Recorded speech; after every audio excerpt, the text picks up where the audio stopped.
The young man's eyes snapped open. He muttered to himself, "That heavenly tribulation didn't kill me. Instead, it blasted me right back to Earth to be reborn." However, his cultivation base was completely wiped out. Chu Ran couldn't help but feel disappointed, but then he thought about it. Simply being alive was good enough. As for the path of immortal cultivation, he could just start all over again from scratch. Chu Ran sat up, only to realize there was someone nearby. He turned and saw the back of a woman. He couldn't tell what she was doing until he got closer and saw her hiking up her skirt. With that posture, she wasn't planning to relieve herself right here, was she? As a citizen with a high spirit of environmental protection, Chu Ran felt he had no choice but to speak up and remind her. "Hey gorgeous, you really shouldn't be watering the plants out here indiscriminately." The girl was terrified by his sudden appearance. She whipped her head around, stammering, unable to form a sentence, before finally cursing him as a pervert and running away. As for Chu Ran, he recognized her immediately. Her name was Chin Ran. This meant he hadn't just reborn, he had returned to his own past. This was roughly the time of his post-graduation internship. And that was bad. That Chinran girl, from just now, she was his superior. Having offended her, Chu Ran's life in the near future was definitely not going to be peaceful. Chu Ran couldn't help but let out a long, heavy sigh. In his past life, he cultivated until he died from a lightning tribulation. In this life, he'd barely revived before offending his boss. Furthermore, his cultivation was now gone. If he wanted to survive, he was going to have to be a lot more careful. Just then, his phone rang. Chu Ran flipped it open. It was the vice principal calling. The moment he brought the phone to his ear, a furious voice pierced right through his eardrum.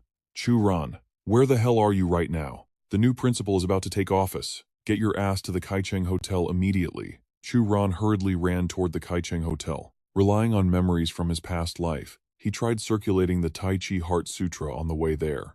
It seemed to be having at least some effect. The moment he arrived, the vice principal rushed to introduce him to the new principal, bragging that she was not only a US-educated PhD, but also a great beauty and his new boss. Because Chu Ran still had 3 months of probation before becoming an official employee, the vice principal sternly warned him to make a good impression on the new principal. Who could have guessed that this new principal would be none other than Chin Ran? The vice principal, completely unaware of their awkward encounter earlier, enthusiastically pulled Chu Ran in front of Chin Ran to introduce him. "Principal Chin, this is Chu Ran. He's in charge of teaching literature for grade 10, class 18. He's been interning for a month before the summer break." Chu Ran. "So you are Chu Ran?" Chin Ran asked, her voice sounding like she was barely suppressing a volcanic rage. "Hello, Principal Chin. It's a pleasure to meet you. I hope for your guidance." Chu Ran pretended to know nothing, extending his hand for a polite handshake. He was, after all, a cultivator who had lived for 1,000 years. In moments like this, having thick skin was the only way to handle things. But Chin Ran didn't even bother to shake his hand. She simply pushed up her glasses and said she was looking forward to Chu Ran's performance. After saying that, she turned and walked away, leaving Chu Ran standing there, stiff and awkward. It was over. It seemed he had completely offended this woman. As Chin Ran walked away, she couldn't stop grinding her teeth. Chu Ran was actually the cousin of her best friend, Chu Yun. Before coming here to take office, Chu Yun had asked her to hurry up and kick this brat out of the school. Chin Ran had felt conflicted about it before, but now, perfect. She planned to crush Chu Ran to dust before kicking his butt out of this school, settling both old scores and new grudges. Then again, Chu Ran was also in a tough spot. He couldn't hit this woman, nor could he scold her. She wasn't just his cousin Chu Yun's best friend. She was the only daughter of the chairman of the Huasheng Group in Kujiang City. It was just that. This corporation seemed destined to run into some trouble later on. In his past life, Chin Ran hadn't stayed at the school for long before disappearing. However, his cousin Chu Yun had been kind to him in his past life. So, for the sake of his cousin, Chu Ran decided he would help her best friend in this life as much as he could. "Mr. Chu, come over here and sit." Suddenly, another female voice rang out, pulling Chu Ran from his wandering thoughts. He quickly recognized this person as Tan Yu. In his past life, he and she had shared a happy period together, though regrettably, they couldn't stay together in the end. Seeing an old flame again, Chu Ran's emotions were quite complex. "Tan Yu, long time no see," Chu Ran said as he pulled out a chair to sit beside her. A giant question mark appeared on Tanyu's face. Long time no see? Mr. Chu? Are you still sleepwalking or something? Before Chu Ran could respond, the female teacher next to them spoke up, whispering a criticism. You came to attend the new principal's inauguration ceremony today. It's a formal banquet, for goodness sake, yet you dressed this shabbily? This teacher, Miss Zhou, had never liked the look of Chu Ran. Right after insulting him, Miss Zhou whispered to Tan Yu, reminding her that she was young, beautiful, and had a family business with assets worth millions. An average person isn't even worthy of you, she hissed, so you absolutely shouldn't let these ugly toads cling to you. Miss Zhou, could you please keep it down? Tan Yu shot back. But Chu Ran knew exactly who that venom was meant for, so he decided to make the first move and stood up. Rest assured, I already have someone in my heart, he spoke calmly. In his past life, these petty insults might have made him blow a fuse, but now, aside from her, everyone else was just background noise, not even worth a second thought. Oh really? Well, that poor girl must have terrible luck to be picked by you. That nasty woman, Zhou, kept spewing her poison, making Tan Yu incredibly uncomfortable. But Chu Ran? He didn't even bother giving her a glance. He found a quiet corner, sat down, and started mapping out his future in this new timeline. Judging by worldly standards, his current strength had already hit the high-level martial apprentice stage. Who would have thought? On the way to the Kaicheng Hotel, he casually circulated the Tai Chi Heart Sutra, and his power skyrocketed from 0 to hero in an instant. It seems the hellish experiences of his previous life were actually a goldmine. In this timeline, he doesn't need a guide. He can claw his way to the summit all by himself. The room was filling up. Ostensibly, this was a welcome dinner for the new principal, but it was also a stage to show off the new hire.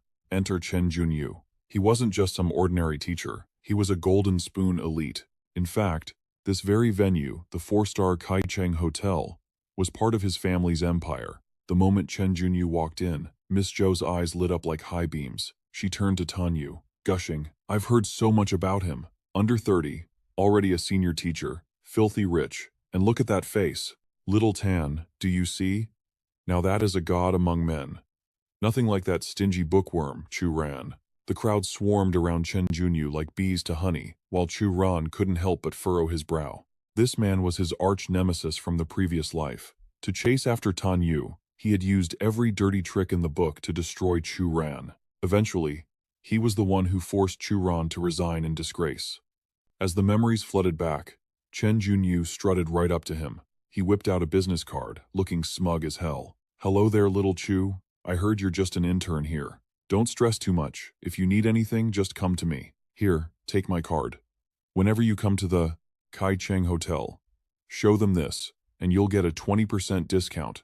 Chu Ran laughed internally. Everyone else addressed him respectfully, but this clown calls him Little Chu while using his family's hotel to pump up his own ego. This guy was clearly trying to establish dominance right out of the gate. Too bad for him, Chu Ran had lived through hell and back. Faced with these childish mind games, he remained cool as ice and fired back. Mr. Chen, I heard the chairman of the Kaicheng Hotel recently retired, and a Mr. Chen Junfei took over. How come it wasn't you sitting in that chair? It sounded like an innocent question, but it was a razor-sharp jab at Chen Junyu's incompetence to inherit the throne.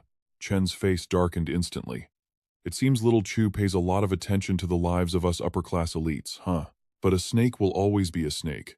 No matter how hard it tries, a reptile can never become a dragon. Seizing the moment to flex his authority, Chen Junyu aggressively postured in front of Chu Ran. He claimed he was a man dedicated to the noble cause of education, which is why he didn't take over the family business. He even lectured Chu Ran to learn from his example. Then things got even uglier. The section head forced Chu Ran to stand up, ordering him to get lost to a corner table and give up his seat for Chen Junyu. On what grounds? Chu Ran snapped back instantly. On the grounds that you're just a lowly intern, and I am the head of the literature department. The teacher bellowed, his arrogance silencing the room. Miss Zhou clicked her tongue, sneering. That idiot Chu Ran just offended Dong Guohao. He can kiss his internship goodbye. Tan Yu watched with growing anxiety. But Chu Ran, looking every bit the defiant youth, slowly stood up. Fine. But I'm afraid this chair isn't something you're capable of sitting on. Chen Junyu scoffed. He thought Chu Ran was just talking big to save face, while actually terrified into submission. Over on the sidelines, that nasty Joe woman and the others thought the same thing. Useless trash, all bark and no bite. Chen Junyu sat down with a gloating smirk. But the second his butt hit the cushion, the chair legs snapped. Before he could react, he flipped backward. Red wine splashed all over his expensive custom suit, leaving him looking like a pathetic, soaking wet mess. Chen Junyu exploded with rage, screaming, "Waiter! Where is the waiter? What kind of garbage hotel is this? Even the chairs are broken." A waitress rushed over, panic in her eyes, and whispered, "Second young master, please. This is your family's hotel." Chu Ran burst out laughing. Mr. Chen really is a shining example for us all. He's so impartial that when he gets angry, he even trashes his own family's business. I am truly in awe. He deliberately raised his voice, causing the rest of the room to erupt in laughter, making Chen Junyu lose every shred of face he had left. Earlier, right as he stood up, Chu Ran had secretly snapped 2 of the chair legs. There was no way that jerk wasn't going down. Having silenced the ignorant fool, Chu Ran turned away with satisfaction, leaving Chen Junyu fuming purple with rage behind him. Despite the little hiccup, the party went on. After dinner, a few teachers suggested hitting up a karaoke bar. Sensing an opportunity, Chen Junyu started flexing his wealth again. He insisted on treating everyone to Dunhuang KTV. It was the most expensive spot in the district, where the minimum spend per person easily hit 4 figures. Watching Chen Junyu showboat like that, Chu Ran nearly rolled his eyes out of his head. Really, it seems they let just anyone become a teacher these days. Although Chen Junyu's teaching credentials were legit and his academic pedigree was high, Chu Ran recalled a specific memory from his past life where a student accidentally offended this man. The very next day, that student had his legs broken by hired thugs. As the dinner wound down, the group began to file out. Chu Ran had zero interest in joining their karaoke session, but he didn't have a good excuse to linger at the restaurant either. He deliberately distanced himself from the main group, but noticed Tan Yu lagging behind to match his pace. She looked awkward, hesitating for a moment before finally speaking up. "Teacher Chu, please don't be angry. Honestly, I think it would be better if you just apologized to Teacher Chen. His family has serious connections. If you get on his bad side, it's going to be impossible for you to secure a permanent teaching position." Chu Ran knew Tan Yu was genuinely worried about him. But he was an immortal venerable in his past life. Even if he had lost all his cultivation, he certainly wouldn't apologize for something he didn't do, especially not to a piece of trash like Chen Junyu. Seeing Chu Ran remain stone-faced, Tan Yu sighed. "Teacher Chu, if you keep being this headstrong, you're going to suffer for it sooner or later. The world isn't as black and white as you think. I guess people on different paths really can't make plans together." Chu Ran gave a curt reply, clearly signaling he was done with this conversation. This girl might have a kind heart, but like everyone else, give it enough time, and she'd inevitably side with the powerful Chen Junyu. Even though they were true lovers in his past life, in this timeline, they were clearly not meant to be. With that thought, Chu Ran picked up his pace and walked ahead. In the end, he was still dragged, kicking and screaming to Dunhuang KTV. Since every single teacher attended, Chu Ran couldn't easily escape, though he wasn't exactly thrilled. School started the day after tomorrow, and he hadn't even prepped his lesson plans yet. Being hauled out here was a massive drag. Over in the corner, Ms. Zhou was clinging to Chen Junyu like a spider spirit, buttering him up relentlessly. "Teacher Chen, I heard this KTV is Pan Hong's turf. I didn't realize you had such clout. Even the lobby manager came over to toast you just now." Chen Junyu grunted. He downed his drink, soaking in the praise. The Pan Hong she mentioned was indeed a formidable figure. A man who built his empire in Zhujiang from absolutely nothing. Now, his KTV franchises were everywhere. Rumor had it that a government official once refused to give him face and was promptly exiled from the city. In terms of raw status, this Dunhuang KTV left the Chen family's Chicheng Hotel in the dust. Thinking of this, Chen Junyu shot a glance at Chu Ran and sneered internally. Look at that ignorant hillbilly. Probably never been to a place this high-end, just cowering in the corner like a rat. While the group was singing and drinking, a gang of men suddenly barged into the private room and aggressively grabbed Dong Guohao. The fat teacher squealed like a pig, screaming for help. But absolutely no one dared to step forward except Chen Junyu. "Manager Zhang, what the hell is going on here?" he demanded. The man called Manager Zhang pointed at the trembling Dong Guohao and smiled contemptuously. "Chen Junyu, don't say I'm not giving you face. But this guy messed with the wrong woman, my boss's girl. Dong Guohao turned pale, stammering and trying to explain that it was all a huge misunderstanding. He swore he didn't know she was the boss's woman, and he had only barely touched her, nothing excessive. But the more he explained, the less Manager Zhang cared. Chen Junyu tried to intervene again, asking for a favor, but was met with a cold shoulder. "You're really naive," Zhang scoffed. "If this is the guy you brought, then you're coming too. Don't make me get violent." Dong Guohao kept hollering for Chen Junyu to save him. Since Chen Junyu was the one who brought them here, bailing now would make him lose face big time. So, putting on a brave face, Chen Junyu reassured him. "Don't worry, we'll go with you. It's not a capital crime. I'd like to see just how tough this KTV boss really is." Manager Zhang didn't just demand Chen Junyu's presence, he ordered everyone in the room to come along. Chu Ran, naturally, was no exception. Noticing a pregnant colleague looking terrified, Chu Ran whispered to her, "Miss Yang, stick close behind me later." Miss Yang nodded, thanking him profusely. Meanwhile, Miss Zhou couldn't help but run her mouth again, mocking Chu Ran. "You didn't say a peep when they barged in, and now you're trying to play the hero?" The group was marched in front of Pan Hong. Behind the boss stood a row of hulking bodyguards, looking absolutely terrifying. And nestled in Pan Hong's arms was a scantily clad beauty.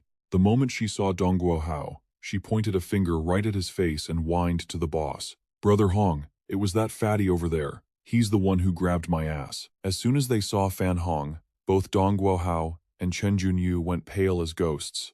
Chen Junyu, who had been talking big just moments ago, immediately lowered his head in submission to explain. "Boss Hong, please, listen to me. This is just a small misunderstanding. I hope you can give me some face and let it slide." Before he could even finish his sentence, Fan Hong smashed a liquor bottle onto the floor, looking like a savage beast ready to tear someone apart. "You think you're someone? Go drag your daddy Chen Huaqiang here and ask him if he dares to demand face from me, Fan Hong."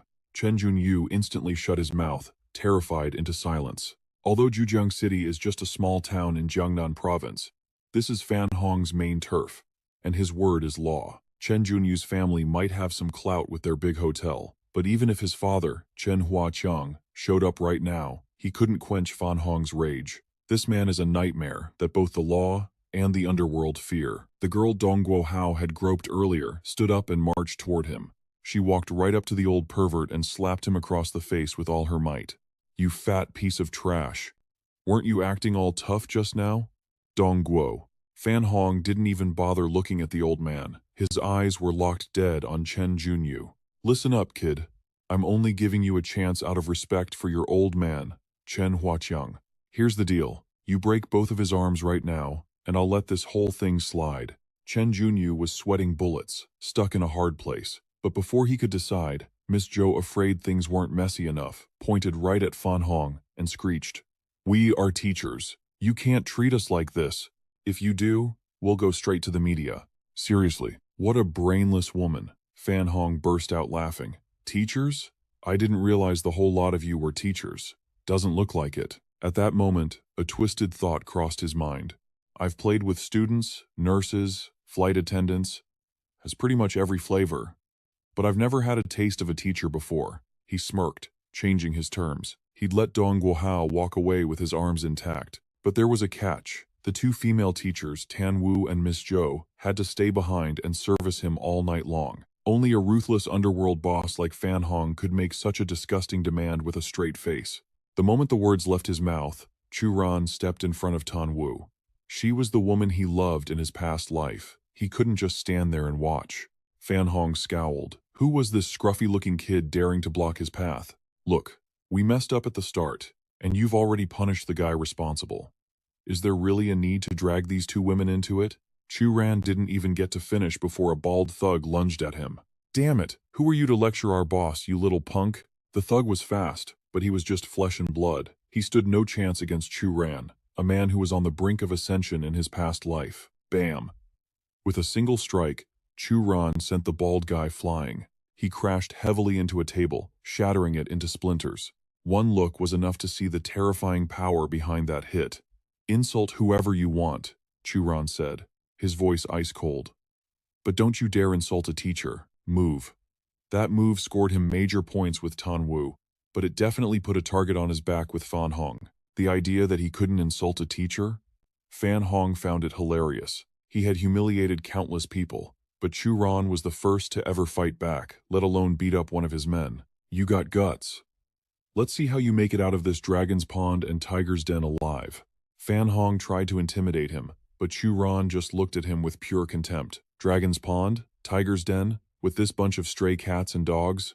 Don't make me laugh. As soon as those words came out, Chen Junyu nearly fainted. Who was Fan Hong? If provoked, he'd tear their entire high school apart brick by brick. Chen Junyu rushed forward. Boss Hong, we were wrong. Absolutely wrong. But don't listen to this kid's nonsense. We're teachers from Third High. Please, out of respect for our old principal, let this go. Fan Hong actually hesitated. The new principal, Chin Ran, was a nobody, but the former principal of Third High? That was a terrifying figure in the underground world. Many city leaders were his students. In Kujiang City, that old man was practically untouchable royalty. After weighing his options, Fan Hong finally nodded.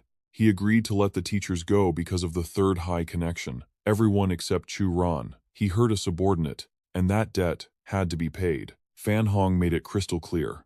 Out of respect for the old principal, he'd show some mercy. He was only going to break both of Chu Ran's legs. Hearing that, Tan Yu panicked and cried out, "No way, we're leaving together or not at all."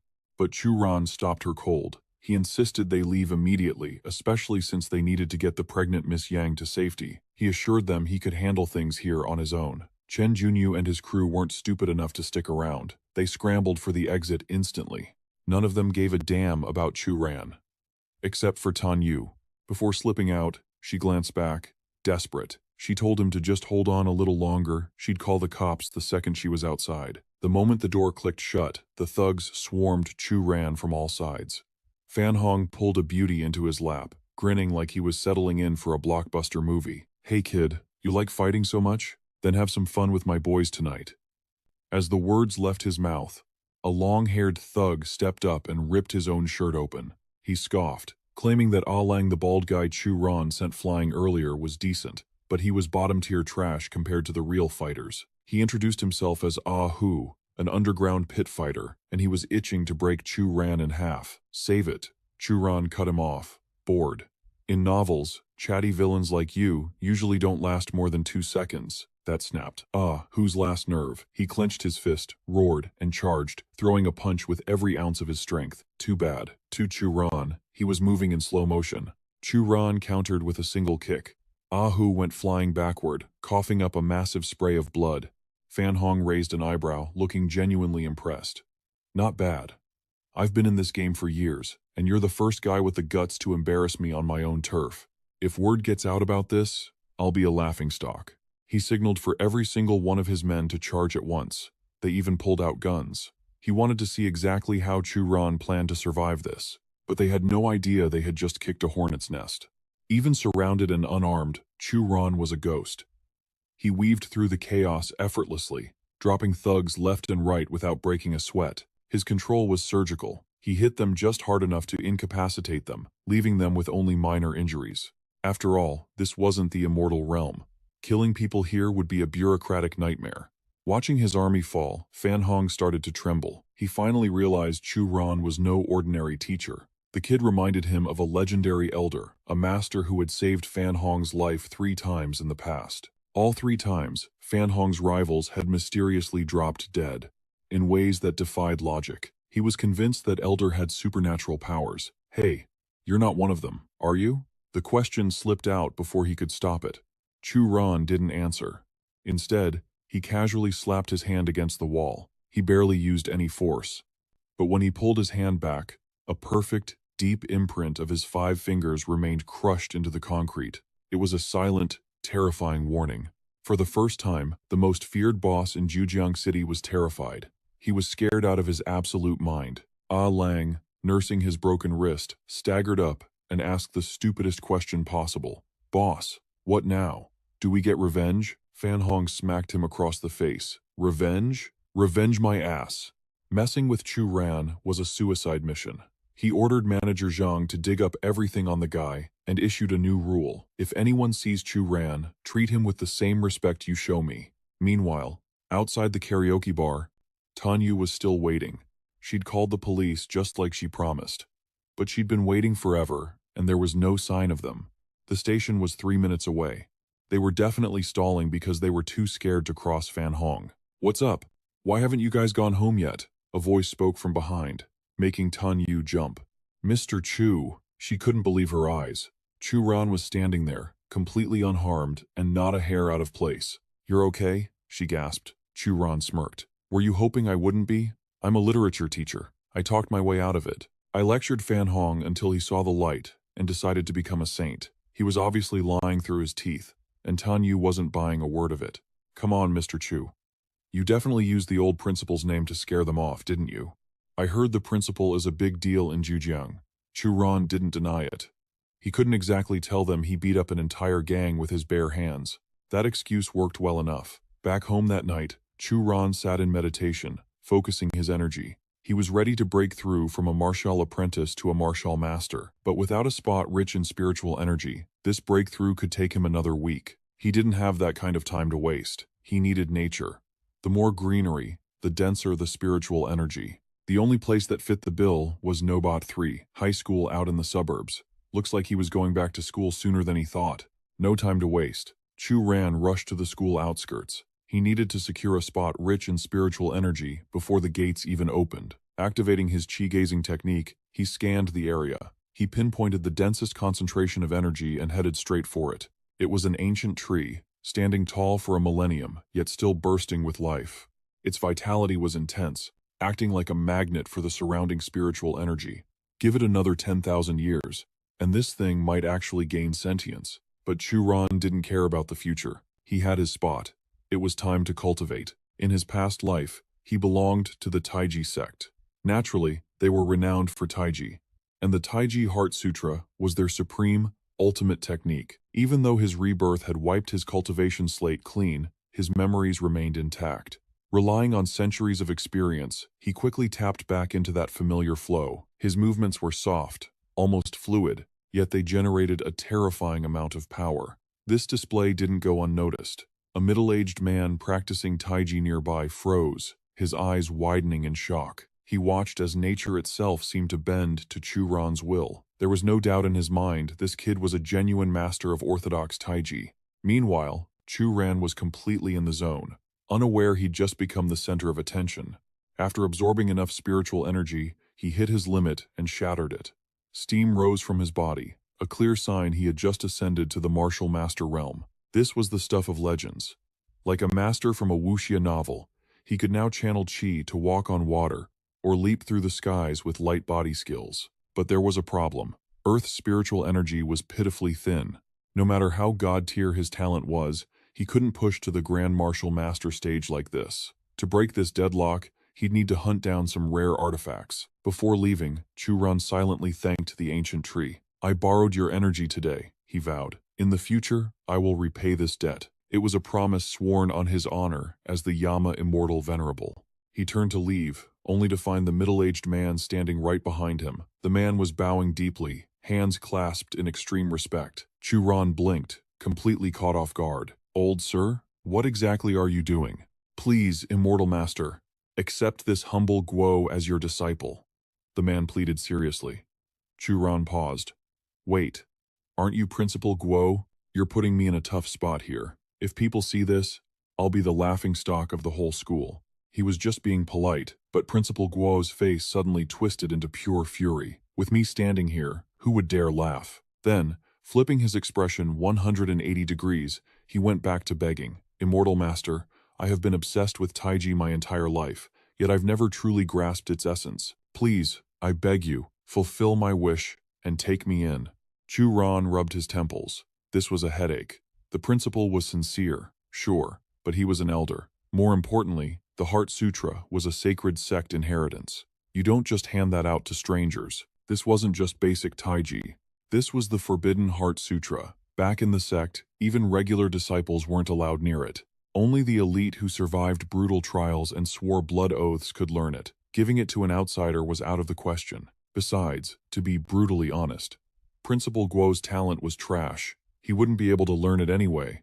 Seeing Chu Ran's silence, Principal Guo started to panic. He could tell the young man was about to refuse. He knew about the hidden world, a society of martial artists with terrifying power.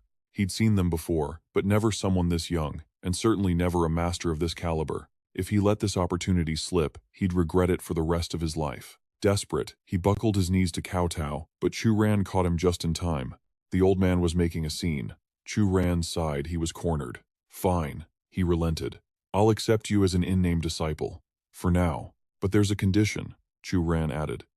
If you can reach the Heaven-Man connection before your lifespan runs out, I will accept you as a true disciple. For context, the Heaven-Man connection is an ancient concept of enlightenment. It means fully grasping the cosmic relationship between humanity, nature, and the flow of history itself. Principal Guo was so moved he collapsed to the ground, kowtowing repeatedly. He didn't realize that Chu Ran had only set that bar because he wanted the old man to give up. That state is equivalent to the Xiantian realm. Without spiritual herbs to cleanse his marrow, an old man like Guo had zero chance of reaching it before he died of old age.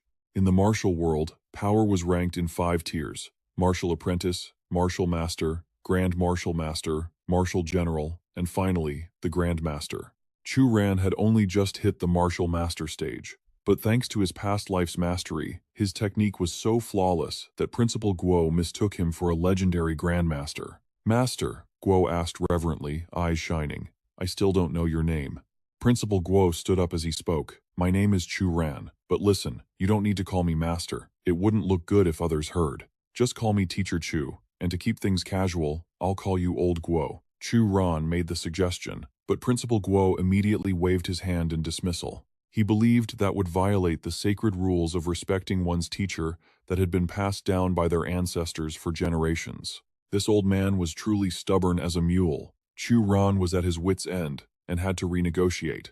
They finally settled on a compromise. When it was just the two of them, Principal Guo could freely call him master to show his respect. But if there were outsiders around, then it would be Teacher Chu and Old Guo to avoid any gossip. This time, Principal Guo obediently agreed. After that, Chu Ran didn't hide anything and revealed his sect's origin, the Tai Chi sect. Right now, Principal Guo didn't need to know where it was located. If fate allowed him to break through to the Xiantian realm, he would naturally find his way there in the future. Chu Ran saw that the old man was advanced in years and his blood essence was insufficient. However, his character was filled with righteous energy, which was truly admirable. So, he decided to gift him a suitable cultivation technique. Hearing about a mental cultivation method tailored just for him, Principal Guo became incredibly excited. That's wonderful. Master, where is this technique? Right here. As Chu Ran spoke, he moved faster than the eye could follow, tapping his index finger directly onto the old man's forehead. Instantly, Principal Guo felt as if a flood of understanding was washing over him. This was the first time in his life he had experienced such a miraculous event. Principal Guo was so stunned he was left completely speechless. With the technique imparted, Chu Ran had matters to attend to and wanted to leave. Principal Guo stared at the young man's retreating back, feeling that this youth was simply too mysterious. Perhaps he was an expert who didn't belong to this mundane world, and working as a teacher here was merely a form of experiential training. Suddenly remembering something, he hurriedly chased after him. Master, my house is right nearby. Why don't you come over for a meal? Today is the day of our master-disciple ceremony. You can't just leave like this. Chu Ran knew Principal Guo wasn't the type to give up easily, and he happened to be hungry anyway, so he nodded in agreement. The old man then led Chu Ran to his villa. The place was occupied only by the old couple. Guo had 2 children, but both were extremely busy and rarely managed to visit home more than a few times a year. Chu Ran actually knew quite a bit about Principal Guo's 2 children. The eldest daughter was Guo Shixue, the chairwoman of the only 5-star hotel in Zhujiang City. His son was named Guo Fanlei, the chief of the city police department. Aside from his children, he also had many disciples and students. Among them, famous figures were too numerous to count. Principal Guo knocked a few times. His wife, Yang Wan, came out to open the door. "Oh, old Guo, did a student come to visit you?" she asked, looking at Chu Ran. Seeing this, Principal Guo coughed a few times to warn his wife. "He's not a student. This is the master I've just acknowledged. Don't speak nonsense." Yang Wan thought she had misheard or her eyes were playing tricks on her, so she pushed up her glasses and observed Chu Ran intently. Seeing his wife staring blankly, Principal Guo began to get anxious. He urged her to greet the guest. Chu Ran, feeling quite awkward standing there, decided to speak up first. "You must be Dr. Yang, right? Grandpa Guo saw that I know a little Tai Chi, so he insisted on calling me his teacher. But you can just call me Little Chu. Little Chu. Sorry to disturb you like this," Young Wan replied, her face showing clear embarrassment. She knew her husband had been obsessed with Tai Chi for a long time, but she never expected he'd make a fool of himself by acknowledging a kid as his master. Truly, the older he got, the more he acted like a child. But since Chu Ran was already here, Young Hwan invited him inside to sit, saying she would go prepare some food. However, just as she turned away, Chu Ran noticed something unusual. "Dr. Yang, is your heel injured?" Young Hwan was startled and turned back around. "How did you know that? What is this? Didn't you tell me it was healed?" Principal Guo immediately became frantic. "I'm a doctor myself. How could I not know my own condition? It's just an old ailment from years ago that never fully healed. Rest assured, it's nothing serious." Young Wan tried to reassure her husband, but Chu Ran knew this was no small matter. "That leg, if it isn't treated properly, I'm afraid you won't be able to walk at all within 1 or 2 years. Young Wan was even more astonished. She had always hidden the severity of it, not wanting to worry her husband. Who would have thought Chu Ran could see through it all with a single glance?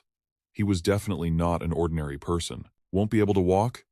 Principal Guo exploded, pointing a finger at his wife and scolding her loudly. "Hey, why didn't you tell me sooner? What happens if you speak up, huh? Telling you is useless.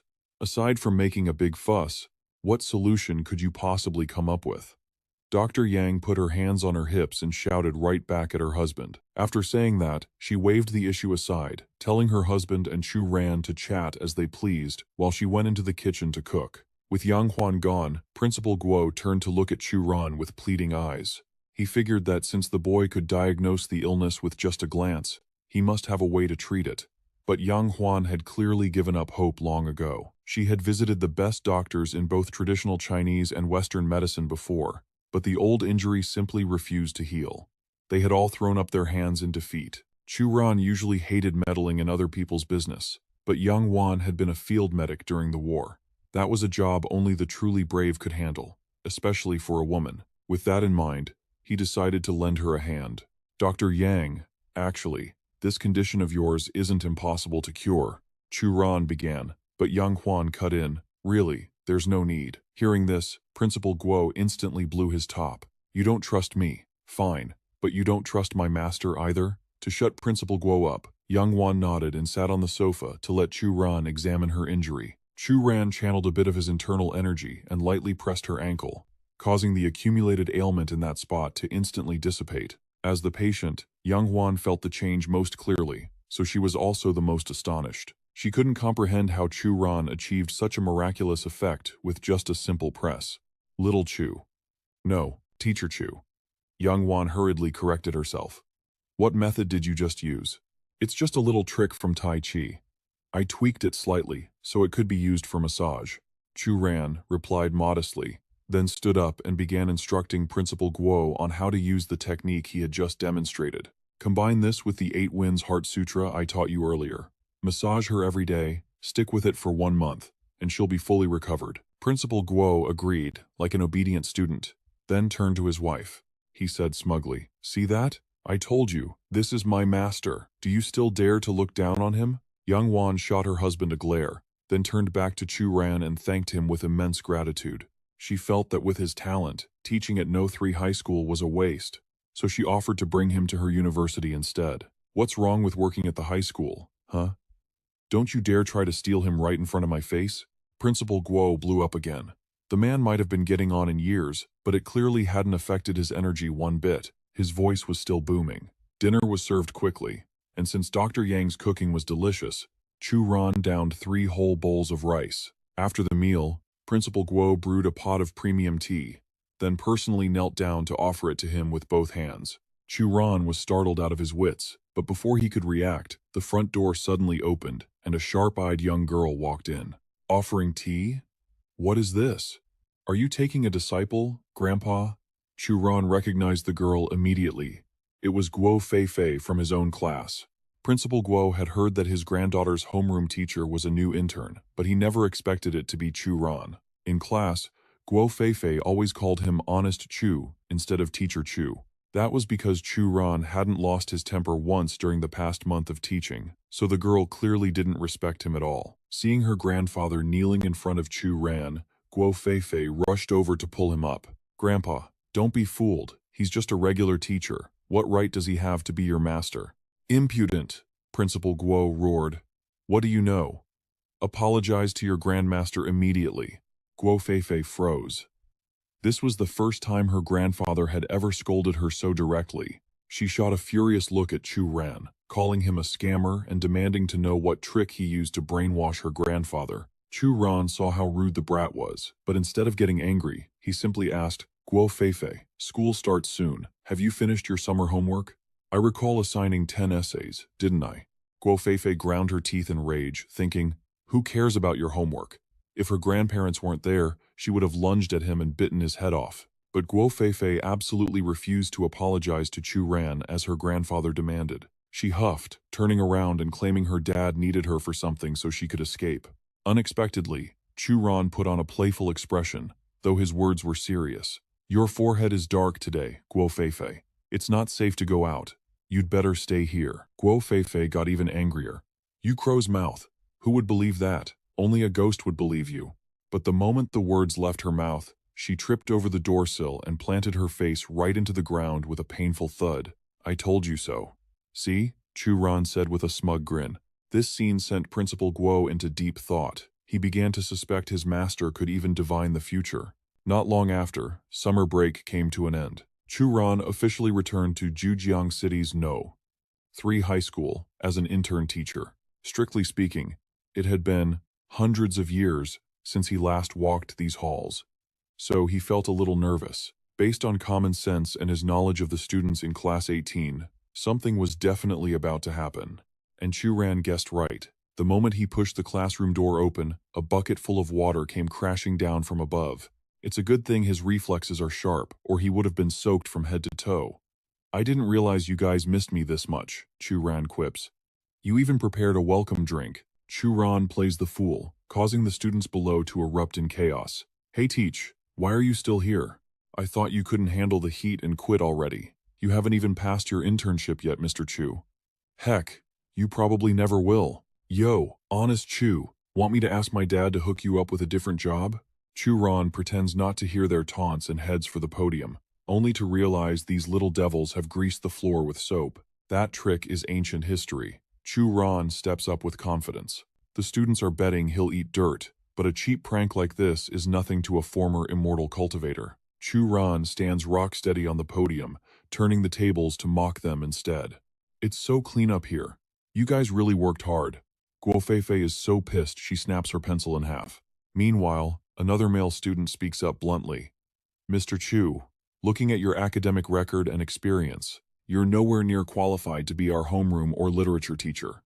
So, we hope you'll show yourself out." This is Hu Lai, the class monitor and son of the Jing'an district head. That's why he's got such a big mouth. But Chu Ran knows the truth. These brats act tough, but none of them actually hate him. In his past life, when he was in trouble, they risked their lives to save him. If not for that, he wouldn't even bother with them. Just then, a knock echoes from the door. It's the fat literature department head, Dong Guohao. He calls Chu Ran out for a private chat and demands he hand over the class to Chen Junyu immediately. The students are stunned into silence by this sudden development, but Chu Ran fires back instantly. "I don't recall classes being swapped on a whim. Has the principal approved this?" Dong Guohao coughs awkwardly, clearly uncomfortable. "You're just an intern. This doesn't require the principal's intervention." "Mr. Chu, I expect you to follow my arrangements. Please respect the hierarchy." Chen Junyu chimes in. His eyes can't hide his greed. This class is full of elite heirs from Zhujiang City, a perfect stepping stone for his career. Before Chu Ran can speak, Chen Junyu presses on. "Besides, Mr. Dong and I heard everything. Your students want you gone too, don't they?" The students below start whispering among themselves. They might bully Chu Ran daily, but seeing the two teachers side by side, they realize Honest Chu is the lesser of two evils. One look at Chen Junyu and they know he's bad news. These corporate heirs aren't stupid. They know Chen Junyu only became a teacher because he failed to fight for his family's inheritance. Chu Ran remains silent. making Chen Junyu lose his patience. "Mr. Chu, I'm talking to you. Do you lack basic manners?" Chu Ran finally replies, "Oh, sorry. I don't talk to people who wear their ass on their face." Chu Ran's short retort makes Chen Junyu explode. "Are you saying I talk out of my ass?" "Oh, look," he catches on quick. Chu Ran smirks, making the whole class burst into laughter. Seeing Chen Junyu humiliated, Dong Guohao points a shaking finger at Chu Ran. "Chu Ran, watch your mouth. Remember, this is a school." At that moment, Hu Lai stands up again, speaking for the class. He suggests the two teachers stop bickering. "If you both want to be our homeroom teacher, we'll give you a test. The winner takes the job. And if you both fail, then neither of you is qualified." Chen Junyu is confident in his academic skills, so he accepts immediately. He turns to Chu Ran. "Well, Mr. Chu, since the students insist, you can't exactly refuse. Let's make a bet. The loser has to drink this entire glass of water." He grabs 2 pieces of chalk, snaps them, and tosses the debris into a glass of water. Unexpectedly, Chu Ran thinks the stakes are too low. He leans forward and spits a massive glob of saliva right into the glass. Chen Junyu recoils in horror, while the students' whispers grow louder. They realize Honest Chu isn't so honest anymore. In fact, he seems downright sinister. After composing himself, Chen Junyu sneers. "There's no way he'll lose to a fresh graduate like Chu Ran. Mr. Chu, I can't wait to see the look on your face when you drink that." The preparations are complete. Chu Ran asks Hu Lai for the topic. Without hesitating, the boy demands they write the first 1,000 words of the Tao Te Ching from memory. Even the students below are shocked by the difficulty. Hu Lai is way too cruel. Who can memorize the entire Tao Te Ching? And he wants it written out? 1,000 words? Chen Junyu, however, looked incredibly confident. 1,000 words? He could write out the whole damn book if he had to. On the other side, Chu Ran was just as calm. The Tao Te Ching was mandatory reading for every disciple of the Taiji sect. Forget reciting it. If you read a random sentence, he could tell you exactly which page and line it came from. Chen Junyu started writing first with a smug look. Guo Feifei watched anxiously, urging Chu Ran to hurry up. Chu Ran felt that if he was going to win, he had to do it with style. He picked up the chalk. Hu Lai immediately shouted, "He got the first character wrong already." "No," the class nerd stammered, trembling. He's not wrong. He's writing the Tao Te Ching backwards." The class exploded in shock. They couldn't believe it. This Honest Chu, they knew, was actually a hidden genius. The Tao Te Ching was originally a text released by the Taiji sect, brought to Earth by the Immortal Gate. That's why, as he wrote, Chu Ran actually felt a bit annoyed. The brothers of the Tai Chi faction, his master, and even that girl. Would they ever have the chance to meet again? Before long, Chu Ran finishes his masterpiece. The moment he sets the chalk down, the students below erupt into applause, their eyes filled with pure admiration. Only Guo Feifei remains silent, observing him closely. She can't explain it, but she feels like the current Chu Ran has become a completely different person from before. Meanwhile, Chen Junwu is grinding his teeth in fury, crushing the chalk in his hand to dust. He knows he's lost. "Teacher Chen, you lose," Chu Ran declares. "Lose? How could I possibly lose? We both completed the challenge. Naturally, it counts as a draw. You can't judge me as the loser just because your handwriting is slightly better than mine." Chen Junwu is incredibly stubborn. That's when Hu Lai steps right up to his face, pointing out that while Chen wrote 1,000 words normally, Chu Ran wrote his backwards, from the bottom up. If Teacher Chen can also write backwards like Chu Ran in the same amount of time, only then will it count as a draw. Write backwards? How is that even possible? He doesn't believe it. The words are still right there on the board. Can't you see for yourself? Hu Lai points toward the podium. Chen Junwu follows his finger and is struck dumb with shock. How can this be? Panic sets in, and he starts screaming that he doesn't believe it, refusing to accept the result unless Chu Ran writes it all over again. This loss of emotional control makes Hu Lai despise him even more. So weak, yet he wants to be their homeroom teacher? What a moron. Chu Ran has no time to rewrite those 1,000 words of the Tao Te Ching. Instead, he picks up the cup of water from their bet and shoves it in front of Chen Junwu. "Teacher Chen, the ship has sailed. Everyone here, including Teacher Dong, saw it happen. You should just admit defeat." I have to say, the students are absolutely thrilled by this scene. Teacher Chu is definitely not the kind, gentle pushover he pretends to be. But that's exactly what makes them interested. Chen Junwoo stares at that cup of filthy water, sweating bullets. Chu Ran, what are you trying to do? Teacher Chen, you gotta pay to play. Drink up this cup of holy water. Don't worry, I added a little hot water earlier. It's the perfect temperature. The students are speechless. Calling that sludge holy water? How did they never notice before that their teacher Chu could be this vicious? Cheating. Chen Junwoo howls. You people definitely colluded beforehand. They're your students. You're all just trying to set me up. Seeing the tension rise, Dong Guohao steps forward, trying to smooth things over. He claims it was just a joke, and that as colleagues, there's no need to be so intense. However, Chu Ran whips around and shoots him a glare cold enough to freeze hell. Teacher Dong, since you put it that way, are you volunteering to drink this holy water in Teacher Chen's place? The students below start chanting, yelling at Chen Junwoo. If you're a man, keep your word. Otherwise, your reputation is trash. They even start attacking his character, saying he isn't fit to be their teacher. Under the pressure, Chen Junwoo snatches the cup from Chu Ran's hand, closes his eyes, holds his nose, and downs it in one gulp. You bastard, just you wait. He fights back, the urge to vomit rising from his throat, cursing internally. Chen Junwoo gags, barely holding it in as he sprints out of the room. Dong Guohao rushes after him. Inside the classroom, every single student flashes a thumbs up at Chu Ran. After today, surely no one will object to him being the homeroom teacher. Class dismissed. Chu Ran strolls out, whistling casually.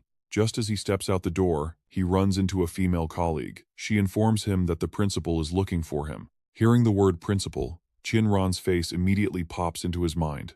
Chu Ran sighs silently, wondering what method that Rakshasa woman has cooked up to torture him this time. Inside the principal's office, Chin Ran wears an exceptionally grave expression. Clearly, she's already heard about the incident between Chu Ran and Chen Junwoo. Do you have any idea what you've done? Given how serious this mess is, I could fire you right here and now. Chu Ran assumed she was talking about their first meeting, so he blurted out, Isn't this just because I accidentally saw you doing that? Principal Chin, are you abusing your power to settle a personal grudge?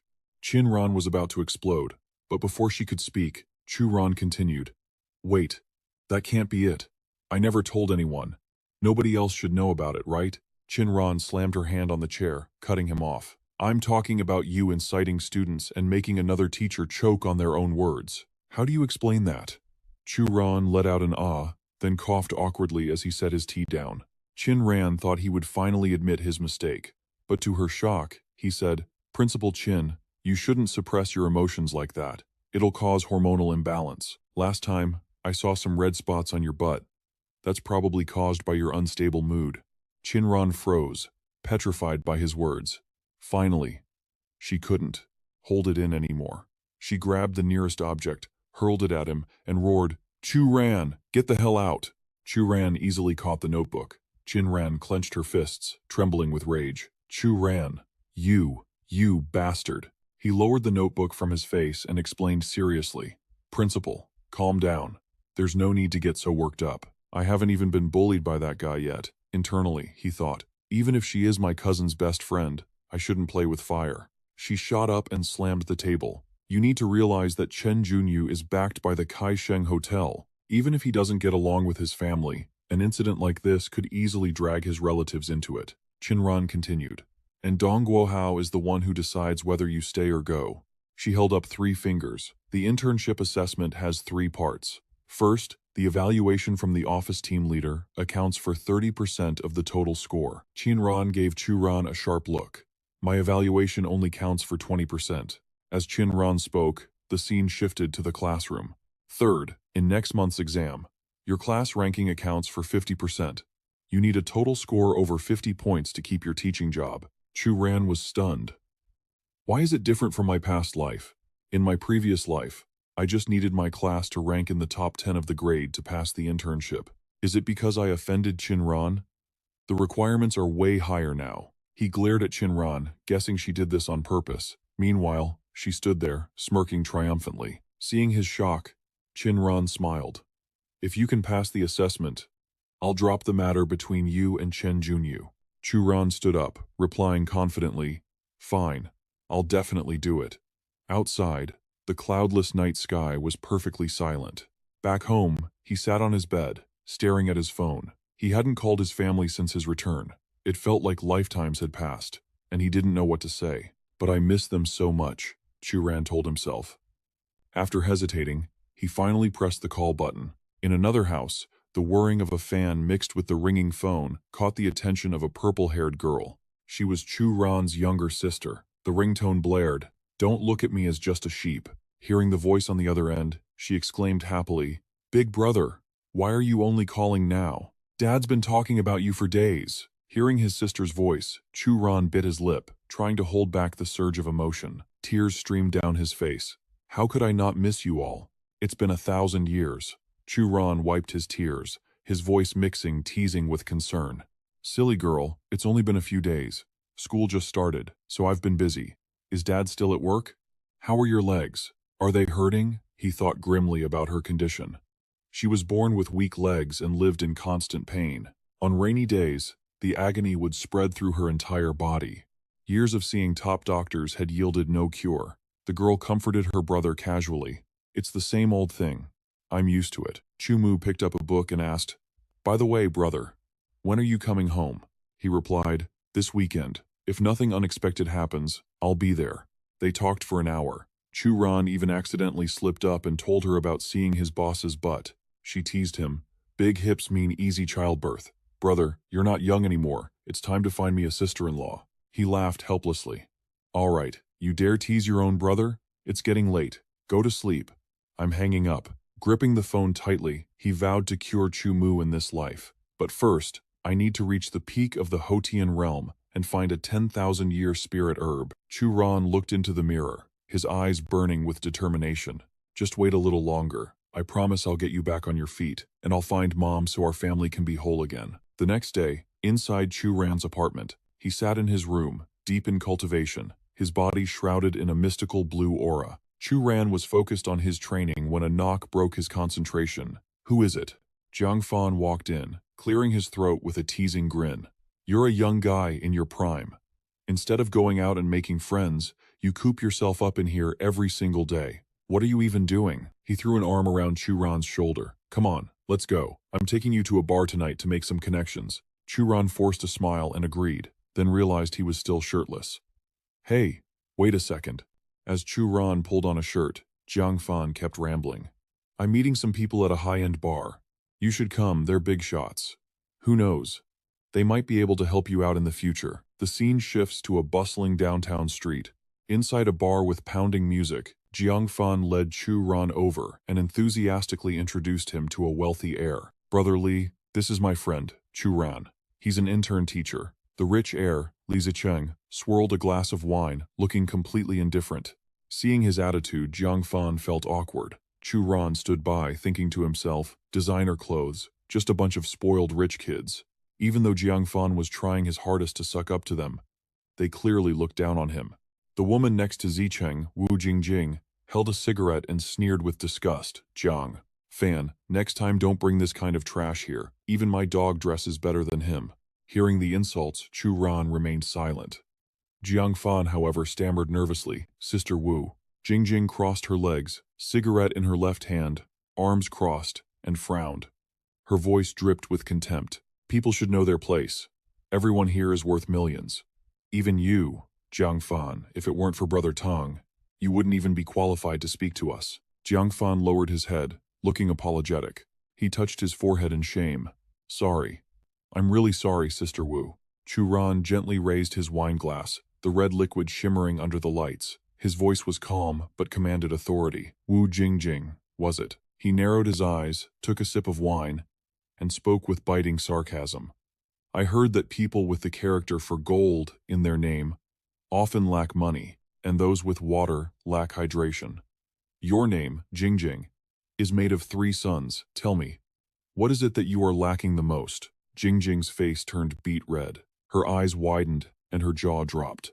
"Jiang Fan, what kind of person did you bring here?" Li Zicheng gripped his wine glass, his eyes cold and his voice low. "Jiang Fan, don't say I didn't give you face.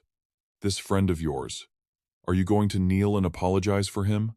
Or will he do it himself?" Jiang Fan panicked, raising both hands to mediate. Brother Li, let's talk this out. He's new here, he doesn't know the rules. He hurriedly tugged at Chu Ran. Apologize. Hurry up and apologize, Chu Ran. But Chu Ran's gaze had frozen on Wang Ling, who was wearing a waitress uniform. She was trying to dodge the groping hands of a man sitting in front of her. Chu Ran was shocked. Wang Ling? Why is that girl working as a waitress here? Old Qian grabbed Wang Ling's hand, grinning lecherously. Working so young, little sister? Not bad at all. How about you keep me company tonight? I'll give you a big red envelope. It'll be worth more than a few days of your wages. Wang Ling lowered her head, flustered, her cheeks burning red. I'm sorry, sir. I'm busy right now. I have to go. Chu Tai's voice turned stern, his eyes cold. You're not going anywhere. I'll speak to your manager. You stay here and entertain Boss Qian tonight. It will be good for you. Old Qian blew a ring of cigar smoke, smiling smugly as he spoke filth. Come here, little girl. You've got a nice body. I bet you know how to dance. Why don't you put on a show for us? The two men beside him laughed with perverse delight. The one on the left with reddish-brown hair cackled. We're in luck today. Better make it a striptease. The other man, with lighter brown hair and a sharp face, smirked suggestively. We're very generous. Dance well and we'll tip you. You wouldn't refuse, would you? Wang Ling bowed her head in misery, clutching her serving tray tighter. I'm sorry, sir. I really am busy. If it weren't for the sudden tragedy in her family, she wouldn't have been forced into this situation, bullied by people like this. Chu Ti stepped closer and barked an order. Get over here and take care of Boss Qian. Wang Ling screamed in terror. Please have some self-respect, or I'll call security. Boss Qian reached for her, sneering. A whore acting like a saint? You refuse the toast only to drink the forfeit. You want to do this the hard way? Suddenly, Chu Ran stepped in front of Wang Ling, his eyes burning with rage. You damn fat pig. What do you think you're doing? Boss Qian's face darkened. He glared at Chu Ran, growling. You little punk. His eyes sharpened as he raised his hand to strike, his voice mocking. Playing the hero, saving the beauty? Let's see if you have the skills to back it up. The moment the words left his mouth, Chu Ran didn't hesitate. He swung his arm and splashed his wine straight into Boss Qian's face. The liquid hit with a sharp smack, splashing everywhere. The round glasses on the man's face were knocked askew, leaving him stunned and grimacing in pain. Alcohol streamed down Boss Qian's face, soaking his collar and turning his flushed mug an even deeper shade of furious crimson. He clenched his ring, eyes burning with manic rage, and roared, You're looking for death. The tension spiked instantly as a swarm of tattooed thugs rushed out to surround them. Chu Ran just stood there, hands in his pockets, totally unfazed, while Wang Ling cowered beside him, her eyes wide with terror. Zhao Tie stepped from the crowd with a stone-cold expression, his voice dripping with menace. Let Boss Qian slap you a few times, and I might let you crawl out of here. Otherwise, don't blame my boys for loosening up your joints for you. Chu Ran's eyes went cold with killing intent. He scoffed. Who the hell do you think you are, harassing my student right in front of my face? You really have a death wish. Zhao Tai smirked with arrogance, thumbing his own chest. Do you have any idea who I am? My boss is the infamous Boss Hong. Hearing that name, Wang Ling turned pale, cold sweat beading on her forehead in sheer panic. Pan Hong. Boss Hong? She tugged at Chu Ran's sleeve, her voice trembling. Mr. Chu, please run. Get out of here. I'll handle this myself. He pointed a stern finger at Wang Ling, his voice sharp with anger. Handle it? How exactly do you plan to handle this? You. Stand over there and stay put. Now, when this is over, you better have a damn good explanation, or I'm calling your parents. Wang Ling covered her mouth, eyes welling up with tears, and stammered, Mr. Chu. Jiang Fan stood frozen, his face grim. He thought to himself, Chu Ran, what the hell is he trying to prove? He clasped his hands and bowed, looking anxious and ashamed. Brother Li, please, I'm begging you. My buddy is new to the real world. He doesn't know the rules. For my sake, could you put in a good word for him? Li Zicheng swirled his red wine, smirking with pure contempt. It's useless. That idiot friend of yours messed with the wrong people. At Boss Hong's level, even my father wouldn't dare step in, let alone me. Jing Jing lounged on the sofa, crossing her arms and watching with a gloating smile, clearly enjoying the show. Serves him right.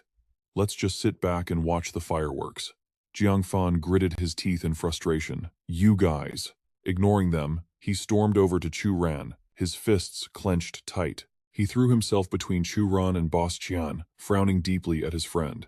Chu Ran, apologize.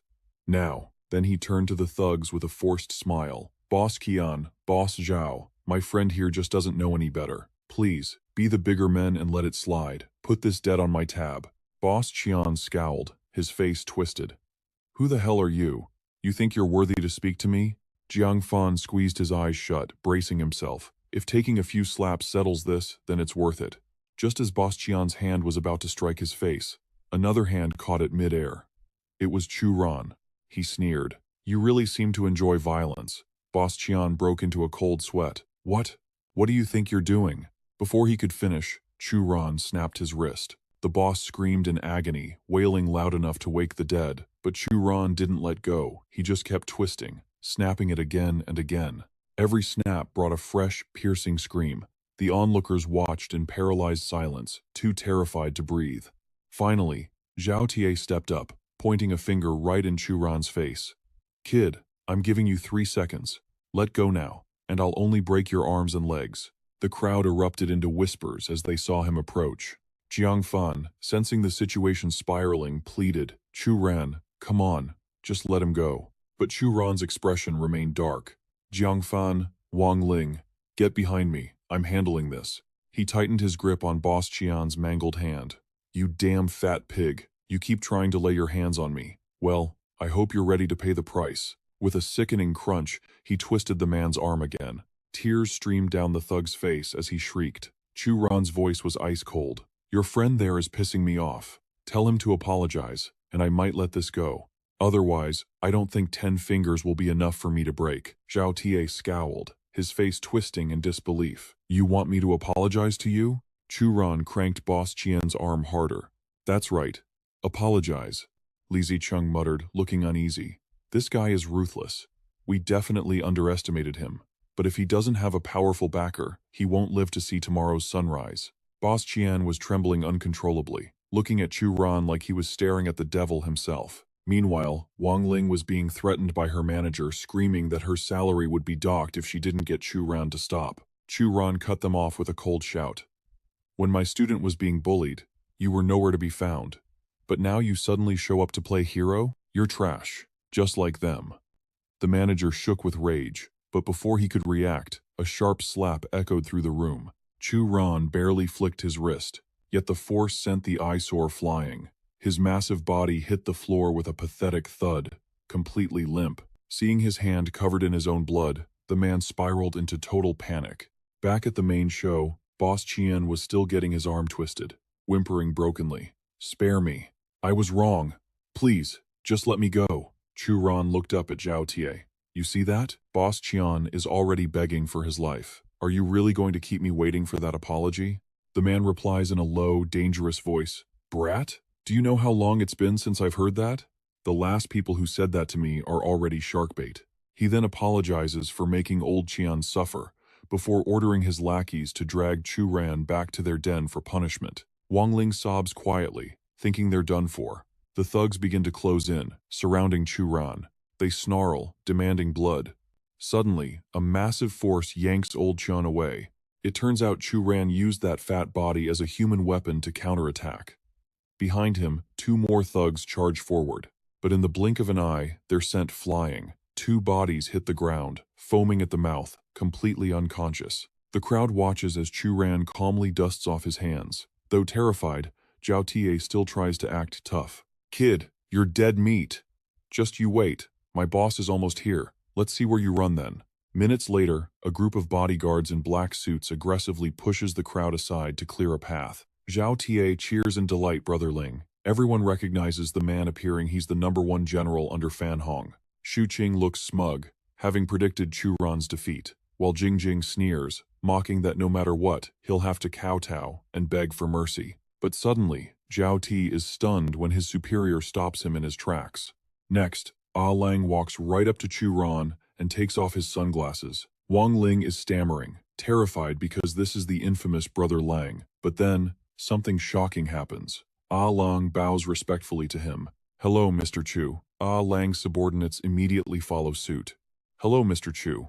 Zicheng and Jingjing are totally confused. Why would the notorious Brother Lang be so polite to just some ordinary guy? Back to the action. Chu Ran is furious. He demands, "It's you? Don't tell me you guys are here to start trouble with me too?" Lang immediately denies it. He knows full well that even if his whole crew attacked at once, they wouldn't stand a chance against him. Furthermore, Lang is here on orders to personally invite Chu Ran to visit their company tomorrow. Fan Hong was supposed to come himself, but he's away on business. Chu Ran agrees to go, letting bygones be bygones after all. There are no permanent enemies in this world. Besides, Fan Hong probably needs a favor. Just then, a bewildered Zhao Ti asks, "Brother Lang, what on earth is going on here?" Glancing around, Lang immediately realizes that Zhao Ti must have tried to mess with Chu Ran. The hidden threat in Lang's tone freezes Zhao Ti. He stammers, trying to explain himself, but his boss ruthlessly slaps him across the face and orders him to apologize. Zhao Ti instantly bows 90 degrees. "Mr. Chu, I was wrong. I didn't know you were a VIP. I had eyes but failed to see Mount Tai. Please forgive me, or Boss Hong will beat me to death." Desperate, Zhao Ti starts slapping his own face. Hard smack, smack, smack.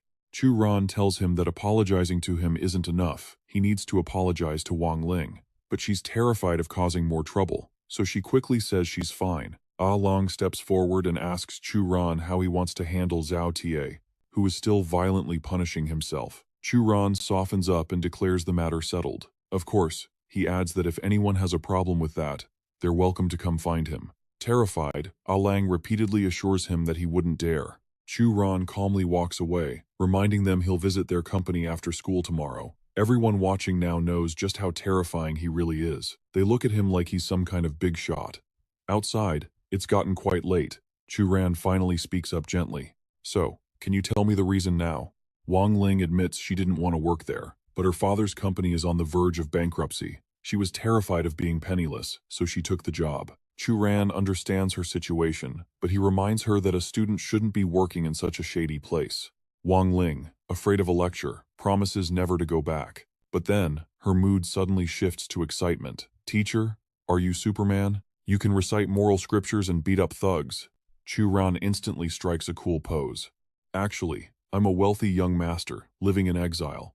Those bastards know my true identity, that's why they're so scared." Seeing his smug face, she looks a bit disgusted. Realizing it's already 12 midnight, Chu Ran offers to walk Wang Ling back to school. On the way back, they chat happily.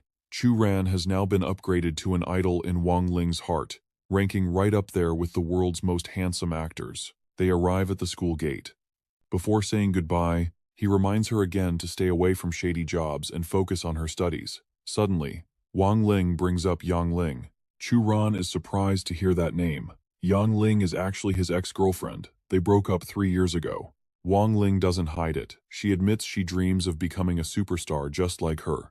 But she's worried because rumors say Yang Ling has bad character sleeping around and gambling, so she doesn't want to end up like that. Yang Ling's words from years ago echo in his mind. "With a normal background like yours, society will just chew you up and spit you out. I don't want to live an ordinary life." But right now, something else catches Chu Ran's attention. Wang Ling's aura looks unusually dark. Seeing him stare at her, she gets confused. Chu Ran asks intently, "Did you say you've been having really bad luck lately?" Wang Ling sighs miserably. "Not just bad luck. This morning I mistook toothpaste for face wash. I tripped on my way to lunch, almost choked while eating, and was late for class." However, Chu Ran calculates that her natural destiny is actually very good. As long as she doesn't do anything evil, her life should be smooth sailing. Wang Ling still has the mood to tease him. "Teacher, Crow Chu, I'm wondering if you can tell fortunes. You must have a jinxed mouth." Chu Ran doesn't get angry. He's too busy observing the thick, pitch-black aura surrounding her. It's dense enough to be life-threatening. So, Chu Ran asks another question. "Wang Ling, did your luck only turn this bad after your father's company started having trouble?" She thinks for a moment and realizes he's right. After all, her family hasn't had much luck this year. Chu Ran doesn't reply. Instead, he quietly takes out an item. He tells her this jade pendant is from a temple and might help her. In reality, it's infused with his spiritual energy to protect her for a while. It looks like someone has deliberately tampered with the feng shui in her home. Next time he visits, he'll have to investigate the situation himself. Wang Ling voiced her thanks and headed into the school. Chu Ran remained silent, his gaze cold. In this life, no one touches my family. No one bullies my students.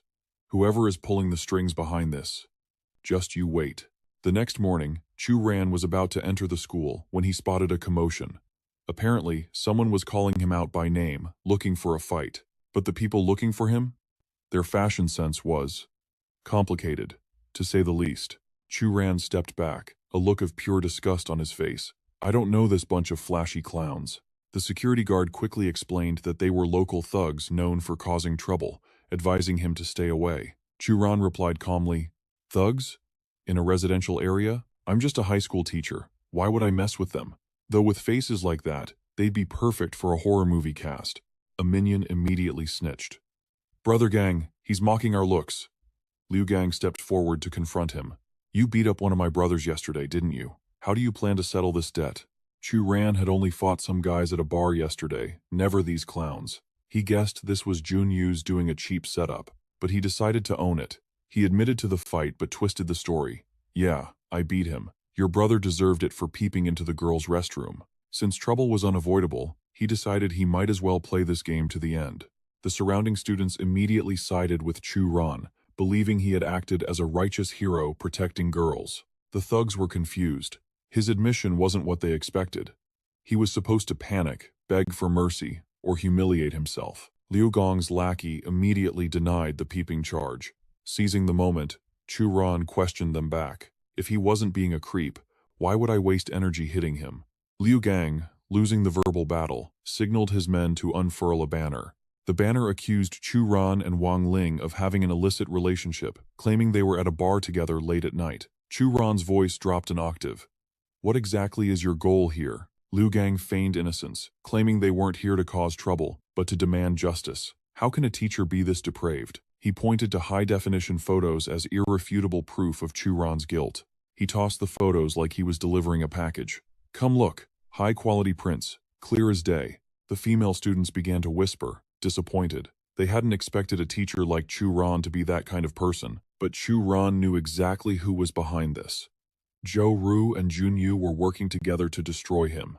Meanwhile, the noise at the gate reached the vice principal's office. One of the staff members sneered, calling him a teacher with low morals, unworthy of the school. Chen Ran announced that a full investigation was needed immediately. She would also be the one to explain this scandal to the press. Back in the teacher's lounge, Tan Yu stood firm.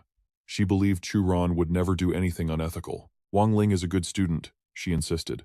This has to be a setup. Jun Yu spoke up calmly, masking his malice. Miss Tan, you can't judge a book by its cover. Some people look dignified but are beasts inside. He's not worth defending, Guo Hao chimed in. The teacher is right. I knew he lacked professional ethics the moment I saw him. He's ruining our reputation. Tan Yu quietly reminded them of the holy water incident, noting that the cup in Jun Yu's hand smelled suspiciously similar to the drugged drink. Seeing her arrogant demeanor, Jun Yu swore internally that sooner or later she would be crawling into his bed, begging him. As for Chu Ran, after today, he wouldn't have the face to stay in this school. Outside, the campus was in chaos. Some students felt society was collapsing, while others wept for Wang Ling, convinced she had been taken advantage of by a predator. Chu Ran reached into his pocket. The thugs tensed up, not knowing what weapon he'd pull, so they just watched. He pulled out artery, a marker. You spelled a word wrong on the banner. Here, let me fix it for you. Enough to make their literature teacher cough up blood. Suddenly, Zhou Ru stormed in and snapped, Mr. Chu, that isn't the point. You'd better explain why you were spotted at a bar with a female student. Don't you realize you've broken the law?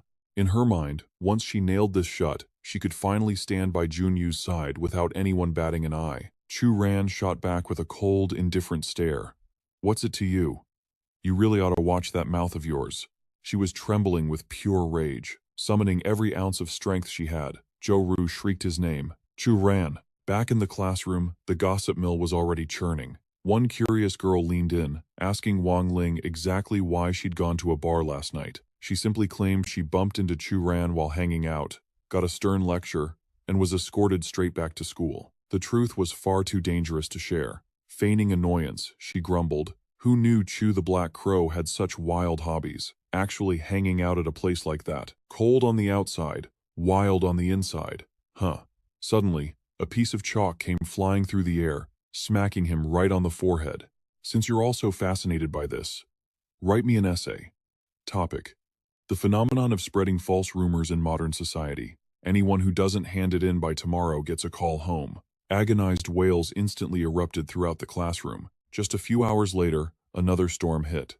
Chinran couldn't hold back her fury, slamming papers down. Look at this. Every single complaint here is demanding your resignation. What are we supposed to do now? Yet, Chu Ran remained completely unfazed. He calmly assured her that he'd have it all sorted out by tomorrow, telling her to just relax. Watching him walk away, she screamed in frustration, ordering him to get back there. But his mind was elsewhere, and he didn't look back. He had a meeting with Fan Hong to attend.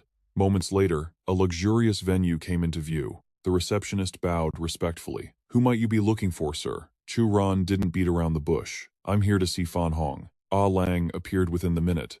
"Mr. Chu, my apologies for the lack of a proper welcome. The boss is currently with a client, so he sent me to escort you." The receptionist stared, wondering what kind of big shot this guy was, to have Brother Lang personally come down for him. Moments later, Fan Hong extended a hand with a polite smile. "Mr. Chu, you made it. Please, sit. As they say, you don't truly know someone until you've fought them." Chu Ran cut straight to the chase. "Boss Hong, why exactly did you ask for me?" Weibo finally spoke up, his voice dripping with skepticism. "This is the guy? This is who you brought in to spar with me? He's just a wet behind-the-ears brat. I bet even your lowest grunt could take him down. Are you trying to insult me?" With a single glance, Chu Ran analyzed him. Weak as he was, the man had actually developed internal force. He must have just stepped into the martial apprentice realm. Ignoring the taunt, Chu Ran turned back to Fan Hong, repeating his question. It turned out the gang was in a dispute with the Zinde group over a prime piece of land. "The other side has roots in the underworld," Fan Hong explained. "Negotiations are dead. They want to settle this with force. One fighter each. Winner takes the land. But rumor has it, they've brought in a real expert." Chu Ran understood the situation instantly. Fan Hong had hired 2 martial artists for insurance, but he needed to be sure. He wanted them to fight each other first to see who was worthy. Fan Hong gave a thumbs up. "Sharp as always, Mr. Chu. I had no choice. That land is too valuable. I can't afford a single mistake. And Mr. Weibo here is the best of the best." Weibo and Chu Ran exchanged looks of mutual disdain. Fan Hong proposed a sparring match. Regardless of who won or lost, they'd each walk away with 1 million. Weibo frowned, scoffing at the offer. "You don't seriously think a measly 1 million is enough to get me to lift a finger, do you?" In response, Fan Hong held up 5 fingers. 1 million is just for the warm-up. The one who fights the real battle gets 5 million. Fan Hong wasn't being reckless. The land was worth billions, so a few million was a drop in the bucket. Chu Ran, however, was stunned by the 5 to million figure. He'd never seen that kind of cash in this life. And back in the immortal world, money was useless. Fan Hong misread the silence, assuming Chu Ran was just some uneducated guy overwhelmed by such a small sum. If he's that impressed by money, Fan Hong thought, he probably doesn't have any real power. Chu Ran was already doing the math. That money would solve his family's financial struggles. Plus, he needed Fan Hong for a favor anyway. It was perfect. Weibo leaned in, his voice low. "Fan Hong, is it true? The fighter from Cinda, can he really shatter a solid wooden table with a single punch?" Fan Hong nodded grimly. He had originally planned to fight personally, but against power like that, victory was a long shot. Weibo put on a wise air. "That man possesses internal force. You're lucky you didn't step into the ring, Fan Hong. He would have beaten you to death." Fan Hong looked blank. He'd never heard of internal force. Weibo seized the moment to turn his arrogance toward Chu Ran. "Hey kid, do you even know what internal force is? If you don't, we might as well cancel this little sparring match right now." Chu Ran answered with a bored expression. "Internal force. Think of it like the internal energy you see in those martial arts novels. It manifests when the human body shatters its own physical limits. Of course, some rare talents are born with it, allowing them to walk the path of martial arts effortlessly." Ah Lang found the situation bizarre, but to Chu Ran, their display of power internal force was merely a parlor trick, a basic introductory step. As for smashing a table with bare hands, It just meant one had deep internal energy. Nothing special. Weibo, however, was furious that this kid considered his life's work a parlor trick. He had spent over 10 years mastering that power. Chu Ran replied casually, "Some people stand at the foot of the mountain and think they've conquered the peak." Weibo snapped, "You arrogant brat! You look so young. I bet you haven't even cultivated internal force yet. Speak. Where do you hail from? If you're the disciple of an old friend, I might show mercy." Ah Long watched in shock as Weibo's body seemed to transform with energy. This is true, internal force." Fan Hong stood in awe of Master Weibo, but Chu Ran just sighed. "You can't fool me with those cheap tricks. Go back to the mountains and train for another few years." Fan Hong jumped in, terrified. "Mr. Chu, that's a bit too harsh." Weibo gritted his teeth, enunciating every word. "Kid, if not for Fan Hong, I would have ended you already. You forced my hand." He stomped his back foot, cracking the ground. His aged body leaped incredibly high into the air, but before he could strike, Chu Ran simply flicked his wrist, effortlessly neutralizing the attack. Weibo suddenly feels a strange, hollow sensation washing over him. His limbs turn to jelly, and he collapses in a heap. Pan Hong leaps from his chair in shock. After a moment, Weibo struggles back to his feet. He's secretly twisting something in his hand. It turns out to be a Dharma artifact. He intends to activate it to see if the kid can withstand the blow. The object in his palm releases a dense cloud of black chi. Pan Hong is on high alert at this strange phenomenon, but Chu Ran looks amused. It's been ages since he saw such a piece of junk, yet Weibo calls it an artifact and jokes about gifting it to him. That arrogance strengthens Weibo's resolve. He flicks his wrist, sending the stream of black chi surging forward. Pan Hong, panic-stricken, shouts for him to dodge. But as the energy blast closes in, Chu Ran is still calmly sipping his tea. Weibo is gloating, a malicious grin spreading across his face. Everything is going exactly according to plan. Suddenly, Chu Ran acts. He flings the contents of his teacup. The liquid collides with the dark energy, triggering a series of explosive booms. The water slices through the air like a blade, flashing right past the old man's face. It slams directly into the painting behind him. Weibo feels a stinging pain on his cheek.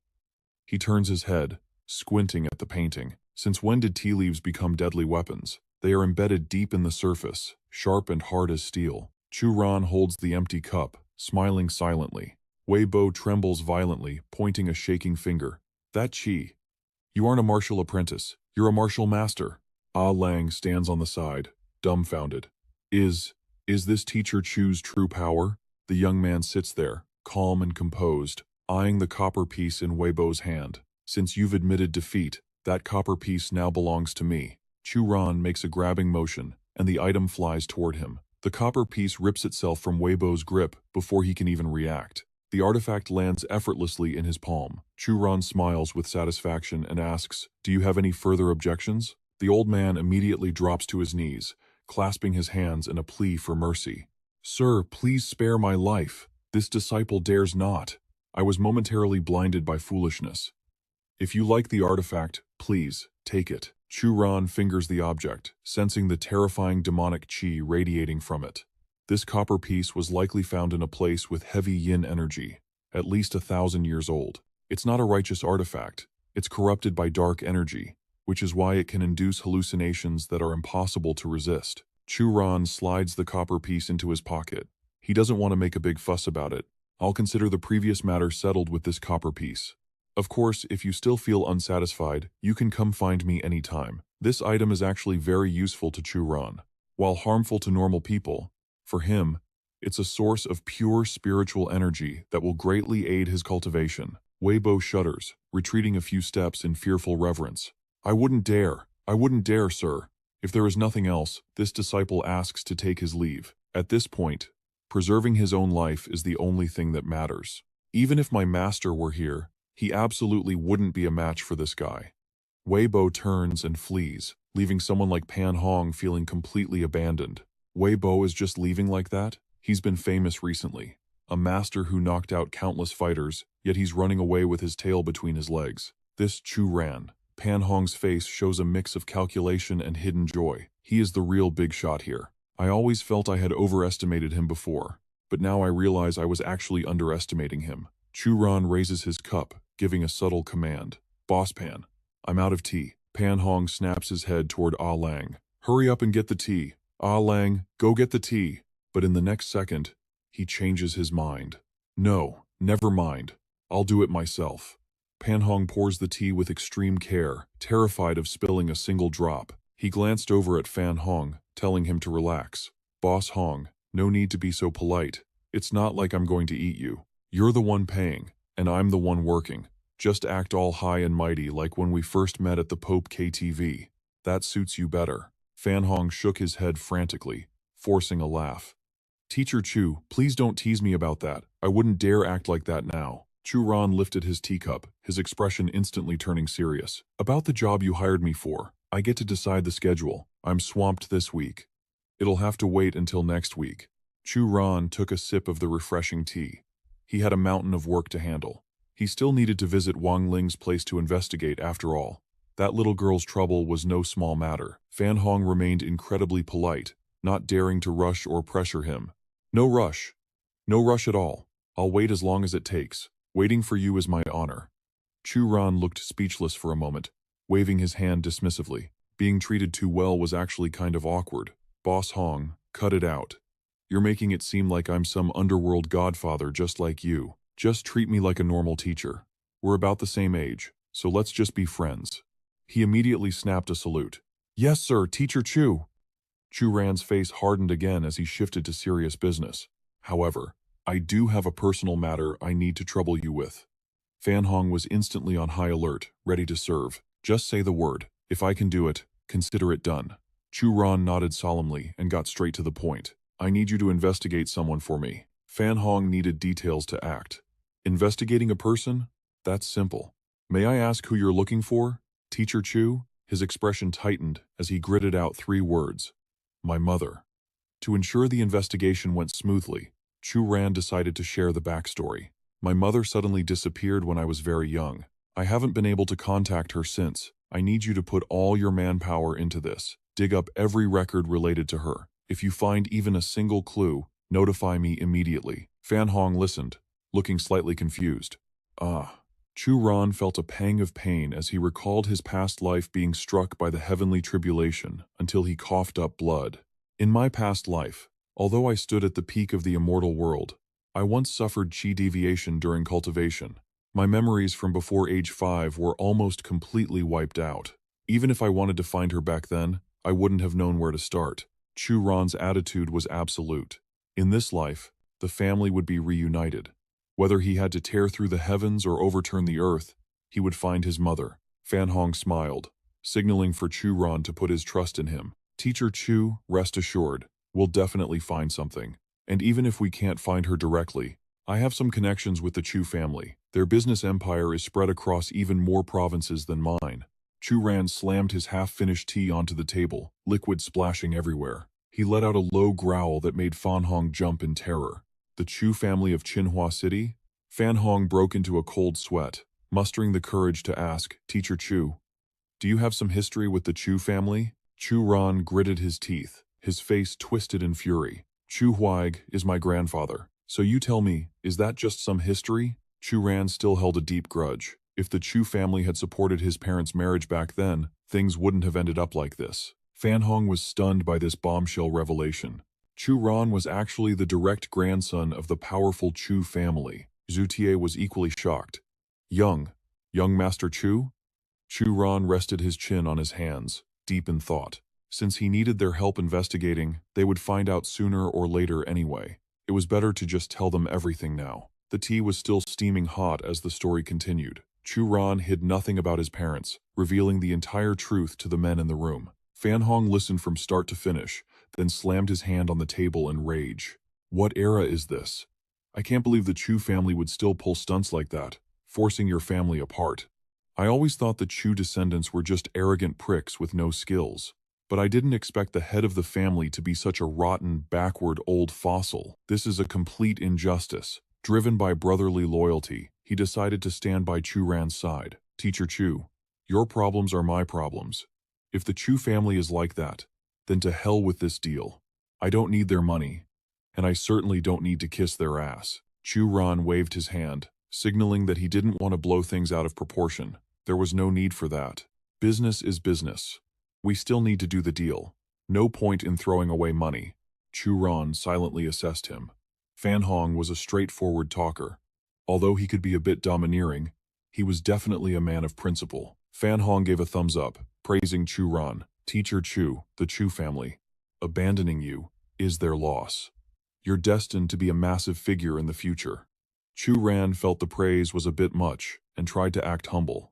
Then, Chu Ran remembered something else. Right, there's one more thing I might need to trouble you with. Shifting to a different topic, Chu Ran asked seriously, do you guys know about 6 thugs who frequently hang around this area? He was determined to see this through. This had to be resolved. I might not care about myself, but this could damage Wang Ling's reputation. Pan Hong rubs his chin, deep in thought, but eventually shakes his head. He has no idea which ragtag bunch of nobodies this could be. Zhao Tai scratches his head and points. Master Chu, I know them. They're just a group of hooligans from the district I manage. They usually know their place, so I often turn a blind eye. Did they actually dare to offend you, sir? Chu Ran explains slowly. It's not exactly a personal offense. They were likely bought off by someone else. Give them a call and explain the situation, he instructs.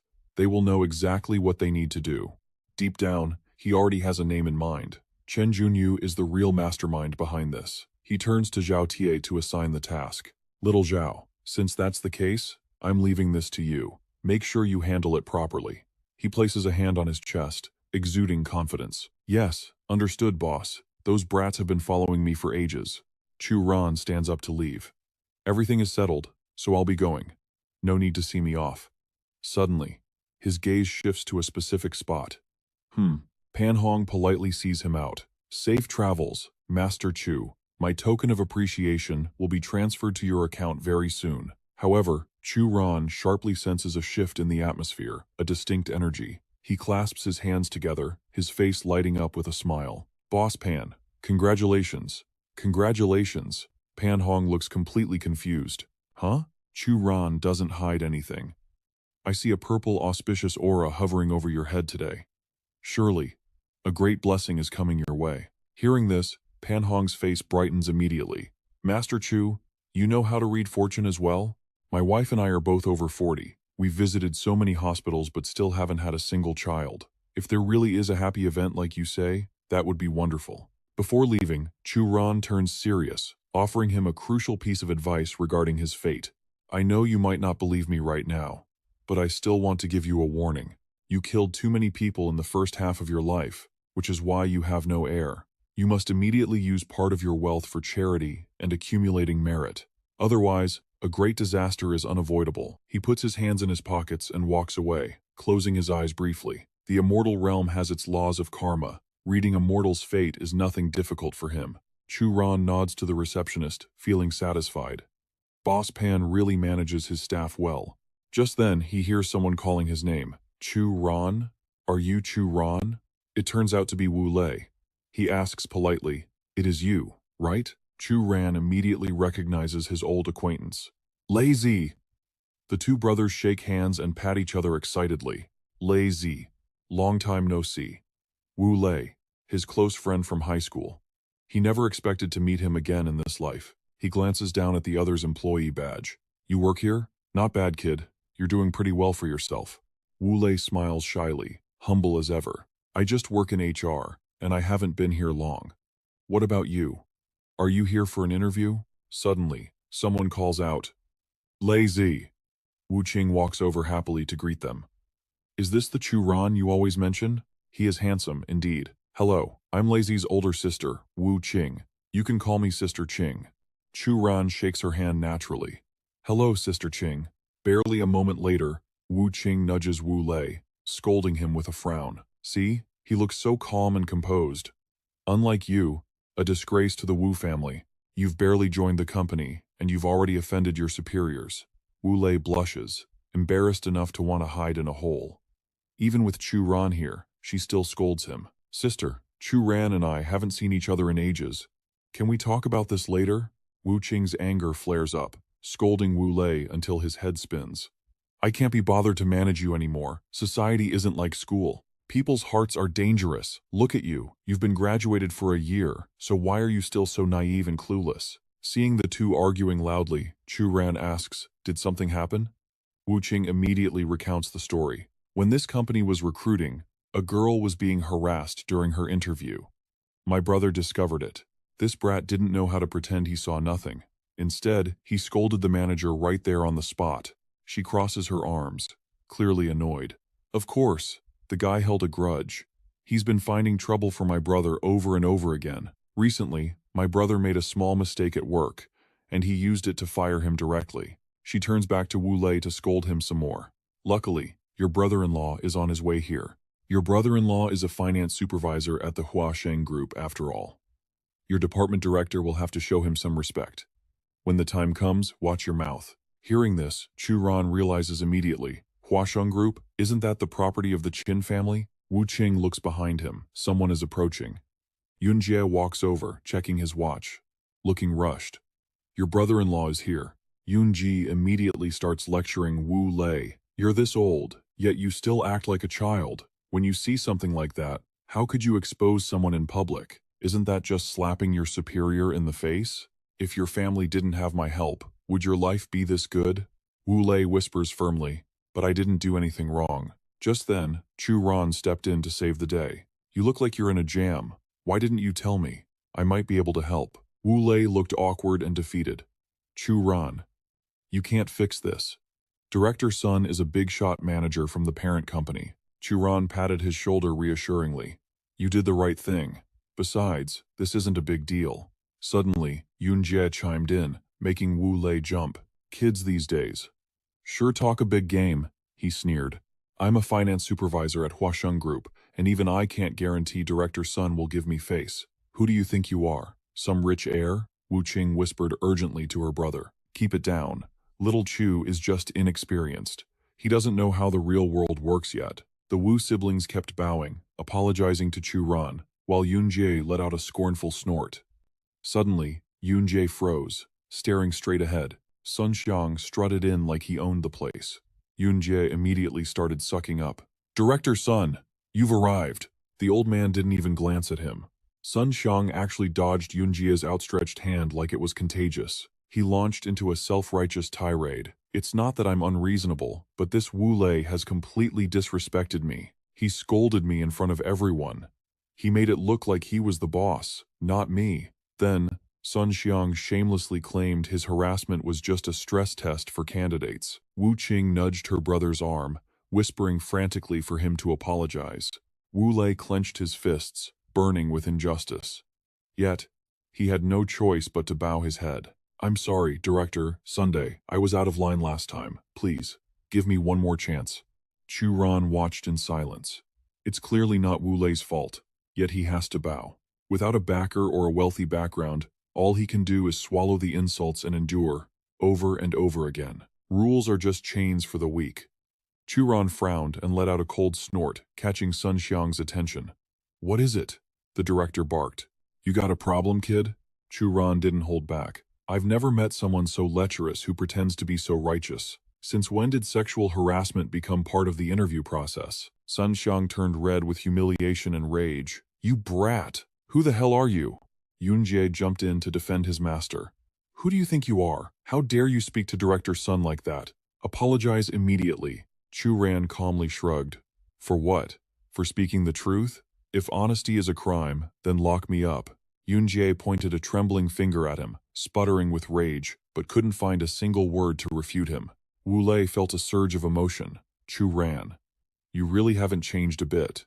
Meanwhile, Wu Qing rushed to apologize. Director Sun, please, they're just young and stupid. But Wu Lei cut in firmly.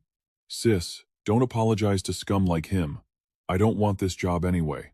I refuse to believe a college graduate like me can't find work elsewhere. Yunji exploded at him. Do you have any idea what you're saying? He then frantically turned to the director. Director Sun, this has nothing to do with me. If I get blacklisted because of this mess, he thought, my career in this industry is over. Sun Xiang shot him a cold glance and spat out 2 words. Too late. Suddenly the elevator doors slid open. Zhao Tie stepped out, his voice booming with authority.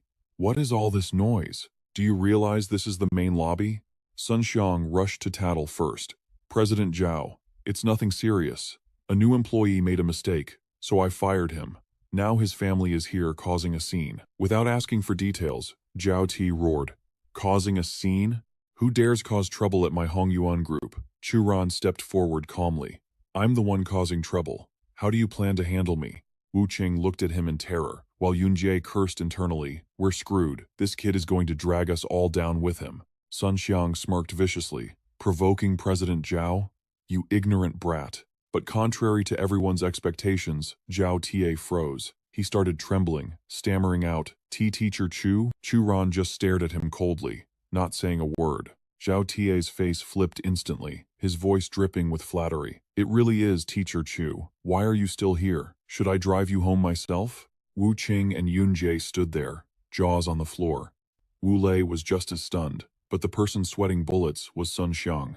Who the hell is this kid? He thought frantically. Even President Zhao is sucking up to him. What kind of big shot did I just offend? He quickly bowed, scraping before Chu Ran. I'm so sorry, Teacher Chu. I didn't mean any of it. Zhao Tie's voice turned ice cold. Did you just offend Teacher Chu? Sun Xiang trembled like a leaf. I didn't know. I didn't know he was your VIP guest, sir. I never would have dared if I knew. Chu Ran turned calmly to Wu Lei. Tell Zhao Ti exactly what happened here. Zhao Ti, I won't interfere. Handle this according to company policy. With that, Wu Lei exposed every single one of Director Sun's dirty deeds to the president. As he listened, veins bulged on Zhao Tie's temples. His brows locked together, his face darkening with pure rage.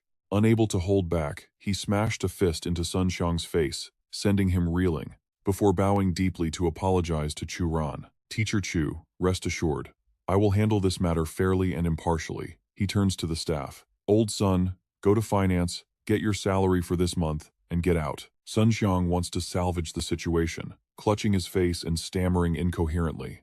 But Zhao Tai is fuming and has zero patience, scaring the old man until he shakes like a leaf. Finally, unable to handle the pressure, Sun Xiang tucks his tail and scrams. Chu Ran hands a business card to Wu Lei. If anything happens, contact me directly. Today isn't convenient, but let's catch up properly another time. Wu Lei naturally throws his arm around Chu Ran's shoulder. You brat, you've really made it. You even know Boss Zhao? I need to cling to your golden leg from now on. Chu Ran smiles inwardly. He's glad this kid hasn't become distant just because of his new status. He turns to warn Wu Qing. As Wu Lei's friend, I want to remind you of something. If it needs to end, end it. Chu Ran speaks bluntly in front of Yunjie. This man is not a good husband. He likely has ulterior motives. Meanwhile, in a distant luxury mansion, a shocked voice rings out. Using tea water to injure an opponent? Even with all my hard training, I couldn't possibly reach that level. Cheng Feng, Wei Bo's master, explains gravely. When it comes to qi manipulation, that opponent has already reached the pinnacle. Wei Bo asked with a serious expression. That kind of technique. I've only ever seen Master use it before. Was Grandmaster a Grand Martial Master? Does that mean this Mr. Chu is also a Grand Martial Master? Zhujiang City actually hides a character who is such a high-level expert at such a young age, Cheng Feng said, brimming with interest. If he has the ambition, I'm afraid the power structure here will change in the next few years. If possible, I really want to spar with that Mr. Chu. The old man didn't forget to warn him. Little Bo, next time you see Mr. Chu, remember not to be rude. Night had fallen. Fan Hong finally returned home, leaving his shoes outside the door with a smile. He asked his wife curiously, why is the dinner so lavish today? Do we have a VIP guest coming over? Fan Hong's wife smiled gently. No guests, just something especially good. Try to guess. He suddenly remembered Chu Ran, congratulating him earlier. Fan Hong guessed, feeling a mix of shock and nervousness. You're pregnant. She looked surprised. You're guessing like a god today. You got it in one try. But you don't look very surprised? Fan Hong was internally thunderstruck. He hadn't expected Chu Ran to actually know how to read faces. She reminded him, what are you standing there staring for? Hurry up and eat.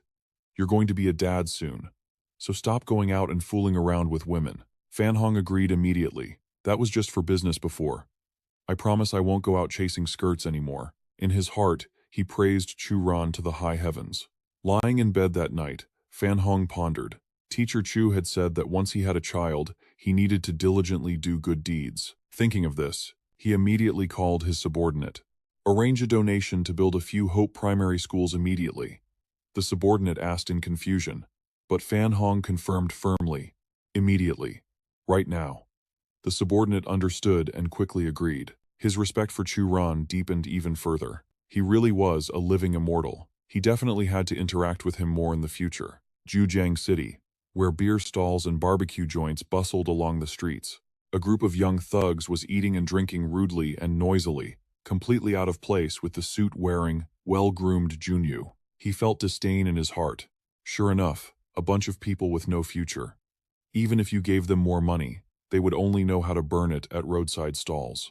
Even so, Junyu still raised his beer glass. On the surface, he acted solemn and said, "I'm very grateful for the help from you brothers this time. Once this matter blows up and hits the newspapers, I'm afraid that guy named Chu won't be able to continue working at the school." Liu Gang laughed cunningly.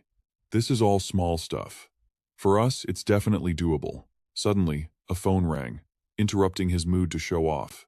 Liu Gang shouted into the phone, "Who the hell is calling Daddy in the middle of the night?"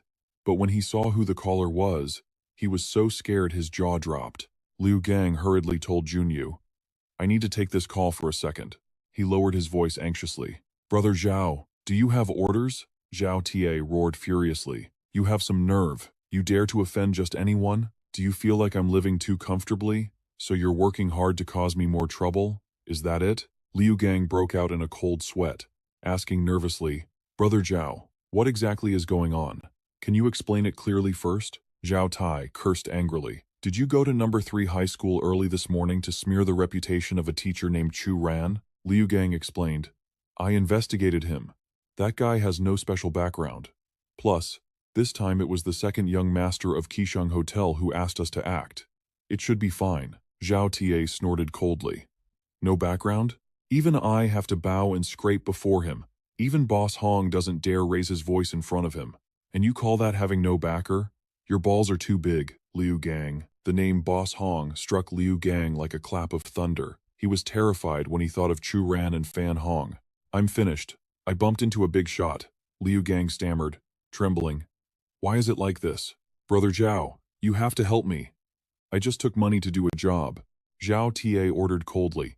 "The other party hasn't assigned blame yet. Tomorrow morning, you guys go to number 3 high school. Figure out what you need to do yourselves. If you don't make that person satisfied, bring your head to see me." When Liu Gang returned to the table, his face was dark and gloomy. Junyu deliberately took the initiative to invite him for a drink. Liu Gang thought furiously, "Drink what? Chen Junyu, I've really been screwed over by you, you little brat." Liu Gang shouted at his gang, "Let's go. What are you still eating for?" Startling everyone. Junyu forced a smile and said, "We were just having fun. Why leave so soon? Have a few more glasses." Liu Gang roared in a rage, "It's not your place to interfere with my business. Second young Master Chen, you'd better look out for yourself." In his heart, he cursed, "I'm about to die, and you want to drag me down with you?" Junyu gripped the wine glass tightly. "Just a bunch of flies, yet they dare to act arrogant with me. I'll deal with you all after this is over." The female owner came over to remind him, "Sir, your total is 860. I've printed the bill for you." Junyu reached into his jacket pocket to get money to pay. He suddenly realized his wallet was gone. "Crap, where's my wallet?"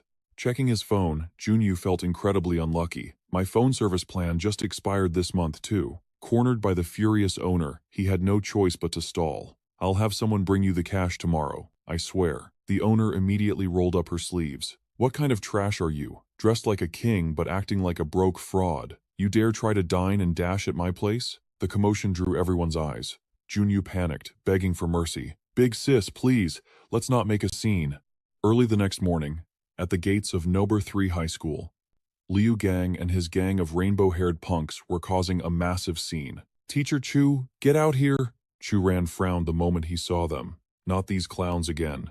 One of them pointed excitedly. "That's Teacher Chu." Liu Gang rushed over, grabbing Chu Ran's arm with enthusiastic warmth. "We're here to apologize." Chu Ran stood there, completely baffled. The students whispered among themselves, "What the hell are these punks up to now? Does this mean Teacher Chu didn't actually lure that girl to the bar?" Even the security guard was confused. Yesterday they were smearing his name, and today they're rushing to apologize? Chu-ran asked impatiently. All right, boys, what kind of drama are you trying to stage this time?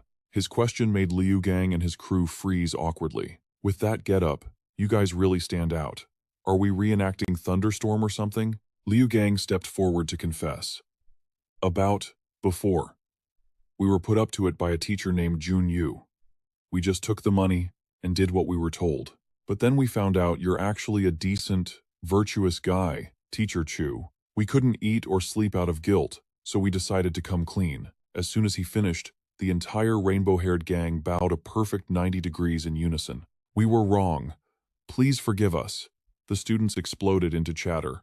Isn't Chen Junyu that transfer teacher from Noda 1 High? So he's the one who framed Teacher Chu? I knew it. Those photos were definitely fake.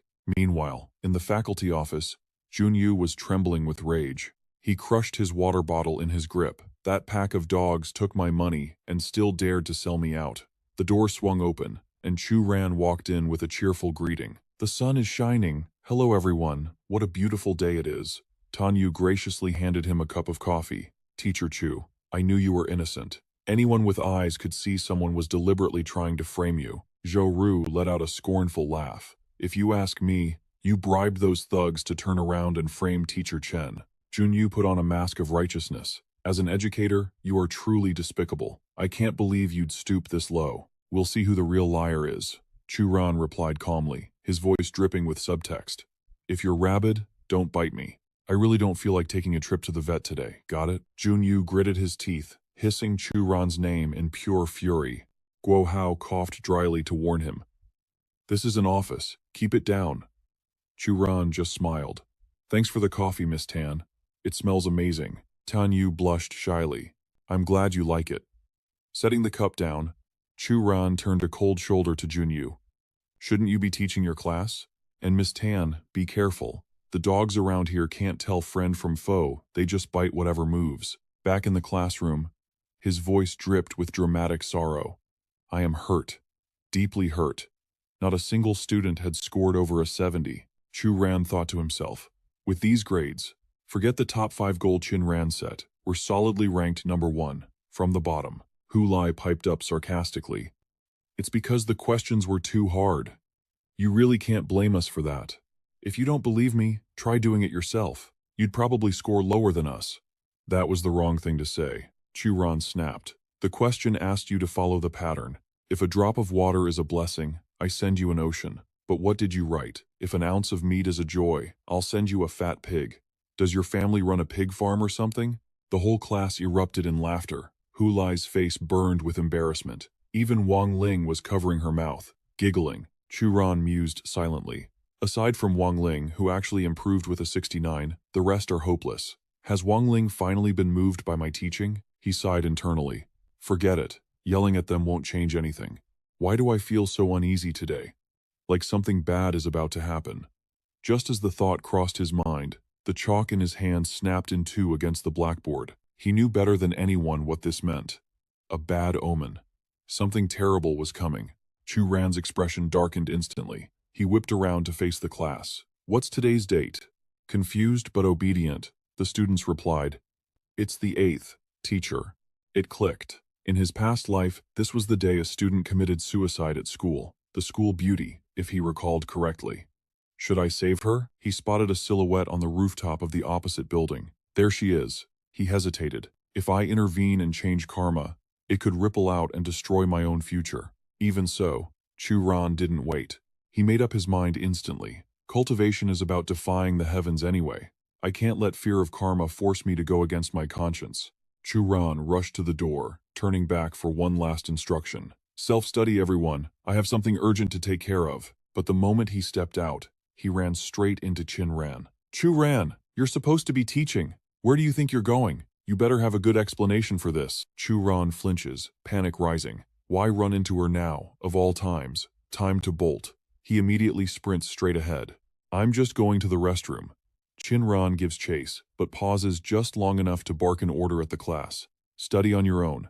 I'm going to drag that teacher back here. Meanwhile, on the school rooftop, Luo sits with a heavy gaze, lost in thought. Is sacrificing myself for the family my only choice? Do I really have to marry him? After a moment of silence, Luo makes her decision. She stands up and walks to the edge of the roof, a dark thought consuming her. If this is her fate, she might as well end it all right now. Just then, Chu Ran bursts onto the scene just in time to stop her. Hey, student, what do you think you're doing? She spins around in a panic. Who are you? Stay back, he quickly explains. I'm a teacher here. You can call me Mr. Chu. Internally, he notes that she's incredibly beautiful, and judging by her clothes, she comes from serious money. Luo sighs. Mr. Chu, you're still so young. She never expected that the last person she'd see in this life would be a total stranger of a teacher. Before jumping, Luo hopes Chu Ran will at least remember her name. He frantically tries to talk her down. Wait, hold on. Look at you, you're gorgeous. If you jump, you're going to look terrible when you land. Luo replies with chilling calm. Mr. Chu, the body is just a shell. Once I'm dead, everything fades into nothingness anyway. She spreads her arms wide, tilting her head back to take one last deep breath of the air. Chu Ran grits his teeth. This is the 15th floor. With his current power level, jumping after her means certain death. He stares intently at Luo and activates his chi-gazing technique. He's stunned. This girl possesses the phoenix fate. In ancient times, she would have been an empress. Why has she been driven to such a desperate edge? He shouts, Wait, Luo, is your family forcing you into something? Is that why you're so desperate? Hearing this, Luo turns back, looking at Chu Ran in shock. How? How did you know? Chu Ran explains that he can read fortunes. Chu Ran sees that her physiognomy radiates wealth and nobility, so he deduces she's being forced into an arranged marriage by her family. Luo is secretly astounded. No one at this school knows her background because her family's status is far beyond anything these people could imagine. She recalls the many fortune tellers who tried to read her fate before, but none of them were ever as accurate as Chu Ran. Chu Ran presses on. Just trust me for now. If nothing changes after today, you can always jump tomorrow. It won't be too late. Of course, if you really want to jump, go ahead. But it's so hot out here. If you don't jump soon, I'm going to pass out from heat stroke. Suddenly, a voice rings out from behind. Chu Ran, what on earth are you doing? Why are you encouraging a student to do something so foolish? Do you have no humanity left? Chinran's face is twisted in anger. What is this nonsense about jumping tomorrow and telling her to go ahead and jump? What kind of teacher are you? Luo quickly steps in to reassure her. Principal, please, I don't want to do it anymore. Don't worry. Chinran panics internally. Oh God, she's treating life and death so casually now. She yells, if you're not going to jump, then why are you still standing there staring into space?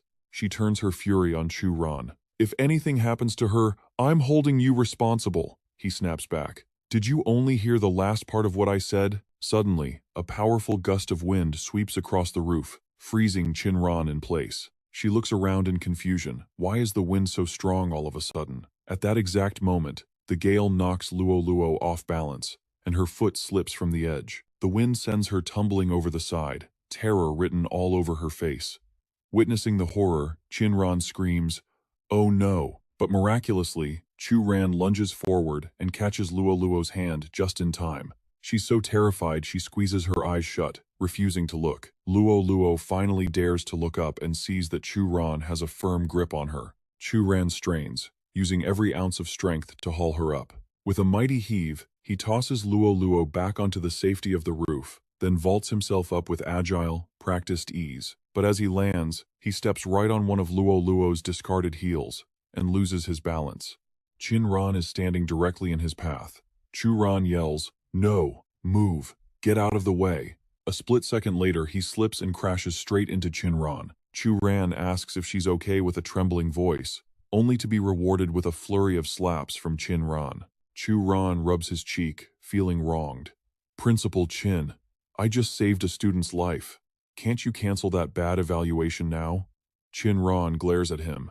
"Get back to class and teach. Now." And Luo, come to my office immediately. Watching Chinran storm off, Luo mutters, "What an arrogant woman." Bonk. Chu Ran raps her on the head. "Why do you talk like a 30-year-old woman? You're just a kid. Stop overthinking things. Now go to the principal's office and take your lecture." Luo thinks to herself that she's met all kinds of people, but never anyone as interesting and eccentric as him. There's something mysterious about him. When Chu Ran returns to the classroom, the students start whispering. Mr. Chu only went to the restroom, so why does he look like that? Hu Lai grins, teasing. Mr. Chu. Principal Chin just walked by looking furious, and her clothes were all disheveled. Don't tell me you. Hearing this, the entire class looks at Chu Ran with suspicious, knowing grins, making him blush furiously. Chu Ran stammers to clear his name. What kind of nonsense are you thinking? I was out there saving a life. Ma Xin spins his pen, grinning mischievously. Teach, we totally believe you're out there making babies. We're all adults here. Besides, Principal Chin isn't bad looking, right? Chu Ran slams the desk, feigning anger. Watch your mouth. You know Principal Chin's weird temper. I reckon a woman like her is destined to be single for. Mid-sentence, he freezes. A sudden, chilling, killing intent washes over him. Chu Ran gulps, his voice trembling as he pivots.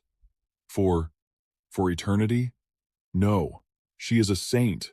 No man is worthy of her divine grace. He spins around, face twisted into a sycophantic smile. Principal Chin, your presence lights up my humble existence. I didn't know you were coming. What brings you here? Chin Ran stands beside him, fighting the urge to beat him into a pulp. After a moment, she ignores him and turns to Luo. Luo wants to transfer to your class. I've approved it. Without another word, she turns to leave. This student is your responsibility. If anything happens to her, you're going down with her. Chu Ran watches her leave with a pathetic look, while Chin Ran secretly revels in his misery. Defeated, Chu Ran sighs and tells Luo to go in and introduce herself. Suddenly, he glances at the class. Chu Ran wonders, what's up with these brats? Why are their literal hearts floating above their heads? Every single boy and girl is staring at Luo, entranced. She smiles sweetly. Hello everyone, I'm Luo. Please take care of me. Chu Ran scowls, feeling a twinge of jealousy at the warm welcome. When I arrived, I didn't get a single clap. Is this really necessary? Time flies, and the scene shifts to the next morning at school. Chu Ran eyes the students suspiciously. They're actually studying. He wonders, did they all get a personality transplant overnight? He walks to the podium. Hu Lai? Usually, you're drooling on your desk by this time. Hu Lai replies enthusiastically, I'm the class monitor. I have to set an example. Is there a problem, sir? Ma Xin also looks offended by the question. Teacher Chu, we are diligent scholars now. Please don't dampen our burning passion for learning. Chu Ran raises an eyebrow and looks toward the door. Luo strolls in, waving casually. Morning, Teacher Chu. The class erupts again, eyes filled with hearts, chanting goddess. But Chu Ran cuts through the noise. Luo, you're late. Luo freezes. The class glares at Chu Ran indignantly.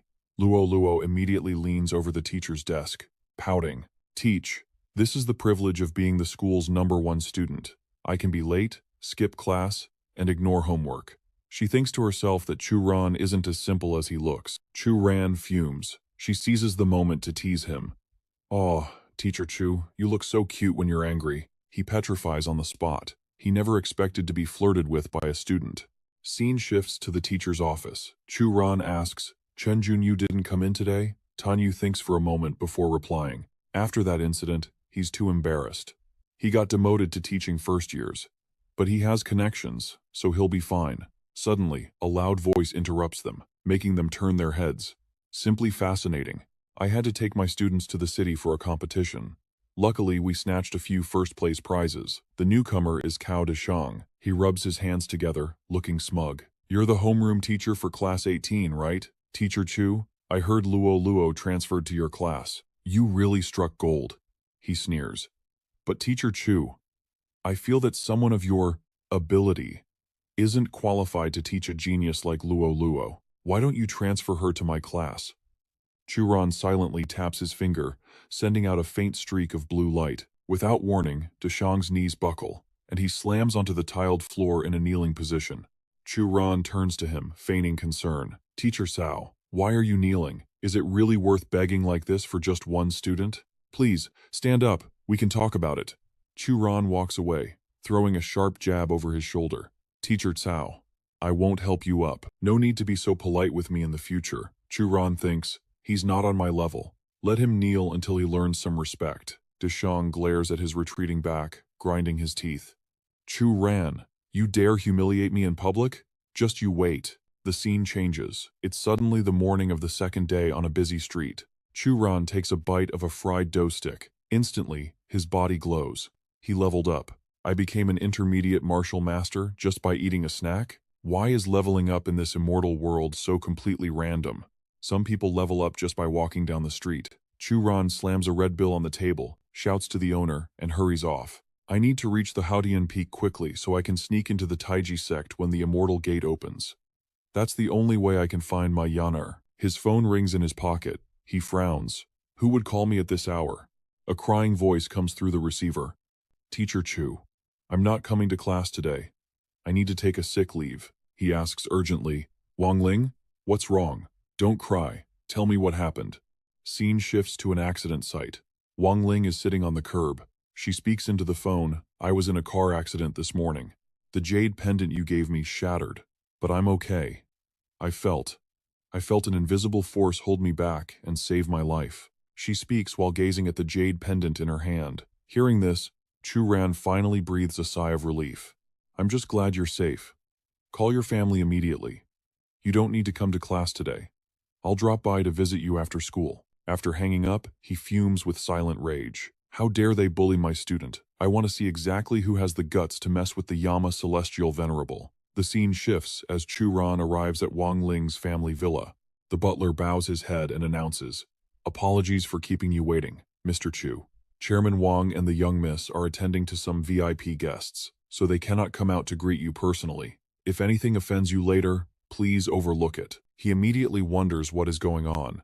The butler replies, The Wang family has been facing some bad luck recently, so Chairman Wang invited 3 celestial masters to perform a ritual. You are a man of science, so I fear you might not be used to such things. Chu Ran acts indifferent and simply asks the butler to lead the way. The butler immediately invites him in. As soon as he steps inside, Wang Ling greets him cheerfully. Mr. Chu, you're here? Uncle Wang steps forward to shake Chu Ran's hand. Mr. Chu, thank you for coming to visit Linger. He then introduces the group nearby. These 3 elders, especially the one in the middle, is the Grand Master from Gu Tian Mountain, and that young man is Su Chi-bai, the son of a business associate. Chi-bai steps forward with a smirk. Uncle Wang, it seems this place. Let's just any stray cat or dog walk in. Wang Ling screams in anger. Shut your mouth. Don't you dare insult my idol. Uncle Wang also expresses his displeasure. Kid, watch your words. This is Mr. Chu, Linger's homeroom teacher. Chu Ran, however, remains unbothered. It's fine, Mr. Wang. Go ahead with your business. I can wait a bit. Wang Ling timidly steps up beside him. Please don't mind them, sir. My dad went through a lot of trouble to invite these 3 celestial masters. I told him you're amazing, but he just wouldn't believe me. He observes the internal energy radiating from them. They actually have decent power, likely on the level of martial arts masters. The other 2 are hopeless. No internal energy at all, yet they call themselves celestial masters, though they might possess the heavenly eye. At this moment, Tian Shan points to a painting on the wall. Mr. Wang, I have inspected your home and discovered that your misfortune is caused by this very painting. Uncle Wang immediately cries out, That was a gift from one of my clients. The person beside him adds, Mr. Wang, Master Gu is correct. The problem lies with that painting. It looks full of yang energy, but inside, it conceals yin energy and killing intent. Dayun chimes in. A fierce tiger descending the mountain, eyes fixed on the small village nearby. It craves human flesh. Even if you take it down or tear it apart, it will be useless. This killing intent has already entangled your family. It is something even this old man finds difficult to handle. Uncle Wang clasps his hands towards Tian Shan. Master Gu, surely you have a way. Please, save my family. Money is not an issue. The old man offers a solution. The fierce tiger descending implies a great calamity. There are 2 ways to resolve this. Either your business dealings must never involve water from now on, or you must marry your daughter to Shu Chi-bai. Uncle Wang looks at Chi-bai with deep hesitation. Master Gu, is there really no other way? Wang Ling is the first to panic, tugging at Chu Ran's arm. Teacher, please help me think of something. I don't want to marry him. He's the son of my dad's rival. If I marry him, it means Chu Ran steps forward to intervene. Hey, Celestial Master. What you're saying is absolute nonsense. Hearing this, the old man shoots a sharp glare. Chi Bai immediately raises his voice. Who the hell are you to wave your hands around in front of Master Gu? Tian Shan raises a hand to stop him. My friend, you are a teacher, so surely you do not believe in these things. However, there are certain matters one must fear from within the heart. Chu Ran speaks up again. Then let's see what tricks you have to make me believe. The old man slips his hands into his sleeves. Since you insist, this old man will reveal a glimpse of power. You best look out for yourself. He waits calmly. Then, please, start your little show. The man accompanying the group immediately points a finger at his face and curses. Mr. Wang, is this how you treat guests? We are not performing any play. He is insulting our celestial masters. Chi Bai also puts on a benevolent act, claiming he helped invite Tian Shan, while disparaging Chu Ran's character, saying he isn't fit to be a teacher. Chu Ran remains silent, not responding to those insults. Uncle Wang is put in a difficult position, not knowing the right thing to do. At this, Tian Shan finally speaks to mediate. Enough. No need to argue. You've lived over half a century, yet show no restraint? Tian Shan speaks with an incredibly sanctimonious air. My friend is a teacher. It is understandable that he does not comprehend our rules. Then, he lightly snaps his fingers. A golden light appears, wrapping around him along with a turquoise jade stone. This sight astonishes everyone in the room. Wang Ling and Uncle Wang cry out in unison. What is this?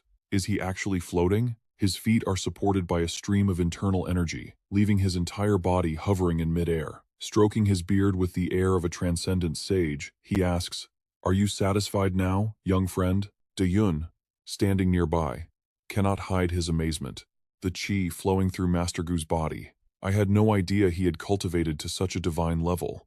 The man beside him chimed in with high praise. Uncle Wang furrowed his brow, deep in thought. This Master Gu is the real deal. Linger's teacher doesn't stand a chance against someone like this. Tian Shan seized the moment.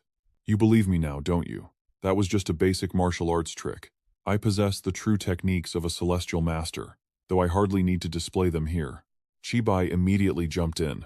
Master Gu is truly a saint. He holds such immense power yet remains so humble. He even maintains his composure while dealing with certain unethical individuals. I, Chi Bai, am thoroughly impressed. He claimed to be a man of virtue, unwilling to escalate the conflict. He insisted that with his status and looks, he had no need for Wang Ling. He urged Uncle Wang to choose the first option. Cease all water-related business immediately. Uncle Wang looked like he was starting to waver. He gritted his teeth, conflicted. Master Gu's power was undeniable, he couldn't be lying.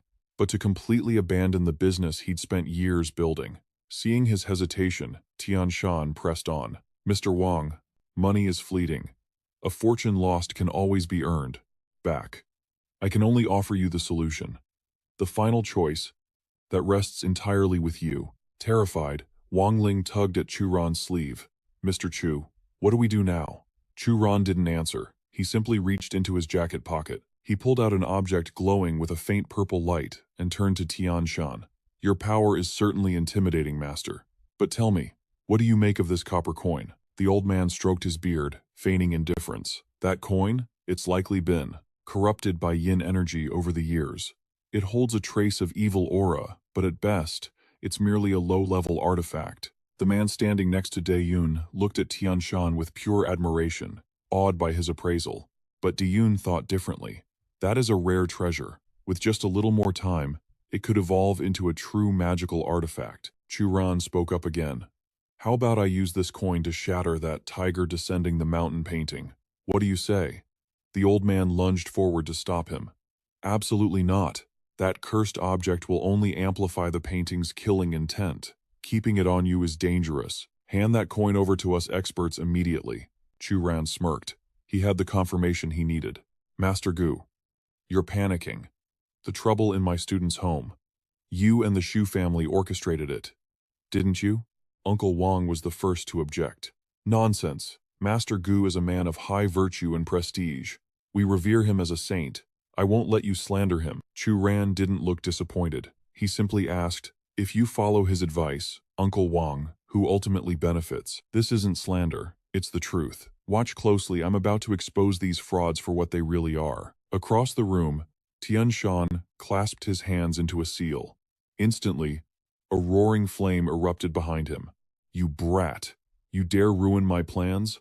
Today, I'll show you the true power of a celestial master. The flames behind him twisted into the shape of a dragon and surged toward Chu Ran, accompanied by a demonic shriek. Chu Ran watched the spectacle and laughed. You think a cheap parlor trick like that can stop me? An invisible shield instantly materialized in front of him.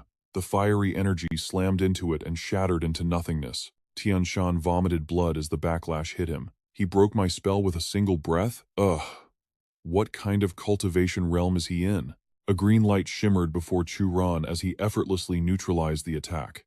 Tian Shan stared, his eyes wide with terror. He coughed up more blood. You're a true successor of the Tai Chi lineage. His answer was a brutal force slamming him against the wall. Chu Ran stepped toward him. The old man, trembling in fear, begged for mercy. Master Chu, I won't do it again. I was blinded by greed. Please, spare my life. But Chu Ran was already furious at Tian Shan's treachery. My student nearly faced a calamity. You should know the rules. A life for a life is only fair. Since begging didn't work, the old man switched to threats. I have the Celestial Master Association behind me. If you kill me, Master Chu, you'll be declaring war on the entire association, and trust me, you don't want that kind of trouble. Dayun stepped in to advise him. Master Gu's methods were wrong, but if I report this to the higher-ups, the association will handle it properly. If you kill him here and now, I'm afraid the Wang family will get dragged down with you. Wang Ling also stepped forward to persuade Chu Ran. Even if they failed, I've heard this underworld organization is incredibly powerful. Seeing their hesitation, Tian Shan smirked internally. Looks like the association's name scared them. Just wait until I get out of here. I'll settle the score with all of you slowly. But before he could finish that thought, a brutal slap sent blood spraying across the room. Chu Ran didn't give a damn about that group. If the Celestial Master Association dares to mess with me, I'll raise the whole place to the ground. While Wang Ling covered her mouth in shock, Chu Ran grabbed Tian Shan by the collar, hoisted him up, and delivered another vicious slap. That was for my student, for the brush with death she faced, and for the Wang family members you tried to murder. Beaten until his face looked like a pig's head, the old man trembled and begged, Master Chu, this disciple was wrong. I swear I'll repent. Chu Ran dropped him, dusted off his hands, and gave a cold warning. Get lost. If I ever see you again, it won't end with just 3 slaps. Tian Shan scrambled away, running for his life. Chu Ran then turned to Dayun with sincere advice. Your path is filled with hostility, but your heart remains righteous. As long as you maintain that heart, any path is the righteous path. Lose it, and everything becomes evil. As the words fell, a golden light enveloped the old man's body. He stared at his own hands in disbelief. I broke through? I've attained the Tao? I spent years in the association with no guidance. He immediately kowtowed to Chu Ran. Thank you, Master Chu. This disciple will never forget this great kindness. Then, with both hands, he presented a card. Master Chu, this is a small token of my appreciation. I don't have much money, but please accept this. It's a VIP card for my son's business. Everything is free of charge. Uncle Wang's eyes widened.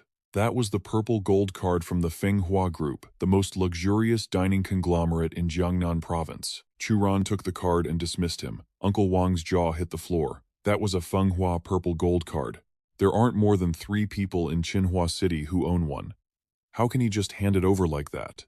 Now, Chi Bai finally knew fear. He dropped to his knees, begging for mercy. Without a word, Chu Ran smashed the cursed painting. Then he turned to Uncle Wang. I've destroyed the object. As for this man, I'll let President Wang decide. Uncle Wang immediately declared war on the Qi family. Understood. Suddenly, Wang Ling rushed over, hugging his arm tight against her chest, making him blush. Are you a monster, teacher? He looked her in the eye. I have to have some tricks up my sleeve to handle people like that, don't I? Suddenly, she planted a kiss on his cheek. No. From now on, in my heart, you're better than all of them. The scene shifted to late night in the suburbs of Zhujiang City. Tian Shan stormed in, screaming for Master Ye. Ye Li appeared, gasping in shock. Master Gu, you're injured. What happened? Who in Zhujiang City could possibly match you? Tian Shan entrusted him to take care of Chu Ran, and the old man agreed without hesitation. He calculated silently. Master Gu's father, Gu Yaotian, is invincible against anyone below Grandmaster level. I must use this chance to make them owe me a favor. The day passed peacefully. After work, Chu Ran met up with Wu Lei. Wu Lei generously offered to treat him and told Chu Ran to pick the spot. When Chu Ran pointed at a high-end Chinese restaurant, Wu Lei wailed, "Bro, are you trying to bankrupt me?" But he decided to go all in. "Fine, today I'll risk it all to be a gentleman and see how the rich live." He figured Chu Ran had helped him enough. Being stingy now would be ungrateful. Suddenly, a scornful voice cut in. "Teacher Chu, I should warn you, if you don't have money, don't bother going in. The cheapest dish here costs thousands." Chu Ran didn't hesitate to clap back. "Oh, Miss Zhou? The man you were with yesterday didn't look like this one." Zhou Ru ground her teeth in rage. She sneered, "Teacher Chu, with your pathetic salary, you should stick to street food." A waitress stepped out with a polite smile. "Sir, do you have a reservation?" Wu Lei scratched his head, awkwardly admitting he didn't. The waitress apologized. "I'm terribly sorry, but that's a problem. We're fully booked inside. Without a reservation, you'll have to wait." While Chu Ran and Wu Lei were stuck outside, Zhou Ru and her boyfriend walked right in. She threw one last taunt over her shoulder. "Teacher Chu, are you here to be a clown? Looks like you can't even get through the door." He didn't waste words. He dug into his pocket for a moment, pulled out a card, and showed it to the staff member. "Will this card work?" The staff member took the card and covered her mouth in shock. Wu Lei's eyes nearly popped out of his head. It was the purple gold card, the highest tier at Fenghua Cuisine. The server bowed deeply, treating him like royalty. "Sir, please follow me. Once inside, our special staff will attend to your every need." The server led them inside, leaving Zhou Ru and her companions stunned. "They actually got in?" she gasped. Her boyfriend tried to soothe her. Ru, don't let those nobodies ruin your mood." She blushed, looking up at him. Suddenly, a server approached them, bowing politely, but gesturing to the side. "I apologize, but the Plum Blossom Hall is now fully booked. May I ask you to move to the Bamboo Sage Hall instead?" Zhou Ru's boyfriend scowled. "I specifically reserved the Plum Blossom Hall. Why are you moving us? Do you have any idea who I am?" The waitress simply pointed toward the table where Chu Ran was now seated. "That table is currently occupied by those gentlemen. You can either accept the new seating or leave." Zhou Ru's boyfriend exploded with rage. "What do you mean? I'm the CEO of the Wanrong Group. Do you want to get run out of Zhujiang City?" The waiter gently but firmly pushed his hand away. "Please leave, both of you, or I will call security." He was furious at the staff's dismissive attitude. "You dare offend me for this broke loser?" The waitress scoffed. "Broke? Mr. Chu holds our group's purple gold card. He is a VIP. Even Boss Hong would have to wait in line behind him." He gasped in shock. "A purple gold card? A crippled teacher with no money or power? How could he have a purple gold card?" Zhou Ru covered her mouth in disbelief. Suddenly, Zicheng walked in. "Manager Qian? I didn't expect to see you here. Perfect timing for us brothers to catch up." Zhou Ru's boyfriend pushed up his glasses. "Catch up? I'm about to be kicked out because some guy with a purple gold card showed up." Zhou Ru spat with jealousy. "Humph. Who knows if it's real or fake? Just two frogs in a well." Jingjing and Zicheng glanced inside. Realization struck them like lightning, leaving them speechless. Jingjing spun around and screamed at Zhou Ru. "Shut your mouth." Zicheng turned away decisively. "Since we're acquaintances, I'll give you one piece of advice. There are some people you simply cannot touch." Then, he rushed inside to curry favor with Chu Ran. "I am so sorry, Teacher Chu. Our reception last time was lacking.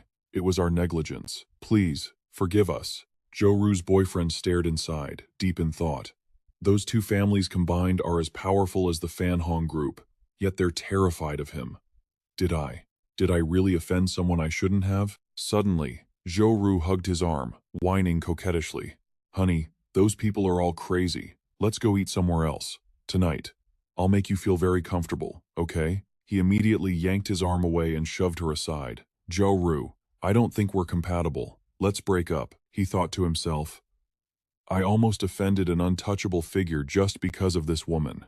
Suddenly abandoned, Zhou Ru screamed at his retreating back in a rage. "Impossible! He's just an intern teacher. You're crazy. You're all crazy." The waiter pointed toward the exit. "Miss, if you aren't dining, please leave." She turned away, seething with resentment. She thought she'd snagged a rich man and could finally quit her job for a good life. But now, Chu ran. It's all your fault. It's always you blocking my path. By chance, she walked right past Ye Li. The old man looked at her and sighed. Such intense rage. Ye Li pulled out a talisman, thinking, this girl. She could be useful.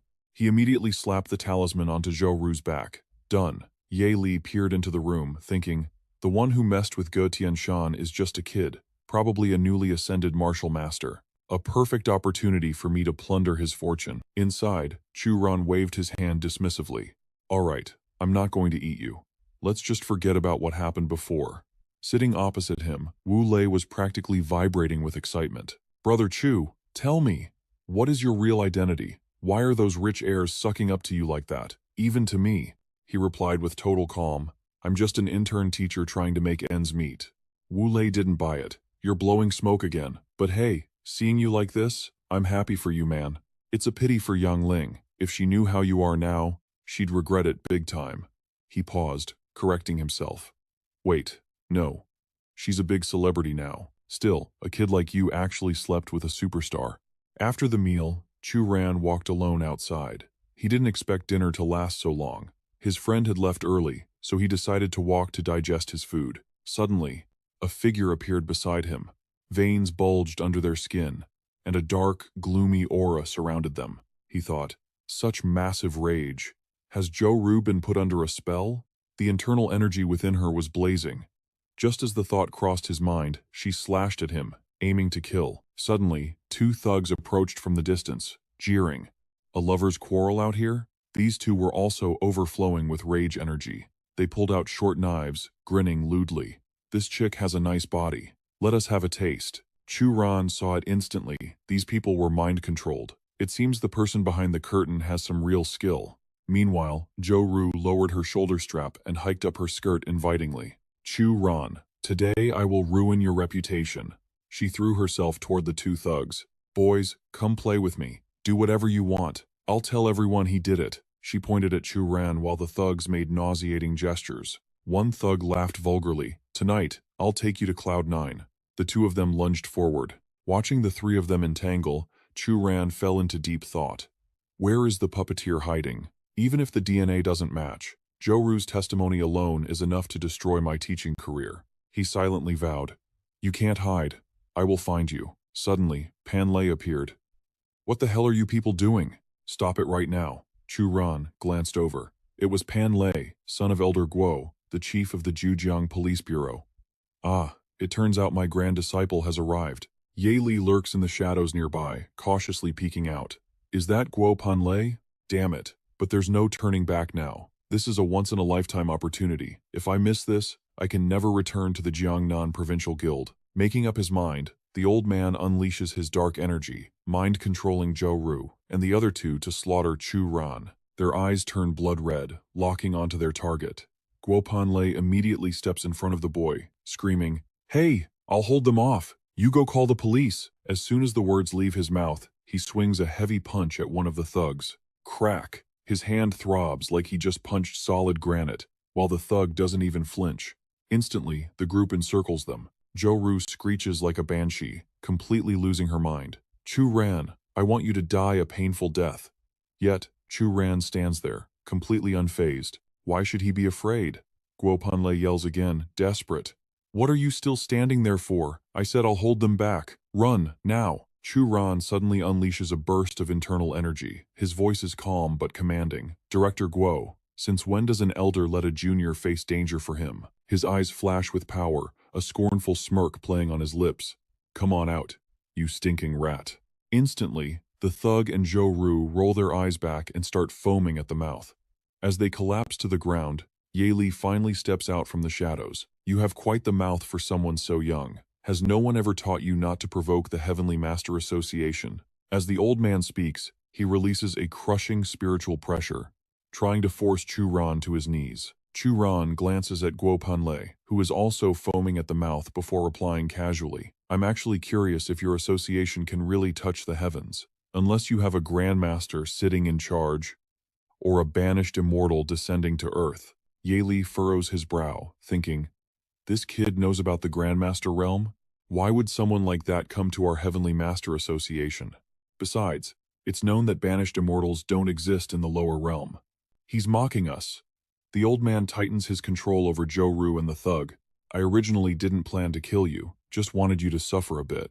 But a brat like you is simply too arrogant. Chu Ran replies with a confident smile. Well, that's unfortunate, because I really want to kill you. At that exact moment, the remaining thug launches a sneak attack from behind. Boom! Chu Ran unleashes a wave of energy, sweeping away the three puppets instantly. He steps forward. Within 10 steps, I will slaughter you like a dog. Ye Li's eyes bulge in disbelief.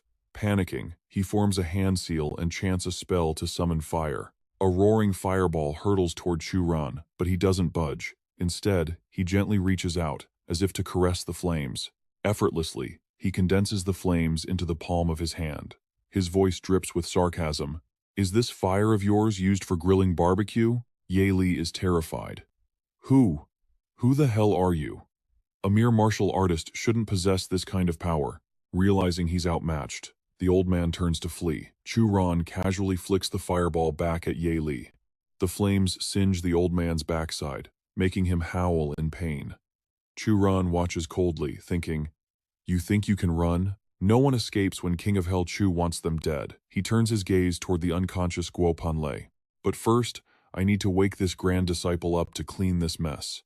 Chu Ran taps Guo Panlei lightly to revive him. Panlei snaps his eyes open, frantically looking left and right. Chu Ran stops him. Stop looking. They're all gone. If you're okay, I'm leaving too. You can't handle this situation anyway. The killer you guys were hunting, he died tonight. His body is buried in a wasteland on the east side of the city. Chu Ran turns and walks away, leaving Guo Panlei sitting there with a dumbfounded look on his face. Suddenly, he stops and calls back. Oh, and tell old man Guo. I'll be checking his homework tomorrow. Guo Panlei racks his brain, deciding he needs to ask his father about this mysterious Chu Ran. He also plans to report the incident to headquarters. Scene shift. At the Heavenly Master Association headquarters in Kujiang City, a booming voice echoes through the hall. Someone dares to interfere with the association's business? I don't care who he is. Before us, he is nothing more than an insect to be crushed. The speaker continues with absolute confidence. We invited Master Ye to handle it this time. Failure is impossible. He should be returning any moment now. Let's prepare a celebration. The speaker, Tian Shan, raises a glass of wine high. Let's drink to that brat dying without a grave to bury him in. Just then, Ye Li walks briskly past the crowd, ignoring them as they call out his name. Tian Shan laughs heartily. Master Ye is back. That means the enemy has surely been reduced to fine powder. Suddenly, glowing red markings appear on Ye Li's neck. Ye Li speaks frantically. I couldn't kill him. He's strong. But he couldn't kill me either. Next time I'll bring more masters. We'll definitely get him. He said he'd kill me like a dog? Ha, ridiculous. Ye Li tries to convince himself.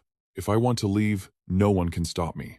Look, I'm standing right here, aren't I? But as soon as he finishes bragging, his expression twists in horror. The red markings spread to his face. A blinding red light erupts from his body, and he screams helplessly for help. Boom! A massive pillar of fire consumes him instantly. Where Ye Li once stood, there is now only a raging sea of flames. Letters materialized within the roaring flames, a message from Chu Ran. Within 6 months, I'm coming for your wretched life. Tian Shan was struck with pure terror. He means me. He's talking about me. He was done for. The scene shifts to a villa. Mom, Dad, I'm home. Pulled an all-nighter, so I'm gonna crash now. Suddenly, Panlei thought of Chu Ran and asked, Dad, do you know a young martial artist? I ran into him yesterday. He said he wanted to check your homework. Hearing this, the old man became incredibly agitated. Master? Son, you met my master? Come here, right now. Guo Panlei recounted everything that happened the previous night, sparing no detail for the old principal. The old man slammed his hand on the table. Panlei, do not report this to your superiors. We can't have the special division bothering my master. Master clearly doesn't want the fame. That's why he's hiding as a teacher here. Panlei recalled Chu Ran's image with a hint of regret. I'll keep a lid on it.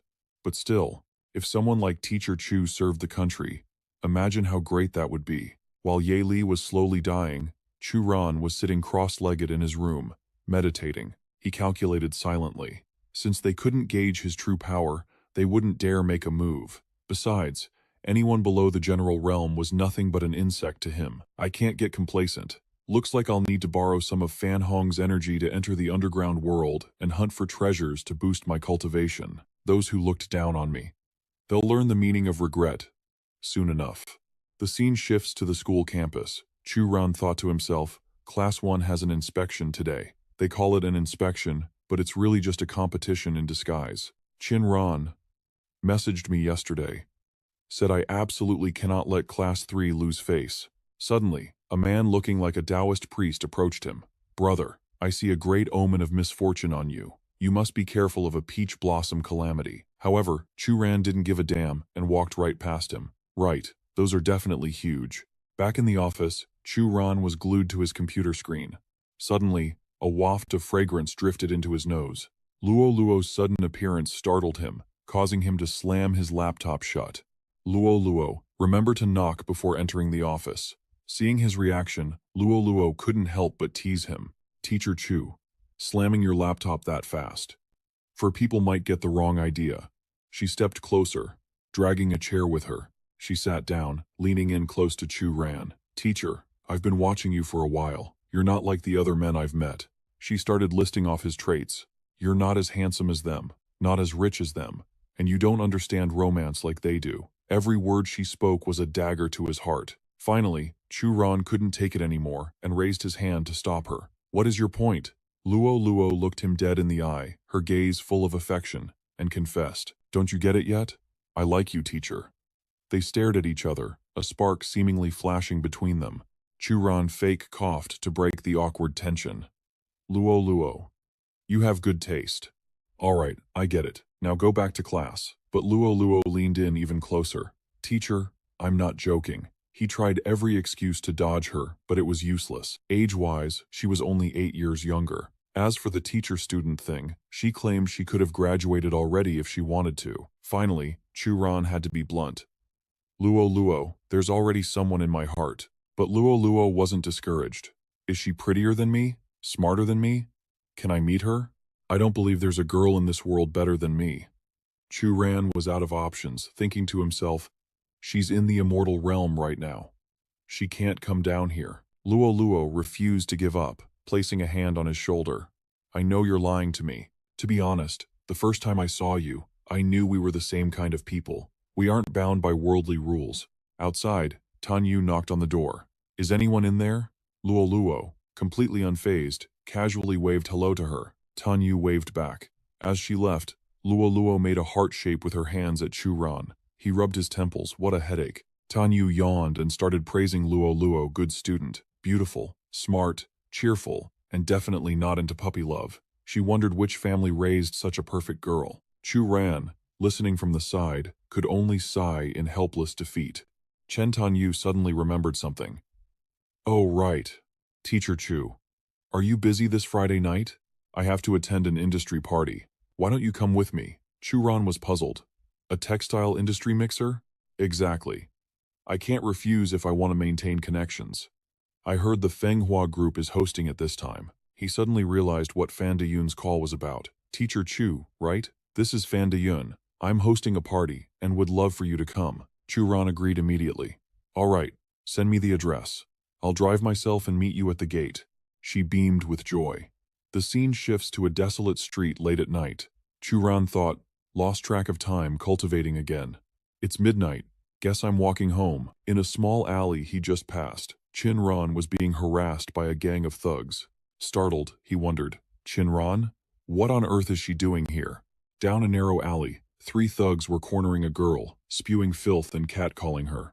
Suddenly, a powerful grip yanked one of the punks backward by his collar. It was Chu Ran. He hurled the guy away like a rag doll, his expression darkening instantly. The gang spun around, cursing and ready to brawl. Who the hell are you? You got a death wish, kid. Mind your own business. Get him. Chu Ran didn't waste breath. He delivered swift, brutal kicks to their groins, dropping them in agony. Gently supporting Chin Ran, he asked, Principal Chin, are you all right?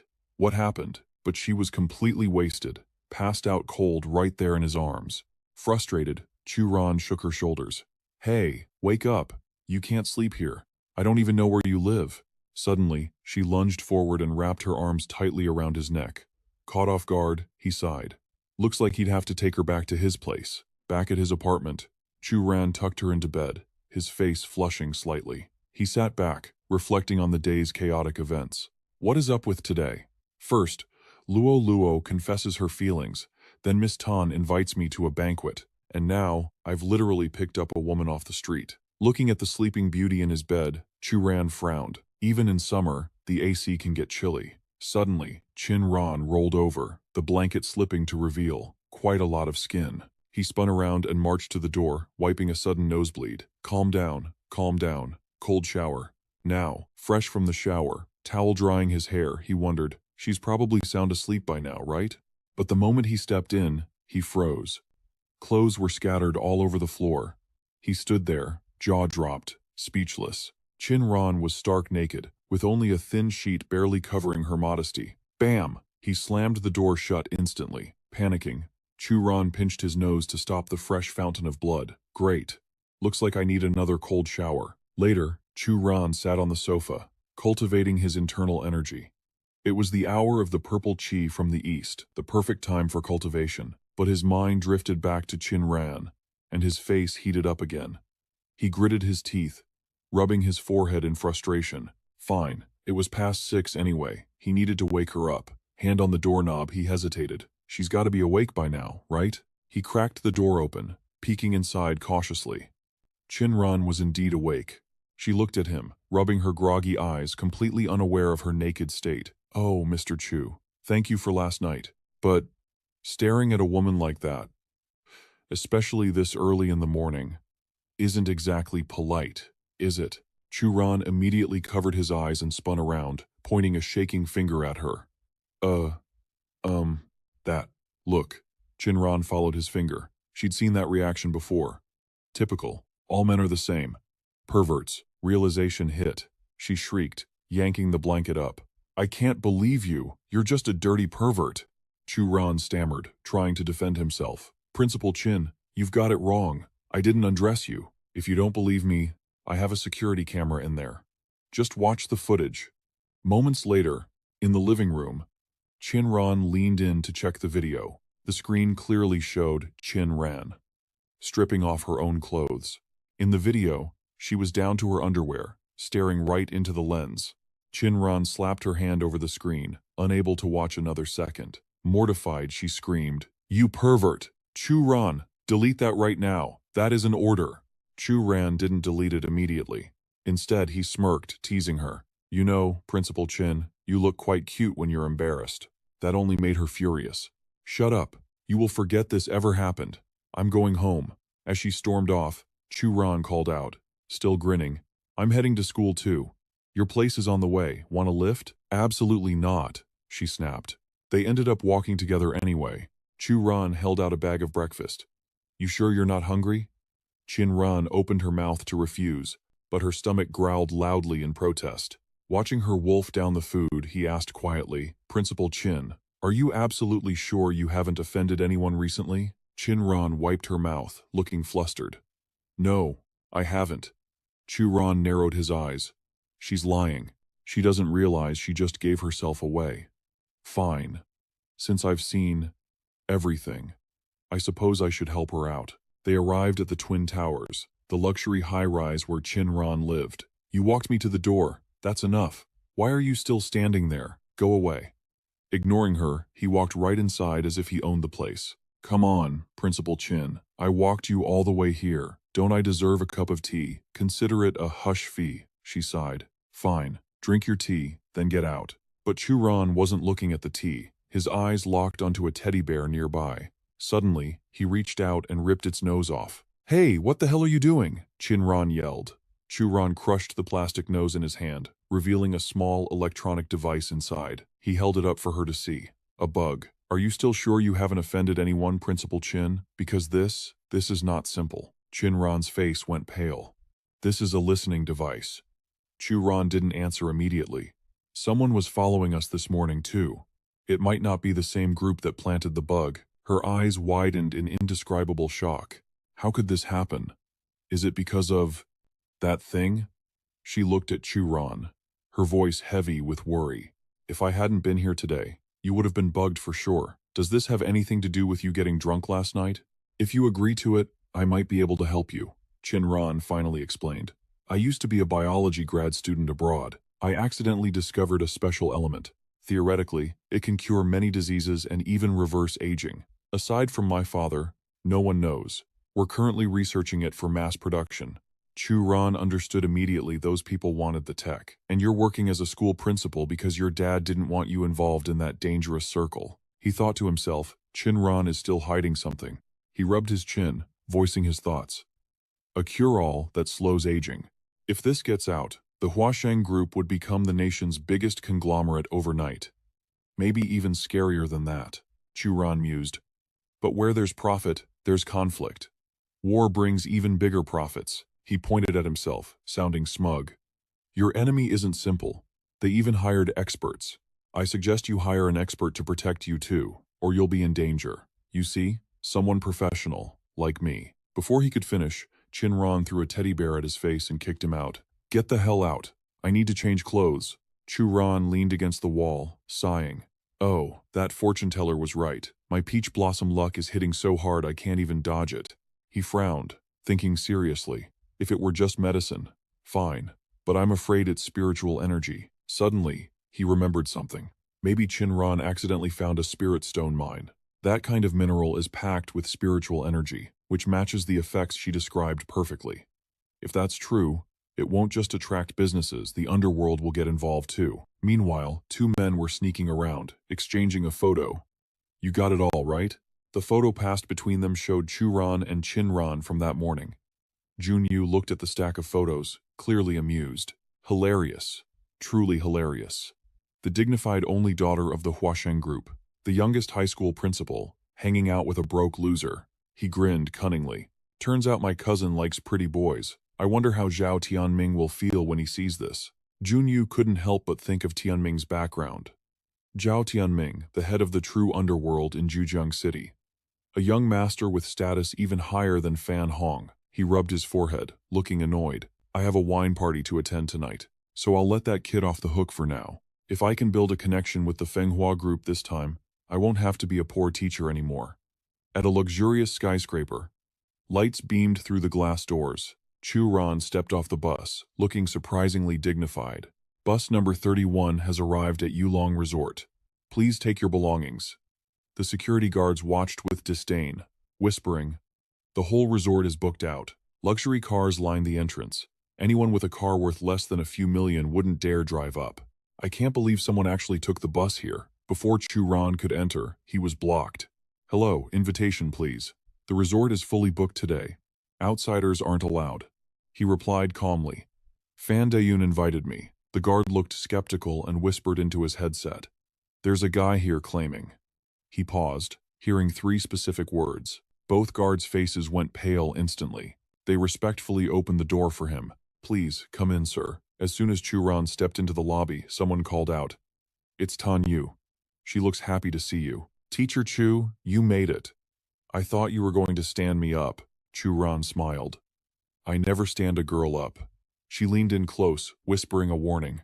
I saw Chen Junyu earlier. You need to be careful. Suddenly, Xu Rong cut into their conversation. Tan Yu, since when do you know trash like this? I heard you two have something shady going on at school.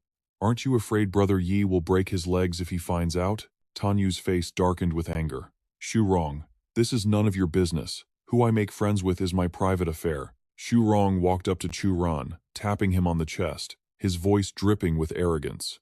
Hey, let me give you some advice. Stay away from Tan Yu. Unless you want broken arms and legs, get lost right now. Chu Ran replied calmly, making the man grind his teeth in rage. Looks like I'm a delicious piece of meat. Wherever I go, there's always a dog trying to take a bite. Furious, Xu Rong shouted. You just wait. Once you step out of this party, you're dead meat. Nearby, another man watches them from a short distance. That is the very scumbag who forced him out of Tam Trung. Tran Tuan Hao shoots a cold glare his way.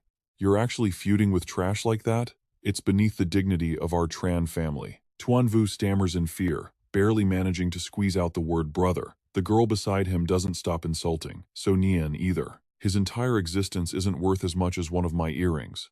I don't know why damn Vu ignores the second young master to cling to that guy. He probably only got into this party because damn Vu invited him. A man with no capability is just a loser. Suddenly, a loud shout startles everyone. It's Mac Nhi, the eldest young master of the Mac family. Mac Nhi strides in with an imposing aura. The show is about to begin. That broke guy chasing damn Vu is finished. The Mac family dominates the fashion industry in Kujang City. They aren't someone a lowly teacher can mess with.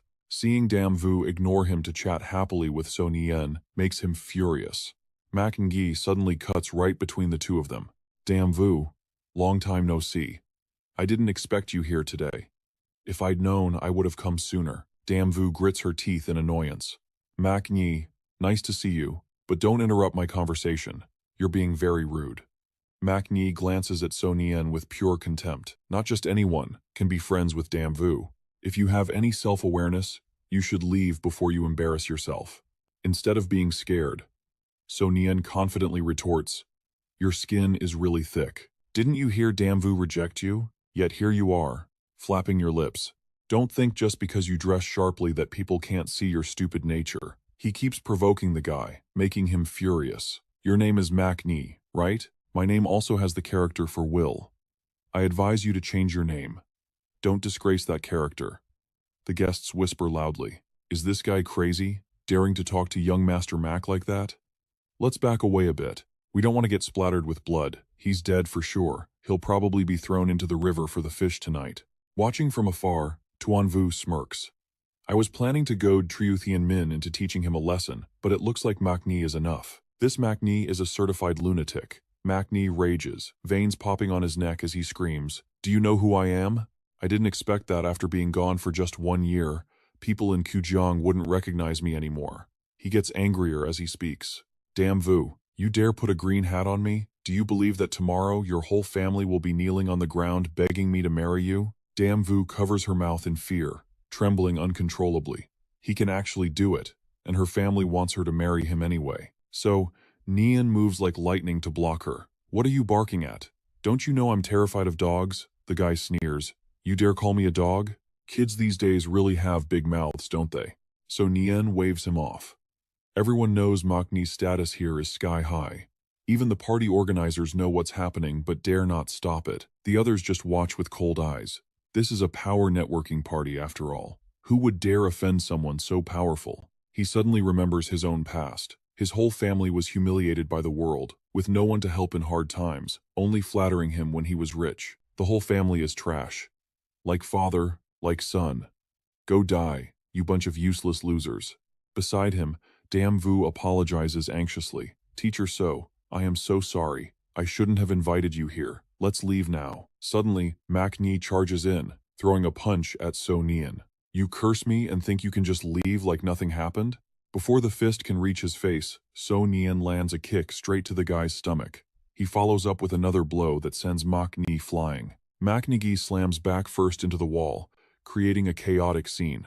So Nien keeps a calm face and speaks up. Sorry, I couldn't control my strength. You just reminded me of some unpleasant memories. Tuan Hao hands his wineglass to Tuan Vu, his voice full of amusement. Not bad skills. But he has completely offended Mac Nhi now. No one in this entire Kujang city can save him. He pretends to be worried and goes to help Mac Nhi up. I heard that anyone without assets over 10 million yuan is absolutely forbidden from entering this party. Where is the organizer? Why aren't they handling this? So Nien frowns at Tuan Hao, memories flooding back. Tran Tuan Hao. The greatest enemy of his family in his previous life was Tran Tuan Hao of the Kai Thin Hotel. Just then, a man runs over in a panic. Sir, please show documents proving your assets. There are rules here.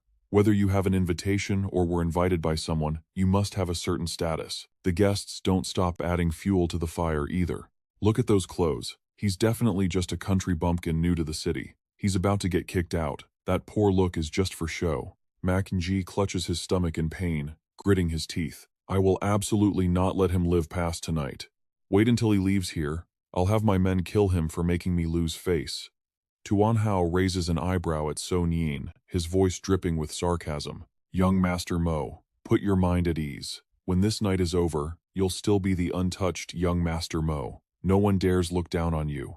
As for him, he's nothing but trash. The waiter turned to him, eager to please the crowd. "Sir, if you can't provide proof of invitation, I'm going to have to ask you to leave immediately." Xu Rong couldn't hide his gloating smirk. Sure, he didn't get to see the guy get beaten to a pulp, but watching him get kicked out like a stray dog? That's humiliating enough.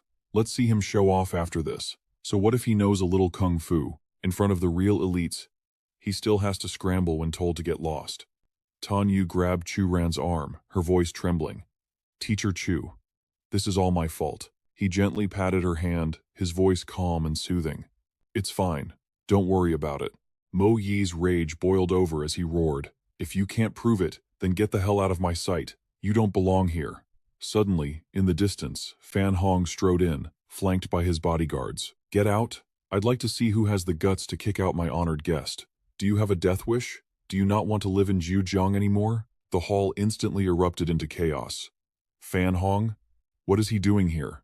Is he seriously here to protect that guy?" The waiter, seeing the boss, scrambled over to greet him like a frightened rat. "Boss Hong, I didn't expect to see you today. What an honor." Fan Hong frowned, shooting him a glare filled with disdain. "I don't have an invitation. No one invited me. So, should I get lost too?" The waiter felt like he'd been struck by lightning. Terrified, he bowed his head low. "Of course not, sir. With your status, you can go wherever you please. You don't need an invitation." Fan Hong pointed straight at Chu Ran. "Then answer me this. Teacher Chu is my distinguished guest. Why are you trying to kick him out?"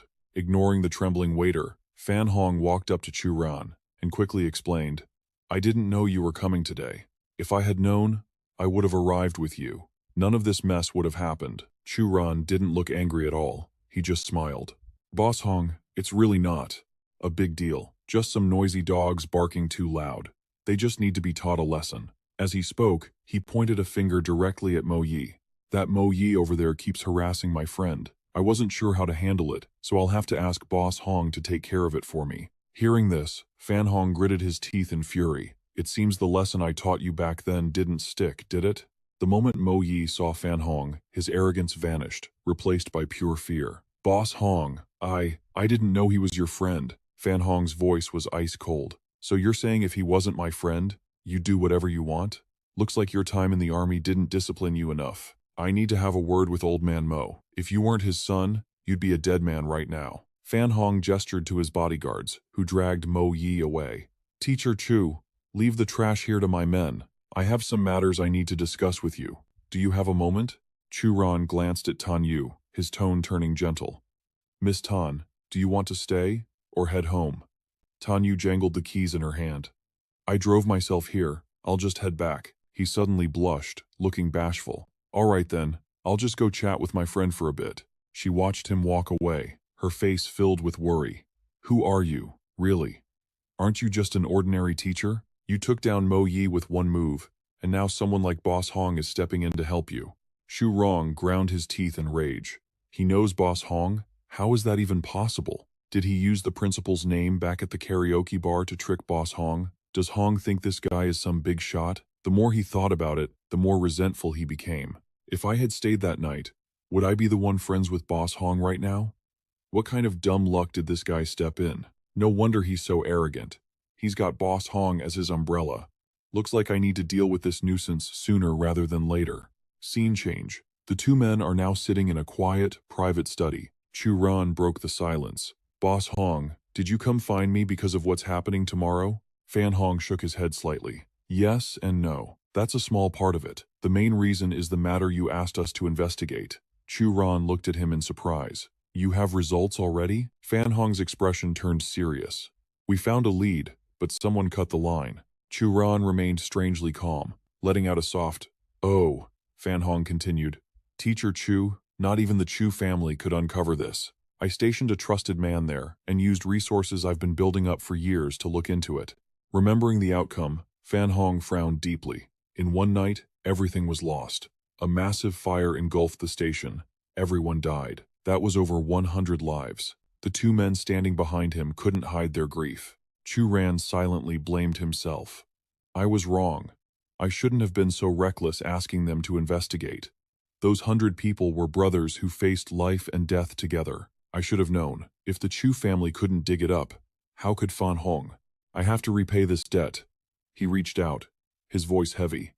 Boss Hong, I am truly sorry. Fan Hong waved his hand dismissively. The loss was heavy, but we did get one clue. One of my men got this from an old man before he died. Your mother's surname. It's Tang. Chu Ran was stunned. I vaguely remember father calling mom Xiao Hui. Pan Hong continued. Before that old man was your parents' landlord back before you were even born, I happened to overhear something. Master Chu, does nothing ring a bell? Chu Ran's eyes lit up with realization. So, it was them. Pan Hong and his bodyguards were instantly suffocated by the terrifying aura exploding from Chu Ran. Who is it? Chu Ran retracted his aura and asked calmly, Boss Hong, tell me, how many major families rule the capital? Pan Hong rattled them off: the four titans of Huaxia, the Luo, Li, Feng, and Tang families. Then, realization struck Pan Hong. The Tang family? Master Chu. Surely you're mistaken? He knew these four families weren't just wealthy or powerful. They were the spiritual pillars of Huaxia, unshakable monuments that no one dared to touch. Chu Ran countered coldly. Why couldn't it be? In all of Huaxia, who has the power to wipe out a major force overnight? Who could force the Chu family of Jiangnan to their knees? And with the surname Tang involved, I can't think of any other explanation. I never imagined I'd have blood ties to the Tang family. Pan Hong froze, his blood running cold. Who could have guessed? A humble teacher is actually the biological son of a Jiangnan powerhouse and the heir to the Tang family in the capital. No wonder he's this terrifying at such a young age. With a background like that, there is no way I can let him fight in tomorrow's match. It's too risky. Seeing his panic, Chu Ran said, The Tang family is the Tang family. They have nothing to do with me. In fact, if we really get into it, they're my enemies. Pan Hong broke out in a cold sweat. Master Chu, you can't provoke the Tang family. Their resources are endless. They could easily hire other grandmasters to crush you. Chu Ran scoffed loudly. So what if they're grandmasters? Suddenly, a voice cut in. Hello, Master Chu. Chu Ran turned around, surprised. Wang Shui stepped forward. I'm the head of the Fenghua group in Kujiang City. My name is Feng Wang Shui.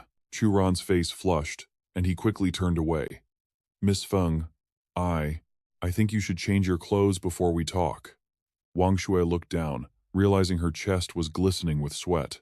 Pan Hong quickly jumped in to save the mood. She must have rushed here, hence the sweat. Chu Ran regained his composure, thinking, Fan Deyun's granddaughter. Feng Wang Shui, huh? She returned shortly after, wearing a fresh outfit. Master Chu, please forgive my earlier appearance. Starting today, the Fenghua group will sever all ties with the Mo family. I hope you can be generous and overlook our past mistakes. In the future, if you attend any Fenghua group events, just present this violet gold card. They clinked their wine glasses together. Chu Ran voiced the question on his mind. It's a small matter, but why is your surname Feng? Aren't you Mr. Fan's granddaughter? Wang Shui's expression dimmed. My entire family is dead. I'm the only one left. Grandpa Fan took me in back then, so I'm his granddaughter in spirit. Chu Ran took a sip of wine. I see. President Feng, you really are young and talented. Wang Shui leaned in closer, her voice dropping. Master Chu, no need to be so formal with President Feng. Just call me Wang Shui. Pan Hong cleared his throat loudly, signaling her to maintain some decorum. Wang Shui smiled sheepishly. Apologies, Boss Pan. I got a bit carried away seeing my grandfather's guest. I didn't realize you knew Master Chu as well. Pan Hong nodded. So, Master Chu knows old Master Fan? He's a legend in Qinhua City, though he hasn't shown his face in years. Chu Ran replied casually, just a chance encounter. But I do admire the old master's character. Wang Shui was taken aback. He talks like he's the elder, and my grandfather is the junior, she thought. But why is someone as powerful as Pan Hong so terrified of him? Wang Shui couldn't resist asking, Master Chu, what exactly did you do to earn such high praise from my grandfather? Chu Ran smiled gently, dodging the question.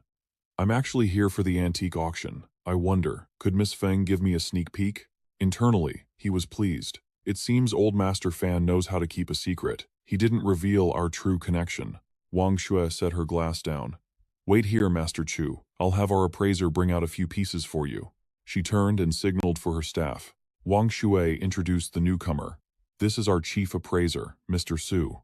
Mr. Su has 50 years of experience in the industry. It cost a fortune to bring him out of retirement. Mr. Su eyed Chu Ran critically.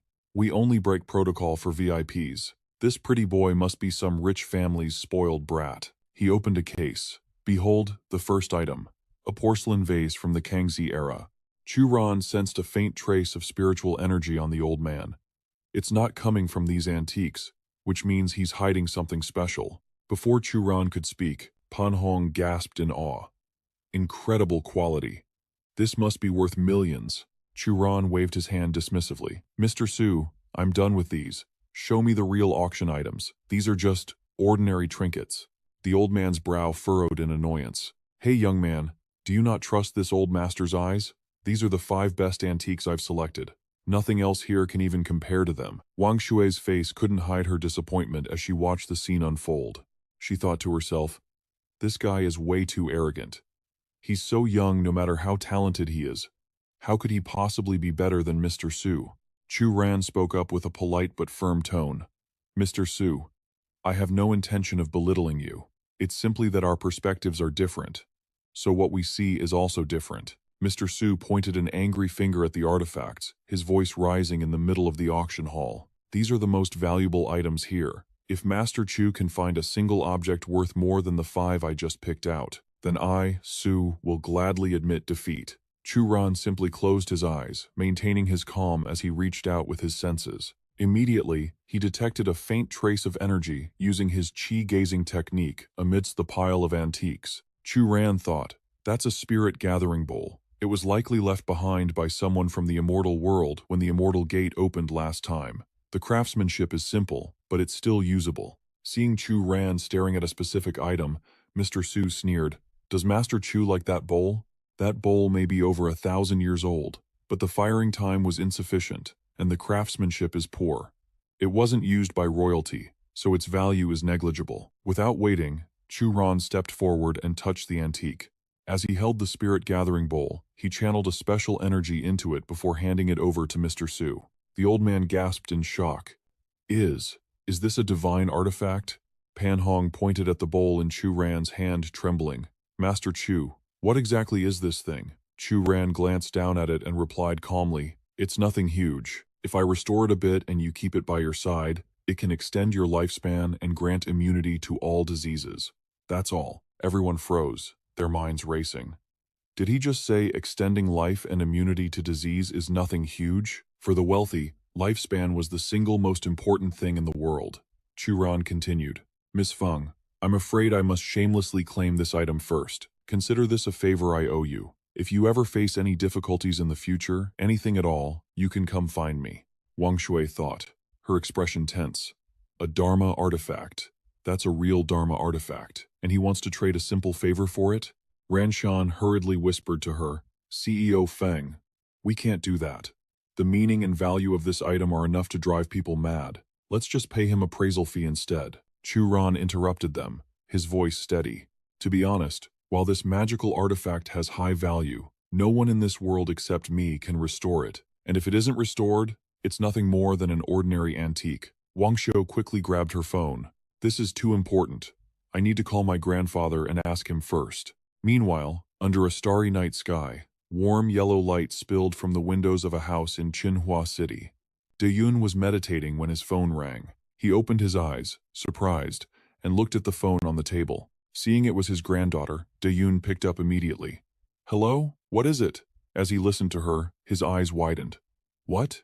Say that again, slowly. As Wang Shou recounted the story, cold sweat broke out on his forehead. Wang Shou, listen to me. Give that item to Master Chu immediately. She was confused. Grandpa, this thing is priceless.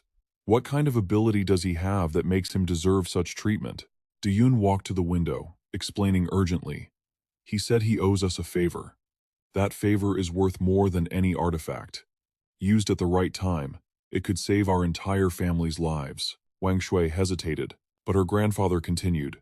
A gun and a master marksman, if you had to choose. Which would you pick? Master Chu is the marksman. She stared at Chu Ran, thinking, Grandpa rates him that high? We're casually giving away billions. She sighed. All right, I'll listen to Grandpa. Wang Shui walked up to him and spoke. Master Chu, I've spoken with my grandfather. From now on, this bowl belongs to you. Chu Ran smiled slightly. Then, Thank you very much. My promise stands if you need anything, just come find me. The next day, under a clear blue sky, Chu Ran sat meditating under a tree with the bowl. It radiated a strange, jade-green aura. Watching the energy flow, he smiled to himself. The effect is excellent. I'm about to break through to the high-level martial master realm. Judging by the crafting style, this must be from the Myriad Treasure sect. According to their rules, there should be a hidden spell inside. Let's test it. Chu Ran immediately channeled his power into the bowl. The spirit-gathering spell activated, and a blazing surge of fiery energy erupted instantly. Void fire. Not bad. This thing can kill a person in the blink of an eye. It's an offensive-type artifact. Looks like I picked up something interesting for free. Although it's trash compared to the immortal world, it's more than enough to deal with these mortals. A while later, as he was leaving, he saw Hulai, which puzzled him. It's the weekend. Why did he come to school? He walked over and tapped him on the shoulder. Hey, it's the weekend. Why aren't you at home? Since when did you love studying so much? The touch made the boy jump. Hulai's face turned pale with fear, and he hurriedly dodged away. Mr. Chu, you scared the life out of me. I just came back to grab some stuff I forgot on Friday. Chu Ran turned his gaze to where Hulai was staring. Instantly, the beautiful silhouette of Luo Luo bathing in the sunlight caught his eye. The boy spoke up, his face completely mesmerized. Mr. Chu, I think I'm in love. Chu Ran crossed his arms as the young boy turned away, acting poetic and dramatic. Just for a pretty face, I have fallen for her. But immediately, Chu Ran turned back with a smirk. However, if you start dating this early, I'll have to report it to your parents. Leaving Hulai in a panic, he waved his hand and walked away. All right, take your time, enjoying the view. I've got business to attend to. Ah, it's so good to be young, the student called out in confusion. Teacher, where are you going? Chu Ran glanced back, a confident smile playing on his lips. To a fight. He thought to himself, youth really is wonderful. There was a time I slaughtered 10,000 immortals just for the sake of one person. A while later, Chu Ran stepped out of a taxi at the Hong Yuan Grand Building. Seeing him approach, Pan Hong immediately made introductions. Mr. Chu, this is Mr. Wei's master, Mr. Luo Chengfeng. And this is Chu Ran. We all address him as Mr. Chu. Luo Chengfeng extended his hand with a polite smile. Mr. Chu, it is a pleasure. Please forgive my earlier presumptuousness. Chu Ran quickly grasped the old man's hand. Greetings, Mr. Luo. As they say, you don't become friends until you've fought. Sensing the clash of their internal energy, he continued. Mr. Luo, your cultivation is profound. You must have already reached the intermediate martial master realm. I truly admire you. However, Chu Ran's power instantly overwhelmed Luo Chengfeng, leaving the old man stunned. Seeing this, Chu Ran asked curiously, Sir, are you done testing me yet? Luo Chengfeng clasped his hands and forced a smile. There is always a mountain higher than the last. Mr. Chu, you are truly far beyond the ordinary. Seeing the old man's attitude, Chu Ran thought to himself, this man doesn't hold a grudge over his disciples' issues. Even after failing to probe my strength, he shows no anger. He has a broad mind and a character that commands respect. Perhaps I should give him a few pointers? He clasped his hands in return. Old Mr. Luo, within your internal energy, I see a man who has weathered many storms. You should try to relax a little. Anything in excess is detrimental. Luo Chengfeng froze, thinking to himself, anything in excess is detrimental? I have walked so many paths, faced so many hardships, and nearly died countless times to achieve what I have today. It seems suffering has become a habit. Immediately, he bowed his head and clasped his hands with genuine sincerity. Thank you, Mr. Chu, for your guidance. Watching from a distance, Pan Hong marveled. Mr. Chu is truly miraculous. Did he just win over Grandmaster Luo Chengfeng with a single handshake? Luo Chengfeng turned to him and said, President Pan, I have one more request. I hope you will allow my disciple and me to accompany you and observe. Pan Hong replied without hesitation. Of course. Having Grandmaster Luo's assistance is something I could only dream of. Sometime later, Chu Ran followed them to a luxurious estate. He exclaimed, rich people really know how to enjoy life. And you certainly know how to pick a location renting out the whole place just for a fight. Just then, Wei Bo spoke up from behind Chu Ran. With your strength, Mr. Chu, if you wanted, there would be lines of people waiting to gift you a place like this. Chu Ran didn't seem to care. He simply clasped his hands behind his head and kept walking. I'm perfectly content just being a teacher. Suddenly, an unfamiliar voice rang out, causing Chu Ran to freeze and turn around. Ching Ye, holding a cigarette, spoke up. President Lin, is this the person you want me to deal with? Someone like this isn't even worth my trip to Zhejiang. As expected, this is just a poverty-stricken backwater with no real experts. Weibo couldn't contain his anger and shouted, "How dare you insult my master?" Chu Ran suddenly interjected. Mr. Wei, why do you keep staring at him? Don't you know that staring at ugly people is bad for your eyes? Weibo burst out laughing. Mr. Chu, you really are a teacher. That is absolutely correct. Ching Ye shot a sharp look at Chu Ran, furrowing his brows. Say that again. Just then, Haifeng patted his shoulder. Mr. Ching, please don't get angry. There's no need to pay attention to this trash. He pointed to the scar on his head and shouted, waving his hand. Pan Hong, years ago, you slashed my head with a blade. If you let me return that slash today, I'll give you that piece of land for free. Pan Hong remained calm and replied, save your breath. Let's just stick to the rules. Meanwhile, Luo Chengfeng leaned in close to Chu Ran and whispered, I cannot read that man's cultivation level. Mr. Chu, how are you able to see it? Chu Ran crossed his arms. He's likely using some kind of technique to conceal his aura. It's nothing unusual. Hearing this, Weibo immediately stepped forward. Then let me see just how skilled he really is. If he can't even defeat me, then he's not worth my master or senior Chu Ran's time. Ching Ye sneered sarcastically. So old, yet still stuck at the martial disciple realm? What a pity. A remote backwater like Zhejiang City really is backward. With lightning speed, Weibo appeared right in front of him and shouted, Die! Facing Weibo's attack, Ching Ye continued to smoke nonchalantly. Just as the strike was about to land, he simply raised his hand and blocked it. Due to his old age and weaker force, Weibo was instantly repelled. Fortunately, Luo Chengfeng rushed over to catch him before he hit the ground. Supporting his disciple's frail body, he thought, he defeated my student with a single strike. Luckily, it wasn't a fatal blow, but this is truly infuriating. Having watched the entire exchange, Chu Ran suddenly uttered, the 5 animal frolics.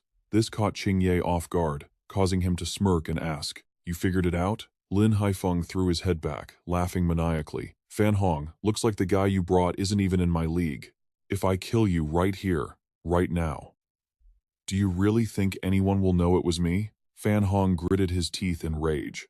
Lin Haifeng, don't count your chickens before they hatch.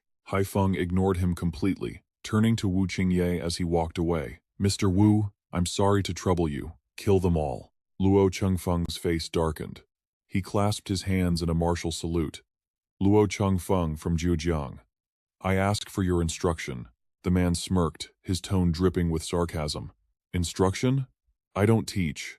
I only kill. He charged forward, his fist wrapped in a terrifying aura. Then let's see if you have what it takes to kill me. Chengfeng slammed his energy downward, but Wu Qingye had already vanished, reappearing instantly above him. The old man's jaw dropped in shock. Manifested Qi. He's a grandmaster. In a flash, the assassin circled behind Chengfeng. By the time he realized it, it was already too late. He spun around desperately, crossing his arms to block the punch. But the force was overwhelming, sending Chengfeng skidding backward. He clutched his chest and coughed up a mouthful of blood, making Fan Hong panic. Lin Haifeng clapped his hands in delight. Bravo! Mr. Wu, you truly are the #1 expert of Jinlin City. In this place, you're practically a god. Fan Hong turned to Chu Ran, his eyes pleading. Master Chu, this is bad. We can't win this. We should just admit defeat for now. Even with your skills, Master Chu, I'm afraid you'll end up just like Chengfeng. We can't stop him. Wu Qingye overheard them and raised an eyebrow. Oh, a fellow cultivator? To enter the martial Dao at such a young age. Your talent isn't bad. If you agree to follow me from now on, I'll spare your life today. Chu Ran replied calmly, without a hint of hesitation. In this world, no one is qualified to teach me. Wu Qingye's face twisted in anger. A newborn calf doesn't fear the tiger, but in the end, it always gets eaten. Chu Ran didn't waste breath arguing. He clenched his fist, channeling his power, then pointed 2 fingers and fired a bolt of lightning straight at the man. Let's see you try. Veins bulged in Wu Qingye's eyes, but suddenly, a violent seizure racked his body. blasting him backward. Seeing this, Lin Haifeng screamed in terror. Grandmaster Wu! Chu Ran glanced at Fan Hong. Boss Fan, kill him or keep him. Your call. On the other side, blood dripped onto the ground as Wu Qingye struggled to speak. You want to kill me? Don't forget, I belong to Jinlin's Tianfang International. He coughed up blood, screaming desperately. If you kill me, Tianfang International will crush you with a single finger. Your family, the Hongyuan group, everyone will die. Fan Hong froze. Tianfang International? He thought to himself. Tianfang International is the titan of Jinlin City. Even if half the companies in Zhujiang united, they wouldn't stand a chance. Hearing those words, Chu Ran slowly walked toward him. He looked down with terrifying, cold eyes. You say you're from Tianfang International? Perfect. I wasn't planning to look for trouble with you people yet, but you just had to come knocking on my door. Chu Ran stared at the pathetic man, his mind flashing back. In my past life, my little sister almost committed suicide because the eldest son of Tianfang International tried to force himself on her. In this life, I will never forgive them. Seeing the tension rise, Fan Hong grew anxious. He realized Lin Haifeng had the power to call in Tianfang International. Wu Qingye's status in Jinlin City was far higher than Luo Chengfeng's status here in Zhujiang. If Tianfang International gave the order, the major corporations would join forces to crush us. The Hongyuan group would collapse instantly. Fan Hong rushed over. Master Chu, you can't kill him. His identity is too special. Wu Qingye cut him off. Let us go, and we can settle this peacefully. But if anything happens to me today, you're finished. Lin Haifeng suddenly chimed in. Actually, we don't really have any deep grudge, do we? Whatever Fan Hong is paying you, I'll double it. I can even take you to Jinlin City. Staying in a backwater like Zhujiang is a waste of your talent. Fan Hong roared. Lin Haifeng, you bastard. You dare try to poach my people right in front of me? He doesn't know Chu Ran is the eldest young master of the Chu family. Money alone won't sway him. Chu Ran spoke coldly. If you weren't from Tianfang International, I might have spared you. He glared at Wu Qingye with eyes like ice. What a pity. Your only mistake was being their dog. Facing the invisible, crushing pressure radiating from Chu Ran, the assassin turned and fled in panic. Run! He's going to kill us. Lin Haifeng stood frozen for a second, then scrambled after him. Grandmaster Wu, don't leave me behind. Chu Ran instantly charged a pulse of electricity, aiming it at Wu Qingye. Think you can run? Perfect timing to test the power of this little toy. Meanwhile, the assassin thought smugly. My void step technique allows me to run across water. I don't believe he can catch me. Just as the thought crossed his mind, his body jerked violently, and Wu Qingye was instantly engulfed in a sea of flames. His ear-piercing scream rings out, then vanishes without a trace. Pan Hong can't hide his shock, thinking to himself, that's a Dharma treasure. A real Dharma treasure. To think our tiny Zhujiang city hides such a terrifyingly powerful figure. As Chu Ran waves his hand, Cheng Feng bows his head respectfully. Master Chu, you've truly opened my eyes today. You must have reached the Grandmaster realm, haven't you? The crackling lightning surrounding Chu Ran's hand suddenly condenses, transforming into a small slingshot. He glances back while tucking it into his pocket, thinking, Grandmaster? The vision of mortals is truly too narrow. Just as Chu Ran looks forward, Lin Haifeng drops to his knees, bowing his head and begging, Master Chu, please spare my life. Pan Hong steps forward with a suggestion.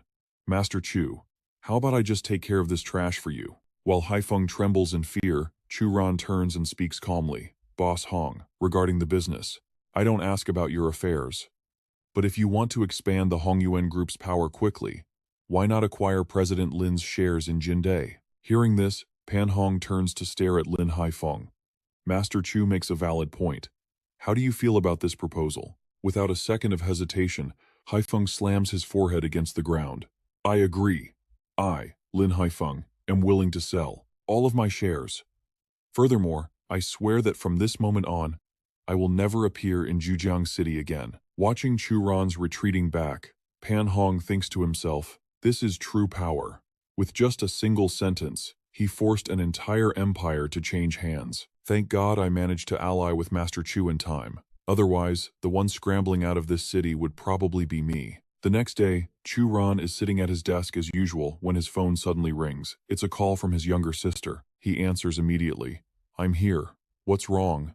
Her panicked voice cries out, Brother, it's Dad. Something happened at his company, and on his way back, he was beaten up. Chu stands up so abruptly that the floor beneath him cracks. Stay home and take care of Dad. I'm coming back right now. His expression turns terrifyingly dark as he storms off, frightening the teachers nearby. Chu thinks, in my past life, this was exactly when Dad was forced to resign, but in this life, you all just wait. Moments later, at his old family home, he bursts through the door. Dad, are you all right? Shanhei looks up in surprise. Little Ran? Why are you here? He glances at his daughter and sighs. That girl must have called you. It's really nothing big, son. I just took a few hits, that's all. Shanhe smiles gently, setting a dish on the table. You're just in time. Come, sit and eat. It's been a long time since you've had your dad's cooking, hasn't it? Hearing this, Chu clenches his jaw, fighting back tears. He thinks, in my past life, I was suddenly taken from Earth. For 1,000 years, I didn't see any of you. I missed you all so much. Overwhelmed by emotion, he suddenly drops to his knees, startling both his father and sister. Little Ran, what's wrong? Shanhei asks. Chu clenches his fists with determination. Dad, from now on, I'll take care of you. And I promise, I will find Mom so our family can be reunited. Shanhe walks over and pats his shoulder. What kind of nonsense is this silly boy saying? Things are fine now. Come on, stand up and eat your dinner. Chu grits his teeth again, his voice serious. Dad, tell me the truth. What exactly happened?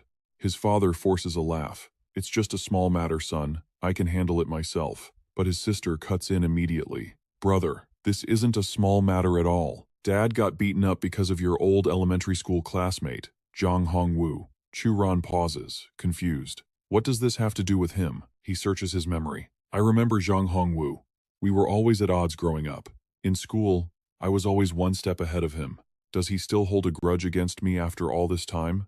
Before Chu can ask, his sister continues. Zhang Hongwu's relative wanted a job in finance at Dad's company, but the positions were full, so they framed Dad, accusing him of stealing company funds. She sighs in frustration. It was too convenient. The company money that Dad was responsible for suddenly came up a few hundred short. Even though it was a small amount, they blamed Dad and fired him. Chu anger boils over. That explains the firing, but why did they beat him? Shanhei reluctantly answers. It was my fault. I was so angry I yelled at Zhang Hongwu. Then, yesterday after work, some men cornered me. Little Ran, please don't go looking for trouble. With my experience, I can easily find another job. Zhang Hongwu's father is the president of the Travelers Association. We can't fight people like that. Now that you have a steady job, I can rest easy. Chu clenches his fists and replies, Dad, I understand. Don't worry.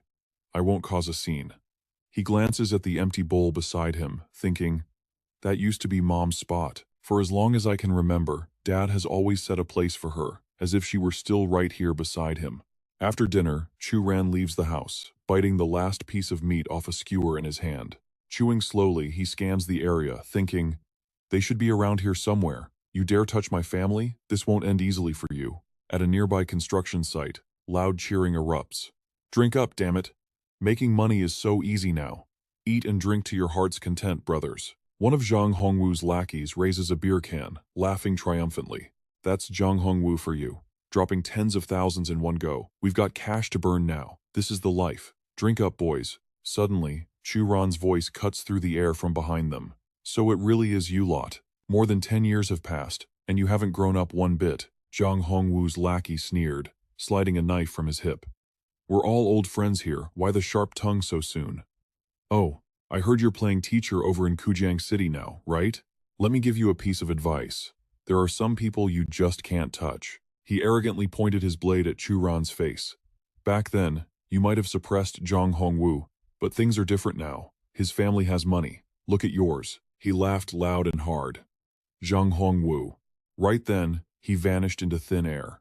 He slammed a knee straight into the gut of Zhang Hongwu's lackey, making the man cough up a spray of blood. Chu glanced over, cold as ice. Relax. Once I'm done with this trash, Zhang Hongwu isn't getting away either. The other thugs roared in fury. He dared to hit our boss? Brothers, get him. Kill him. They charged at Chu Ran, blades drawn, screaming, "You're not leaving here alive today, slaughter him." But one by one, they all hit the floor. Stepping over the pile of groaning bodies, Chu Ran walked forward. Zhang Hongwu's lackey clutched his stomach, trembling in terror. Is he even human, this guy? Chu Ran's voice made the blood drain from his face. "I'm asking one last time." Crunch, he stomped hard on the lackey's hand. A blood-curdling scream echoed alongside Chu Ran's cold demand. "Where is Zhang Hongwu right now?" Snot and tears running down his face, the lackey sobbed. "It hurts. I'll talk. He's at number 1, West Street." Chu Ran glared down at him, pulling 2 skewers from his hand. "Good, since you were honest." Thwack. Chu Ran tossed them forward. The skewers pierced straight through both of the lackey's legs. The man collapsed, screaming in agony. "Why? I told you everything," Chu Ran sneered. "Whether you talked or not doesn't change the facts. You people hurt my father. You humiliated my sister. That is the truth. If I wasn't stronger than you today, my family would have suffered a fate too horrible to imagine." Chu Ran glanced at the thugs, trying to crawl away. "To prevent any future trouble, all of you are losing your legs. That way, you can never come after my family again." He launched the remaining skewers at the fleeing cowards. No one escapes. Once the bloody work was done, Chu Ran pulled up his hood and vanished into the night. Under the cover of night, at Zhang Hongwu's luxurious villa, he sat with a beautiful woman in each arm, his voice dripping with arrogance as he asked Shen Tao, "Did you see how pathetic Chu Shanhe looked today? In Huanghua town, I am the law." Shen Tao bowed and scraped. "Boss, honestly, your aura rivals the young masters of the great clans. From now on, I'm following you, young Master Zhang." Hongwu puffed on his cigarette, satisfied. "Well said. That man's son is my rival too. By the way, I'm in a good mood. Want to play something exciting?" Shen Tao perked up. "Oh? What kind of fun?" Suddenly, Hongwu grabbed the 2 beauties by their hair, his eyes darkening. "Let these beauties play with each other while we watch."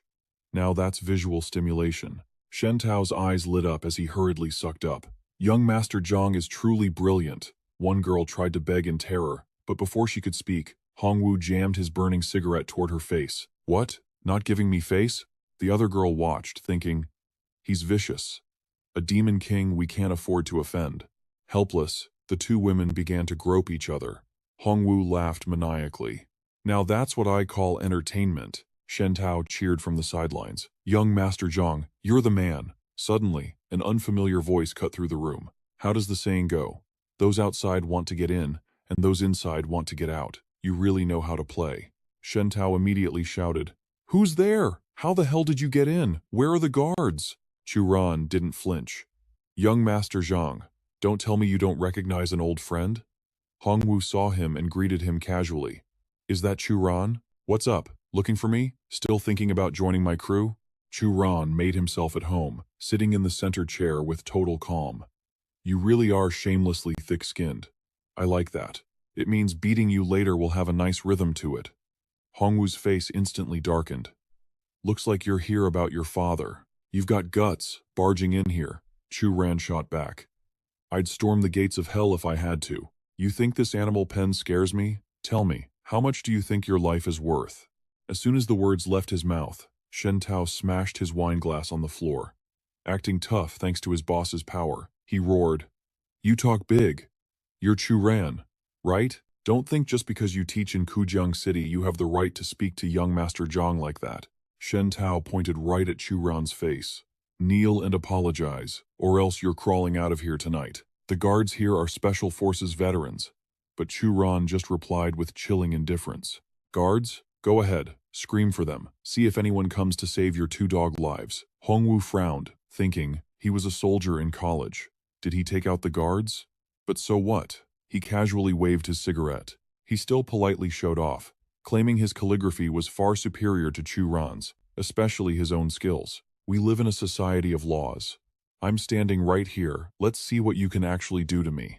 One phone call about you trespassing, and you'll be rotting in a cell for years. Don't you think?" Chu Ran wasn't fazed. He replied with chilling calm. "Seems you still don't grasp the situation. From now on, your words mean nothing. Only mine matter." He turned to Shen Tao.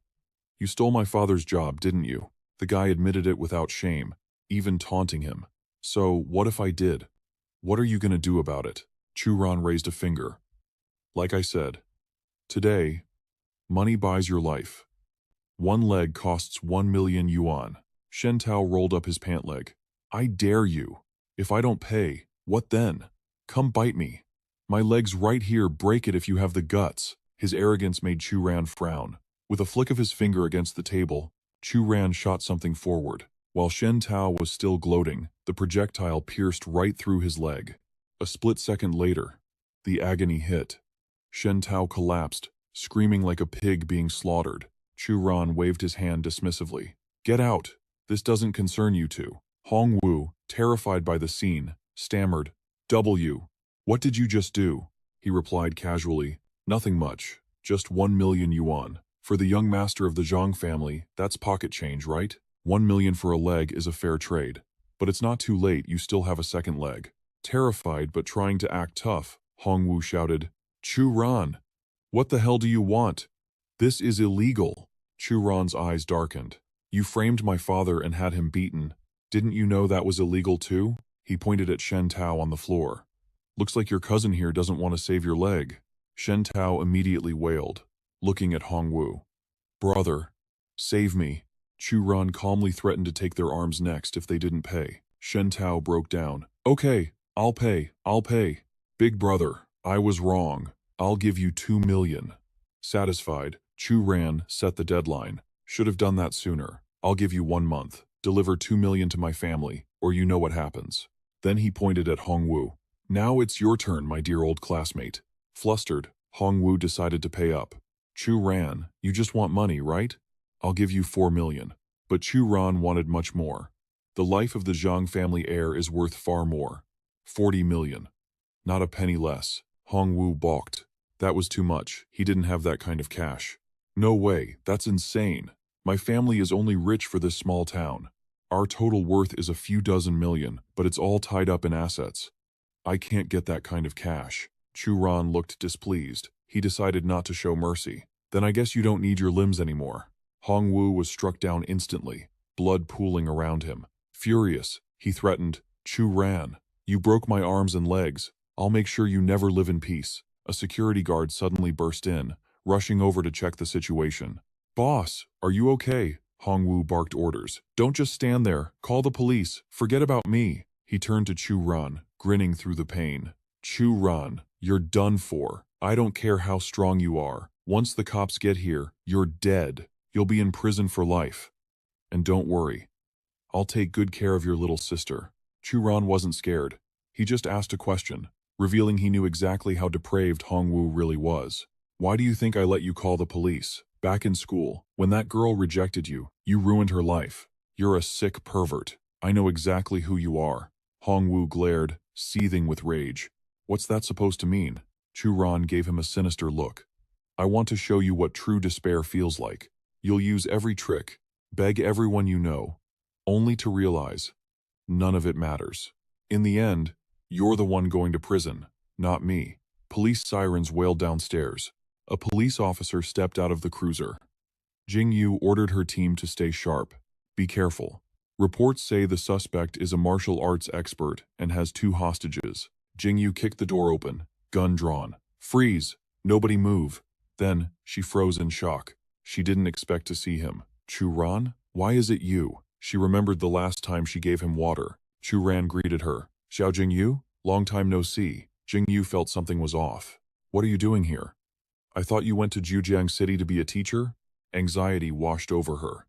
If Chu Ran really beat up Zhang Hong Wu, there was no way he was getting out of this. She hesitated. He was the guy she used to like, after all. But Chu Ran? He was blunt, completely fearless. He hit my dad, so naturally I had to help the old man vent. Meanwhile, Zhang Hongwu was wailing, screaming for her to arrest him. Xiao Jingyu, arrest him. It's him. He's the one who beat me. Lock him up. You touch me again, Chu Ran, and you're dead. Jingyu followed protocol, pulling out her cuffs. Chu Ran, you have to come to the station with me. Relax. The police won't frame a good citizen. Before going, Chu Ran nodded. I'll cooperate. But, can I make a call first? Inside the squad car, he dialed his dad, lying through his teeth. Hey Dad, ran into an old friend. I'll be back late, maybe not even tonight. Yeah, it's true. I'm not causing trouble. Don't believe me? Here, talk to my friend. Jingyu played along perfectly. Uncle Chu, it's me. Xiao Jingyu. I was Chu Ran's middle school classmate. Before she could finish, his dad jumped in, sensing a match. Oh, it's you? Well, you two have fun. Let me tell you, my boy Chu Ran is a catch. If you two click, give it a shot. Chu Ran panicked, signaling her to hang up immediately. Jingyu's face burned bright red. She stammered, I'm hanging up now. Chu Ran sighed, shaking his head. Adults. They're all the same. I just graduated, and he's already worrying. She rubbed her temples. Look at this mess. How can you be joking right now? Inside the hospital, chaos erupted. Zhang Dongfang was screaming. Look at my son, he was beaten half to death. If he doesn't make it, I'll kill them. And Xiao Dao too. How do I explain this to my brother? Mei Shui sobbed as she broke the news to Hongwu. The doctor said, Your limbs are severed. You'll be in a wheelchair forever. He turned to his father, eyes full of hate. Dad, I want him dead. I want him torn to pieces. Dongfang nodded grimly. Don't worry, the chief is an old friend. We have clear evidence. He's not getting away with this. The interrogation room lights burned late into the night. Chu Ran sat across from two officers, looking around casually. Huh. First time here. Pretty simple decor. The older cop slammed the table. Get serious. If you don't want pain, confess. Tell us how you beat Zhang Hongwu and Shen Dao. Chu Ran just shrugged, a smirk playing on his lips. Me? I'm just an outstanding teacher. I went to visit old friends. Is that a crime? I didn't expect them to cripple themselves. The cop wasn't buying it. Bullshit. If you didn't hit them, what? Did they snap their own legs for fun? Chu Ran yawned, stretching. I don't know. He looked at them with puppy eyes. Can I sleep now? Let's continue tomorrow. It's way past midnight. The cop scowled but waved him off. Fine. Go rest. I just hope your mouth is still this hard tomorrow. Moments later, two officers cuffed Chu Ran and marched him to the holding cells. They shoved him inside. A cramped cell, 4 or 5 guys already waiting. As the cuffs clicked off, a cocky voice sneered from the corner. Hey, you, get over here. A scar-faced thug sat on the bench like a king. Come, kiss my foot. Call it. A greeting. Chu Ran glanced at the lackeys. Classic hazing. No doubt Zhang Hongwu's family pulled strings to arrange a welcome party. Scarface stood up, furious. He swung his hand, spitting curses. I said get over here. Trash. Smack. Chu Ran caught the hand in midair, effortless. He looked at the thug like he was looking at a bug. Thud. A kick to the knee, and Scarface dropped to the floor. Chu Ran twisted the arm. The pain was blinding. Ah! Big brother, he screamed, deciding to beg now and think later. Hearing the beg, Chu Ran released the wrist.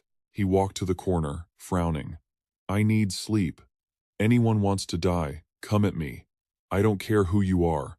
Outside, the wind howled. Chu Ran gazed at the full moon through the bars, lost in thought. Cultivation is slowing down. That's not good. The Tang family. The Chu family. They probably have grandmasters guarding them by now. I need to reach the Haotian stage. Fast.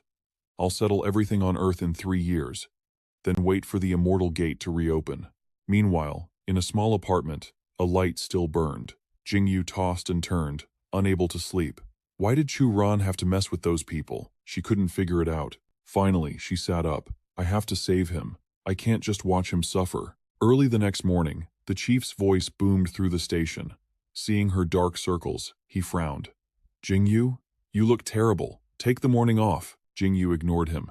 Chief, what about Chu Ran? What's happening with his case? He's my old classmate, she pleaded. I've known him since we were kids. He wouldn't beat people without a reason, but his face darkened the moment he heard her. He sternly reminded Jingyu of her duty as a police officer. With such clear evidence, it didn't matter if he was her friend, she couldn't save him. Realizing half the day was already gone, Jingyu let out a heavy sigh, left the chief's office, and decided to check on Chu Ran first. Running into a colleague right outside the door, Jingyu immediately reached out to ask where Chu Ran was being held, intending to interrogate him herself. The officer scratched his face, looking a bit guilty. but eventually admitted the kid was locked up in room 1048. Jing Yu felt like she'd been struck by lightning. Everyone knew the people in that cell were a bunch of raving lunatics. Seeing her expression darken, the officer looked uneasy, silently praying she wouldn't take her anger out on him. He was just following orders, after all. Jing Yu didn't waste a second. She brushed past him, ordering him to get Chu Ran out of there immediately so she could continue the interrogation. Down at the holding cells, the officer unlocked the heavy door. Jing Yu squeezed inside, frantically asking if Chu Ran was hurt. But before she could even finish her sentence, she froze in shock. Chu Ran was sitting there, completely fine and fresh as a daisy. Meanwhile, the other hardened criminals were huddled in the corner, shaking so hard they looked like they were about to wet themselves. The corner of her mouth twitched. It was a bizarre sight, but Jing Yu pushed down her suspicion and double-checked that he really was unharmed. Chu Ran looked a bit bummed out, rubbing his stomach as it let out a loud growl. He told her he was fine, just starving. After getting some food in his system, he sat in the interrogation room with Jing Yu and another officer, casually asking if he could make a phone call. Even though she didn't know what he was planning, Jing Yu handed him her phone and asked who he intended to call. Chu Ran chewed on his straw, looking at her with a playful grin. He told her he was calling his grand disciple. In his head, he silently added that this disciple happened to be the city police chief, Guo Panlei. The moment the call connected, ignoring the confused looks of the two officers, Chu Ran casually addressed Chief Guo. He bluntly announced that he was currently being detained at the Huanghua town station in Chongping City. After hanging up, Jing Yu broke into a cold sweat. She asked him who he was talking to, which Chief Guo. Chu Ran kept tapping away on the phone, nonchalantly replying that he'd just called the police chief of Zhujiang City. Guo Panlai? The other officer let out a mocking laugh, sneering at Chu Ran. He accused the kid of putting on a show and told him he'd be better off confessing to shave a few years off his sentence. Then, he dragged the boy into the main interrogation room. Surprisingly, Chu Ran ran into a familiar face inside. Hong Wu let out a cruel laugh, mocking Chu Ran. He taunted him, reminding the boy of his big talk about sending him to prison. Yet here, Chu Ran was, trembling inside a cell. Chu Ran didn't bother explaining. He just looked at the man with utter contempt. With all his limbs broken, the guy still hadn't learned humility. Chu Ran wondered if he wanted his fifth limb snapped off too. Hearing that, Hong Wu shook with rage, but fear held him back. All he could do was grind his teeth in frustration.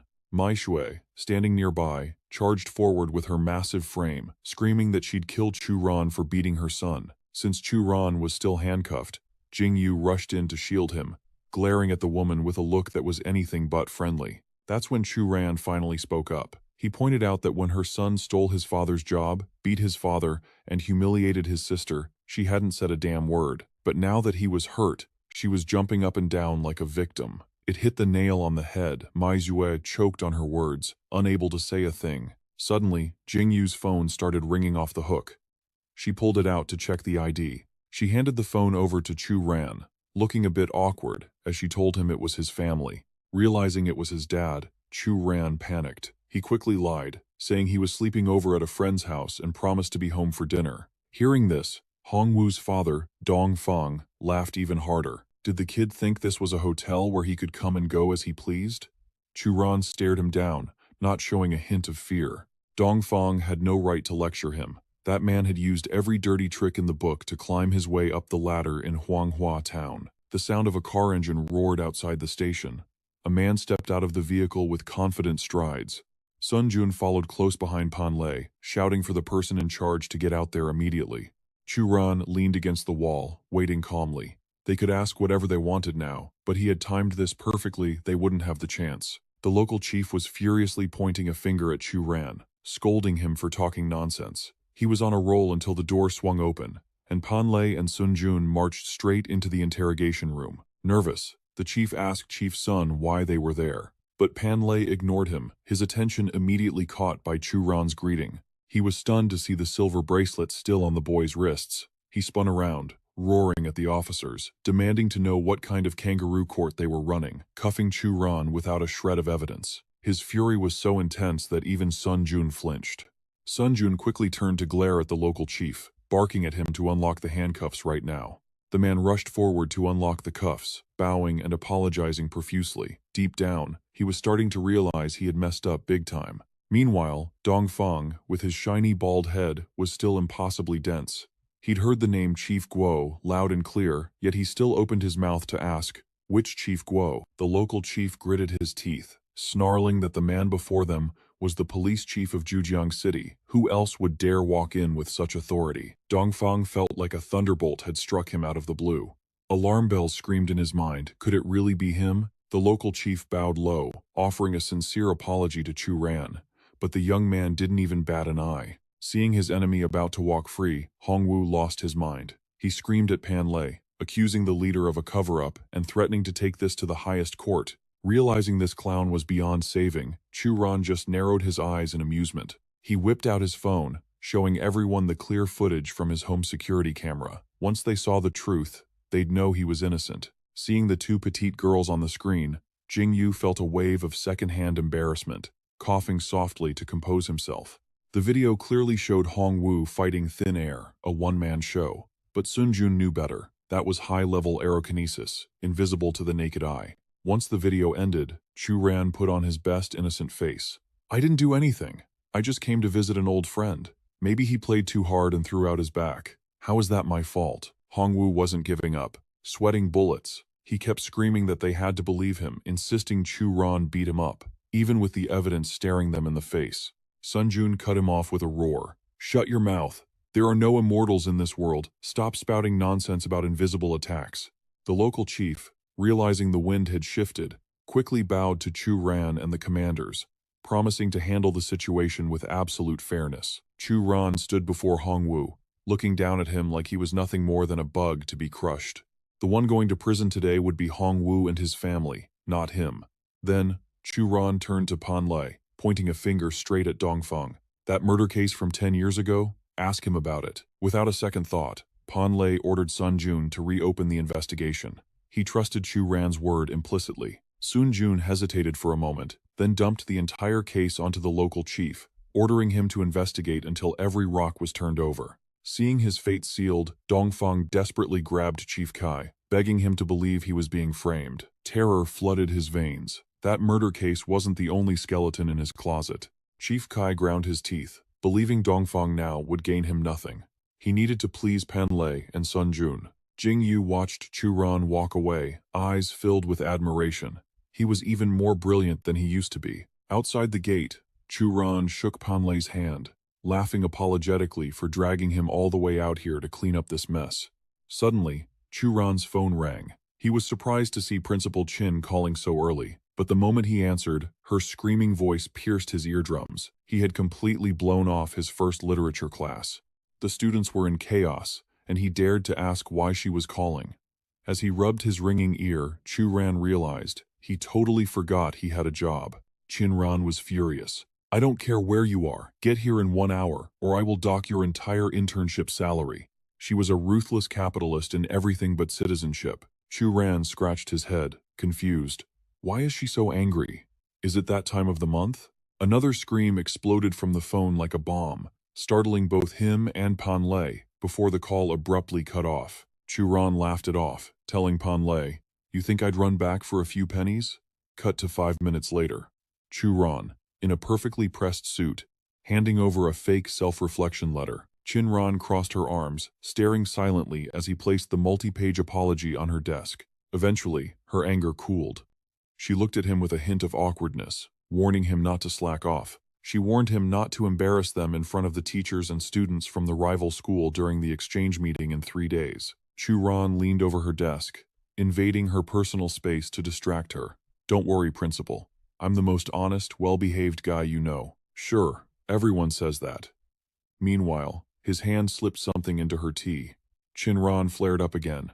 What did you just drop in my cup? Before bolting out the door, Chu Ran winked. You looked uncomfortable. Drink that and get some rest, okay? He vanished, leaving Qin Ran fuming. But a moment later, she blushed, holding the cup and wondering what magic potion he'd given her. Back in class, the students were wolfing down the chocolate Chu Ran brought. But between mouthfuls, they complained. This is cheap stuff. Buy 2, get 1 free garbage. If you're broke, just ask us for money. Wang Ling, however, looked satisfied. For her, it was the thought that counted. Despite their trash talk, they devoured every last crumb. Chu Ran wiped the blackboard while roasting them mercilessly. Keep eating. Get fat so no one loves you. Maybe then you'll focus on studying. Wang Ling suddenly realized she had been too sentimental. A moment later, Chu Ran rapped his knuckles on the board to get their attention. He announced, "Whoever makes the most progress on next month's exam gets to sit next to Luo Luo." The boys went feral. It was like he hit their kill switch suddenly. Everyone was swearing on their lives to top the district and the school. Chu Ran rubs his temples, silencing the room. He drops the bomb. Another school is coming for an exchange visit. Class 18, better keep their heads down and not cause trouble. Hearing this, Hulai instantly fires back. I heard the principal told you to behave, teach. He didn't say a word about us. Standing on the podium, Chu Ran doesn't even blink. He shamelessly twists the truth, suppressing Class 18 simply because he's the boss. He completely ignores their grumbling protests. Outside, Hanjung listens to Chu Ran's lecture. He's burning with curiosity. How did such a young guy get hired? Figuring he must have some special trick, Hanjung asks to sit in on the class. Chinran hesitates, saying she needs to check with Chu Ran first, but deep down she's screaming, "This is a bad idea. Of all people, why does it have to be him?" But as Chinran steps inside, she has no clue Hanjung came prepared. He's the mastermind who forced Chen Junyu out of number 3 high school, and now he's here to dissect Chu Ran. Seeing Chinran enter, Chu Ran looks surprised. What brings you here? Don't tell me the exchange team fell for my handsome face and wants to kidnap me? Chinran stares him down, deadly serious. She explains they want to observe the class, then whispers her real order. Chu Ran needs to seize this chance to humiliate them. Frustrated, she adds, "We've lost 3 times in a row. We absolutely cannot lose again." Chu Ran follows her gaze to the figure outside. He smirks, saying he gets it. After all, humiliating people is his favorite pastime. Decision made. Chu Ran politely walks to the door and invites Hanjung in. But the guy ignores the pleasantries, turning to the hallway and shouting for the genius class of No. 1 high to enter. Chu Ran nearly bites his tongue when he sees the mob of students marching aggressively toward him. As they file in, Hu Lai, Fei Fei, and the others go on high alert. These guys look like iron soldiers. No, 3 high school can't afford to look weak now. Once everyone is settled, Chu Ran glances at his own class with genuine surprise. Every single one of his students is sitting up straight, looking dead serious. He mentally sighs in relief. Finally, these brats know how to save my reputation. After a long-winded intro about ancient poetry, Chu Ran shifts to the main topic: calligraphy, the precious treasure of Chinese culture. The students look like they've been struck by lightning, faces blank. Their teacher is really pushing it. Chu Ran holds the chalk, thinking, just talking theory won't cut it. As a calligraphy expert from the immortal world, he needs to show them the real deal. Chu Ran turns and puts chalk to the board, explaining that calligraphy isn't just writing, it's a projection of one's spirit, energy, and personality. It can even diagnose illnesses. Hearing this, Hanjung immediately interrupts, criticizing Chu Ran for teaching superstitious nonsense. Guo Hao, standing next to Chin Ran, frantically signals Chu Ran not to embarrass the school. Even though the old man dislikes Chu Ran, he hates this nitpicking outsider even more. Unfazed, Chu Ran invites Hanjung, or anyone else, to come up and write something to prove him wrong right now. He chuckles internally. He dug a pit, and Hanjung actually jumped right in. The class is hesitant, but Qian Xiaoshui enthusiastically raises his hand. He rushes to the board and confidently writes a sentence. Chu Ran is secretly surprised the kid actually has some skill. Meanwhile, Hanjung watches like a hawk, waiting to see what nonsense Chu Ran will come up with. The moment the chalk lifts, Chu Ran delivers his verdict. His words hit the class like a death sentence. The strokes have power, but looks like you just got rejected by your crush. The form is stable, but the spirit is lonely. Xiaoshui turns beet red. His friends stare in disbelief, not at the rejection, but at his courage to stand there. It's so accurate that Xiaoshui has no choice but to hang his head and admit it. Hanjung scoffs, unconvinced. You know your own students' secrets. That proves nothing. He calls up one of his own students, Zheng Yang. The boy writes 2 lines on the green board. Chu Ran immediately lets out a surprised "oh," pointing out the boy is dealing with sadness. If I'm not mistaken, you just had a fight with your girlfriend. The guess is so precise the boy jumps, his face flushing pink. Chu Ran glances toward the corner of the room, and judging by the energy, That girl standing over there is her. A female teacher from the No. One high delegation immediately points a finger, scolding Zheng Yang. Dating is strictly forbidden in our school. Chu Ran wipes the board, smiling as he watches the poor boy bowing in apology. Job done. He invites the angry female teacher to try next. Han Zheng confidently urges her to go up. He refuses to believe Chu Ran can read anything from a stranger. She marches up and draws a single horizontal line, the character 1. She dusts off her hands, smirking. Let's see him analyze that. But Chu Ran isn't one to back down. He rubs his chin, feigning curiosity. You have quite a fiery temper, don't you? Is it that time of the month? Chu Ran doesn't hold back, regardless of gender. The teacher turns crimson, snapping at him to watch his language. Chu Ran ignores her, turning to face Han Zheng. I guarantee you, in the entire Jiangnan province, no one understands calligraphy better than me. Suddenly, Qin Ran gasped in surprise, guessing that Han Zheng was one of the 8 great calligraphy masters of the province. Seeing someone recognize him, Han Zheng didn't hold back. He puffed up his chest, praising Qin Ran for her knowledge. Chu Ran stood next to them, a head full of question marks. Why have I never heard of these so-called 8 great calligraphy masters? Chu Ran stands there, completely baffled. Strange. How come I've never heard of these 8 great calligraphers of the province? Suddenly, Hulai gulped and cut in from the crowd, dropping a bombshell. Apparently, his dad once auctioned a piece of Han Zheng's calligraphy for over $1 million. That number alone made the whole class erupt in screams. Hearing this, Chu Ran just let out a dry ha-ha, offering Han Zheng a half-hearted compliment. But backing down wasn't an option. He was the face of this school, after all. Seeing his reputation had already dealt a psychological blow, Han Zheng quickly played the benevolent card. He proposed a simple challenge. Chu Ran just had to write a Li Shangyin poem in both Yan and clerical scripts for the students to critique. In a flash, paper, brushes, and inkstones were laid out on the teacher's desk. Han Zheng's brush danced across the paper, swiftly completing a masterpiece in clerical script to hang on the board. The students below couldn't stop gasping in awe, though they quickly rallied to cheer for Chu Ran, trying to keep morale high. Once Tang Huang had hung the pieces on the board, Han Zheng stood there with oozing confidence, inviting Chu Ran to take the brush. Chu Ran smirked, rubbing his wrists theatrically, who didn't know how to put on a show. With a sudden thought, he called out for a student to bring him 2 brushes. Han Zheng shot Chu Ran a sarcastic side-eye, asking if he even knew how to hold a brush.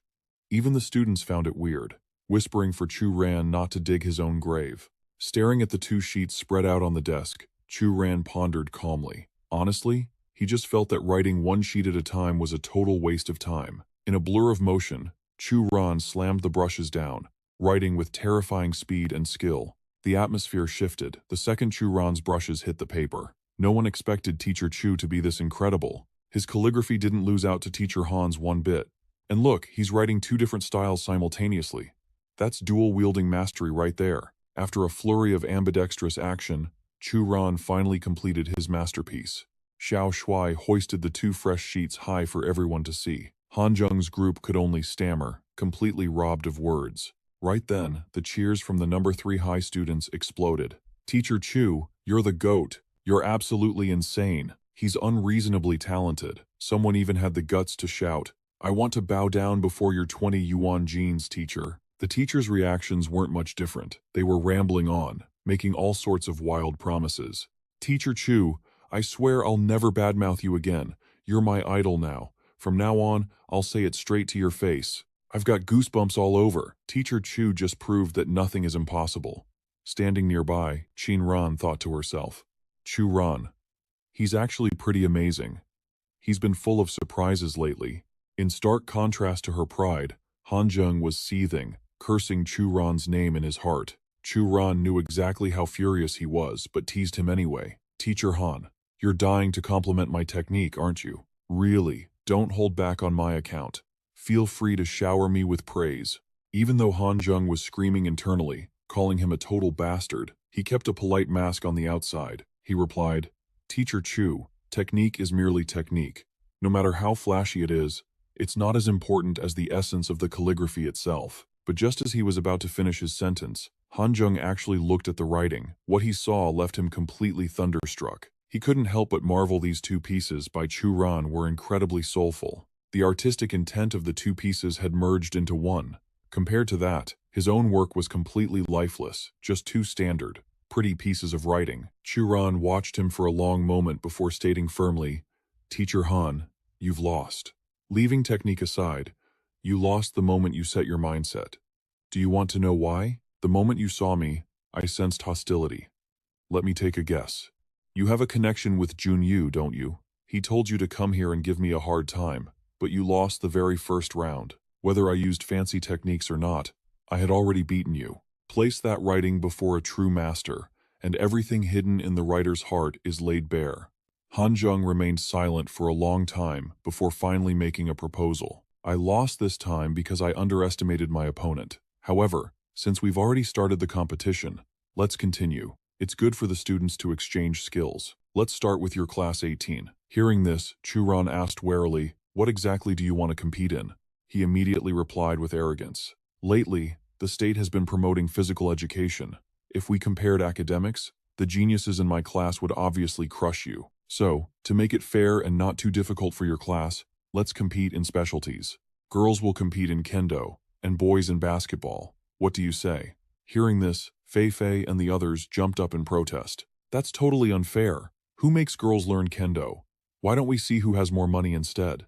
Contrary to the students' fierce protests, Chu Ran calmly agreed. He even scheduled the kendo match for tomorrow first, followed by the boys' basketball game.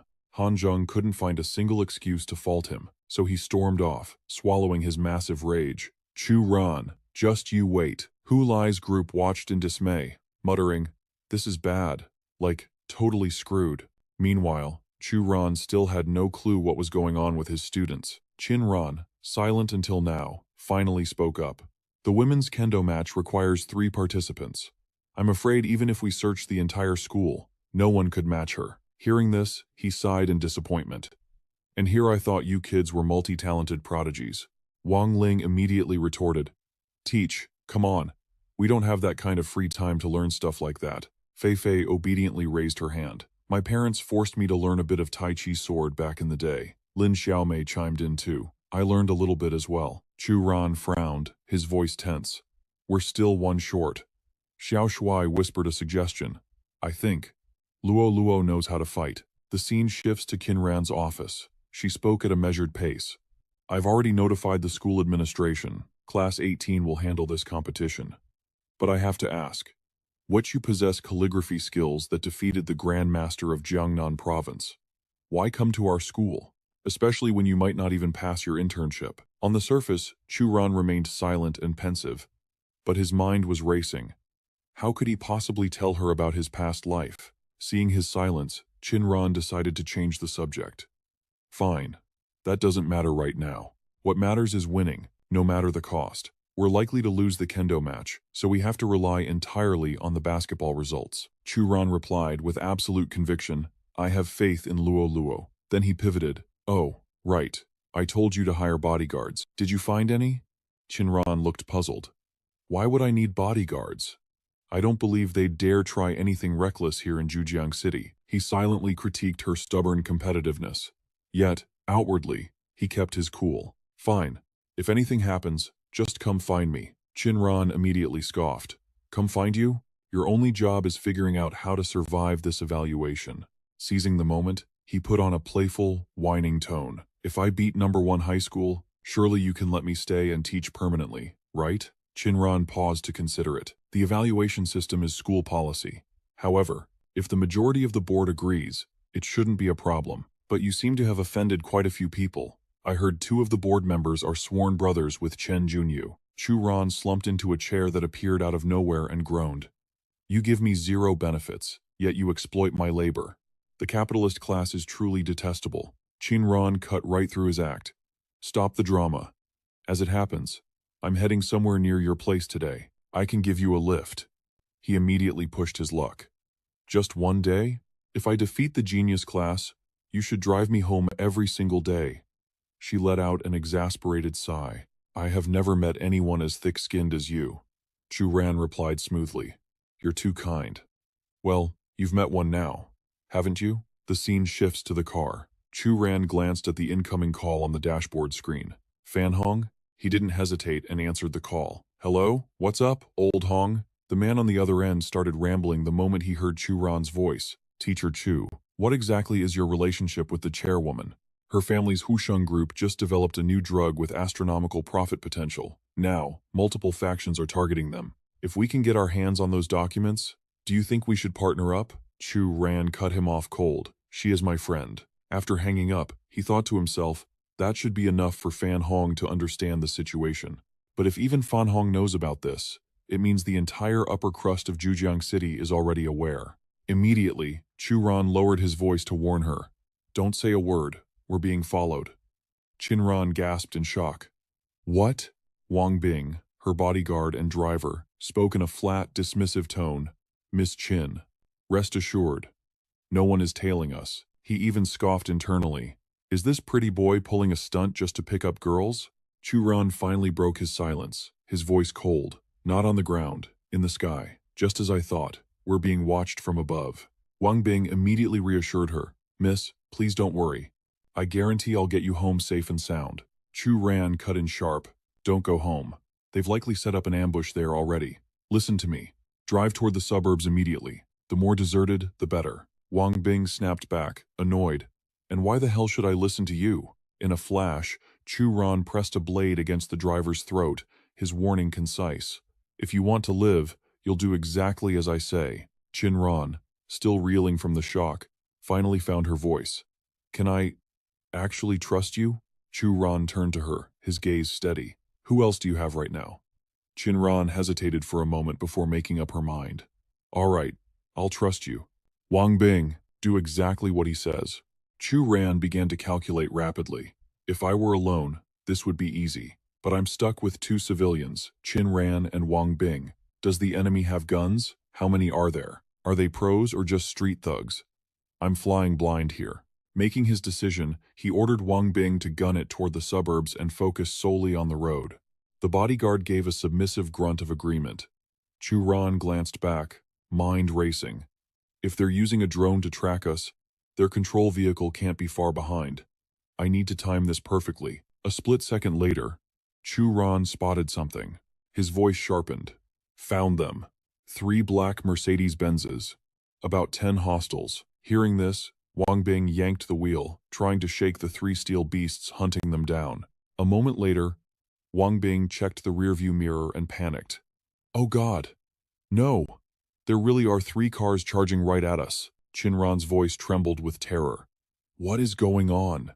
Seeing her panic, Chu Ran immediately soothed her. Stay calm.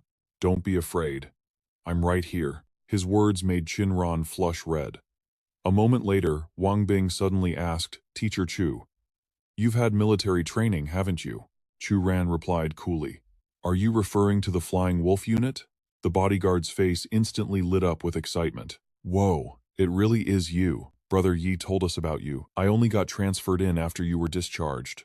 The instructor wouldn't shut up about your exploits. You're my absolute idol. Just as Wang Bing finished fanboying, a pitch-black car swerved and blocked their path. A gang of thugs stepped out, brandishing sharp weapons. Wang Bing volunteered to stay behind and buy time for Chu Ran and Qin Ran to escape, but Chu Ran ordered him to stay in the car and guard her instead. Qin Ran grabbed his arm in panic. Chu Ran addressed them both, then looked at Wang Bing. Principal, trust me. Or have you forgotten the Flying Wolf motto? As long as us veterans are still breathing, it's not the rookie's turn to die. With that, Chu Ran stepped out of the car with casual ease. He looked at the thugs and asked, You boys looking for me? Or did you just want some advice on night classes? The leader barked a warning. If you know what's good for you, get lost. We only want the girl in the car. Chu Ran smiled mysteriously. Hey fellas, do I really look like the negotiating type? The thugs charged forward. Did you forget you're outnumbered, idiot? We've got you surrounded. Chu Ran didn't budge. With 2 swift strikes, he instantly incapacitated 2 armed attackers. He gently placed a foot on one of them and asked, Speak. Who sent you? The leader, furious, screamed, Kill him! Just leave the girl alive! He thought a single blade strike would end it, but Chu Ran dodged with effortless speed. In the same motion, he snatched the bald leader by the throat. Chu Ran hoisted him into the air, his tone indifferent. If you won't talk, I have other methods. He silently activated the aura-gazing art. The thug was instantly crushed by the pressure, his eyes rolling back in his head from the sheer agony. Extracting the information, Chu Ran thought coldly. So it is Lin Haifeng. I explicitly warned that bastard never to show his face in Qujiang City again. Qin Ran, who had peeked out at some point, gasped in shock. It's Lin Haifeng? He spun around immediately. Close your eyes. You shouldn't see what happens next. She obeyed, but pouted and muttered, It's just a fight, isn't it? Who hasn't seen a fight before? Meanwhile, the remaining minions shouted arrogantly, Let our boss go, now. Chu Ran didn't say a word. He simply shifted his stance, and in a heartbeat, the noisy thugs were all laid out flat on the ground. On the other end of the line, Lin Haifeng shouted in disbelief, What do you mean they're all wiped out? What the hell happened? Speak. Suddenly, Chu Ran's cold voice cut through the phone. Hello. CEO Lin. Didn't I tell you last time that I never wanted to hear from you again? Listen, a small fry like you shouldn't meddle in the Huasheng Group's business. Tell the master backing you to watch his step. If he doesn't, I'll take the life of whoever he sends next. Haifeng is so terrified that his phone slips right out of his hand. The poor device hits the ground and shatters into pieces.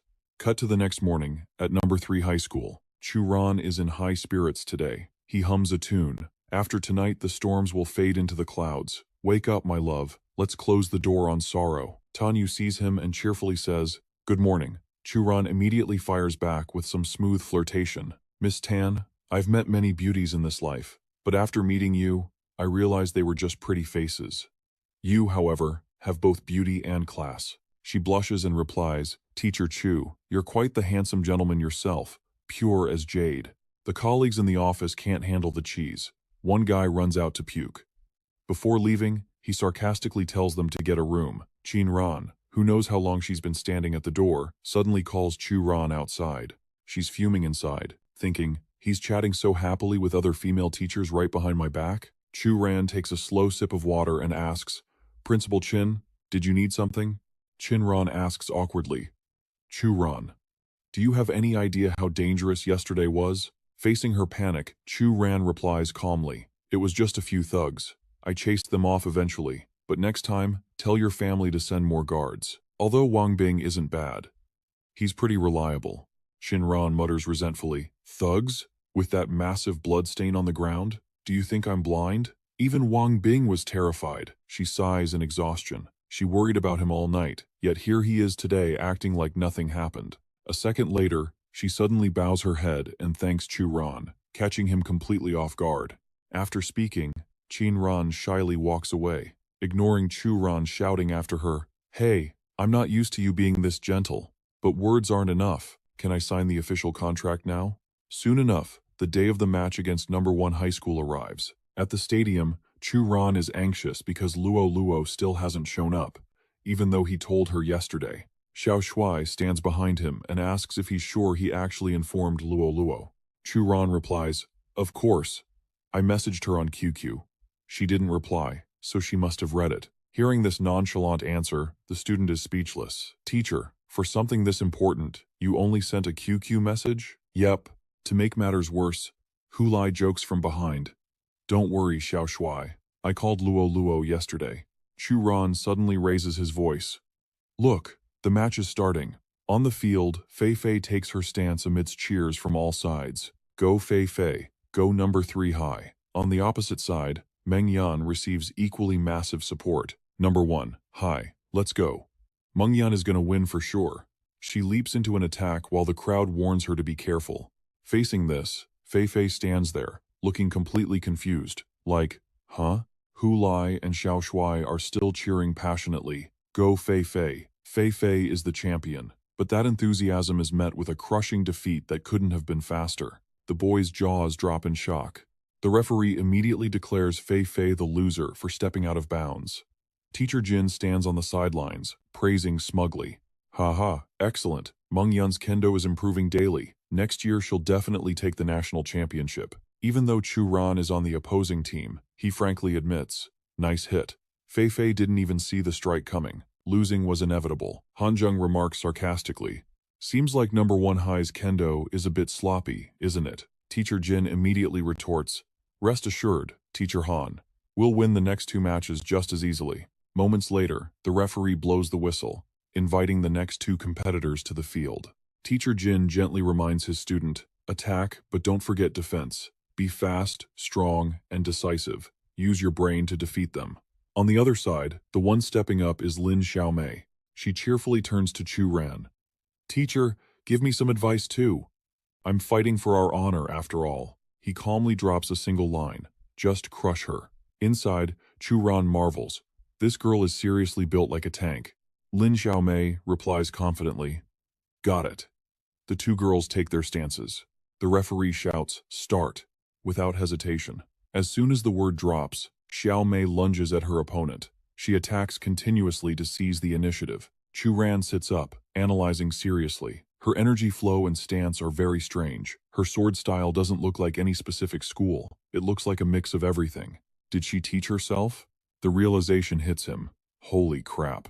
Do I actually have a genius in my class? The girl fighting Xiaomei thinks while defending, if this keeps up, I'm going to lose. I have absolutely no chance to counterattack. Teacher Jin gets worried and shouts, move like the wind, stab and sweep, fast. The girl's footwork immediately shifts to follow his commands. In a flash, that girl managed to strike back at Xiaomei. The crowd couldn't help but boil with outrage. How is this allowed? That is clearly a violation of the rules. Han Zheng calmly spouted his twisted logic. Students practice kendo, so teachers can compete in kendo too. If the other side has a problem with it, feel free to complain to the student. Teacher Chu, don't forget, this is an exchange for both teachers and students. But Chu Ran didn't flinch. He stepped forward calmly. I didn't realize Jiangnan had a 4th great sword sect besides the big 3, the Shameless sect. He shouted orders for Xiaomei to aim specifically for the chest. Trusting Chu Ran completely, Xiaomei charged forward without hesitation. Teacher Kim, furious, barked out his own instructions to the girl. The 2 of them went back and forth, one attacking, one dodging. Chu Ran kept commanding Xiaomei to target the chest. Seeing this, the girl hesitated, stumbling back a few steps. Teacher Kim exploded with rage, screaming, don't back away, charge at her. But the master-student duo of Chu Ran and Xiaomei just kept relentlessly targeting her chest. This left the girl feeling both terrified and humiliated. Why did she feel like every single person was staring right at her chest? Unable to take it anymore, she screamed, stop saying that! In that split second of distraction, Xiaomei landed a solid strike right on her chest. She couldn't dodge in time and collapsed onto the court. At that exact moment, the announcement rang out. Lin Xiaomei of 3rd High wins. Seeing the match, everyone couldn't help but praise Chu Ran's tactical brilliance. Han Zheng immediately turned around to accuse them. You people are truly despicable and shameless. Principal Qin, how does your school employ such trash? It's an absolute disgrace. Chu Ran's face darkened as he shot back. Teacher Han, you want to talk logic with me? I wonder who was the one being despicable first. Han Zheng was struck speechless, forcing Teacher Kim from 1st High to step in. Teacher Han, we still have one chance left. Our final fighter isn't someone who can be defeated so easily. Finishing his sentence, he shouted for the next person to step out. The one entering the ring was Jiang Xiaoxiao, a beauty with a graceful, gentle appearance. The guys in the crowd immediately felt their hearts flutter at her breathtaking beauty. Chu Ran felt a spike of anxiety. She's actually very strong. This girl definitely learned from a famous master. Is Luo Luo really a match for her? His worry deepened as he realized Luo Luo still hadn't arrived. Hu Lai reported, I told Luo Luo the time. She said she'd definitely be here before 9 o'clock. But right now, it's already 8:59 and 30 seconds. The referee announced, 30 seconds remaining. If the contestant does not appear within 30 seconds, they are automatically disqualified. Han Zheng smugly began counting down the seconds to mock Chu Ran. Looks like we're about to win. Hey, Teacher Chu? Chu Ran remained calm and retorted, aren't there still 10+ seconds left? How do you know my student won't make it? Or did you kidnap her? But as he said it, his face went pale at the thought. Han Zheng jumped in shock, denying it instantly. Don't you dare slander us! How could our 1st High do something so scummy? At this moment, Xiao Xiao spoke up with a sneer. Too scared to show up? Seems like your friend Luo Luo from 3rd High doesn't even have the guts to face me. The crowd angrily insisted Luo Luo would come, even though they were secretly anxious, since she was nowhere to be seen. Xiao Xiao looked around and decided to wait a bit longer. Fine. I'll give you guys one more chance. Third High can send anyone out here. If you can withstand 3 of my moves, I'll admit defeat. Do you dare? Xiao Xiao's expression grew increasingly dangerous as she glared at the crowd. But since none of them knew Kendo, they looked at each other in fear, not daring to step forward. The referee began the final 10-second countdown. Xiao Xiao took the opportunity to humiliate them further. Didn't you just say Third High doesn't run away? Well, no one dares to fight? Then I guess that Luo Luo is just a coward like the rest of you. Just as the words left her mouth, Luo Luo appeared. She gently removed her red scarf and stepped into the arena. Seeing Luo Luo, everyone let out a massive sigh of relief. She calmly gathered her long hair and tied it back neatly. Once finished, she steeled herself for battle. Hulai awkwardly brought a sword over to her, but she refused it. She didn't need a sword. Chu Ran watched Luo Luo's pretentious display of coolness and felt a secret surge of pride. She intended to greet Jiang Xiao Xiao politely, but the girl rejected it, demanding to start immediately. Luo Luo wasn't fazed by Jiang Xiao Xiao's cold attitude and responded generously. All right, be my guest. Hearing that tone, the girl suddenly felt something was off. Since Luo Luo said she didn't need a sword, she immediately summoned countless streams of magical energy to serve as her weapon. Jiang Xiao Xiao was absolutely terrified witnessing that scene. Her lips trembled, unable to form words. A second later, Jiang Xiao's hand went limp, and her sword dropped to the ground. She suddenly collapsed to her knees, whispering in despair, I've lost. This spectacle left everyone completely thunderstruck. Shouts of protest erupted from the stands. What is going on? They haven't even fought yet, and Jiang Xiao already surrendered? I suspect this is rigged, another student asked angrily. You guys are just messing with us, aren't you? Han Zheng's jaw dropped in shock, forcing him to turn to the side and ask, Teacher Kim, what on earth is happening here? He muttered thoughtfully. She lost. And it wasn't a fluke. I don't even know what just happened. But she definitely lost. Hulai couldn't accept the result and turned to grill Chu Ran. Teacher Chu, what on earth just happened? An image of a cultivator unleashing a spell flashed through his mind, but he quickly composed himself and replied, The way of the sword is 4 parts technique, 6 parts zen. If it were purely about swordplay, Luo Luo would be no match for Xiao Xiao. But she won the battle of the mind. Hearing this, Lin Xiaomei slowly began to understand the situation. On the other side, Jiang Xiao looked devastated. I've never lost a match in my entire life. I never thought I'd taste defeat here today. Luo Luo gently comforted her. In terms of sword skills, I can't compare to you. If you just keep trusting in your blade, you can still challenge me. Jiang Xiao looked up at her and whispered, I know that, if I had struck, my chances of winning were high, but that would be a victory of the blade, not the way of the sword. If I had attacked, I would have betrayed my own path. Before leaving, Luo Luo offered her one final piece of wisdom. Speaking as your senior, I'll tell you this. No thought, no mind, no self. Only then can the human and the sword become one. It was unclear if Jiang Xiao had had an epiphany, but she sat there in deep contemplation for a long time, not saying a word. A moment later, Jiang Xiao bowed respectfully and said, I concede. As soon as the words left her mouth, the referee announced, the winner of this match is Luo Luo from number 3 high. Cheers erupted instantly. We won. We took 2 out of 3 rounds. We won the kendo match. Xiao Shuai was so moved he was practically crying. Goddess Luo Luo is the absolute best. Hulai marvels at how tough the girls in his class are. Moments later, he sidles up to Lin Xiaomei to pay her a compliment. I had no idea your kendo skills were that insane. You are the definition of a sleeper build. How on earth did you train? She answers bashfully. I just helped my dad slaughter pigs when I was little. Honestly, I don't even know what kendo really is. Hearing this, Xiao Shuai eagerly jumps in. That actually works? So if I chop veggies, will I become a martial arts master too? Standing nearby, Chu Ran comments with a nonchalant tone. You can learn from anything in life. Never underestimate the little things.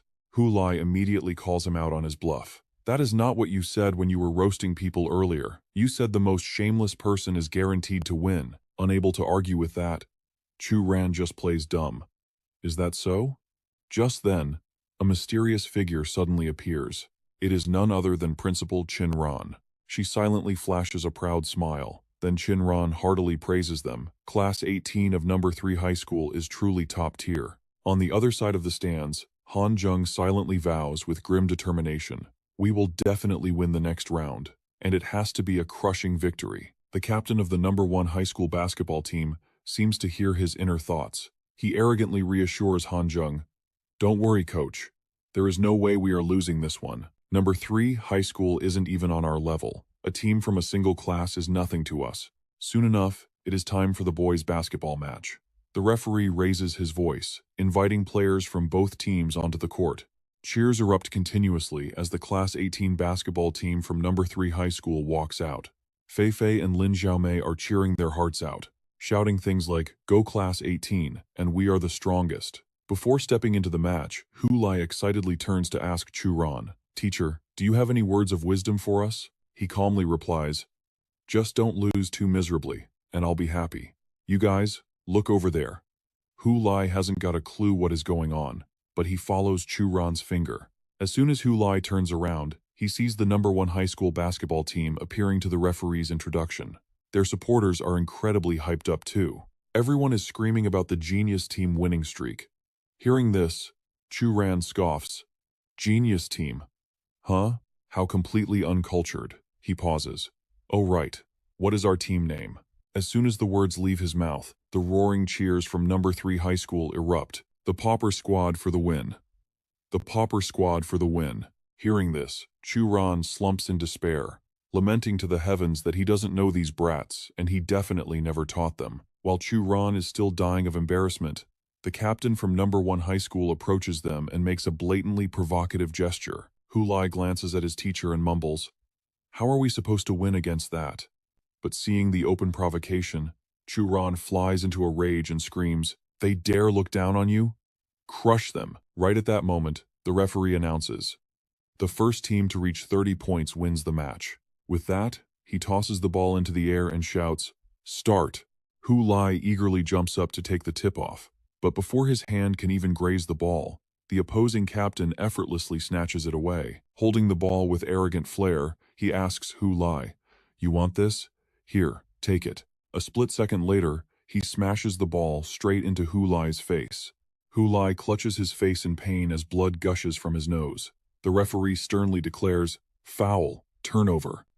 Afterwards, Hu Lai resiliently continues playing with a bandage plastered across his nose. Not long after, Hu Lai manages to score the first point for number 3 high school. Baskets start sinking one after another. The score is now on a knife's edge, with only a single point separating the two teams. However, Hu Lai immediately becomes the target of another beatdown. As soon as he hits the floor, the referee calls out, "Foul! Side out." Before long, the score gap between the two teams widens by a mile. Hu Lai looks at the scoreboard and silently assesses the situation. These guys are playing dirty. They are intentionally giving up points just to toy with us. They clearly look down on our team. He is deep in thought when a teammate suddenly screams, "Class monitor, catch!" Hu Lai pushes his thoughts aside to focus on the game, but before he can even touch the pass, another opponent snatches it away. Hugging the ball, the player coldly sneers, "You still think you can catch the ball? Not a chance." With that, number 4, from the number 1 high school team, jumps up to score. The ball arcs through the air and obediently swishes into the net. After that, the number 1 high school team starts sinking spectacular three-pointers one after another. By now, Hu Lai and his team are exhausted. He whispers in frustration, "They are clearly toying with us." Xiao Shuai fumes, "Damn it, I just want to crush them to death with my money." Seeing the situation looking grim, Chu Ran calls for a timeout. Hu Lai immediately whined to his teacher, "They're monsters, teach. There's no way we can win this." While Chu Ran's team was strategizing, Han Jung suddenly sidled up with a smirk. "Teacher Chu, this game is getting a little boring, don't you think? Why don't we jump in and play a few rounds? What do you say?" Chu Ran thought, "If you want to walk into the line of fire, I won't stop you." But outwardly, he kept a poker face. "But I don't know how to play basketball." Han Jung chuckled internally. "That's exactly why I asked. Crushing a rookie is the only way to get a real kick out of this." Outwardly, he adopted a condescending tone. "Come on, a real man never admits he can't do something." Chu Ran didn't bother beating around the bush. He replied bluntly, "Fine. Let's have a blast then. But inside, he was already calculating. I bet he's about to raise the stakes right about now. Sure enough, a second later Hanjong spoke up. Playing for nothing is dull. Let's make a bet. The loser has to dance around the basketball hoop. How about it? Churan shrugged effortlessly. Deal. Let's do this. Hearing him agree, Fei Fei and the students panicked, jumping in to stop him. Teacher, you can't go down there. Coach Jin is a pro. This involves the honor of third high, you don't need to risk it. Even Chinran stepped in, warning him that basketball wasn't exactly his strong suit. She wasn't worried about losing, but about them playing dirty. Chu Ran just walked past her, dropping a cold line. A real man never backs down. With that, he casually strolled onto the court. Chu Ran tossed his jacket aside and shouted, "All right, class, break's over. Time for the old guys to show you how it's done." Hanjung sneered, "Ready when you are, Teacher Chu." The moment the whistle blew, he lunged to steal the ball. Got him, Hanjung thought confidently, but a split second later he looked down in panic. Wait, what? While Hanjung was busy celebrating, Chu Ran had already ghosted past him. It wasn't just Hanjung. Chu Ran was weaving through the entire first high team like they were statues. Breaking through their defense, Chu Ran launched himself into the air for a spectacular slam dunk. Hanjung froze, eyes popping out of his head. What the hell just happened? Chu Ran rinsed and repeated breaking ankles and sinking shots. He even hung on the rim like a pro after a monster dunk. The referee blew the whistle, final score 32-5. The match was over. The third high students erupted. "We actually won." Watching from the sidelines, Chinran murmured, "Chu Ran, just how many secrets are you hiding?" On the court, the team was tossing Chu Ran into the air. "Teacher Chu, you're a god. That was insane. I'm gonna ace the next exam just so you remember my name." Watching them, Chinran felt a lump in her throat. "So this is what youth feels like." Luo chimed in. "You're still young too, Principal." Chinran adjusted her glasses, composing herself. "You say that like you're as old as I am. You need to let loose once in a while, Luo. You act like you've transcended the mortal realm or something." Luo's expression dimmed. "Some things aren't up to me." She turned on her heel and walked away, ignoring the laughter behind her. Her mind was heavy with one thought. I'm running out of time. Back on the court, Hanjung hurriedly told Chinran, "We accept our defeat. If that's all, we'll be going now." They almost made a clean getaway, until a voice cut through the air. "Hold up, aren't you forgetting the pole dance?" Chu Ran and Hu Lai stood there, arms crossed, ready for the show. Chinran stepped in, her voice cool. "The match between first and third high is over. Teachers, return to your posts." It was like a pardon from the governor. Coach Jin and Hanjung scrambled away faster than they'd ever run in their lives. Hu Lai shouted after them, "Cowards, don't make a bet if you can't pay up." Scene change. Chinran's office. Chu Ran barged in without knocking, then cheekily asked, "Is Principal Chin in?" Used to his antics, Chinran just sighed. "You barge in first and then ask if I'm here?" "Really?" he replied bluntly. "Fair enough. Let's get down to business. I scored a massive win today. Don't I deserve a little reward?" He leaned in close. Chinran's heart skipped a beat. He's too close. What is he doing? Flustered, she stammered, "Reward? What do you want?" Chu Ran slammed his hand on the desk. "I want that official contract." "Is that all?" She immediately shot him down. Seeing the rejection, he quickly pivoted. "Fine, then how about the autumn field trip?" This time, Chinran agreed, but with a catch. "After the monthly exams, you are forbidden from leaving Jujiang City." Then, her expression turned serious. "Since I've agreed to your terms, I have to tell you. Your cousin, Chu Yunyun, still hopes you'll return to the Chu family." Chu Ran casually adjusts his tie. "So, you know my cousin? Does that mean you've figured out my identity as the eldest young master of the Chu family?" He leisurely rests a hand on the desk, leaning in close to Chinran. Chu Ran gently lifts her chin. "Just say the word, and I can make that whole scandal disappear for you." Chinran smacks his hand away sharply. "Don't be ridiculous. I already told you." "Wait, what exactly is your relationship with Pan Hong?" Ignoring the question, Chu Ran snatches her glasses off. "I just realized, I haven't actually seen your face without these frames yet." He gazes into Chinran's eyes, full of admiration. Her eyes are as clear as the moon. Just as he thought, she looks much better without the glasses. Suddenly, Zhao Tianming strides in. "Looks like I came at a bad time, didn't I?" He tilts his chin up arrogantly. a half-smoked cigarette dangling from his fingers. Chu Ran sneers. If you knew you were interrupting, why didn't you just stay the hell away? Chin Ran, her face still flushed, quickly puts her glasses back on. Zhao Tianming, what are you doing here? Chu Ran studies her expression. She clearly detests this man, maybe even fears him. Tianming scoffs. Why can't I be here? Are you afraid I'm interrupting a little lover's tryst right here in the office? Chin Ran slams her hand on the desk in anger. What kind of garbage are you spouting?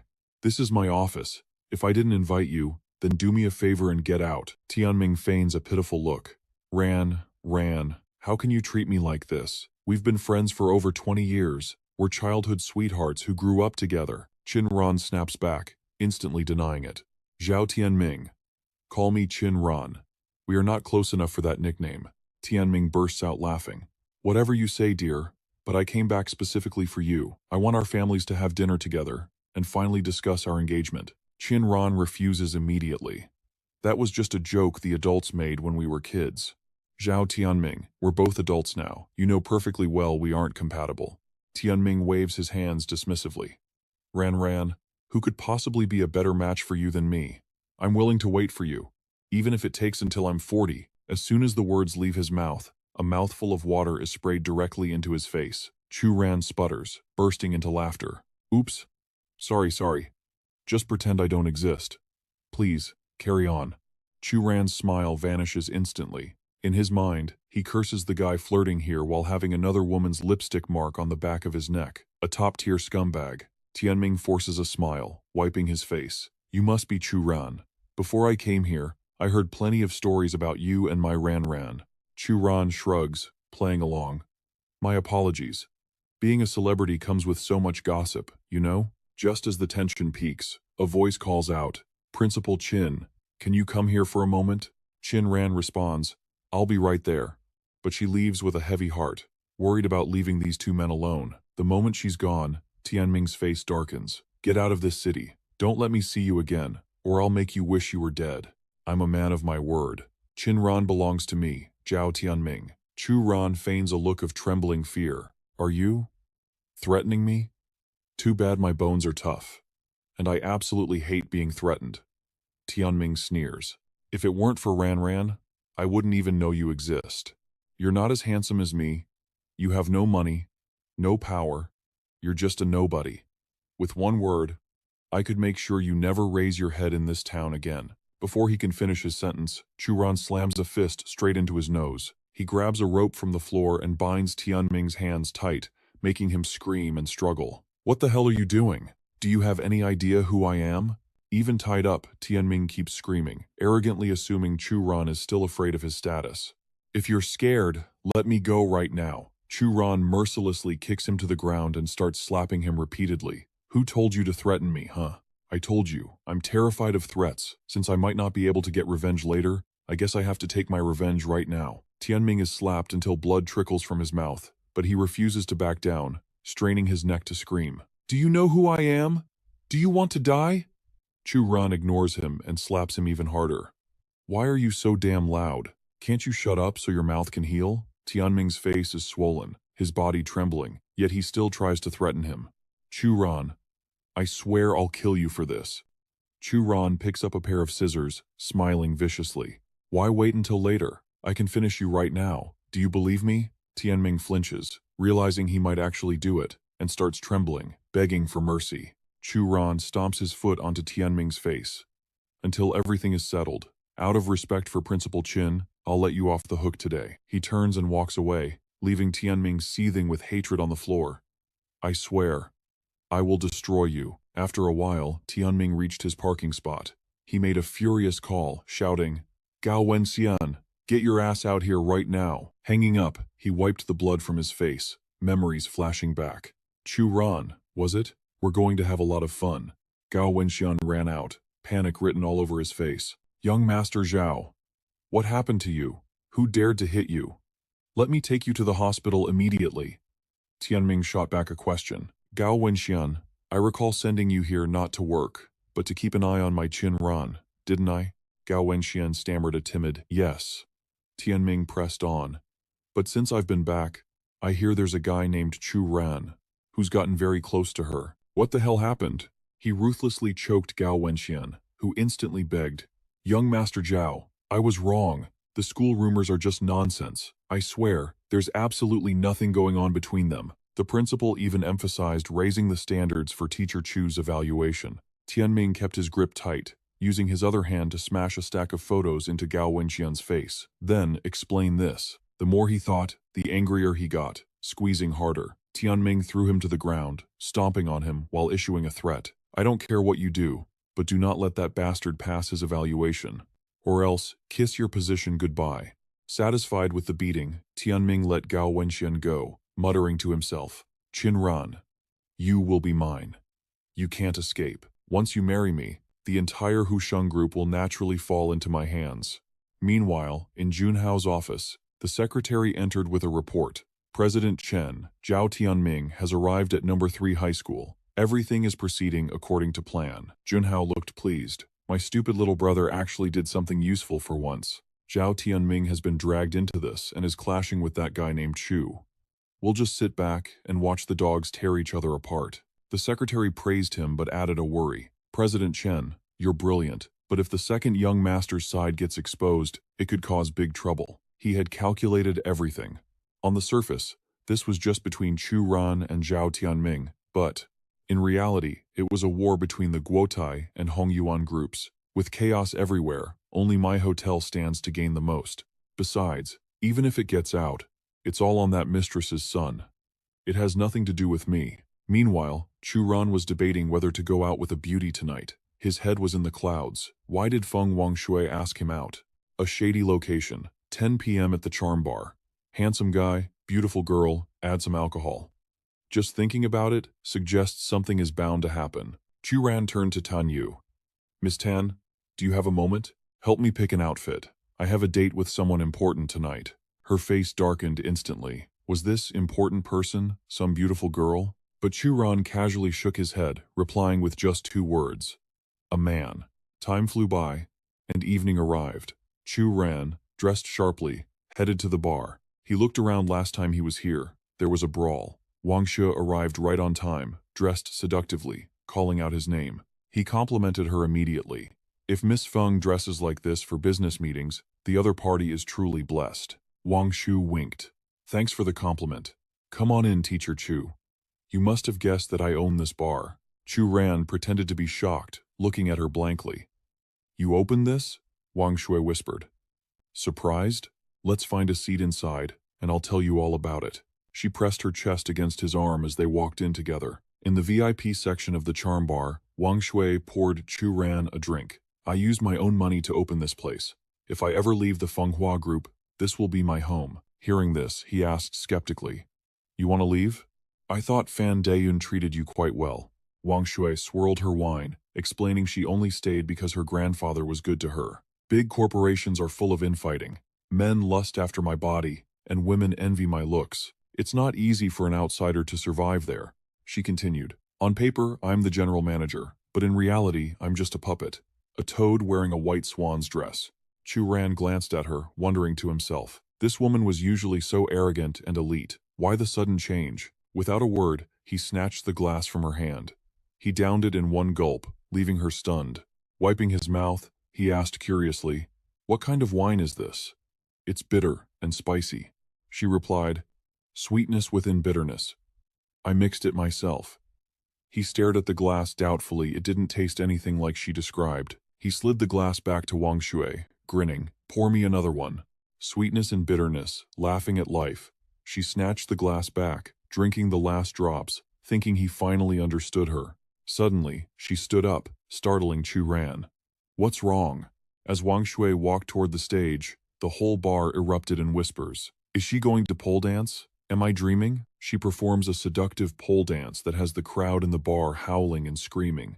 Chu Ran raises his wine glass, looking at her with a teasing smirk. You really are a temptress. If you keep this up, every man in here is going to be looking at me with daggers in their eyes. Wang Shui looks at him with captivating eyes and whispers, That is because you are worth it. Chu Ran feels like he is floating on cloud 9. Feeling a bit tipsy, he thinks to himself, A beauty dancing on a pole, drinks for 2. Does this mean tonight will end with? Suddenly, A voice calls out to him from behind. Professor, isn't she pretty? Distracted by his thoughts, Chu Ran blurts out instinctively. Beautiful. Absolutely stunning. That is a real woman. That is what life is about. But when he turns around, he jumps out of his skin. A group of girls is staring right at him. The girls swarm around him. Chu Ran stammers, when did you guys get here? Luo sits down casually and replies, since President Feng picked you up. We saw you two walk in, and we've been watching you start drinking. Chu Ran's face darkens. Wait, I'm the teacher here. Why am I scared of these brats? He shoots up from his seat and barks, how dare you kids come to a place like this? Go home. I want self-reflection essays from everyone. Wang Ling leans in with a smirk. Relax, Professor. The age limit here is only 16. Fei Fei, loving the drama, cuts in. Professor, look. Your little girlfriend seems to be in trouble over there. Wang Shui stumbles back from a hard slap, insults ringing in her ears. You tramp. You dare come here and seduce men? Shameless hussy. Seeing her fall, Chu Ran rushes over to catch her. Are you all right? What is going on? Why did you hit her? Dongfang Xin stands over them, looking down with pure arrogance. I didn't think you'd find some pretty boy to save you. Too bad he's broke, look at him, covered in knockoff brands. Seeing his confusion, Wang Shui whispers an explanation. That's Dongfang Xin. She's the daughter of the Dongfang Group's chairman. I had a business meeting with her husband once. He kept stalking me afterward. I couldn't be too harsh, so I just tried to let him down gently. Dongfang Xin's face twists in rage as she listens. Wang Shui continues, but then, she found out. Ignoring the angry woman, Wang Shui keeps explaining to Chu Ran.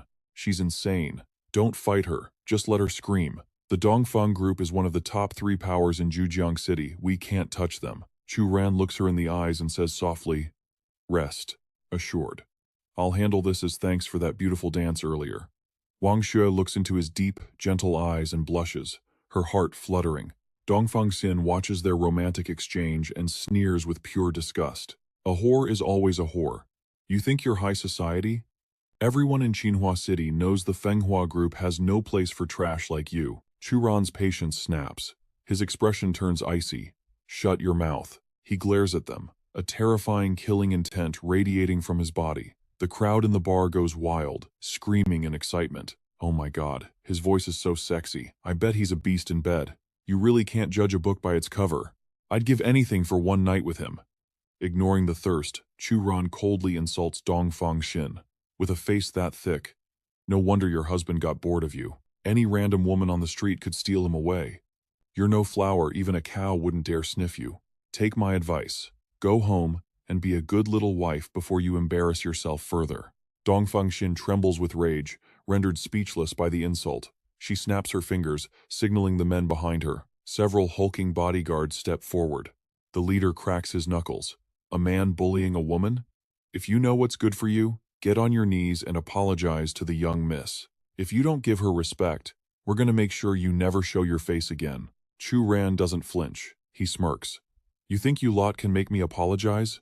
Do you even know the meaning of shame? Oh wait, you dropped your dignity on the floor. The bodyguard roars. You little gigolo. Keeping up the tough act? You won't cry until you see your own coffin. Before he can finish, a glass smashes right into his forehead. Crash. Chu Ran casually picks up a few wine bottles. That's one glass broken. Make sure you pay for it later. Blood boiling. The leader screams. That's it. Get him, boys. Kill him. The thugs charge at Chu Ran, but before they can even touch him, he moves like a blur, knocking them out one by one. He smirks, dusting off his hands. That's 1,000 yuan per bottle. Don't forget the bill. Now, who's next? Or do you all want to come at once? His students watch in wide-eyed shock. Fei Fei screams with excitement. Professor! That was amazing! Wang Shui steps forward, emboldened. Miss Dongfang, get out. This is my bar, and you are banned. If the Dongfang Group wants to start a war, then bring it on. Suddenly, old Zheng chomps on his cigarette and sneers. Listen here, Feng Wang Shui. I send you flowers and gifts every single day. I spend a fortune here and haven't held your hand once. Yet you keep a gigolo and dance for him? As he stepped out of the private room, his bodyguard fawned over him, saying, with women like her, just drag her to bed and deal with the rest later. Otherwise, she'll never understand how charming you really are, sir. He puffed on his cigarette and replied, "It's just bad timing today. I have a meeting with a very important guest. Mr. Weibo, make sure you show some respect later and keep your mouths shut. I can't believe that little brat messed with someone from the Dongfang group." He continued arrogantly, "Mr. Wei still owes me a favor. Once he gets here, I will ask him to step in and save Dongfang Xin. That way, we can build a connection with the Dongfang group. Even though Dongfang Xin isn't the favorite in the family, she still has some power. Just getting a few scraps from her table would be enough for our company." Seeing Weibo walk in, Trin greeted him with a beaming smile. "Mr. Wei, you've arrived?" Dongfang Xin was furious, screaming at the top of her lungs. "Feng Wangshui, you cheap slut, you're going to die a horrible death. And as for that gigolo over there, just you wait. Once I get back, I'm sending people to break your legs." Chu Ran smirked and mocked her. "People usually say women with big chests have no brains. Who would have thought you'd have no chest and no brain either?" Trin stepped in from behind, cutting off the conversation. "I can't believe someone would dare to bully Miss Dongfang. This is truly an eye-opener." Standing there with overflowing confidence, Trin declared, "Anyone who dares to bully Miss Dongfang will have to go through me first." Seeing someone take her side, Dongfang Xin lit up. "CEO Trin, I definitely won't forget this favor. I still remember your company. You do business with our group." Chu Ran looked over at them and asked with feigned curiosity, "Who is this guy?" Beside him, Wang Shui whispered shyly, "Teacher Chu, please don't make a scene." Wang Shui was trembling inside. "If they aren't afraid and keep pushing, the Fenghua group won't protect me anymore." Standing beside her, Chu Ran realized she was worried, far more terrified than usual. He reached out and patted her head to comfort her, startling Wang Shui with the gesture. "No one is going to bully you," he whispered with a bright, warm smile. From that moment on, whenever Wang Shui looked at his face, she couldn't help but blush furiously. He turned to the others. "Miss Dongfang, the backup you called is truly pathetic. Did he come here just to be a meat shield?" Trin's face darkened at the mockery, and he called out to Weibo behind him. "Mr. Wei, I'm going to have to trouble you with this one." Wang Shui saw the face behind him clearly and couldn't help but think in shock. "Mr. Wei? That's Weibo." Fei Fei saw his face and gasped in surprise. "It's him? He doesn't even show respect to my grandfather. How could a small company like this invite him here?" Seeing him, Dongfang Xin's confidence surged as she thought, "I can't believe Mr. Wei is actually here. Looks like neither of you should dream of leaving here in one piece today." Weibo calmly stared at the scene before him and said coldly, "Break your own legs." Hearing this, Wang Shui turned pale and hugged Chu Ran's arm tightly. "If anything happens, I have to protect Teacher Chu." He stepped forward. Trin saw this and asked suspiciously, "What is he doing?" The bystanders whispered as they saw him walk right up to Weibo. "Does he have a death wish? Is he crazy?" Chu Ran pinched Weibo's cheek and laughed. "I didn't expect you to be so imposing when you're out and about." The people in the bar dropped their jaws when they saw his bold move. He actually dared to slap Mr. Wei's face? Seeing Weibo take off his glasses, Trin trembled and shouted, "He's dead meat now." Mr. Wei took off his glasses. "It's over." But as soon as the words left his mouth, Weibo bowed respectfully. "Teacher Chu, I didn't realize you were here. What a coincidence." Trin and Fei Fei were completely dumbfounded. Is Mr. Wei afraid of him? Dongfang Xin and Wang Shui were just as bewildered, having no clue what was going on.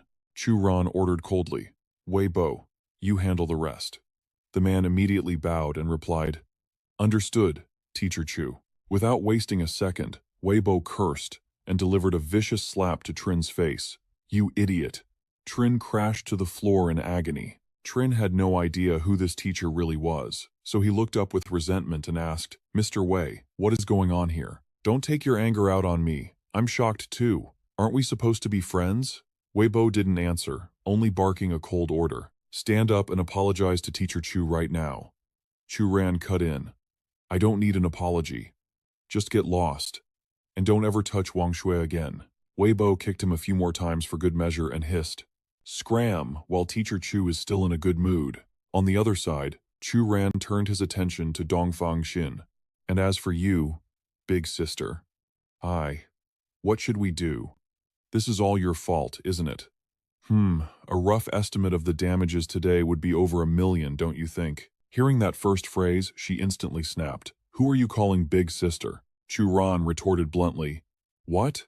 Should I call you little sister instead? Knowing she couldn't win against him, Dongfang Xin immediately switched tactics and dialed her brother. Wang Shui knew that Dongfang Xin's half-brother, Dongfang Ao, was a notorious figure with a serious reputation. If he finds out, things will get even messier. Thinking this, she steps in to stop him. Miss Dongfang, please calm down. There's no need to make a scene. Seeing her hesitation, Dongfang Xin smirks arrogantly. What?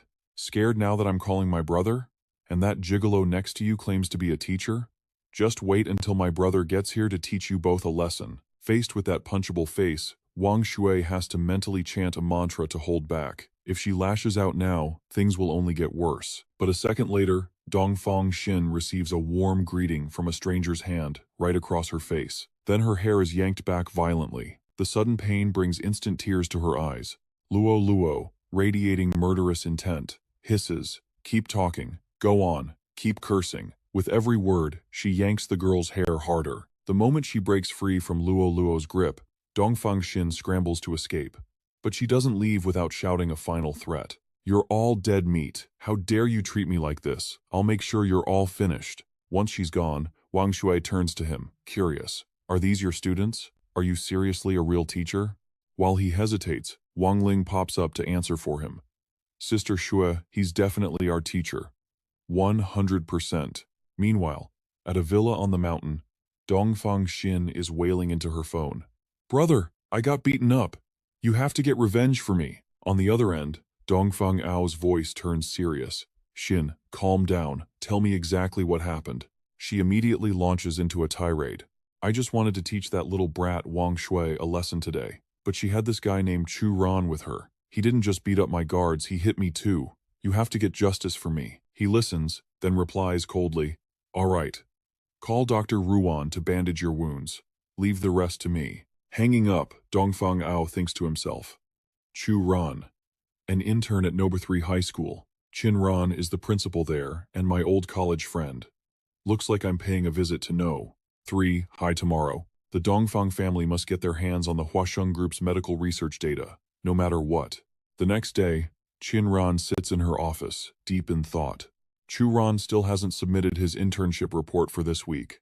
I need to find a chance to lecture him. Her thoughts are interrupted when Dongfang Ao strides in. Is this Principal Chin's office? He doesn't wait for pleasantries. "Old classmate, I'll get straight to the point. Yesterday, my sister was beaten by one of your male teachers. Her injuries are severe. Your school owes the Dongfang Group an explanation." Chinran frowns immediately. "We have a teacher like that? If that's true, I'll consider firing him immediately." "What's his name?" Dongfang Ao answers calmly. "An intern named Chu Ran." Firing an intern should be simple, right? Hearing the name, Chinran freezes, completely shocked. She clears her throat awkwardly. "I'm sorry. If it's him, I can't fire him. And knowing his character, I'm afraid your sister must have done something to deserve it." Hearing this, Ao stands up abruptly, demanding an explanation. Chinran leans back, answering calmly. "First, he's not that kind of person. You should go ask your sister what really happened. Second, as an old friend, I'm warning you. Don't touch him. No one in this entire city dares to provoke him." Dongfang Ao narrows his eyes dangerously. "Is that so? Then please, enlighten me. What kind of deity is he to look down on the entire city?" Chinran drops the bomb casually. His surname is Chu. Ao's eyes widen as realization hits him. "Wait, the Chu family of Jinhua City?" She nods. "And not just any branch. He's the eldest grandson of Chu Huaig." Dongfang Ao panics. "That's impossible. Chu Huaiz's eldest grandson is Chu Zhongtian. I met him at a banquet in Jinhua just last month." Seeing his confusion, Chinran sighs. "Didn't you notice how the Chu family addresses Chu Zhongtian?" Dongfang Hao recalled the moment and stammered, "Is it young Master Chu?" Now he understood. Not eldest young master, but simply young master. This is the rule. A rule more absolute than the heavens themselves. She leisurely poured tea and said, "I know what you want to ask. Why would the dignified eldest young master of the Chu family in Jinhua City run all the way here, right? The Chu family might have other motives. Chu Zhongtian is just the figure they pushed into the light, while the true heir remains in the shadows. Otherwise, do you think I would protect a lowly teacher causing trouble in my school? Furthermore, do not leak a word of this to anyone." Hearing this, Dongfang Hao asked, I heard you and that teacher Chu are quite close, aren't you? Chinran pushed up her glasses, looking slightly flustered, and replied, that is just a rumor, though I suppose we are on good terms. The scene shifts. The urgent voice of Dongfang Xin suddenly rang out. Brother, how did it go? Did you beat him to a pulp? We can't let him off that easily. You absolutely have to make him apologize to me in person. This time, Dongfang Hao didn't use his gentle tone. Instead, he roared in fury. Shut up! Dongfang Xin immediately recounted every detail of the previous day to her brother, leaving no one out. Seeing her brother suddenly so angry, she had no choice but to explain the entire story from start to finish. After listening, Dongfang Hao asked in shock, what did you say? Even Master Wei Bo was respectful to him? After connecting all the dots, he silently thought, so it seems he really is the young master of the Chu family. Chinran has a vague relationship with him. Does the Chu family intend to acquire the Huasheng group? Inside the principal's office, Chinran was still anxious, wondering if he would blame her for revealing the Chu family's business if he found out. Suddenly, someone knocked on the door and called out to Chinran. It took her a few seconds to regain her composure. The teacher at the door announced, Teacher Chu had the first period this morning, but he hasn't shown up.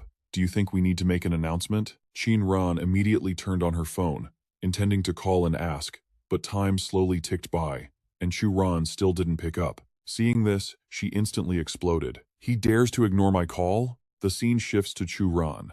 He was currently soliciting a guy to sell him a piece of tattered paper for 10 yuan. The seller jumped up upon hearing the price. What tattered paper? This is yellow paper I begged from a Taoist priest, specifically used for writing talismans. The price is fixed at 1,000 yuan. I won't take a penny less.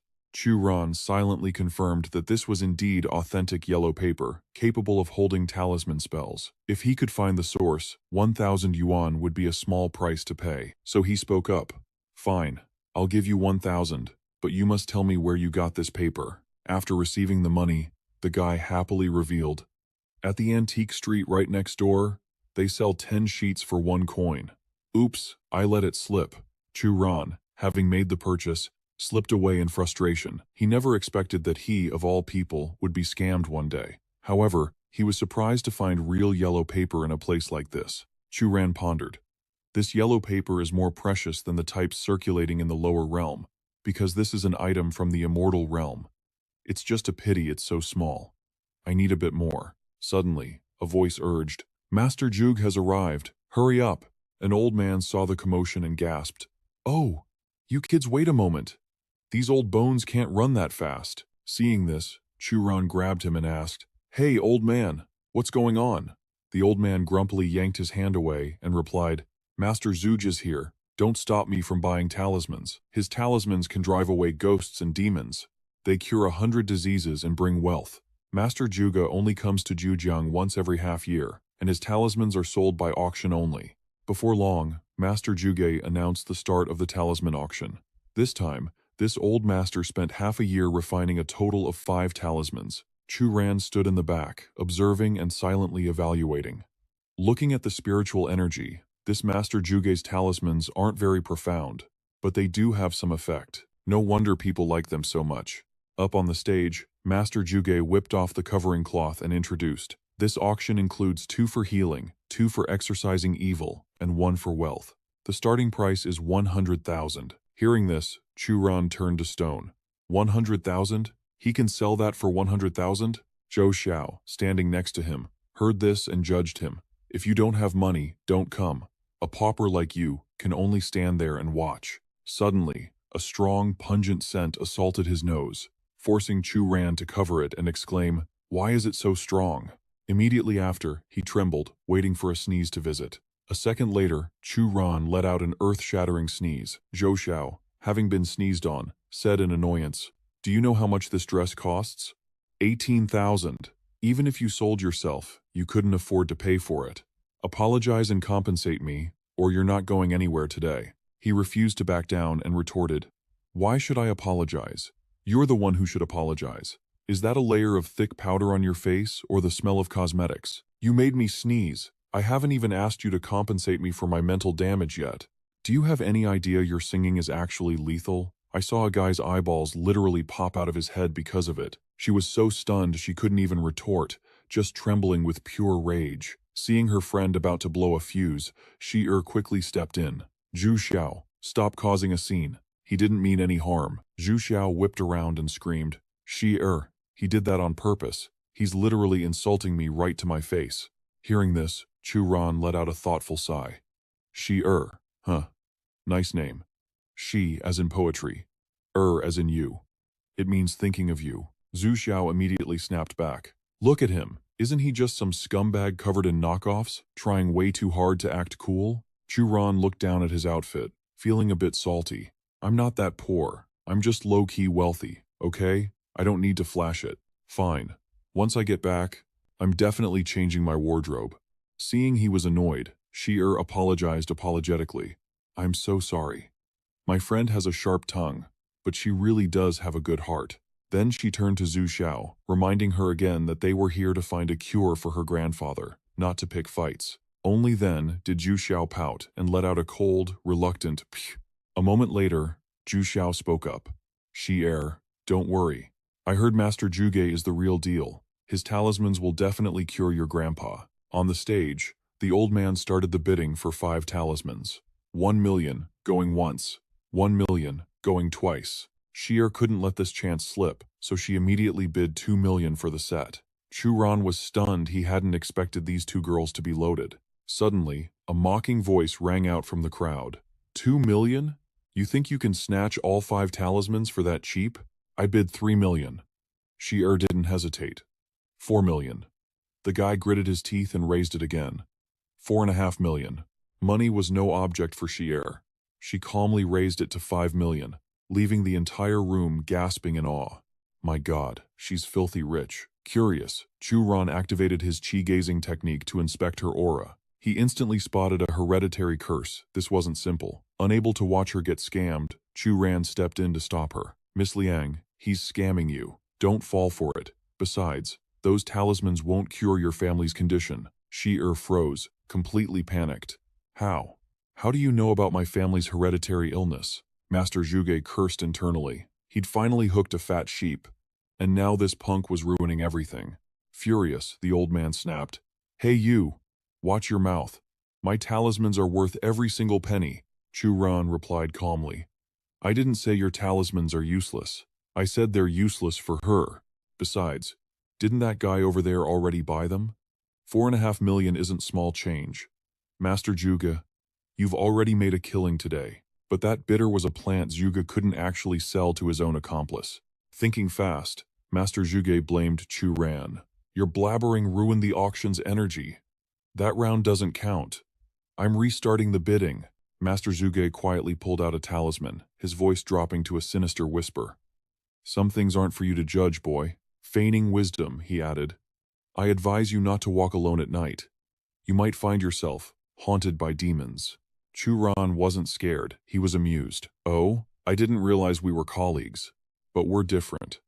I'm a fortune teller, and I predict that today, you're going to face a bloody disaster. Master Zhuge scoffed. Nonsense. My complexion is rosy, my forehead is glowing, my fortune has never been better. The moment he finished speaking, Chu Ran leaped onto the stage. I said you're doomed, so you're doomed.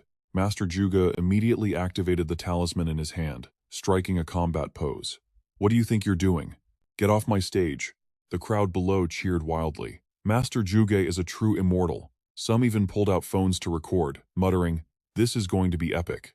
Others whispered, wondering who this Chu Ran kid was, to dare offend the great Master Zhuge. Suddenly, Chu Ran grabbed Master Zhuge by the collar and smashed a fist right into his face. He glared at the old man. Trying to curse me? You're showing off tricks to a master. I expose your scam, and you try to hex me? The old man stumbled back, blood spurting from his nose as he frantically covered his face. Chu Ran rolled his wrist, his aura surging violently around him. I told you you'd face a bloody disaster today. Do you believe me now? Terrified, Master Zhuge realized he'd messed with a true expert. Without a second thought, he turned and ran for his life. Chu Ran glanced at the table the old man had left behind 3 yellow talismans. And wait, that was authentic Immortal Realm paper. Looks like I need to visit these places more often. The crowd watched the master flee in confusion. Now, all eyes were on Chu Ran. curiosity about his identity reaching a fever pitch. She stepped forward, anxious. Sir, what did you mean earlier about my family's illness? He turned to face her. Exactly what I said. Someone in your family is sick. She asked quickly. Then, do you know how to cure it? Chu Ran replied coldly. Of course I do, but I'm not going to. You two can leave. She wasn't about to let it go easily. She chased after him, desperate to know the reason. Chu Ran fell into deep thought. This isn't a sickness, it's a curse, and the technique is sophisticated. The caster is likely a grandmaster. With my current power level, provoking a grandmaster is a death wish. Seeing him silent, she hurriedly added, I can pay you. Whether you need tens of millions or even a billion, I can get it. Yet, he refused without a second thought. Find someone else. I'm sure there is someone out there who can fix this problem. He had his reasons. If that grandmaster found out he meddled, he would become a target.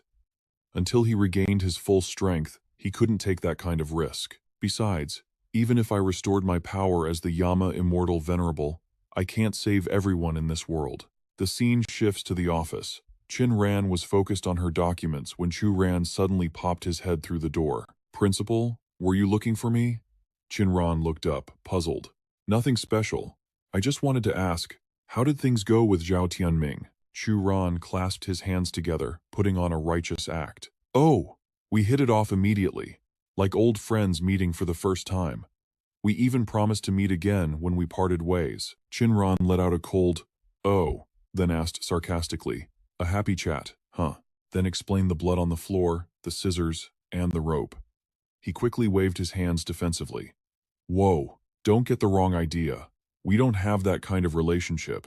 I am 100% straight. Chin Ran tried to control her trembling voice. Do you have any idea how dangerous Zhao Tianming is? Sure, you're the eldest young master of the Chu family. But does the family even acknowledge you? And yet, he didn't seem to care at all. He just picked his ear and replied, he can't beat me. She looked completely helpless. This is a civilized society. It's not just about fighting. If he wants revenge, there are plenty of other ways. He thought about it and realized she had a point. With my current strength, forget cannons. I can't even stop a bullet from a handgun. A few days later, it was the first payday since Chu Ran started his internship. Even though it was only $1,500. In his past life, he was so happy he bought new clothes for his dad and little sister, and enough instant noodles to last a month. Of course, in this life, he already had millions stashed away, but buying a few things wouldn't hurt. But Chu Ran waited and waited, yet no money arrived. Tan Yu walked by, confused. Teacher Chu, your salary hasn't come in yet?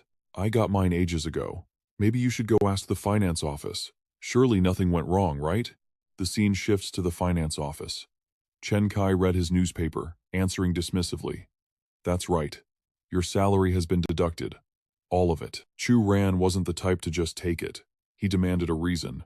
Chen Kai replied, do you have any idea how many classes you missed this month? Oh, and the deduction? That was signed off by Vice Principal Gao Wenshan. Chu Ran slammed his hand on the table in anger. My absence was approved by Principal Chin. It wasn't supposed to affect my pay. Besides, it was only 2 times. You deducted way too much. Chen Kai shrugged indifferently. Principal Chin has to follow the rules too. Besides, one missed class can cost you anywhere from $200 to $500. I am just following the regulations to the letter. Hearing that, Chu Ran didn't hold back. Teacher Chen, you are abusing your power for a personal grudge. This is about Chen Junyu, isn't it? Chen Kai shot up from his chair, furious. A lowly intern has no right to question me. If you don't like it, get out of No 3 High School. Chu Ran didn't want to cause a scene, so he turned to leave. I can't blow this up right now, at least not until Class 18 graduates. Chen Kai glared at Chu Ran's retreating back with contempt. He is just a brat. My brother worries too much. With my authority, I can crush this kid whenever I want. After school, Chu Ran went back to his room and fiddled with the charms Juge left behind. Holding the paper, he mused. I was wondering what to draw. But now, I've decided on the Little Jinx God. Perfect for a little payback. The so-called Little Jinx God was a simple charm. Its only function? To make the target incredibly unlucky. He wiped the sweat from his forehead. I didn't expect it to drain so much spiritual energy. I can probably only make one of these for now. But one is enough. The next day, in the school cafeteria, Chu Ran set his plan in motion. Chu Ran suddenly slapped Chen Kai hard on the back. "Teacher Chen, you here for lunch too?" After the greeting, he walked away immediately, leaving a furious Chen Kai behind. Who greets someone that hard? Unbeknownst to him, the charm Chu Ran drew was now stuck to his back. Chen Kai sneered internally. That brat is definitely trying to figure out how to get revenge, but how could he ever compete with me? How could a pauper like him understand the power of the wealthy? Then his thoughts drifted to Wangxian. But why did the vice principal suddenly want me to target Chu Ran? Lost in thought, Chen Kai accidentally dropped his phone right into his soup bowl. He jumped up in shock, staring down at his phone, now resting peacefully at the bottom of the broth. Meanwhile, bad luck is hunting someone else. Chen Kai slips and falls, sending a tray of soup flying right all over his clothes, with one bowl landing perfectly upside down on his head. It doesn't stop there. A waiter walking by steps in the spilled soup and loses his footing. The entire tray of food crashes down on Chen Kai's head. The waiter scrambles to apologize, but slips again. Suddenly, a massive shadow looms over Chen Kai. The waiter's heavy stomach slams directly into his face. His glasses shatter, and blood spurts from his mouth. Chen Kai is left gasping for air, crushed under the man's weight. Watching from afar, Tanyu covers her mouth, shaking. "Oh my God, I shouldn't laugh, but that's hilarious." Chu Ran watches with a sharp, cold gaze. This is just the beginning. The little plague god curse lasts for at least 12 hours. Back in the faculty office, the teachers are cracking up over Chen Kai's misfortune. The god of bad luck just walked out of the elevator, and he choked on water. Then he fell into a manhole cover that hasn't moved in years. It just flipped over. Chu Ran smirks to himself. "That's what you get for docking my pay. Play dirty with me, and this is the price you pay." Suddenly, everyone's phones buzz at the same time. Chu Ran checks the message, intrigued. What's going on now? An all-staff meeting? It must be something huge. One teacher gasps, reading her screen. "No way. Is this actually true?" Tanyu excitedly shoved his phone right in front of Su Ran's face. "Congrats, Mr. Su. You've been promoted. Chen Kai got fired for embezzling 1 million from the school funds. And get this, you're taking over his spot as the PE teacher." He stared at the notification, completely helpless. "So what does that make me? A PE teacher who teaches literature?" Tanyu was still buzzing with excitement. "Congratulations, Mr. Su. You're finally a full-time staff member, even if it was just for PE." Suddenly, a notification chimed on Su Ran's phone. It was a text from Chin Ran. "You may be a full-time teacher now, but if your class doesn't rank in the top 5 for the year-end exams, your year-end bonus will be cut in half." He let out a hopeless groan. Why does she still remember that? The scene shifts to the school entrance. Chen Kai stormed out, fuming with rage. "How dare they fire me? My family invested 10 million in this place, and they kick me out over a measly 1 million? I'm calling my dad. You'll all pay for this." He tapped furiously on his phone as he spoke. But suddenly, his face went rigid as he stared at the screen. The message on his screen made him scream in horror. "What the hell is this? When did I send all my chat logs with the group's senior executives to our competitors?" Right then, his father's name flashed on the screen. He knew it was over. He was dead meat. His father's voice roared from the phone, trembling with fury. The competitors had already used those leaked chat logs to hold a press conference. If the authorities investigated, their group's market entry license would be revoked. Chen Kai and Wen Xian stood there, utterly defeated, wondering, how did this happen? Wen Xian felt a wave of anxiety. Chen Kai had been fired, yet Su Ran had been promoted to full-time. Why is everything going wrong? If Zhao Tianming finds out about this, I'm finished. The Chen family still had another relative working at the school. Chen Kai's blunder had just created a massive blood feud between the Chen family and Su Ran. It's come to this. We have to use the Chen family's influence to force Su Ran out. The scene shifts to the capital, where Shang Jun was playing chess with Chang Xing. Shang Jun sighed, lamenting that his chess skills were getting rustier by the day. Chang Xing let out a long breath. "Everything in this world is in constant flux. I may be a master of divination, but I can't read someone as simple yet burdened with as much karma as you. I still can't see the outcome." Hearing this, Shang Jun pointed a finger at him, agitated. "You old swindler. When did you become like this, beating around the bush like an old gossip? Back in the day, we faced life and death together. We cursed like sailors and lived freely. It was exhilarating. The old man stiffened his neck and snapped back. Don't you call me an old swindler, you bastard. Only then was Shangjun satisfied. Birth, aging, sickness, and death. It's the natural order. You study the art of chess, so you should understand this better than I do. Every life has its limit. Tell me, you old swindler, how much time do I have left? Chang Xing answered bluntly. If it flares up one more time, I'm afraid you'll be out of time. Shang Jun nodded. So, I have about a month left. I don't mind for myself, but my descendants. They're suffering.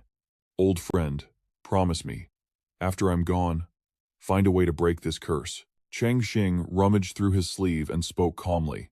Don't be so hasty. I just cast a new divination. In your hometown of Jujiang City, there is a sign of a hidden dragon rising from the abysses. He tossed a turtle shell onto the table. It's possible that your family's curse will be broken by this person. Whether Jujiang had a dragon or not, Su Ran didn't know. Right now, he just had a massive headache. Back at the school, a voice echoed across the campus. Mr. Su, this is a new transfer student. We're placing them in your class for now. If there's nothing else, I'll be going. Shi Er and Zhu Yang stood in the middle of Su Ran's classroom. He stared at them, bewildered. Where on earth did Qin Ran dig these two up from? Shi Er stepped forward and bowed politely. Mr. Su, from now on, I am your student. Then, she turned to the class with a confident smile. Hello everyone. I'm Liang Shi Er, and I'm from the capital. I just transferred here today. I hope we can all get along. The students erupted into excitement at the sight of the beautiful new girl. Zhu Yang, on the other hand, was much colder. Chen Zhu Yang, Liang Shi Er's cousin. He immediately laid down 3 rules. Rule number 1, don't come near me. Rule number 2, don't even think about dating my cousin. And rule number 3, in a dump like this, I'll come to class when I want, and leave when I want. The entire class, Su Ran included, looked at him with the exact same expression like they were looking at a mental patient. Zhu Yang wasn't done. Also, your fashion sense is tragic. I guess it's true what they say everyone out in the sticks is dirt poor. Xiao Shuai cursed in anger. You self-righteous jerk. You think having money makes you special? Xiao Mei whispered urgently to him. But he really is rich. Look at that necklace. That's from France. It's a limited edition, only 100 were ever made by a famous designer. Su Ran's face went cold as he spoke up. If you want to leave, you can get out right now. Zhu Yang scowled, clearly displeased. If you hadn't tricked my cousin and wrapped her around your finger, do you think I'd ever step foot in a place like this? A voice cuts in from the door. I told you, I come and go as I please. I don't listen to teachers. Amidst the chaos, Luo Luo strolls in. Haven't been to class in ages. Didn't expect it to be this lively. Her stunning beauty leaves everyone breathless. Zhu Yang is captivated. The dream lover of every rich heir in the capital. My goddess. I wondered where she disappeared to. Turns out, she's studying right here. Luo Luo's eyes went wide with surprise when she saw Shi Er and that guy walking in. Why on earth were they here? Shi Er flashed a cheerful smile and waved. It had been ages. Shi Er was just as shocked to see Luo Luo, thinking, the only daughter of the illustrious Luo family is studying at a place like this? I'm actually really surprised. Beside her, Zhuoyang cleared his throat, smoothed his neck, and announced with exaggerated formality. Hello everyone. I'm Chen Zhuoyang. I'm super open-minded and love making friends. I hope you'll all look out for me over the next 2 years. If you need anything, just come find me. The whole class felt second-hand embarrassment at Zhuoyang's sudden personality flip. That guy really has thicker skin than even our teacher. The scene shifts to the office. Chu Ran snapped irritably. Give me one good reason. Why are you here? Shi Er looked at him with a pitiful, flustered expression. Teacher Chu, I really have no other choice. Coming to find you is the only way to save my entire family. Chu Ran relented with a sigh. I can only promise you this. In 1 year, I will go to the capital to treat the illness. He thought to himself. In a year, even if I'm not a grandmaster yet, I'll have enough new tricks that I won't need to fear anyone. But hearing this, Shi Er panicked. No, that won't work. My grandfather can't hold on for another year. Chu Ran shot back, frustrated. Then have you ever considered that if I help you now, I might get myself killed? Zhuoyang, unable to hold back any longer, cut in aggressively. You're a teacher. A student begs you like this and you still refuse? Doesn't look like you're a good person at all. He turned to Shi Yi. Let's go. This place isn't worth wasting our time. Chu Ran, too tired to argue, simply said, get out.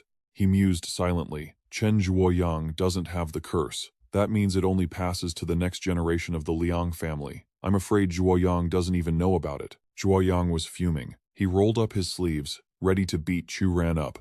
What's with that tone, huh? Don't think just because you're a teacher I won't touch you. Shi Yi saw this and screamed in panic to stop him. Chen Zhuoyang. Stop. Zhuoyang tried to reassure her. It's fine. I won't hit him too hard. I'm a karate black belt.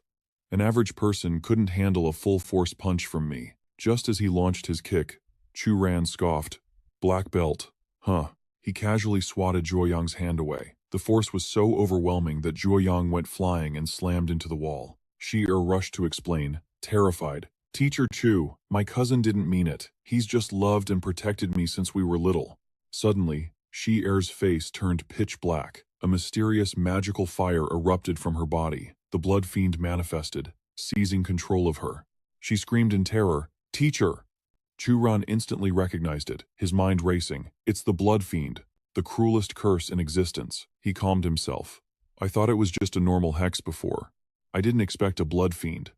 Someone has some serious guts, daring to use this dark art right in front of the Yama sovereign. He extended a single finger and began chanting, Tai Chi Heart Sutra, one-finger exorcism. In an instant, the blood fiend was obliterated, dissolving into the air. Shi Yi blinked, rubbing her head in confusion. Teacher Chu, am I okay? Did you just help me drive away a ghost? Chu Ran's voice turned serious. Of course you're not okay. I only suppressed it. In a month, it will return. The source isn't you, it's your grandfather. We have to solve it from his end. He then laid out his deduction. Furthermore, based on the intensity of the curse on your body, I calculate your grandfather won't live past another month. Hearing this, Shi Yi went pale with fear. She immediately dropped to her knees, begging desperately. Teacher Chu, I beg you, please save my family. The Liang family is willing to sacrifice everything. Chu Ran stared at her, feeling a pang of pity. This child, kneeling for her grandfather without hesitation. Even my yellow talismans are linked to her. It seems the karma is set. He announced loudly, Fine. Who told me to be so unlucky? I just had to meddle that day. Bring your grandfather here. I can help him. Shi Yi's eyes lit up with hope. She clasped her hands sincerely. Teacher Chu, whatever you need, just say it. Even if the Liang family goes bankrupt, we will fulfill it. Chu Ran clarified, I know you belong to the Liang family of the capital, which is Wantian International, but I'm agreeing to help not because of that. It's simply because you are my student. Shi Yi froze, stunned by his words. Just because. I'm his student? Composing herself, Shi Yi stood up and bowed deeply in gratitude. I understand, teacher. I will bring my grandfather here immediately. Thank you. Meanwhile, Zhuoyang rubbed his sore cheek, nursing a grudge as he muttered to himself. Damn it. How the hell did he do that? I'm a karate black belt. How could I lose without even seeing what hit me? A female student walked over and spoke up. Classmate Chen Zhuoyang, I didn't know you had a hobby like this. Do you enjoy meditating in front of the office door? Seeing it was Luo Luo, his cheeks flushed red as he stammered. Luo Luo? You're here too? I didn't think you'd remember my name. She replied indifferently. I remember the names of every descendant from the capital's elite families, including their hobbies, strengths, and dislikes. Whether in business or politics, I can use that information to attack my opponents later. Her cold words felt like a knife slicing right through his heart. Chen Zhuoyang scratched his head awkwardly and asked, So, why did you come here to study? Luo Luo smiled slightly and replied, Is this place not good? The person I like is here. So, I feel this place is very good. Hearing this, he jumped and snapped back. Who is it? He thought anxiously. The goddess of the capital actually has someone in her heart? She answered softly. Chu Ran. And not the admiration of a child for an adult, but the romantic love between a man and a woman. Zhuoyang stood frozen, speechless. He questioned himself in shock. How is that possible? The capital goddess likes a poor countryside teacher? The scene shifts to the massive and magnificent Meishan Villa. Shangjun sat in his chair and said, "It has been a long time since I returned to Jujiang. Riding here, I almost didn't recognize it. It has changed so much." Bo Chao asked skeptically, "Dad, you insisted on dragging me to Jujiang this time. Will it actually do any good?" He thought to himself, Dad's illness has accumulated for years, and now his mind isn't clear anymore. In this modern world, how can there be such things as curses? Shangjun spoke in a calm, commanding tone. "Today, I have made an appointment to meet a hidden master who has concealed his identity. He should be arriving any moment now. Even if he cannot cure me, I want to see who this golden dragon that old man Chang Heng keeps talking about really is." The scene shifts to outside Chu Ran's house, where Shi Er was calling him. Still half asleep, he reached out to answer the phone. "Teacher, I've arrived in Jujiang City. I'm right in front of your gate. Can you open up?" Yawning continuously, he went downstairs to open the door. Shi Er appeared in a lovely dress, smiling brightly as she greeted him. "Good morning, Teacher Chu." Without saying a word, Chu Ran slammed the door shut. Moments later, he stepped out again, wearing a polite suit. "Now we can depart." Seeing this, she giggled and praised, "Teacher Chu, you really are interesting." Shi Er led him to a house and introduced, "This is my grandfather's old residence. We haven't been here in years." Looking at the house, he thought, "Even an old house, is this magnificent?" Inside the room, Shangjun asked anxiously, "Mr. Luo, how is my condition?"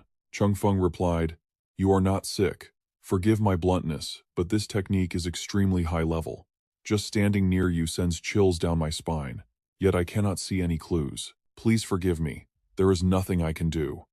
Sitting opposite them, Yu Sun interjected to contradict him. "Of course you can't see it. This is a curse, and it affects the lives of your descendants as well. If it isn't handled soon, I fear your entire family will die." Hearing this, both father and son could not help but feel terrified. The old man said, sincerely, "Mr. Yu, if you can cure my family's illness, I will give you 1 billion as a token of my gratitude." Chung Feng's eyes widened as he thought, 1 billion? As expected of the Wantian group, they are filthy rich. Yusan stroked his beard, pushing his luck. "Gentlemen, although you are important figures, this problem is not easy to solve. It may even endanger my life. 1 billion is not enough. It must be at least 10 billion. Chung Feng immediately spoke up to warn him. "Mr. Yu, isn't that a bit too much?" He shouted angrily. "Luo Chung Feng, this is my business. I don't need you meddling in it," he muttered under his breath. "In this entire Jujiang city, no one is worthy of my respect. Are you trying to ruin my business? Just wait and see how I deal with you." Chung Feng swallowed his anger, secretly despising how a cultivator could be so shameless. "It's a pity that such a person has a cultivation realm far higher than mine." Bo Chao hesitated. 10 billion is too much, he muttered, spending 10 billion in one go. Even for the Wantian group, that isn't easy. Besides, the company isn't entirely under our control. Yusan brazenly persuaded and threatened him. "President Liang, think about it. If money is gone, you can earn more. But if your life is gone, then you truly have nothing left. This type of curse can end your entire family line." Hearing the words "end your family line," both father and son were struck with terror. Shang Jun made a decisive order. "Bo Chao, say no more. Spending 10 billion to save our entire family is not expensive." He turned to the monk. "Master Yu, we agree. Please, go ahead and start." Yu-san agreed and approached the old man. "Old Mr. Liang, sit up straight. Focus your mind and calm your breath. Even if it hurts, you must try to stay conscious." He began to cast his spell. "I am breaking the curse, now." Meanwhile, Shang Jun's body radiated a mysterious light. Uncle Chao watched the scene in horror. "What is happening? Is this the curse?" Shang Jun exclaimed with joy. "I feel a lightness in my body I've never felt before. Has my curse been broken?" He stepped forward and bowed to thank Wu-san. "Thank you, Grandmaster Wu." He strokes his beard, letting out a faint, polite chuckle. "It is a trivial matter. Consider it done. Just have the two of you transfer 10 billion to my account within the month." Suddenly, a voice cuts through the air. "Making money sure is easy these days. A cheap parlor trick, and you're raking in hundreds of billions." Thon Fong freezes instantly. He recognizes that voice. It is Master So. Lak Lak beams with joy, announcing, "Grandpa, Dad, This is the expert I told you about. He's also my homeroom teacher. But Baxiu snaps back immediately. Utter nonsense. This is not a joke. Besides, our family's affliction has already been cured by Grandmaster Vu. Tini has caused you enough trouble with her mischief. I will have someone drive you home immediately. Vu Tam panics, terrified his scam is about to be exposed. He quickly chimes in. Listen to him. Teach. Go back to your classroom. Out of respect for CEO Luong, I'll pretend I didn't hear your little insult. Suddenly, Lathan Fong strikes. He unleashes a brutal blow on the scammer. Who the hell do you think you are? How dare you speak to Master, so with such disrespect? The impact hurls the scammer onto the sofa. He groans, writhing in pain and looking utterly pathetic. Thi Ni and Thuong Quan stare in shock. Ignoring them, the old martial artist approaches So Nian and bows deeply. Lathan Fong bows respectfully to Master So. It has been too long. I was planning to visit your home, but fate has brought us together here instead. While Thuong Quan watches in stunned silence, Vu Tam snarls, furious. Lathan Fong, you struck me for no reason. You better explain yourself right now, or you're not walking out of here alive. Inside the tense living room, Than Fong ignores the threat. He remains bowed, showing absolute unwavering respect to So Nian. Lathan Fong keeps bowing to Master So, completely ignoring the screaming scammer behind him. Vu Tam points a trembling finger, shouting insults, but his irrelevance makes him clench his fists in pure rage. On the other side, So Nian offers Than Fong a calm smile. He says, no need for such formalities, old man. We are just acquaintances, aren't we? Vu Tam grinds his teeth, his mind racing. He cannot understand what kind of background this simple teacher has to make a legend bow to him. Than Fong attacked a grandmaster for him. Vu Tam has an epiphany. Is he from the So family in the capital? That's it. Than Fong is just sucking up to the powerful clan backing this kid. Confident in his deduction, Vu Tam strokes his beard, his voice dripping with sarcasm. I never thought the transcendent Lathan Fong would stoop so low for worldly power. Sure enough, the moment the words leave his lips, Than Fong whips his head around. The old master glares at him, teeth gritted, trembling with rage. It looks like Vu Tam hit a nerve. Vu Tam dismisses Than Fong and turns his arrogant gaze to So Nian. I know about the power backing you, teacher So. But let me teach you a lesson. Money and status can't solve every problem in this world. The threat in Vu Tam's voice is unmistakable. So, Nian doesn't even blink. He replies with a cold, hard edge. Tell me, old man, do you know how to spell the word fraud? Because the word scammer is written in bold letters right across your forehead. Vu Tam explodes. He jabs a finger at the boy, his voice cracking with fury. You dare call me a fraud? Fine. If you're so great, let's see you solve this mess. So Nian answers with a chilling calmness. I'll finish it in a heartbeat. He steps past the scammer and approaches Thuong Quan. Then, So Nian turns serious. What General Luong is suffering from isn't a disease. It's a curse. Specifically, the Blood Kill Curse, the most vicious, bloodthirsty hex in existence. Vu Tam freezes. He cannot believe this kid actually knows about the Blood Kill Curse. So, Nian continues, his voice cutting through the room. The method Mr. Vu used just now is a temporary suppression. It buys the general 1 month of pain-free life. But when it flares up next month, it will kill him instantly. Vu Tam immediately fires back.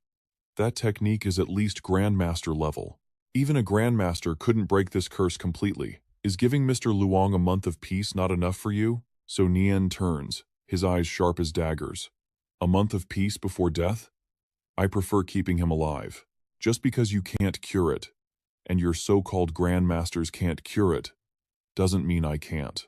Desperation seizes Baxiu. He shouts, Teacher, if you can truly break this curse, I will pay you 10 billion. So, Nian raises a single finger, arrogance radiating from him. Keep your money. I'll do it for $1. He reaches into his pocket. He pulls out a talisman paper and commands, everyone unrelated, step back, now.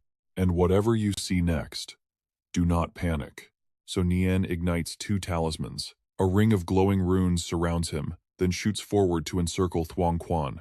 The general looks bewildered. Before he can react, Thuong Quan screams in agony. A grotesque, monstrous spirit rips itself out of his body. Vu Tam shrieks in terror. You lunatic, you've agitated the spirit. It's going to slaughter us all. So Nian stands unmoved. He raises a hand toward the ceiling, summoning a massive, glowing blue Bagua formation. His voice remains calm, almost bored. Dealing with your grandmaster tricks might be annoying, but mere demons and ghosts? They are nothing. He spins toward the beast, unleashing the 7-star step. The scene shifts to northern Europe, a land buried under a blanket of white snow. Scarface sits cross-legged, gripping his spear and grinding his teeth in pure fury. Liang Shangjun, you've got some nerve. Instead of waiting to die like a good dog, you dared to find someone to break my curse? Let's see who in all of China thinks they can stand against me. The scene shifts back to the room. Chu Ran unleashes a Bagua formation to suppress the monster, his attack instantly scorching its arm. The beast glares down at the tiny figure of Chu Ran, but the boy stares back with overwhelming intensity. I am surrounded by righteous chi. Why should I fear a thing like you? The monster is genuinely enraged now, its eyes flickering with a sinister purple flame. So it's just a brat? You dare ruin my plans? Below, Cheng Feng stammers in terror, staring up. He can't believe this monster can actually speak. Chu Ran calmly reassures him. Relax, this is just a little show. Once you become a grandmaster, dealing with this trash will be as easy as flipping your hand. The monster sneers at him. A tiny martial artist dares to boast in front of me? You used a cheap trick to suppress my curse, that's all. Submit now, and I'll spare your life. Refuse, and I'll turn you into a demon. Chu Ran casually pulls another talisman from his pocket. He retorts, if you were actually here, I might be worried. But you're just a parasite of a curse clinging to a host. I have one word for you. In an instant, a new Bagua formation manifests. Chu Ran launches a decisive strike straight at the beast. The monster is blasted backward, its voice trembling with shock. Who are you? How can you suppress my power? Chu Ran grins, retracting the formation. I never hide my name. I am Han Zheng from Jujiang No. 1 High School. If you've got the guts, come find me. The monster roars in frustrated rage. Everyone in the room stares blankly, thinking the same thing. What kind of grudge does this Han Zheng guy have with Master Chu to get framed like that? Job done. Chu Ran turns to Liang Shangjun. The curse is broken. You and your family should feel much lighter now. Liang Shangjun laughs in pure relief. It's true. I've never felt this good in my life. Beside him, Uncle Chow hugs Shi-Er tightly, overcome with emotion that the nightmare is finally over. She can finally live a normal life. Liang Shangjun rushes over to shake Chu Ran's hand, thanking him profusely. To the side, Wu San seethes with jealousy. He never expected Chu Ran could actually break the curse. This is a slap in the face in front of everyone. I will make them pay for this humiliation, Wu San thinks. He turns to sneak away in anger. The Liang family, Chu Ran. Just you wait. Suddenly, a hand claps onto Wu San's shoulder, making him jump. A voice rings out. Wu San, we aren't finished here. Where do you think you're going? Chu Ran looks back to where Cheng Feng is restraining Wu San. Chu Ran turns to Liang Shangjun. It seems we have one more loose end to tie up. Hearing this, Wu San stares at him in panic. Suddenly, he drops to his knees and kowtows to Chu Ran. He begs, I was blind. Please, spare my life. I swear I'll never seek revenge on the Liang family. But in a flash, Wu San springs up and lunges. A sharp dagger slides out from his sleeve. He curses as he strikes, aiming for a surprise kill. But Chu Ran catches the blade effortlessly. Killing me isn't that easy. Wu San is stunned. He didn't expect to be countered so easily. He has to admit, the kid is skilled. Desperate, Wu San decides to take a hostage. He wrenches free from Chu Ran and dashes toward Shi-Er. Chu Ran instantly fires another technique at him. Wu San is closing in on the girl. Chu Ran screams, Duck! Shi-Er drops to the floor just as a spear of fire from Chu Ran pierces right through Wu San's chest. His heavy body crashes to the ground. Amazingly, Wu San isn't dead yet. He struggles to sit up, trembling and begging for mercy, promising he'll never do it again. Chu Ran keeps his technique active and turns to Shi-Er. Close your eyes. You're too young to see this. She obeys immediately, squeezing her eyes shut. Chu Ran's voice turns cold as he addresses Wu San. Your cultivation arts are sinister and cruel. Who knows how many people you've harmed? If I hadn't been here today, the entire Liang family would have died by your hand. Chu Ran conjures a vortex of deadly crimson fire. The flames leap onto Wu San, consuming him instantly. A moment later, Shi-Er whispers, asking if she can look. Chu Ran tells her it's safe.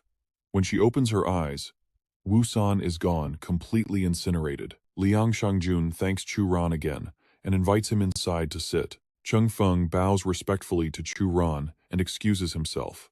Inside the Liang family's guest hall, Liang Shangjun sits down to talk with the young master. The old general turned to Chu Ran, his voice heavy with gratitude. He didn't know how to repay such a massive debt, so he asked, "How about this mansion? Do you like it?" Bo Chao hesitated, sweating bullets. "Dad, isn't this place?" But Shangjun didn't let him finish. He whipped around, cutting his son off. "This estate sits on the tiger leaning on the mountain formation. It deserves to belong to the greatest master in Zhujiang City. Are you saying Master Chu isn't worthy?" Terrified by the scolding, Bo Chao waved his hands frantically. "That wasn't it at all. He just meant this villa was way too shabby. Giving such a run-down place to Chu Ran?" He was terrified it would be an insult to the young master. Chu Ran quickly stepped in. "It's not shabby at all. This works perfectly for me." He figured if he kept refusing, the Liang family would never stop worrying. Shangjun sighed in admiration. "You truly are a man who cares nothing for fame or fortune." Then, the old man shifted gears. He mentioned a close friend was on his way, someone who had predicted Shangjun's calamity today and rushed straight from the capital to help. Chu Ran cut him off gently. He had a burning question. "General, how exactly did you get cursed in the first place?" If the Grandmaster who cast it was nearby, Chu Ran knew he might be dealing with some serious trouble. It seemed Chu Ran had touched a sore spot. A flash of anger crossed Shangjun's face. He explained, "Our country has its own defenders. The legendary Chen Zhangtian is a Grandmaster, and the friend coming to see me is a half-step Grandmaster." Chu Ran caught the implication immediately. "General, are you saying the person who cursed you was a foreigner?" Shangjun sighed deeply. "Yes and no." He revealed the culprit, an international mercenary known as Scarblade. "Years ago, when I led our forces in the border conflicts, that bastard constantly ambushed my troops. I set a trap to catch him, but in the process, I got hit with his curse.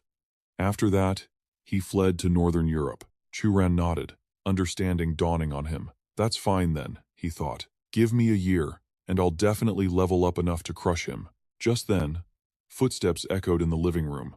A booming voice called out, "I'm not late, am I?" It was Chang Heng, the powerful friend Shangjun had been waiting for. Shangjun beamed, jumping to his feet. "You old geezer, you always know exactly when to show up." Chang Heng strolled into the room with an air of authority. Shi Er and Bo Chao immediately stood straight, bowing respectfully to the newcomer. Chang Heng ignored them, locking eyes with Chu Ran. He turned to Shangjun. "I foresaw a calamity here. Is this the kid who saved you?" Chu Ran gave a casual wave. "Just call me Chu Ran." Internally, he was analyzing the old man. Look at all those karma threads tangled around him. He's definitely a master of divination. A half-step grandmaster was indeed built differently. Chu Ran could see an endless web of connections radiating from Chang Heng's body. The old master didn't blink. "We just met," he said, "but I can't resist.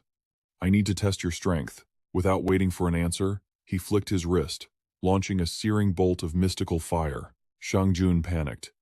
"You crazy old bat. What are you doing?" But Chu Ran wasn't scared. He was thrilled. Perfect timing.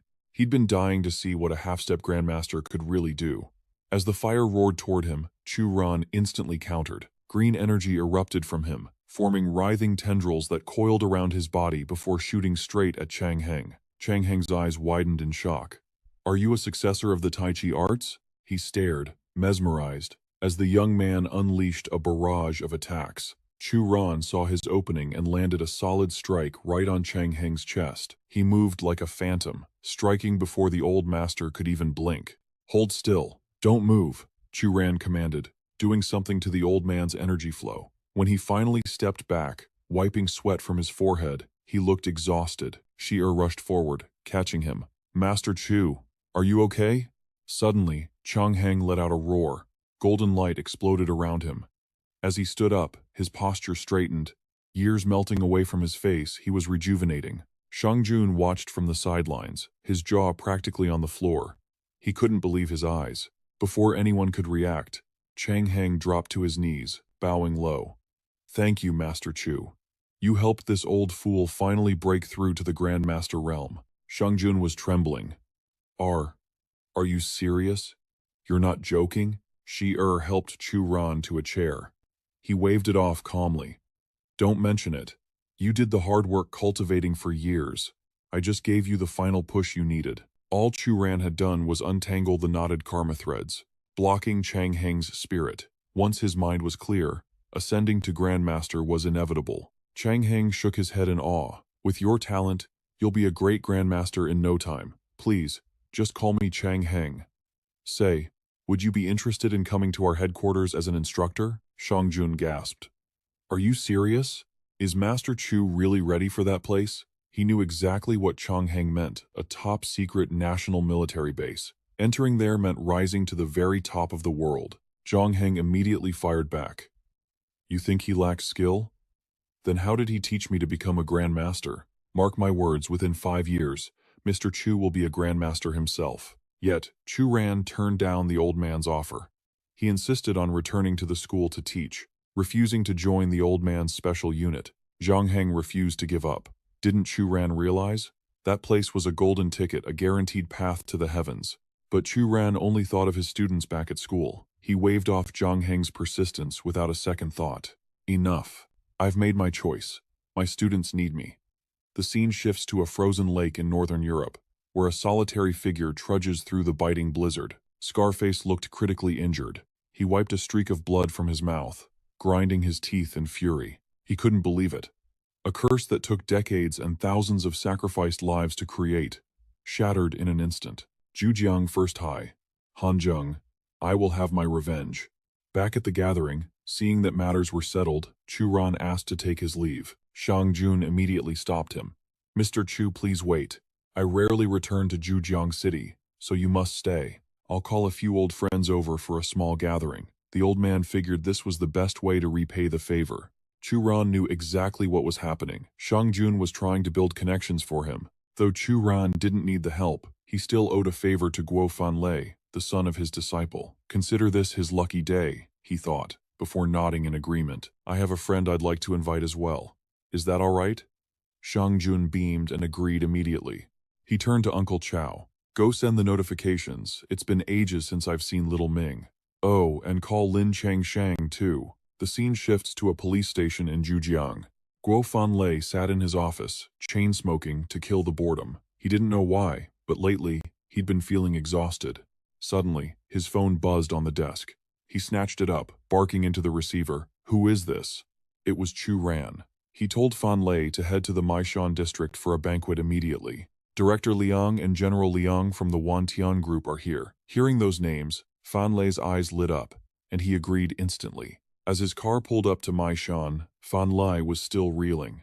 The general manager and the general of Wantian group, these were titans of industry and power. Why are they here? He wondered. Just who exactly is Mr. Chu? He stepped inside to find an attendant waiting, who bowed respectfully. Please, come in. Mr. Chu has been expecting you. Entering the private room, Fanlei saw Chu Ran seated, and immediately called out, apologies for keeping everyone waiting. He paused, stunned to see Ma Ming and his crew sitting there as well. Uncle Chow stepped forward to greet him warmly. Old Guo is blessed to have a son like you. From now on, consider us all family.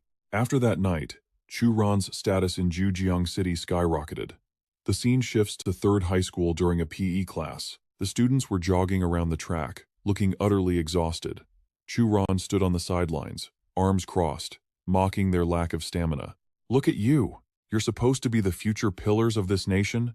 You look more like wilting weeds. Hu Lai panted heavily, gasping out, can a literature teacher really teach PE? So, can you teach them Taekwondo and Muay Thai? Chu Ran heard them loud and clear, but he played dumb just to mess with them. You kids want to learn Tai Chi? The students behind him instantly looked like their souls had left their bodies. Just imagining some old geezer doing slow-motion exercises made them want to die of boredom. Hu Lai shuddered at the thought. That stuff isn't for young people like us. Just teach us Wing Chun instead, okay? But Chu Ran completely ignored him and started flowing into a stance. True Tai Chi hides steel within cotton, internal and external combined. Come on, follow my lead. The students wanted to cry, but they had no choice but to awkwardly follow along. They were just teenagers. Why were they training for retirement already? Suddenly, another group approached, led by the Class 2 PE teacher, Sun Jen. He sneered the moment he arrived. Wow, you're already teaching the students elderly care exercises? If you don't know how to teach PE, why not let your students come join my class instead? Chu Ran calmly continued his routine. As he moved, he told his students, "Look at that guy. He is exactly like those cannon fodder villains in novels. They show up arrogant, look down on the main character, and then get beaten to a pulp." Sun Jin didn't seem triggered. Instead, he wanted a fight. "If you think your Tai Chi is better than my Sanda kickboxing, why don't we test it out in front of the students?" Chu Ran stopped moving but didn't answer him directly. He turned to his students.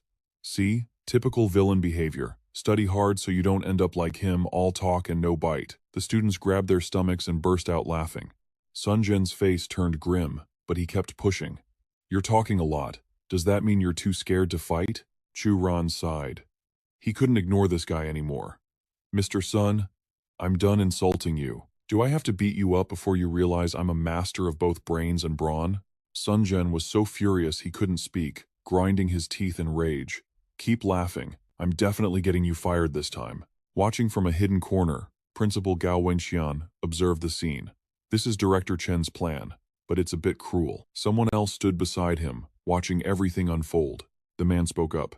"Principal Gao, we have to be decisive. Otherwise, how will we explain things to the higher-ups? Young Master Zhao is backing you, and he wants this handled cleanly, doesn't he?"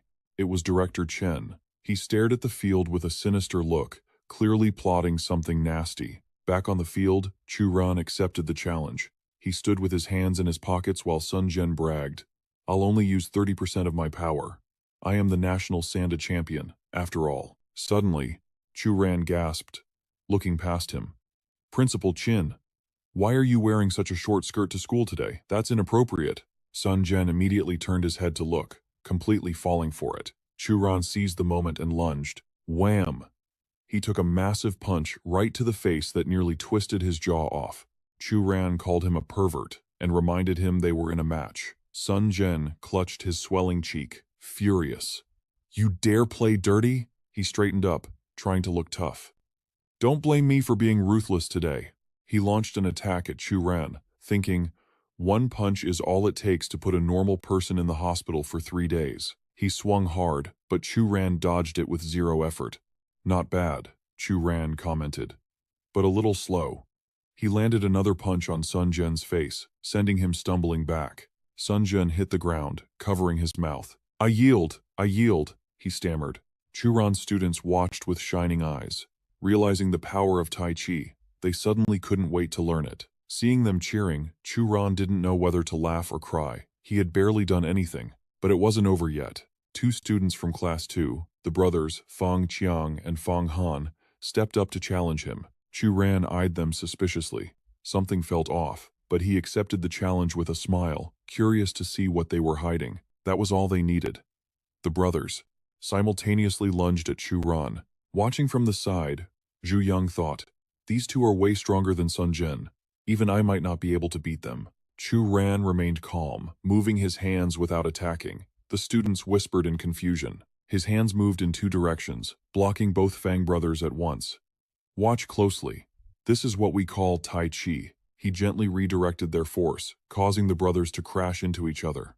That is Tai Chi. Do you understand now, my dear students? Chu Ran grinned, pointing a finger at the 2 Fang brothers who were sprawled out on the ground, unable to even stand. But surprisingly, the crowd of students watching from outside just exchanged confused glances.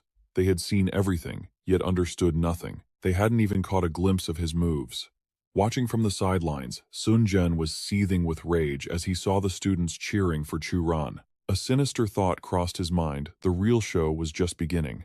The scene shifts to reveal a video camera, its recording light blinking. Inside an office, Director Chen and Gao Wenxian were monitoring the situation. Chen was already on the phone with someone. Hello, Director Chen?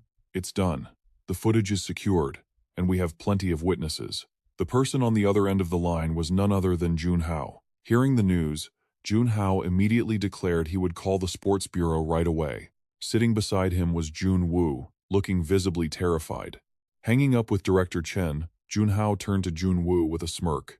Chu Ran is finished this time. We can take out Zhao Tianming in the process. Looks like he's finally useful for something. Junwoo quickly praised his brilliance. Unable to contain his excitement, Junhao picked up the phone again to dial the sports bureau. Hello, is this Director Wang? I need to report a teacher at number 3 high school. He's not just assaulting other teachers, he's beating up students too. I have all the evidence. The moment the call ended, Junwoo jumped up, his voice loud and clear. I'm heading to the school right now. I want to see the look of despair on his face with my own eyes. Junhao didn't stop him. He just sat back, deep in thought. Behind Chu Ran stood Fan Hong. Behind Gao Wenxian stood Zhao Tianming. Let them tear each other apart like dogs. When the dust settles, only the Chen family will remain standing. The scene shifts to another office. Gao Wenxian was standing there, reporting everything to Zhao Tianming. He added with confidence that the Chu kid was dead meat this time. But to his shock, Tianming ordered him to do everything possible to help Chu Ran. Wenxian's face went pale. What? What do you mean? Isn't Chu Ran your enemy? Tianming simply leaned back in his chair, calmly explaining that Fan Hong was the one backing Chu Ran. He wasn't stupid enough to go to war with Fan Hong over a woman. Someone else was pulling the strings from the shadows, trying to stir up trouble. The scene cuts to Principal Chin Ran's office. She sat across from Chu Ran, informing him that someone had filed a report accusing him of beating students and injuring Teacher Sunday. Do you have anything to say for yourself? Chu Ran didn't hesitate. It's a trap. He insisted he was being framed, but Chin Ran slammed a file down in front of him. It doesn't matter. The report has already reached the bureau. Sun Zhen and those 2 students are in the hospital. Sun Zhen's statement matches the students' testimony perfectly. They're all pinning this on you. Chu Ran looked panic-stricken. He frantically tried to explain it was a setup and that he hadn't hit anyone. Then, he pleaded, Principal Chin, you have to help me. Chin Ran stared at the frantic man before her, wondering when exactly he had become so pathetic and weak. But before she could react, Chu Ran lunged forward, wrapping his arms around her and burying his face right into her chest. Principal Chin, I swear I didn't hit them. I'm innocent. Seeing his distress, Chin Ran's heart softened. She patted his head, promising to clear his name. But the moment she glanced down, she saw Chu Ran's face pressed against her chest, wearing an expression of pure, perverted bliss. She instantly swung her hand, delivering a sharp slap across his face. We're in a crisis, and you're still pulling this crap? Chin Ran explained that the situation was critical. There was physical evidence and video footage against him. Chu Ran realized immediately that this entire scenario had been premeditated. However, Chin Ran noted a stroke of luck. Vice Principal Gao had unexpectedly stepped in to help. With his influence, combined with hers and another party's, they managed to buy him 3 days. But after those 3 days, they wouldn't be able to protect him any longer. Chu Ran, being himself, took the opportunity to tease her. Are you worried about me? She blushed, but stubbornly insisted that such details were irrelevant right now. Chu Ran put on his best handsome hero face. Since you're so worried about me, let's go settle this right now. He grabbed her hand and dragged her out. But despite the dramatic exit, he didn't have a master plan. He just wanted to go buy fruit. When they arrived at their destination, Chin Ran realized the fruit was a gift. They were visiting the hospital. Chu Ran was certain the breakthrough he needed was right here. The moment they stepped into the room, a shout rang out. Teacher Chu, we don't want to see you. You have the nerve to show your face here? Chu Ran just smirked, half joking. Teacher son? Wow. When did you turn into a pig? Wait, no, I shouldn't say that. It's an insult to pigs. Sun Zhen exploded with rage. This is all your fault. Hitting me wasn't enough? You had to beat my students too? He kept demanding an apology, but Chu Ran barely paid attention. His gaze drifted to the 2 hospital beds opposite them. Without looking back, he shoved his hand out, covering Sun Zhen's entire face to shut him up. Chu Ran made it crystal clear. He wasn't here to apologize. The thought hadn't even crossed his mind. Ignoring the cursing behind him, Chu Ran walked over to his real targets. He looked down at them with mock sympathy. You know, I came to visit the pitiful, but the only thing pitiful here is your black hearts. He never imagined that 2 such stellar students would frame him just for a payout. Chu Ran raises his voice, demanding an answer. Do you 2 really deserve the title of model student? I know your families are struggling, and you did this to make some quick cash. But listen to me, poverty of the pocket is one thing, but if you are poor in soul, that is a life sentence you can never escape. Struck by his sharp words, the 2 students stammer, unable to speak. Chu Ran doesn't let up. He challenges them right then and there to lift their heads and look him dead in the eye. Because if their target hadn't been Chu Ran today, they would have successfully destroyed an innocent person's entire life. Tears of regret finally start to stream down their faces. Teacher, we were wrong. We're so sorry. Their conscience finally breaks them, and they confess to framing Chu Ran out of greed. Seeing this, Chu Ran immediately steps forward to comfort his students. It's good that you found your way back from the wrong path, but stay out of this from now on. You're victims too. Don't worry about the hospital bills. I'll find a way to cover them for you. Chin Ran silently admires him, a true teacher who imparts not just knowledge, but integrity. Meanwhile, Sun Zhen is fuming, cursing the students in his head. Useless! I knew these two were unreliable. I'm screwed! Suddenly, Chu Ran heads for the door, making Chin Ran anxious, but he simply tells her he's going to hunt down the mastermind behind all this. As he steps out, Chu Ran starts analyzing the situation. He said he'd find the culprit, but he has 0 leads. And why on earth did Gao Wenxian help him? That guy tried to screw him over last time, so why the sudden protection? Chu Ran realizes Gao's attitude flipped the moment Zhao Tianming arrived at the school. They must be in cahoots. The logical conclusion? Outsiders will now assume Chu Ran is working for Fan Hong. It looks like a 3-way war between the Kai Sheng Hotel, the Hong Yuan Group, and the Guo Tai Group. But Chu Ran is worried about something else. He realizes they're actually targeting the corporation backing Chin Ran. After a moment of thought, a smirk curls his lips. Chen Junhao is trying to pit him against Zhao Tianming, and he's even dragged Gao Wenxian into the mess. Too bad for him, Zhao Tianming refuses to be a pawn, which is why he stepped in to help. These people think Chu Ran is a soft persimmon they can just squash? Big mistake. Chu Ran walks out of the hospital with a cold resolve. It's time to deal with these people. One by one, he immediately dials a number. He knows exactly who can help him play this power game and win. On the other end, Ma Ming answers calmly. Ma Ming speaking. Teacher Chu, what can I do for you? Chu Ran cuts to the chase. He wants Ma Ming to send a team to inspect the hygiene standards at the Kai Sheng Hotel. It sounds like a tall order, but Ma Ming agrees instantly with a cheerful tone, immediately ordering his men to get on it. He knows every hotel has operational cracks, but he can't help but wonder, what did Kai Sheng do to piss off Chu Ran this badly? They're gunning for a 5-star rating, but after this, they can kiss that dream goodbye. Ma Ming makes another call to dig deeper into the Kai Sheng Hotel, specifically looking for anything related to Chu Ran. As he listens to the report, his face darkens. Those idiots dared to frame Teacher Chu? Go on, tell me everything. That man is my son's homeroom teacher. Meanwhile, Chu Ran is in a taxi, directing the driver to head straight for the Kai Sheng Hotel. It turns out the hotel is hosting a charity lunch for sanitation workers today, and the place is swarming with reporters looking for a scoop. Hearing about the charity event, Chu Ran is surprised.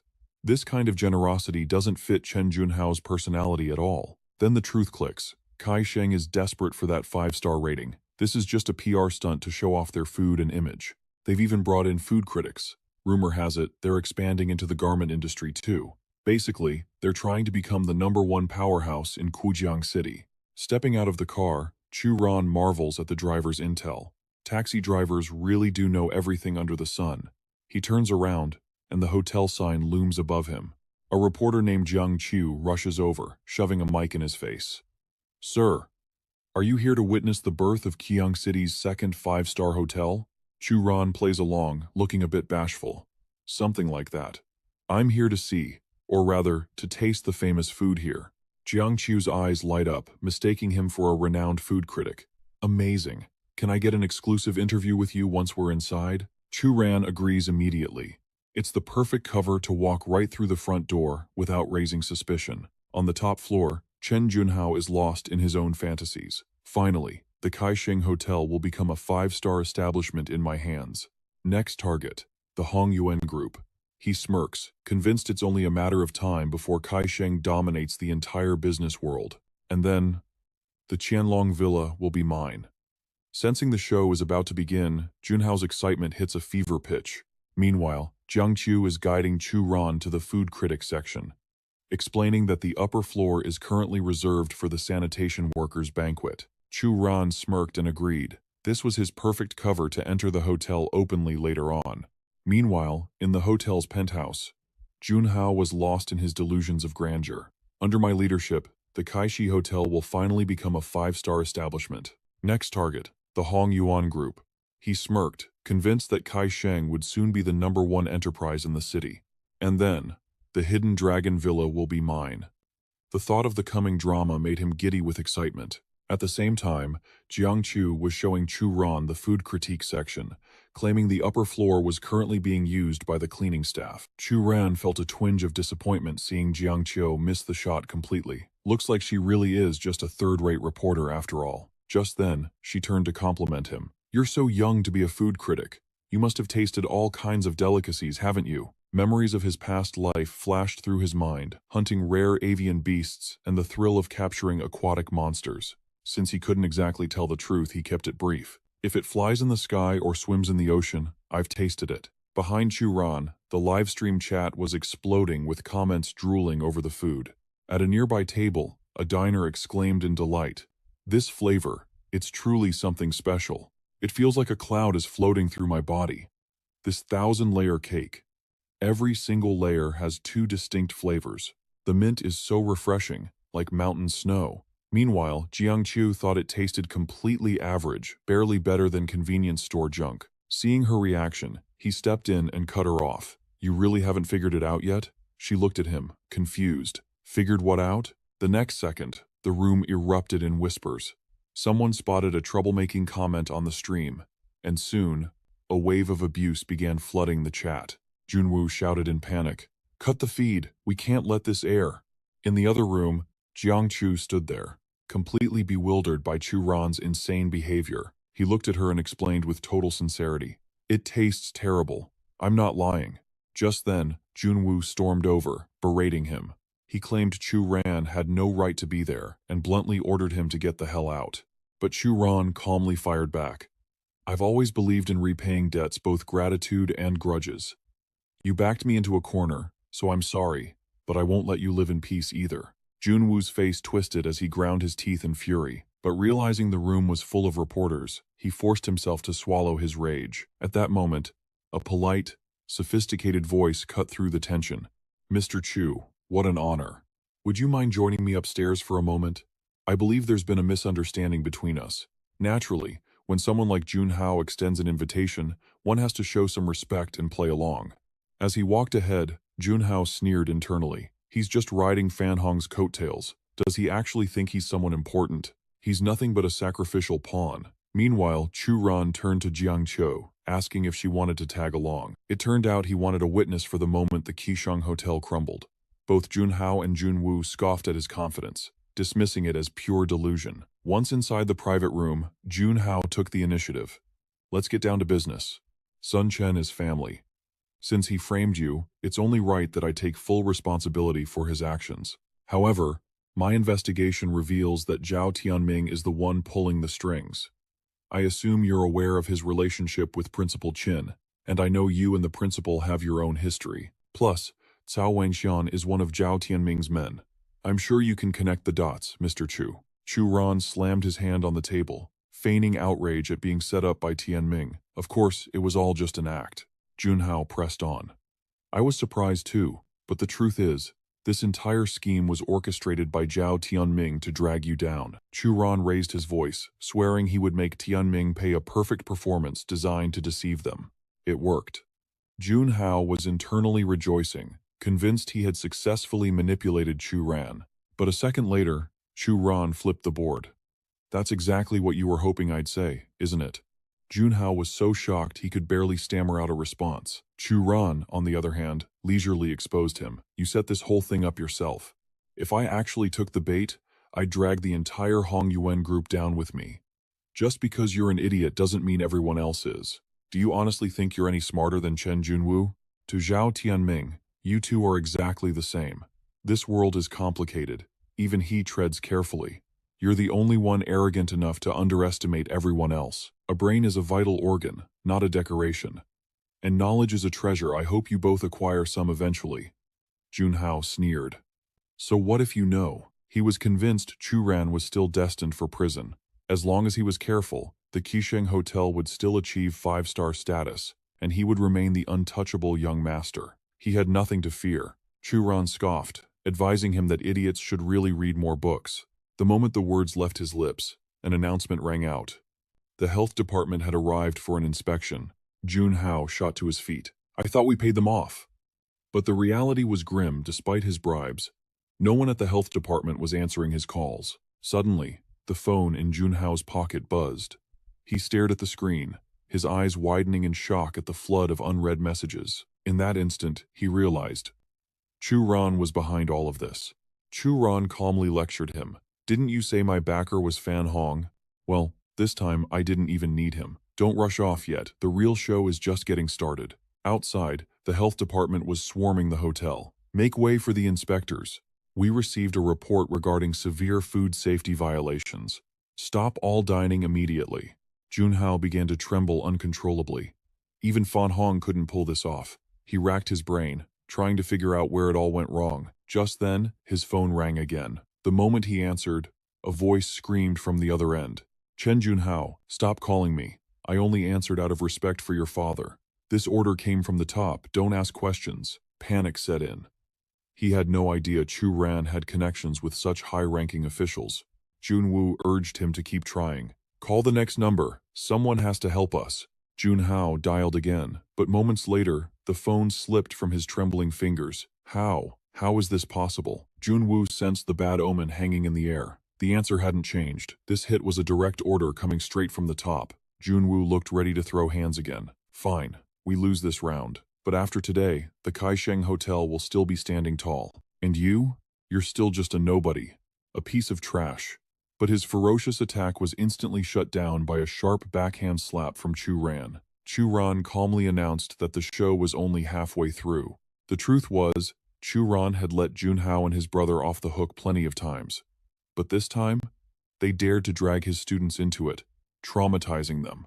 That was the line. He was going to wipe the Kaisheng Hotel off the map. Junhao burst out laughing, thinking a single sentence from a teacher couldn't possibly destroy them. But the laughter died quickly. A secretary rushed in with urgent news. Every major corporation and supplier they worked with was pulling out. They all wanted to cancel their contracts.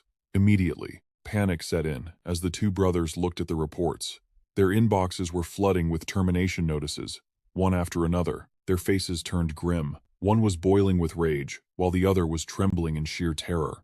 Junhao whipped around, screaming at Chu Ran. How do you have this kind of power? Is this your ace in the hole? His legs gave out, collapsing under him. Yet even as he lay there, powerless, he still found the breath to curse him. You're the real viper hiding in the shadows. If Zhao Tianming doesn't watch his back, he's going to end up exactly like us.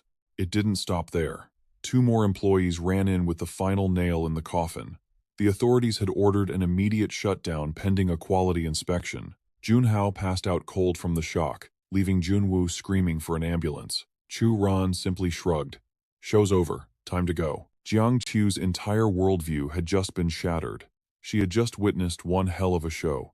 She immediately asked to be his friend. Chu Ran was surprised. You're not going to ask about what just happened? Jiang Chu shook her head. To her, friendship wasn't about transactions. If you focused too much on benefits and power, you couldn't really be friends. That earned his respect. He realized she had a strong, upright character. Her eyes were clear, untainted by worry or scheme. Chu Ran smiled and extended his hand. Friends? Sure. I teach at Sanjiang High. Feel free to drop by any time. That simple handshake marked the start of something new. Jiang Chu was surprised she was an alumnus of that very school. The rumors were true. This guy was definitely hiding his true depths. They pointed in opposite directions, said their goodbyes, and parted ways. On the way back, Jiang Chu couldn't wipe the grin off her face, something her driver noticed immediately. But the moment the car door shut, her demeanor shifted. The elegant heiress aura was back in full force. Just met someone fascinating. Is the file here? She murmured, scanning the documents handed to her. Chu Ran. Teacher at Sanjiang High. Rumored to be involved with Qin Ran. Clashed with Dong Fangxin, yet somehow walked away unscathed. And today, he annihilated the Kaisheng Hotel and was seen cozying up to Fan Hong. To her, Chu Ran seemed like a walking disaster magnet with enemies everywhere. But one question nagged at her. Was he really just a teacher? Nearby, Chu Ran already knew exactly who she was. The aura of immense wealth radiating from her couldn't be hidden from his chi-gazing art. Not that he cared. Friendship didn't need status checks. Besides, Chu Ran was confident. No matter how rich she was, no one had a bigger backer than him. The news of Kaisheng Hotel's collapse reached a luxurious villa. When Dongfang Ao realized Chu Ran was behind it, he breathed a sigh of relief. Thank God he hadn't crossed that guy last time. This time, Chu Ran had summoned high-ranking officials to do his dirty work. If the Dongfang group tried to fight him, it would be like throwing an egg against a rock. Suddenly, Dongfang Xin burst through the door. "Brother, why haven't those losers come to apologize to me yet?" He responded with a sharp slap across her face. "You are grounded. You do not leave my mountain for a month. If you cause one more problem, you're out of this family." Minutes later, Zhao Tianming received the intel. The city's top two officials had personally stepped in to help Chu Ran crush the hotel. He was certain now. That political connection was Chu Ran's trump card. But Tianming remained arrogant. He believed the entire city of Zhujiang would eventually bow to him, and Qin Ran, she would definitely end up in his bed. Back at Sanjiang High, the vibe was completely different. While the world was shocked that Chu Ran toppled a hotel empire, the classroom was quiet. Chu Ran lowered his voice, scolding a student in the back row. "Keep it down. You'll wake up the guy sleeping in front of you." It was ironic. The monthly exams were coming up, and the class ranking would determine if he got his 1,000 yuan bonus. But Chu Ran knew the truth. His students weren't actually lazy burnouts. They all studied late into the night and on weekends. In his past life, it had taken him years to realize that. They were the type to grind in silence. Zhu Yang noticed Chu Ran zoning out and piped up, "Teach? Are you going to lecture or just stand there?" Chu Ran beamed, proud of their attitude. "You know what? Free period. Take a break." Instead of cheering, the students looked worried.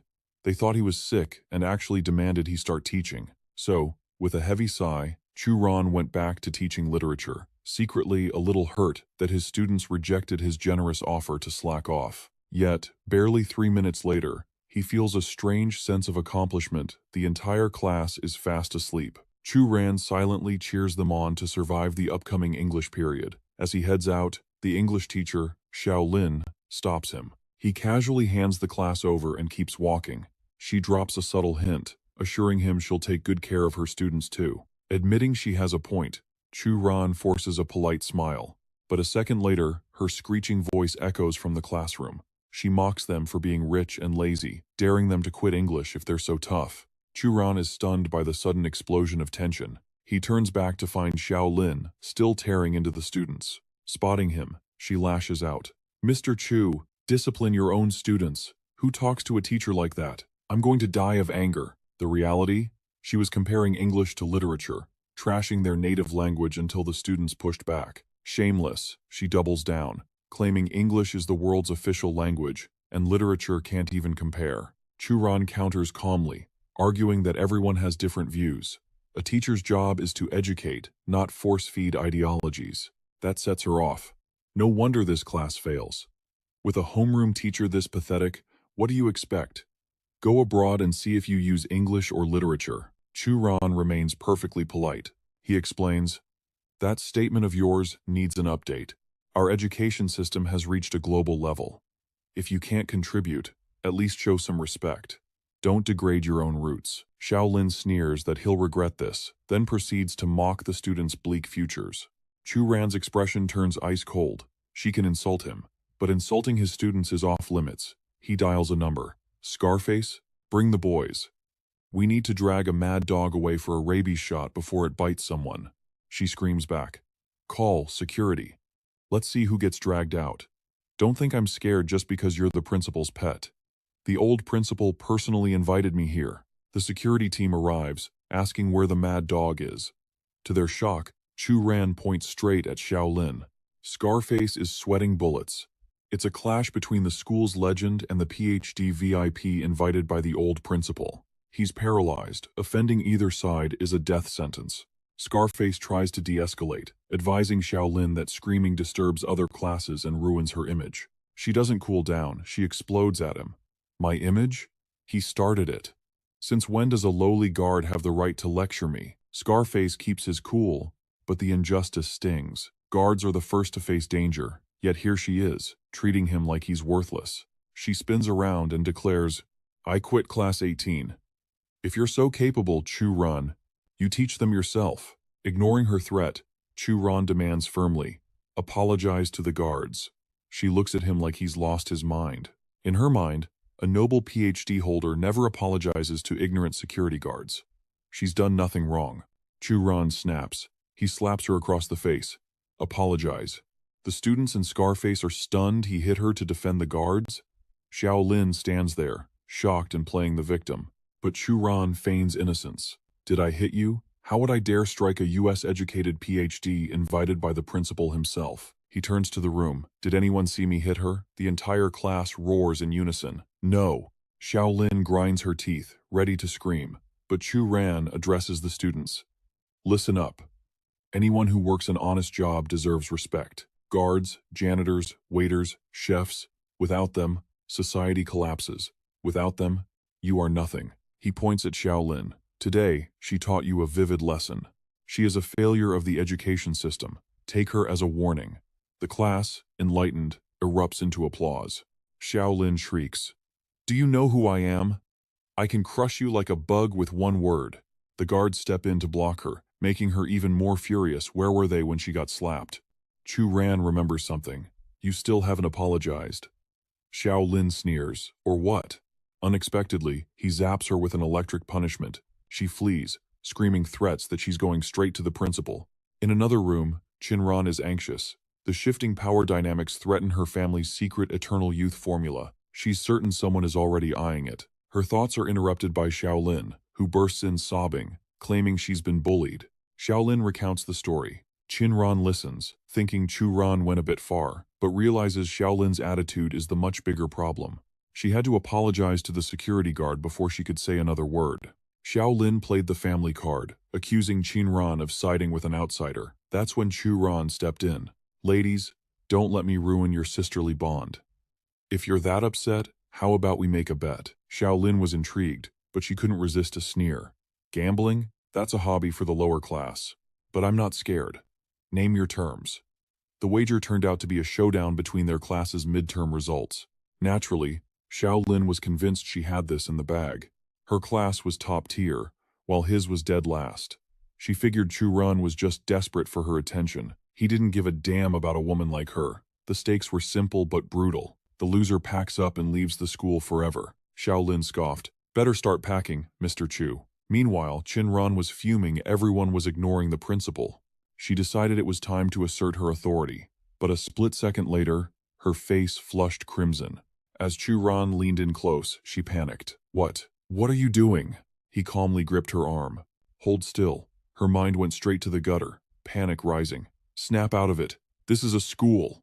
But Chu Ran wasn't looking at her. He plucked a tiny object camouflaged against her shirt. Chinran stared at it, confused. It was a wiretap. Her blood ran cold. That's when Chu Ran turned on the charm. "Nice figure. Even better than the last time I checked." Her fear instantly morphed into embarrassment. She slammed a book into his face. "Be serious for once." Chu Ran fixed his hair, looking unbothered. "You're so gentle with everyone else. Can't you spare a little tenderness for me?" Getting this worked up. People might get the wrong idea. "By the way, who handled your clothes today?" Chinran paused. No one touched her wardrobe, and she never used dry cleaners. Then it hit her. Only one person had free access to her home, her cousin, Xiao Lin. Chu Ran smirked. "Figured it out? Why do you think I made that bet to kick her out?" Chinran couldn't fathom why her cousin would betray her, but Chu Ran saw the bigger picture. The puppet master pulling Xiaolin's strings had to be Tianming. Tianming had two goals: eliminate Chu Ran and possess Chinran. And if he couldn't have her, he'd settle for stealing her family's secret medical formula. Chu Ran didn't bother with false modesty. "You should thank me. When I win, I'm taking out the trash for you." Chinran stared at him. He acted aloof, yet he knew everything. Was there anything this man didn't know? She couldn't hold back anymore. "Who are you, really? And why are you at this school?" That was complicated. Everyone has secrets. He simply hoped that one day he could tell her the truth. He noticed she was arranging flowers. The bouquet was pretty, but betrayed the clumsy hand of a beginner. Chinran blinked, confused by his sudden interest. Chu Ran's eyes grew dark and distant. It reminded him of a woman from his past life who loved flowers. She was the one who had asked him to return to the Taiji sect with her. That single moment created the Yama Immortal Venerable. That woman became his wife. Back in reality, Churan offered a cryptic piece of advice. You arrange these flowers reaching for the sky, but if the roots aren't stable, they'll never survive the climb. Be careful. The higher you climb, the harder you fall. Walking out, Churan's expression hardened. The storm was coming. He needed to clear the board of all obstacles. Right now, he was here for one reason: Ling Yun. In his past life, that heir of the Tianfeng group nearly violated his sister and left his father bedridden and broken. The Chu family was too cowardly to fight back, sacrificing Chu Ran and his sister like pawns. Not this time. Chu Ran vowed to crush every power player in this city. He would teach Ling Yun the meaning of true power. The incident at the Kaisheng Hotel, that was just a greeting card. Later, at a roadside stall, the air was filled with the clatter of plates and shouts for more snow beer. Wang Bing was thrilled to be drinking with Chu Ran. After all, Chu Ran was a legend in the special forces. Scarface dropped his jaw, stunned to learn about Chu Ran's badass military background. For Chu Ran, it was ancient history. If the Chu family hadn't interfered, he'd probably still be in uniform. It made him wonder, would the main branch of the Chu family ever let his family live in peace? They reminisced about the old days.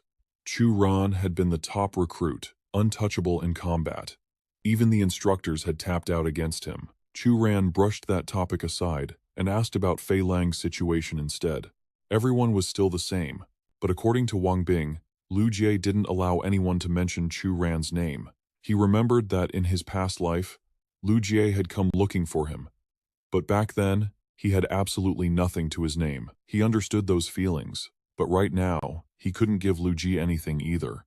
So, Chu Ran went with the flow and asked how Lu Jie was doing. Turns out, she had left the military at the same time as Wang Bing. The suspected reason was that she had offended some rich family's kid. Thinking about how money could make people act so recklessly, Wang Bing felt a surge of anger. Suddenly, a young man started causing a scene at the table next to them. Hey, you two beauties, mind if we sit here? Don't be shy. Have a drink with Big Brother. You girls are in for a treat tonight, you know? Sensing the dark intentions, the girls immediately made an excuse, saying they couldn't drink because they had to get back to school before the dorms closed. But that guy immediately reached out and ripped the girl's shirt. Where do you think you're going? Looking down on your big brother. Huh? Wang Bing grabbed a wine bottle, declaring he was going to handle this. But Scarface advised him not to provoke them, warning that those guys had powerful backing. On the contrary, Wang Bing became even more determined because he couldn't just stand by. If he did, he wouldn't be a man anymore. Chu Ran actually agreed and gave Wang Bing the green light to step in. If anything happened, he would take full responsibility for him. Scarface thought he was being carefree because he didn't know the thug's background. But Chu Ran bluntly declared he didn't care who they were. When you see trash like that, you just beat them down. His voice grew even harder as he continued. Chu Ran will take responsibility. Remember, don't just beat them up, make them terrified. Wang Bing, already itching for a fight, agreed immediately. So, he shouted at the thug.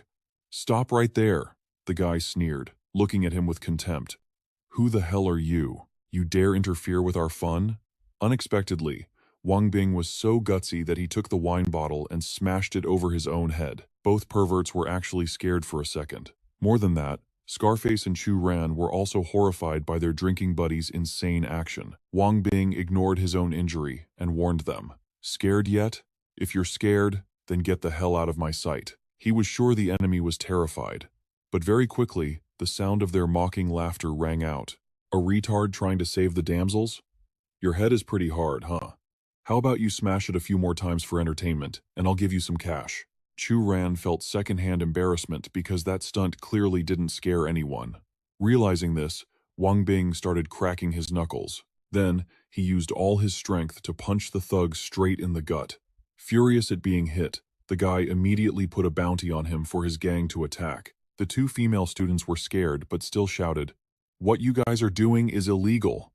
The thugs just laughed slyly, telling them to wait a bit and they'd be right back with them. Don't run away, or we'll chase you all the way to your school. Wang Bing hadn't expected to meet such absolute scum.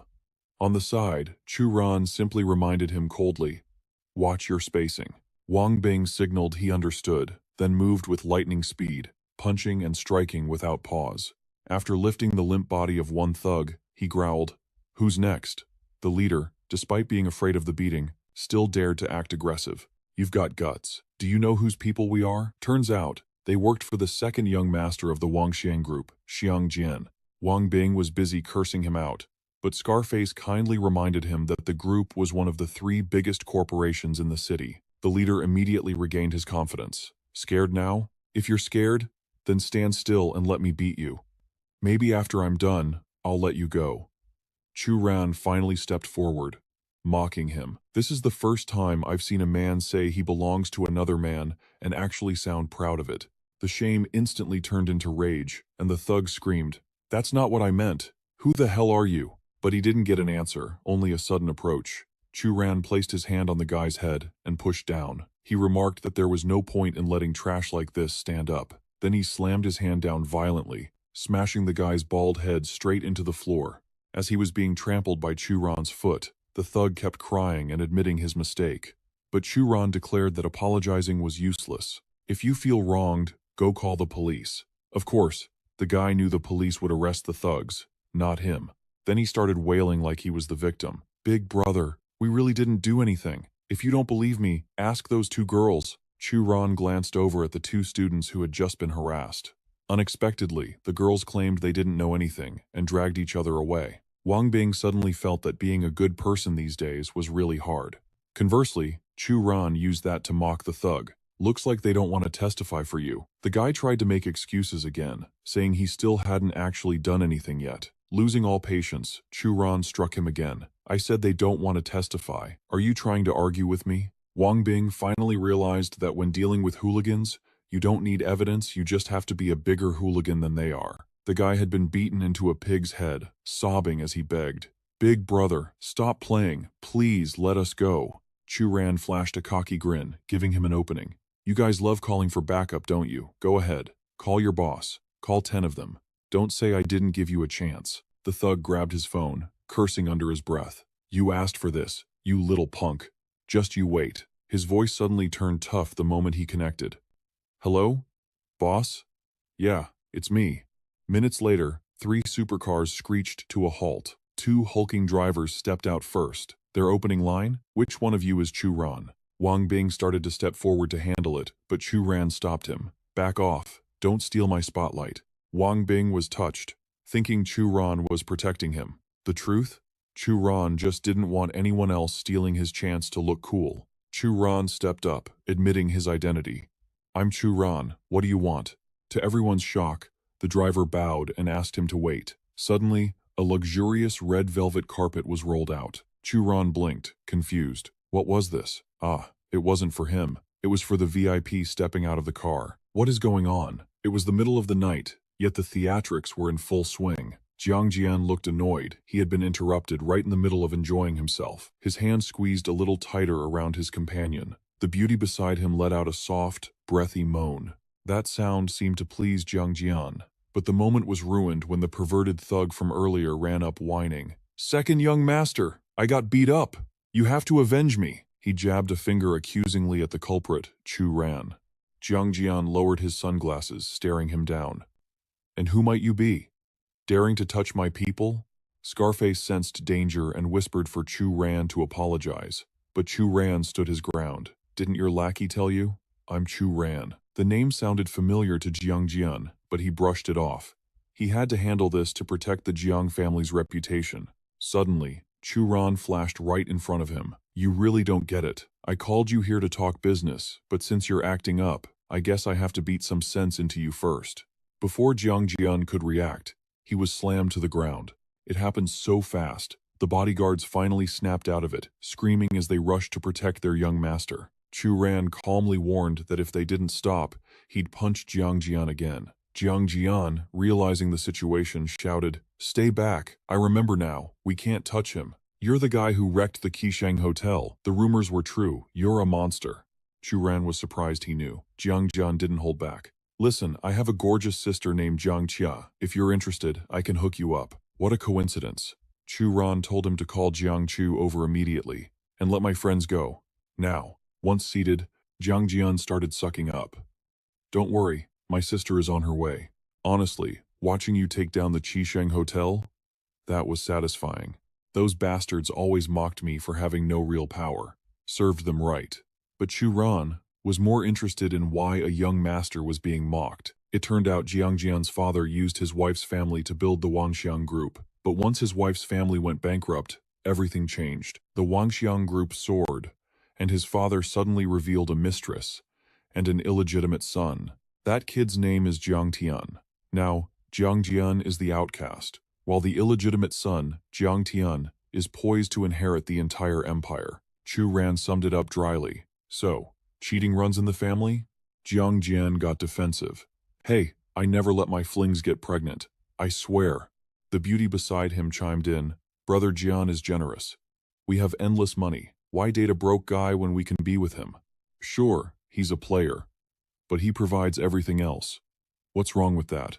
Jiang Jian grinned, promising to reward her later. Chu Ran just shook his head at their twisted logic. Just then, Jiang Chu arrived. Am I late? Chu Ran greeted the female reporter casually. They sat down, but Chu Ran didn't waste time on pleasantries. All right. Take off your masks. Jiang Chu froze. Did he know? Jiang Jian looked like he'd been struck by lightning. Chu Ran told them to relax. Jiang Chu tried to play it cool. What exactly do you mean by that? Chu Ran cut to the chase. If you cooperate with me, I don't mind helping you take over the Jiang family and the group. Jiang Jian stammered. What? Us? I'm just a playboy, and she's just a TV host. Chu Ran scoffed. Have you been acting like a playboy for so long that you actually believe it? You've forgotten who you really are. You're hiding for one of two reasons. Either you're terrified of Jiang Tian, or you're waiting for the perfect moment to crush him. If it's the second one, I'm willing to help. Jiang Jian narrowed his eyes, his guard going up. Why would you help us? Because Jiang Tian is too arrogant, Chu Ran explained. He wouldn't respect me, which makes him a bad partner. You two, on the other hand? You're perfect. Plus, once you two take control of the Wanxiang group, I expect you to have my back when the time comes. Jiang Jian was at a loss for words, glancing around for a lifeline. Jiang Chu finally got serious, warning him about the danger. Jiang Tian was one of the 3 young masters of Zhujiang. If Chu Ran thought he could win just because he took down Qisheng, she was out. Instead, Chu Ran told them to look at something first. He dropped names like Fan Hong, Luo Chengfeng, Principal Guo, and Fan Dayun, leaving the siblings stunned. They assumed these big shots were his trump cards. But then, he pointed firmly at his own chest. My trump card isn't anyone else. It's me. Jiang Jian scoffed. Mr. Chu, you're losing it. Those guys run Zhujiang City, and you? You're just a high school teacher. Chu Ran calmly tapped his finger on the table. A faint light flashed, and the entire table instantly crumbled to dust. He replied coolly, Look closely. This is my ace in the hole. The table was gone, yet the wine bottle remained hovering in midair, leaving Jiang Jian wide-eyed. Realization hit him like a truck. You're a martial artist. Wait, did you forget about Luo Chengfeng?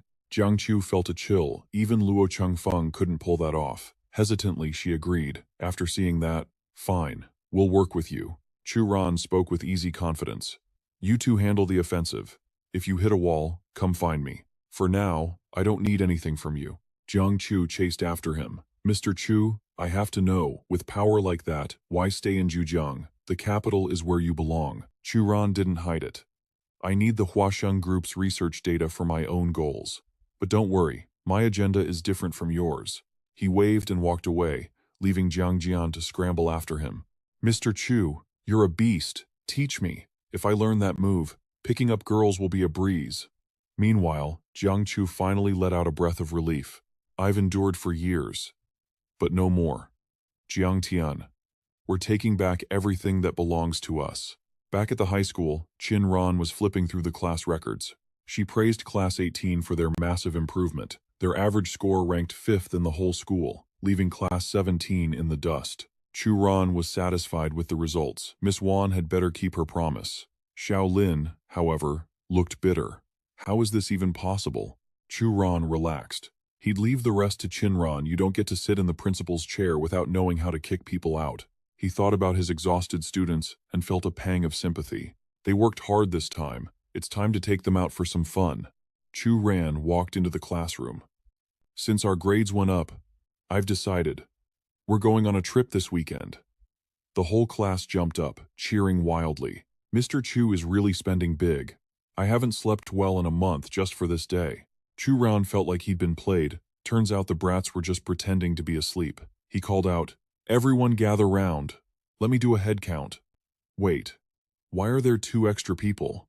Ma Xin spoke up shyly. "Mr. Chu, this is my girlfriend Lin Ke. You don't mind, do you?" Lin Ke stepped forward and bowed. "Hello, Mr. Chu." He nodded in return. Chu Ran scanned the group again. "And who does this other girlfriend belong to?" Lu Ming grinned. "Mr. Chu, this is my girl, Zhou Qianqian. She's the one I'm always telling you about." Chu Ran's face darkened. Lu Ming was rich but insecure. In his past life, this girl exploited that exact weakness. She didn't just play with his heart, she swindled a huge chunk of his family's fortune. Qianqian used her sweetest, most sugary voice. "Hello, Mr. Chu. Hi, everyone." Internally, however, she was disappointed. "I didn't realize this class had so many rich kids, and Lu Ming is the poorest one here. If only Ma Xin was my boyfriend." Chu Ran clapped his hands. "All right, everyone's here. Let's roll." He smirked inwardly. "Looks like this trip won't be boring after all." Lin Ke. Interesting. When they arrived, he grabbed a megaphone. "Everybody off." The students immediately started complaining. "Did this bus used to transport pigs before you rented it?" Chu Ran laughed. "Oh, you can smell it? Good nose. It was cheap, so deal with it." Chu Ran stepped off and looked around, genuinely impressed. "Wow, look at all the luxury cars. Where exactly are we?" Ma Xin explained. "Behind this resort is the Wantian Group. It was originally built as part of the villa complex. Tons of wealthy folks from other cities had flocked here. Suddenly, an argument erupted behind them, involving Lu Ming, startling Chu Ran, and Ma Xin. Hu Lai, what the hell is the meaning of this? Everyone else got standard rooms, but you stuck me with this trash? You trying to start something?" Lu Ming's anger spiked with every word, his voice booming. "You looking down on me?" Hu Lai offered a sarcastic apology. "All the good rooms are booked. If you don't like it, go stay somewhere else. You're loaded, aren't you? Why not just book the presidential suite yourself? There's the door. Don't let it hit you on the way out." Furious, Lu Ming wrapped his arm around Qianqian and shouted, "Fine, just fine. Qianqian, let's go." Chu Ran placed a hand on Hu Lai's shoulder. "Don't you think you guys were a little too harsh on him?" Hu Lai rushed to explain. "We're usually nice to him, but he acts so arrogant to hide his insecurity. He goes around bad-mouthing us to other classes. And that girlfriend? You only need to hear her speak once to know exactly what kind of person she is." Zhu Yang chimed in. "Exactly. The whole way here, only my cousin could manage a few words with her. Even Wang Ling ignored her. Teacher."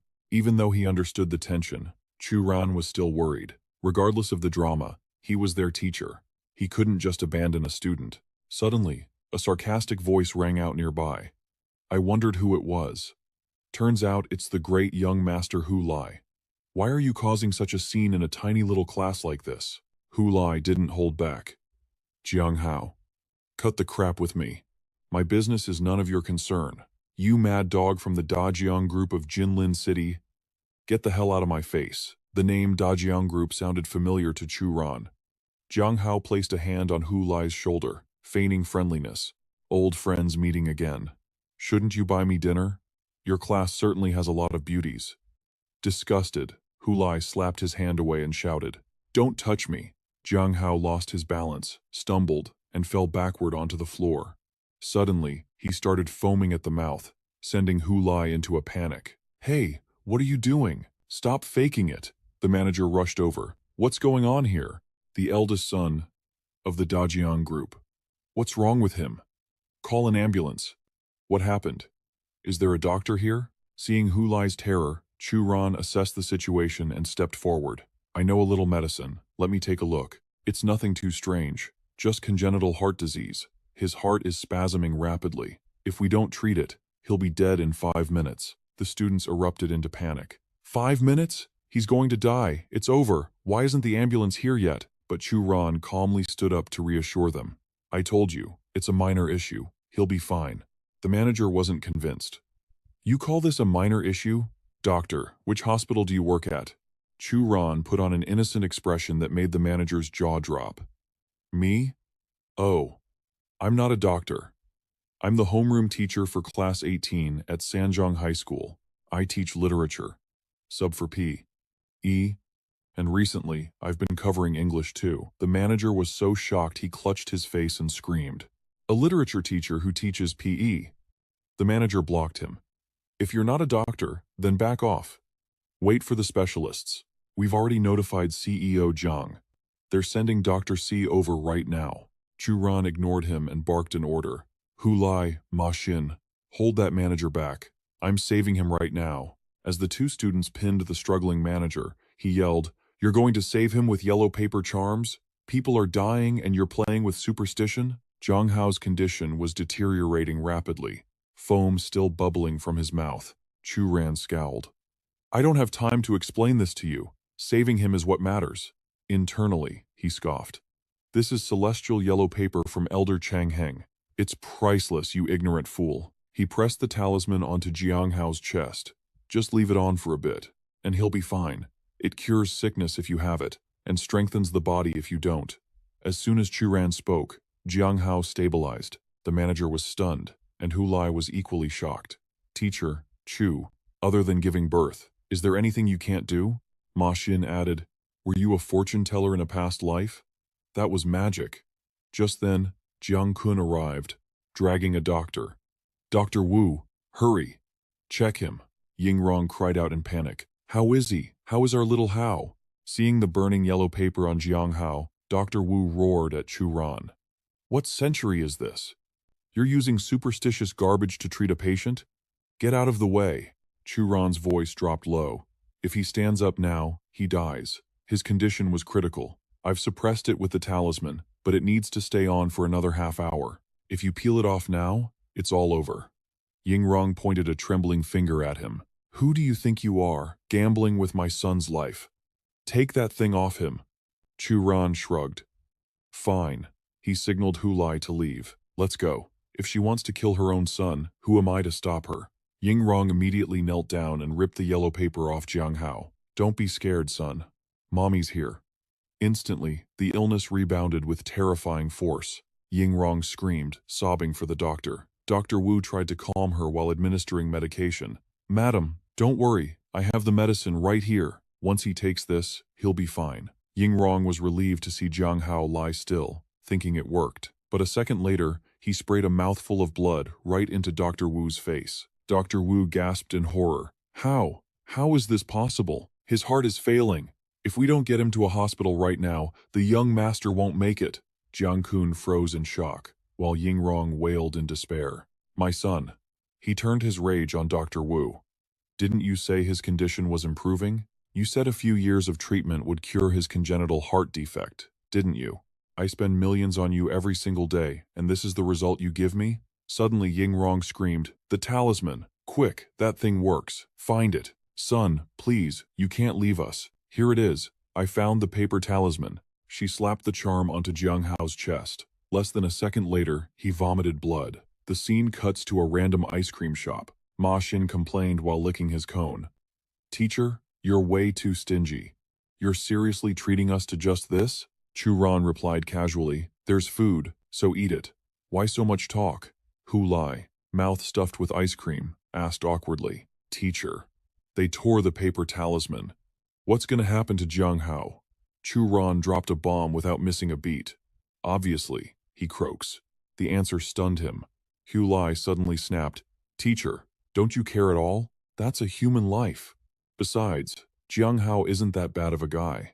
Understanding Hu Lai's distress, he stopped to explain. His cultivation realm is too low. The world is vast. Even with immense power, there are things we simply cannot interfere with. Hearing this, the boy fell into a thoughtful silence. Suddenly, a frantic voice rang out. Teacher, please, wait a moment. Chu Ran guessed they had torn the talisman but asked anyway. What's up?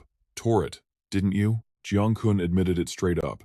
Yes, teacher, please, I beg you to act one more time. Please save my son. He calmly pushed up his glasses. Forget it. Go back. Your son will wake up in a few minutes. Overjoyed, the man blurted out. Really? Chu Ran shot a cold glare at Jiang Kun. Of course it's real. When he wakes up, it's terminal lucidity, the final rally before death. You made it back just in time to say your last goodbyes. Back then, you stayed silent, which means you also thought I was a scammer, right? Do you understand the consequences now? Realizing the rebuke in his words, the man immediately fell to his knees and kowtowed an apology. But Jiang Kun wouldn't give up. He begged Chu Ran to save Jiang Hao, his only son, slamming his head on the ground repeatedly, ignoring the passers-by. Hu Lai felt a pang of sympathy. Actually, Jiang Hao isn't a villain. My dad is just like this man. He's strict with me, but if anything ever happened, he'd be the first one to charge in to save me. Even Wang Ling and Shi were moved by the scene, sighing at the pitiful depths of parental love. Finally, Shi couldn't take it anymore. She helped him up and reassured him, "Get up, President Jiang. Teacher Chu has already agreed." Jiang Kun looked at Chu Ran with wide, hopeful eyes. He agreed. She immediately exposed Chu Ran's bluff. "Uncle, don't let his sharp tongue fool you. He never actually stopped thinking about helping. Look, we've been walking for minutes, but we're just circling the same spot." The students dragged Chu Ran along, shouting, "Let's go! Hurry!" Jiang Kun ran behind them, thanking them profusely. As soon as Chu Ran approached, Yingrong rushed out to beg. "Master teacher, I beg you. I was wrong before." Chu Ran checked Jiang Hao's condition, then demanded a clean room where no one would disturb them. She couldn't ask for more, and replied instantly, "Yes, this way, Teacher Chu." The scene shifts to the Jiang residence. Everyone waited outside, hearts burning with anxiety. Yingrong asked nervously, "He's been in there for 2 hours. What is going on in there?" Just as she finished speaking, Chu Ran stepped out, looking completely exhausted. "It's done. Don't disturb him yet. He'll wake up in an hour, and his illness is effectively cured." Dr. Wu gasped in disbelief. "Cured? How is that possible? This disease is fundamentally incurable." Jiang Kun and Yingrong exploded in rage. "Shut your mouth and get the hell out." Inside the room, the mother wiped her tears and whispered softly, "Son, please wake up. If that teacher is telling the truth, you're completely healed now." Not long after, Jiang Hao actually woke up, just as predicted. Jiang Kun cheered in ecstasy. "My son is awake," Yingrong asked emotionally. "Son, how do you feel?" Jiang Hao was equally overjoyed. He felt incredible. It was a sensation he had never known he could finally breathe without suffocating. Back at a random ice cream shop, Chu Ran was leisurely enjoying his cone. Suddenly, he realized something and complained, "I saved your friend, and you treat me to this?" Hu Lai shot back. "Didn't you treat us to this earlier, teacher?" "Oh, right. But is he really okay now, teacher?" As soon as he spoke, the family of 3 knelt before Chu Ran in gratitude. "Thank you for your great kindness, Teacher Chu. If you ever need the Jiang family, we are at your service. I, Jiang Kun, will never decline."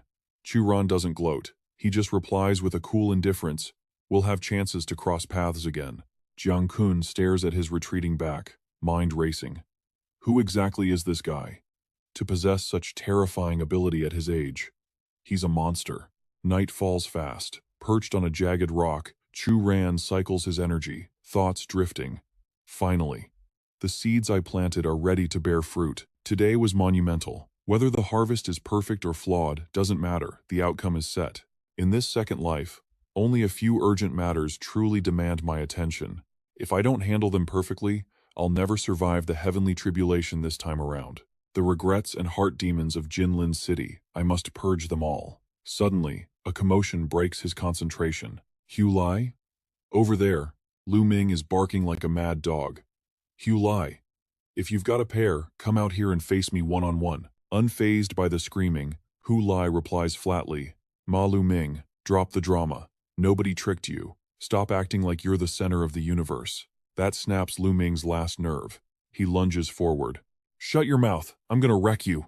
Just as the brawl is about to explode, Chu Ran steps out of the shadows. Well, well. 2 young masters having a romantic midnight rendezvous? Lu Ming immediately barks back. "Teacher Chu, I respect you, but I have to beat his ass." Hu Lai smiles, surprisingly friendly. "Bring it on. If I don't knock you unconscious tonight, I won't be able to sleep." Chu Ran leans back against a tree, getting comfortable. "Oh, don't mind me. Please, proceed. I'm just here for the show." Seeing no interference, Lu Ming roars. You think I'm a joke?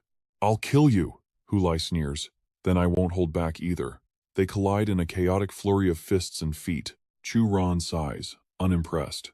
You call that fighting? Looks more like aggressive flirting to me. While he's critiquing their performance, a voice cuts through the night. Teacher Chu, you seem to be enjoying yourself. Do you have a moment to spare? Chu Ran doesn't even blink. Student Lin Ke, shouldn't you be glued to Ma Xin's side? The two brawlers actually pause mid-punch to gossip. Wait, isn't that Ma Xin's girlfriend? What the hell is she doing here? She giggles, feigning shyness. Oh, Ma Xin is just a child. I prefer a man who's mature, like you. Teacher Chu. Lu Ming's jaw drops. What kind of twisted soap opera is this? Hu Lai looks equally stunned. Ma Xin's girl is hitting on the teacher? Suddenly, Chu Ran drops the bomb. Sorry, I'm not into men. The two fighters freeze, their brains short-circuiting. Is he blind? Lin Ke is a total babe. But then, Lin Ke's expression shifts. How did you figure it out? Lu Ming and Hu Lai look like they've seen a ghost. She admitted it? That cute girl is actually a dude? Mask off. Lin Ke unleashes a surge of power that cracks the earth beneath him. Come and die. The students are paralyzed with fear. Lin Ke sneers, his voice dropping an octave. Chu Ran, you're special. I'll give you that. But that's where your luck ends. You humiliated the Blade sect. You deceived our sect master using the name Han Zheng. Your crimes are punishable by death. Chu Ran steps in front of the trembling students. Listen closely. This guy loves sneak attacks, dodge the first strike, and he's nothing but a punching bag. He looks like a cute girl because of the lunar heart deviation art. As for the rat hiding in the shadows, Chu Ran's eyes dart to a tree. That one is the real freak. Realizing she's busted, the hidden assassin steps out. Impressive. You actually sensed me. Now I have to kill you. Chu Ran ignores the threat completely.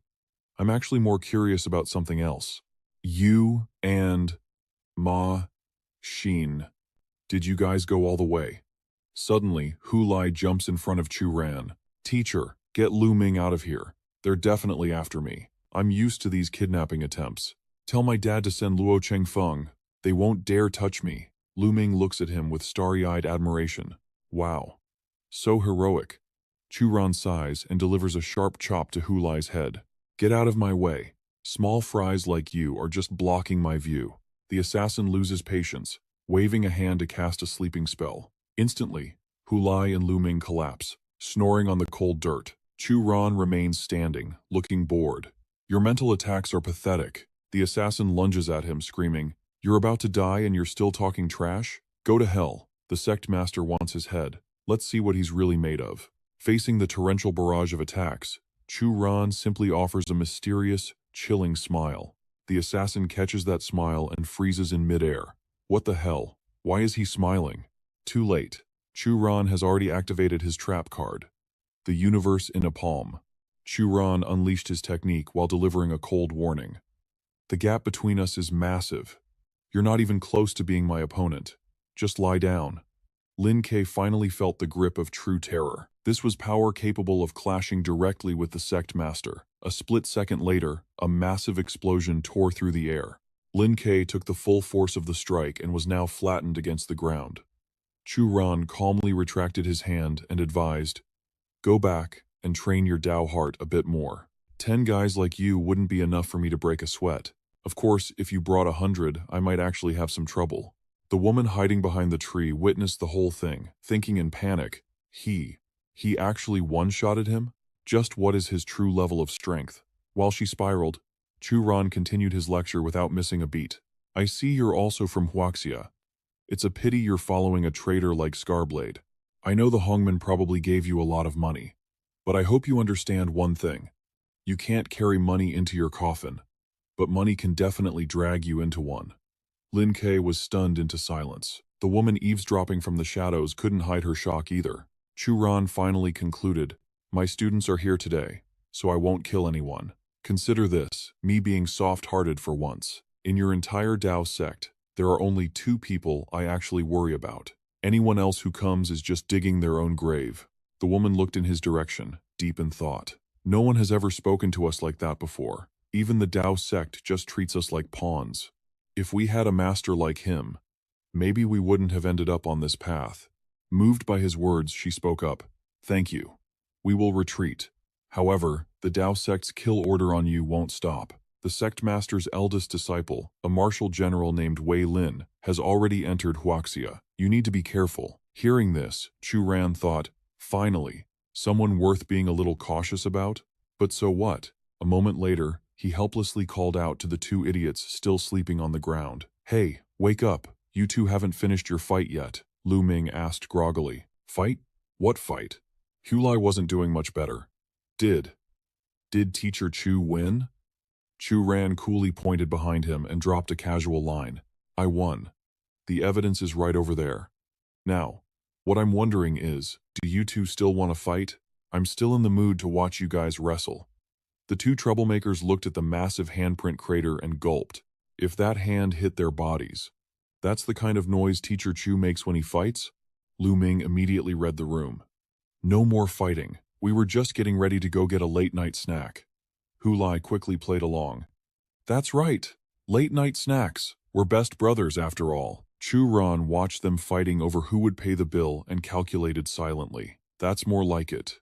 Now, how should I welcome this incoming Marshal General? Early the next morning, to prepare for the Marshal General, Chu Ran persisted with his morning training. He relaxed his body and thought, it's rare to find a place this clean. The spiritual energy here is even denser than down in Old Wrong Village. Training here will definitely yield real results. With that in mind, Chu Ran executed a few moves, causing spiritual energy to continuously flow from all directions. Just like that, he began cycling through various techniques to cultivate his power. Suddenly, a silent gasp of admiration rang out nearby. So beautiful. Is this genuine Tai Chi? The person watching was none other than the super celebrity, Yan Zi. Yan Zi hid behind a large tree, watching him diligently practice his martial arts.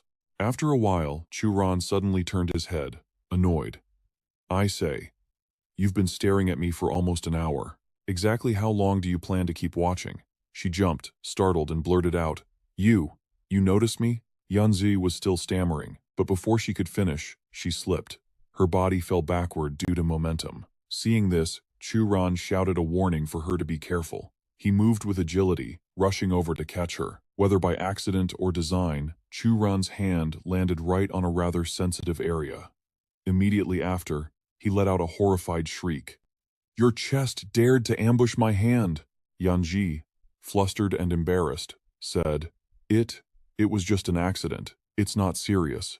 But then, he dropped a line filled with lethal damage. Good thing you don't have much chest to begin with. Yanji was furious, but she told herself, endure it. This man practices Tai Chi beautifully. He fits the image of Tai Chi in my imagination perfectly. My movie needs him. Thinking this, Yanji made her offer. Are you a Tai Chi master? Your moves are incredible. We recently started filming a movie about Tai Chi. I want to invite you to be a supporting actor. It'll only take half a day at Mount May, and the pay is quite good. He bluntly refused, saying he had to take his students on a field trip. She tried to persuade him further. Have you never seen me in real life? Surely you've heard my name. I am Jian Yanji. The quality of our films is guaranteed. Just as Yanji was in the middle of her pitch, someone interrupted. Yanji, what are you doing? We're about to start filming. The master I've been struggling to find has finally agreed to be a supporting actor in our movie. This Grandmaster is the 72nd generation descendant of Zhang Sanfeng. He is definitely authentic Tai Chi. Yanji tried to introduce him anyway. Sister Zhou, this is the Tai Chi master I found. I'm trying to get him on board for our movie. Hearing this, the woman replied indifferently, If he knows Tai Chi, just let him come and watch. I spent a fortune to hire Grandmaster Zhang. It wasn't easy getting him to come out of retirement. We need to get to the set, fast. If Grandmaster Zhang changes his mind, we're the ones who lose out. Seeing Assistant Zhou had the wrong idea, she hurriedly explained, You've got it wrong, sis. I want him to actually act in our movie, to take over Grandmaster Zhang's role. Just then, Grandmaster Zhang raised his voice. Do you have any idea how many years it takes to master Tai Chi? You're relying on some brat who still smells like mother's milk? I bet he's just some two-bit con artist from the streets. He sounded righteous, but internally, he was panicking. He'd worked hard to build this Grandmaster persona to jack up his appearance fee. No way was he letting some punk ruin his payday. Yanji heard this and immediately started to argue. But Master Chu, before she could finish, Chu Ran cut her off. I remember now. Over 10 years ago, you did that bath time commercial as a kid. I used to watch it back in elementary school. Your butt was pretty white back then. He then feigned helplessness and added, since you were my childhood idol, I'll agree to help with this movie. But I won't show my face. Yanji happily agreed. But Assistant Joe immediately objected. This is absurd. He's so young. How could he possibly do it? Hearing that, Yanji whipped around and dropped a line that left her speechless. Sister Joe, I'm also an investor in this film. I should have the right to decide on a few characters. Meanwhile, Grandmaster Zhang put on a pretentious act. Hey kid, since Miss Jian chose you, let's see if you actually have any skill, or if you're just an empty vessel. Open your eyes and witness true Tai Chi. With that, he charged straight at him. Facing the sudden attack, Chu Ran just scoffed internally. This guy only has the skills of a novice, yet he dares to call himself a grandmaster? Guess I'll have to teach this worldly grand disciple a lesson. Thinking this, he snapped a tree branch. Just as the old man was about to make contact, Chu Ran suddenly turned with a dangerous smile. Come on, time for some education. Instantly, Chu Ran thrust the branch straight into the man's throat. Tasting that unforgettable pain, Grandmaster Zhang let out a scream that shook the sky. Immediately after, he scrambled away on all fours, gagging and retching. Assistant Joe sighed in disappointment. I thought he had some skill.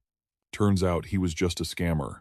However, she privately thought that Chu Ran just got lucky like a blind cat stumbling upon a fried fish.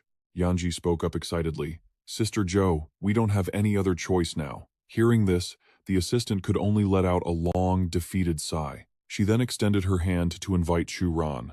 Hey, meet us at the east area of Mount May at 9 o'clock. Be there or be square. He happily shook her hand and replied, my surname is Chu. Just call me Chu Ran. Scene shift. Out of nowhere, someone suddenly shouted, wake up, stop sleeping. Latest intel, Jian Yanji is filming nearby. Hu Lai's announcement successfully grabbed the attention of the entire hallway. Some were shocked. Some doubted if it was real, while others were hyped to go get an autograph immediately. Less than a second later, they all stampeded out with the noble goal of meeting their idol. This surprised Chu Ran. He wondered if his students had taken the wrong meds. He stopped Wang Ling to ask, what are you guys doing?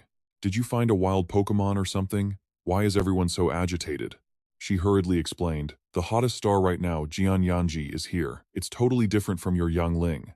If I don't get an autograph, this whole trip is a waste. Chu Ran finally understood. Jian Yanji? Is she that hot? I think I was teasing her earlier. Whatever, I agreed to do the movie anyway. Her attitude wasn't bad, but we won't be interacting much. I'll just go eat first. After paying, he thought disgruntledly, it's just a cafeteria in a small resort village, but the food costs 5 times more than outside. They really slaughter tourists like pigs here. Chu Ran was focusing on his food when he heard a commotion behind him. Miss Jian, our boss Jin, personally invited you. If you don't go, you're really disrespecting him. Behind them, some guy was yelling at Yanji. Don't be ungrateful. You're a big star. But at the end of the day, you're just an entertainer. No different from a brothel courtesan in the old days. You're coming with us whether you like it or not. Just then, Assistant Joe stepped in to argue. Don't you dare try anything. I know your boss Hong. The thug didn't back down. Instead, he slapped her straight across the face, terrifying Yanji. Get lost. So what if you know Fan Hong? If he dares to step foot on Mount May today, I'll bash his brains in. After the hit, as if sensing something, the thug suddenly looked behind him. Chu Ran appeared out of nowhere, his voice calm. What's going on? A bunch of old men bullying 2 girls? Yanji, supporting her assistant Li Zhou, gasped in surprise when she saw him. Chu Ran? She quickly warned him, we can handle this, don't get involved. She knew that once filming wrapped, she could leave, but if Chu Ran offended Boss Jin, his life here would be hell. Chu Ran silently approved. She's telling me to stay out of it to protect me from these thugs. Even though I'm a local, she's surprisingly righteous. Boss Jin's lackey stepped up, puffing his chest. Listen, kid, I suggest you walk away. We're the real deal in the underworld. Chu Ran smirked, his eyes full of mockery. So, you guys run the streets? No wonder you look like walking corpses. Do you roll around in sewers or chimneys? The goons raged, raising their fists. ready to tear the place apart. You asked for this. Yanji tried to step in to stop them, but a hand yanked her back. Assistant Joe didn't care about the facts. She just started screaming. Chu, you're just doing this to show off and score points. It's not gonna happen. You two are from different worlds. Know your place. He replied calmly. Trust me, I'm nothing like them. Yanji broke free from Assistant Joe's grip and pleaded with the thugs. I'll go with you. Just leave my friend alone. Boss Jin's lackeys sneered. Count your lucky stars, kid. If we see you again, you're dead meat. But Chu wasn't about to let it slide. He clamped his hand onto one of the thug's shoulders. Since I already said I'm her friend, how could I just stand by and watch? In a flash, he hurled the thug across the room. The guy slammed into the wall so hard the whole building shook. Chu's expression turned razor sharp. Just a couple of insects. Seeing their buddy crushed, the other two roared and charged. You have a death wish. Kill him. Boss Jin will cover for us. Chu didn't say a word. He simply reached out and plucked 2 grains of rice from a piece of salmon sushi. In his hands, those tiny grains became lethal projectiles. They shot straight into the thug's knees. Both men collapsed, kneeling on the floor, trembling in terror. My knee. I think it's shattered. I can't feel my legs. He's using hidden weapons. Yanju covered her mouth in shock. Assistant Joe panicked, thinking, I have to distance us from him right now, or Yanji is done for. She shouted, Listen to me. This guy has absolutely nothing to do with our Yanji. Yanji glared at her assistant, clearly disgusted by the cowardice. Chu scoffed internally. She really looks down on me. I get she's loyal to her boss, but damn, she's annoying. The thug on the floor screamed, You dirty cheat. Do you have any idea who Boss Jin is? Nobody in this city dares to touch him. You better get on your knees and beg for mercy. Chu smirked, amused. Is that so? Now you've got me curious. Tell me, who exactly are these people I shouldn't mess with? Impress me, and I might let you live. The thug immediately started bragging. Have you ever heard of the 3 great corporations? The heirs of those families are all friends with our boss. Then there's Lord Cheng Feng, Director Guo. Hell, even Fan Hong wouldn't dare cross Boss Jin. He smirked internally. These are the titans of the city. Just hearing their names should make this punk piss his pants. Chu looked unimpressed. Oh, those guys? His reaction completely threw the thug off. Chu scrolled through his phone contacts. Funny enough, I think I know all of them. And those 3 heirs? Except for the Jiang and Dongfang families. I'm pretty sure I've beaten the crap out of the rest. I thought you were going to drop some scary names. Why is it just a list of people I know? The thug roared back. Stop bluffing. That act is old news, and I ain't buying it. You're shaking in your boots, aren't you? Kneel down and beg. Maybe I'll let you off easy. Chu sighed, shaking his head. All right, fine. Which big shot do you want to talk to? I'll get them on the phone right now. Meanwhile, in the VIP suite of the Golden Splendor Hotel, Lu Fu laughed arrogantly. That's superstar Yanji. If she shows up tonight, good.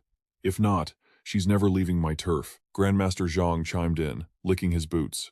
Boss Jin, these actresses aren't saints. They all sleep their way to the top anyway. If you summon her, she wouldn't dare refuse. He thought viciously, that brat ruined my business and humiliated me. I'm going to make sure his little girlfriend pays the price. Suddenly, a phone started ringing. It was Lu Fu's. He didn't even lift a finger.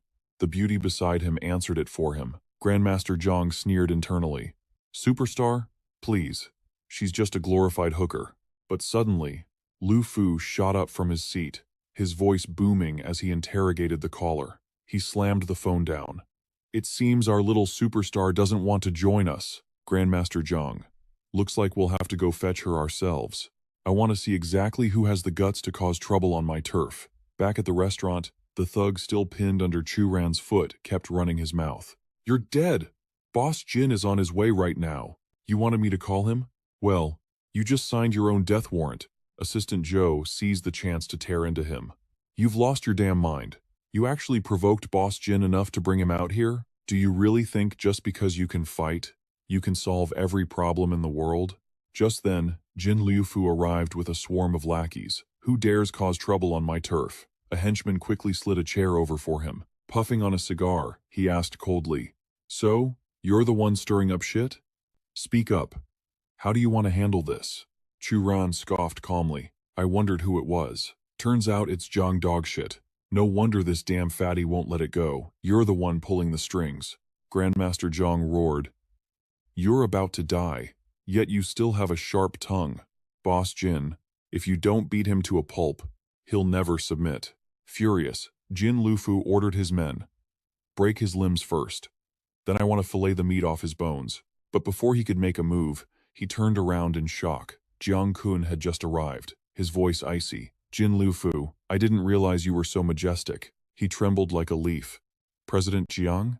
Why? Why are you here? Terror filled his heart. Jiang Kun was a hegemon from Jinlin, far above Zhujiang. He definitely had powerful backers. Even Jin Lufu's own patrons wouldn't dare touch him. Jin Lufu immediately bowed and scraped. President Jiang, last night. I just got back. I didn't know you were here. Or I would have given you a proper welcome. Please, take a seat. Once I handle this mess, I'll definitely have a few drinks with you. Assistant Joe took the chance to sneer again. See that? That is a true big shot. That is real aura, unlike certain people who only know how to run their mouths and throw punches. Chu Ran greeted him casually. President Jiang, didn't expect to see you again so soon. Hearing this, Jin Lufu exploded. What the hell is that attitude? You dare speak to President Jiang like that? Jiang Kun smacked him right upside the head, shouting, What the hell is your attitude? Jin Lufu stood there, bewildered by the slap. After the slap, Jiang Kun straightened his clothes and walked over, bowing respectfully. Mr. Chu, I was in such a rush the other day, I didn't get to thank you properly. If you have time, why don't we go somewhere else to talk? Assistant Joe panicked internally. Even Jiang Kun is this respectful to the kid? What on earth is going on? Yanji whispered softly. Teacher Chu. Truly, one shouldn't judge a book by its cover. I think we've misjudged him. Chu Ran replied calmly. No need for formalities, President Jiang, but I'm not exactly free right now. As you can see, I have unfinished business here. Jiang Kun asked for his opinion. Teacher Chu, how do you think this should be handled? Chu Ran stated his demands calmly. It's not a big deal. Have Jin Lufu slap himself twice and apologize to Miss Jian. As for that Grandmaster Jiang, I don't want to see him in Zhujiang City ever again. Jin Lufu was furious. He shouted, Slap myself? Apologize? Who do you think I am? How am I supposed to survive in the underworld after that? Jiang Kun threatened him directly. If you want to keep living, I suggest you do exactly what Teacher Chu says. Jin Lufu finally realized the truth. A teacher worth the backing of the Jinlin Dajiang Group chairman. Could this be the same Teacher Chu who destroyed the Qisheng Hotel and mobilized the top figures? Grandmaster Zhang, oblivious to the boss's expression, stupidly continued. Boss Jin, feed that kid to the dogs. Forget this. President Jiang, isn't this your turf? Jin Lufu pointed at him in a rage.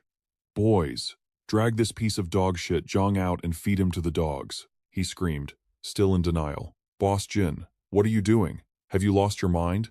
Let me go. Watching the scene, Chu Ran's expression didn't change. He simply uttered one word. Continue. Immediately, Jin Lufu and his men dropped to their knees, not daring to say a word. Yanji and Assistant Joe were in shock he actually knelt. Jin Lufu raised a trembling hand and slapped himself hard across the face. Miss Jian, I was wrong. I shouldn't have listened to that Zhang bastard. Please, be the bigger person and spare me. Yanji waved her hands frantically. It's fine. I forgive you. Please, just stand up.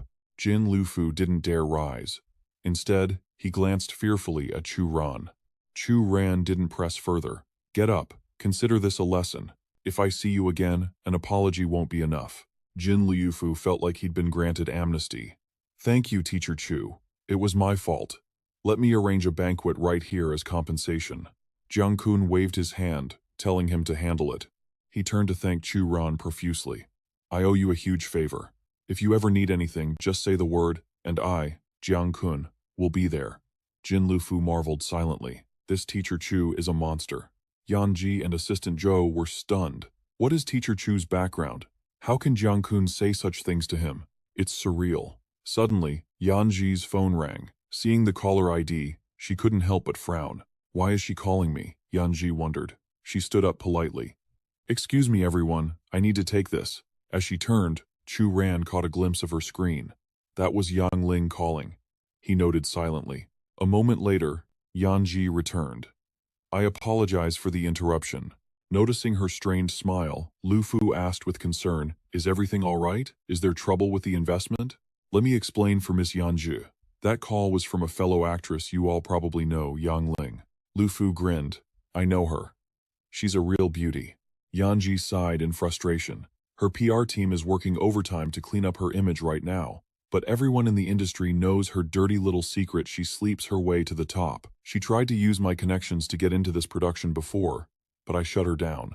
I never expected the director to cast her as the third female lead. That call just now? Pure provocation. Su Ran analyzed the situation calmly. Sounds like she's gunning for your spot as the top actress. He recalled his past life while he was rotting in poverty. She had skyrocketed to fame. Regardless, they were on completely different paths now. Jiang Kun suddenly chimed in. I've heard rumors too. If I recall, Peng Dahai from Qinhua City is her godfather. He's got deep ties with several directors, though she doesn't exactly have any standout work to her name. Assistant Zhou sighed heavily. That might be true, but we can't stop Yang Ling's momentum right now. Once her new show airs, she's going to blow up. Yan Ji's voice hardened with resolve. That's why we have to win on quality. Our film cannot lose to hers. Period. Lu Fu waved his hand generously. What kind of location do you need, Miss Yan? Just name it. You can pick anywhere in the Mount Mai area. Yanji hesitated, looking a bit embarrassed. Actually, the perfect spot would be at the very top of Mount Mai. Lu Fu's face fell. Ah, that might be a problem. The summit is strictly off-limits. It's reserved for the highest elite. Su Ran spoke up while munching on his food. Are you talking about the Hidden Dragon Villa? If you want to go, just go. I'm leaving tonight, but you still have time to shoot a few scenes. Jiang Kun smiled, eyes crinkling. That could work. The scenery around the Hidden Dragon Villa is indeed magnificent. He thought to himself, Teacher Su must mean filming the perimeter. He probably has no idea what that place actually represents. But to his surprise, Su Ran stood up abruptly. All right then, let's head out now. By the time they reached the Hidden Dragon Villa at the summit, the sky was darkening. Assistant Zhou took a deep breath. Wow, this place is incredible. The air is so fresh. Lu Fu shook his head. The real beauty is inside the villa. Too bad we can't get in, it's fenced off and crawling with security. Su Ran ignored him completely and walked straight toward the gate, causing Lu Fu to panic. Teacher Su, you can't go in there. Su Ran looked back, confused. We came here to film, didn't we? Of course we have to go inside. Jiang Kun tried to stop him gently. Teacher Su, listen to me. We really can't go in. Even my reputation isn't enough to get us through those gates. Su Ran glanced at him and shrugged. Is that so? Then, he casually kept walking. Yanji shouted for him to stop, but it was too late. As Su Ran approached the line of guards, they all bowed in perfect unison. Master Su, welcome home. Lu Fu, Jiang Kun, Yanji, and Assistant Zhou stood frozen, their jaws hitting the floor. Su Ran turned back, feigning ignorance. What's wrong? Come on in. Didn't you guys say you wanted to see the inside? Lu Fu was so shocked he cursed out loud. Holy shut, the summit of Mount Mai actually has an owner? Su Ran waved them in. You guys go ahead and scout for locations. I have a friend waiting outside, so I'll join you in a bit. Jiang Kun's mind was racing with admiration. This is the Hidden Dragon Villa. To live here, you'd need immense power. You'd need Elder Li's personal approval. Even in the capital, he must be a titan. Outside, Su Ran suddenly spoke to the empty air. Come on out. You've been following us the whole way. Lu Ming's girlfriend, Qian, stepped out, looking stunned. You're actually the owner of the Hidden Dragon Villa? Su Ran's voice was ice cold. I know exactly what you're thinking. You thought I was just a simple teacher, didn't you? But it turns out I'm the most powerful hidden figure among the wealthy elite. Qian froze, terrified that he read her mind so easily. How does he know? Su Ran issued a stern warning. Lu Ming might not be filthy rich, but he can still give you a comfortable life. If you don't actually love him, if you're just after money, then I suggest you get lost. Now. And don't think you can use this secret to blackmail me. Do you really think my students don't know who I am? Qian trembled, stammering. I understand. But deep down, she was seething with greed. The whole class is rich, and the teacher is a hidden monster. Lu Ming has connections. I can't let go of a potential gold mine like this. After the trip, everything seemed to return to normal. But soon, the classroom was filled with groans of despair. Why is this happening? We're doomed if this keeps up. Hearing his students whining for their beautiful long-legged English teacher, Suran's hand shook with rage, nearly snapping the chalk. He slammed his hand on the desk. What is with those faces? I teach literature and PE. I can certainly teach English too. The students wanted to cry. It was bad enough that their PE teacher taught literature, but now he was teaching English too? They were finished. Chu Ran was fuming. You brats are unbelievable. I'm only subbing for 2 periods. I'll find you a new female teacher as fast as I can, all right? Suddenly, a boy from another class burst into the room. Mr. Chu, someone asked me to give you this love letter. For me? Chu Ran asked, skeptical. Are you sure? The class immediately switched into full gossip mode. Mr. Chu's spring has finally arrived. It's gotta be a cute girl. Look at that pink envelope. I bet she's a total knockout. The messenger scratched his head awkwardly. Actually, a guy asked me to give it to you. He said it's a love letter. Anyway, I gotta get back to class. The words a guy hit Chu Ran like a lightning bolt. The class exploded with excitement, everyone wearing mysterious grins as they imagined some buff, muscular dude sweeping their teacher off his feet. The pink letter read, 7 p.m. Tonight, Ju Riverbank, I will battle you. Chu Ran's hands couldn't help but tremble. He felt a migraine coming on. When a guy says battle in a pink letter, it sounds suspiciously like a euphemism for a very different kind of sword fighting. Hearing battle by the river sent Lu Ming and Hu Lai's imaginations running wild. They pictured Chu Ran being pinned down by some burly man. However, Chu Ran recognized the handwriting immediately. Chen Junyu.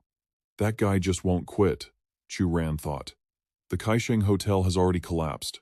I'm actually curious what kind of tricks he has left. He arrived right on time. The location was a secluded manor by the riverside.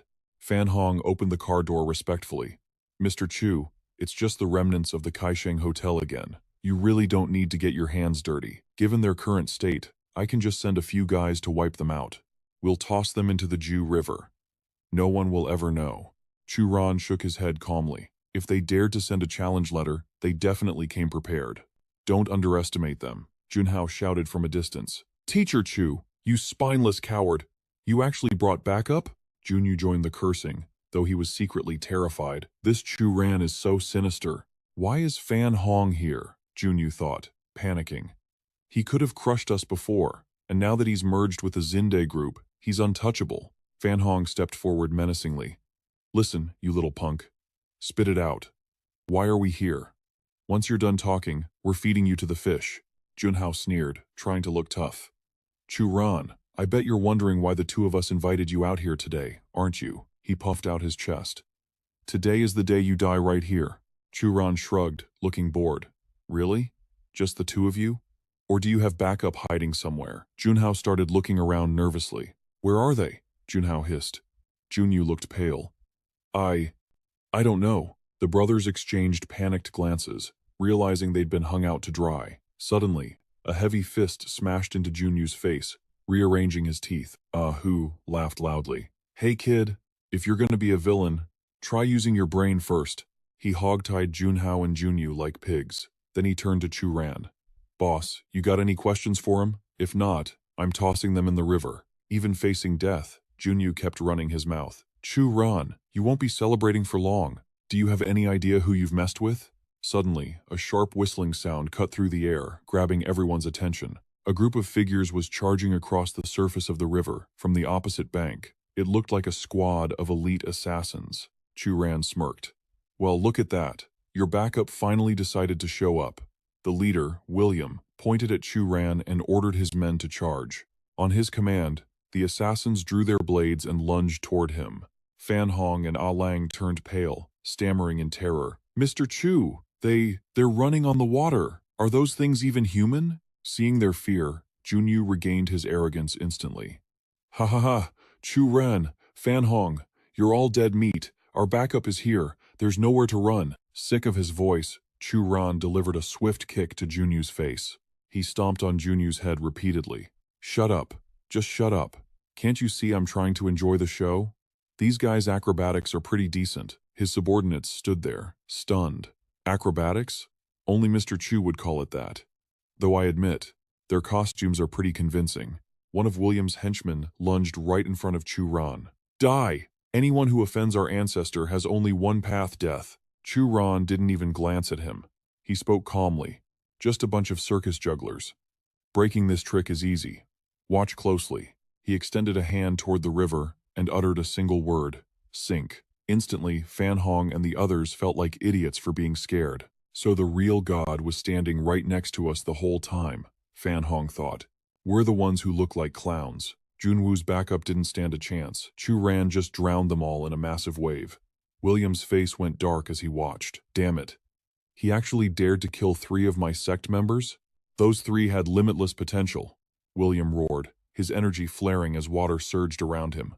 Scream for me. He pointed a trembling finger at Chu Ran. You Chinese punk. I'll make you pay for this. Beside him, Fan Hong and the others just stood there, mouths gaping at the chaos. Chu Ran didn't even blink. He calmly turned to his group. You guys might want to back up a bit. I'm taking him solo. The others looked at each other, stunned. Did he just say solo? Before they could answer, Chu Ran was already charging straight at William. Chu Ran stood casually on the water's surface, looking down at his opponent. Nordic Blade Sect. China isn't a playground where you can just run wild. William ground his teeth in fury. Chu Ran of Zhujiang. First you break my master's curse. Then the 2 assassins I sent vanish without a trace. And now, you slaughter 3 of my blade masters right in front of me. This debt is paid in blood. Chu Ran listened to the rant and just smirked. So, your Scarblade sect betrayed China, backstabbed our heroes, and now you're sending hitmen across the border to kill people? He shook his head. You guys really have some nerve. He casually picked his nose, looking bored. If you don't run right now, I won't be held responsible for what happens next. That was the last straw. William snapped, his power exploding outward. You arrogant bastard. Chu Ran narrowed his eyes. Wait, that technique looks familiar. Isn't that the bloodlust art from the Blood Demon sect? He remembered back in the immortal world, the Blood Demon sect rivaled the Taiji sect. But their disciples had a nasty side effect. Too much blood rage turned them into mindless, raving lunatics. They were constantly calling the Lingbao sect for repairs, mostly because they kept smashing their own headquarters in a fit of rage. Well, if it's a technique I know, this just got a whole lot easier. Marshal General or not, you die today. William threw a massive punch, screaming. Go to hell, you Zhujiang brat. Chu Ran smirked, oozing confidence. All right then, let me show you a little something I created from the Taiji Heart Sutra. He spun around, launching a fluid counterattack to meet William's strike. William's punch landed, but Chu Ran blocked it like it was nothing. William's eyes widened in disbelief. What? How is that possible? Suddenly, Chu Ran shifted his hand seal and blasted a palm strike straight into William's chest, sending him flying. Chu Ran leaped high into the air, chasing him down. William stared up at the sky, completely paralyzed by fear. High above, Chu Ran unleashed the 8 trigram suppression array. Boom! The attack screamed down, aiming to crush William into the lake. The strike slammed into the water with the force of a bomb. A massive shockwave blasted outward, soaking Ah Lang and Fan Hong on the shore. When the mist cleared, Chu Ran was standing on the rippling surface, slicking back his hair like an absolute boss. Fan Hong trembled, his eyes wide with worship. Master Chu. He's not human. He's a god. Splash. Suddenly, the god sank like a stone. The group watched in horror as Chu Ran flailed around in the water, looking like he was about to drown. 2 of them scrambled in and dragged him to dry land, coughing and sputtering. Gasping for air, Chu Ran thought. Note to self. Do not use that show-off move at the Grandmaster stage. It looks cool, sure, but it drained every drop of my spiritual energy. One move, and I'm totally empty. He ignored the 2 captives tied up on the ground. I'm done here, he wheezed. You guys handle those 2 however you want. Junwoo realized his fate and screamed, his face pale. Chu Ran! What are you doing? You can't just leave us. This is murder. It's illegal. Fan Hong couldn't take it anymore and kicked him right in the face. Oh, now you care about the law? You were acting pretty tough when you called your goons to kill us. Chu Ran calmly wrung out his wet shirt, completely ignoring the drama behind him. Later, in the car. The silence was awkward. Chu Ran looked at Ah Lang in the driver's seat. Am I really that scary?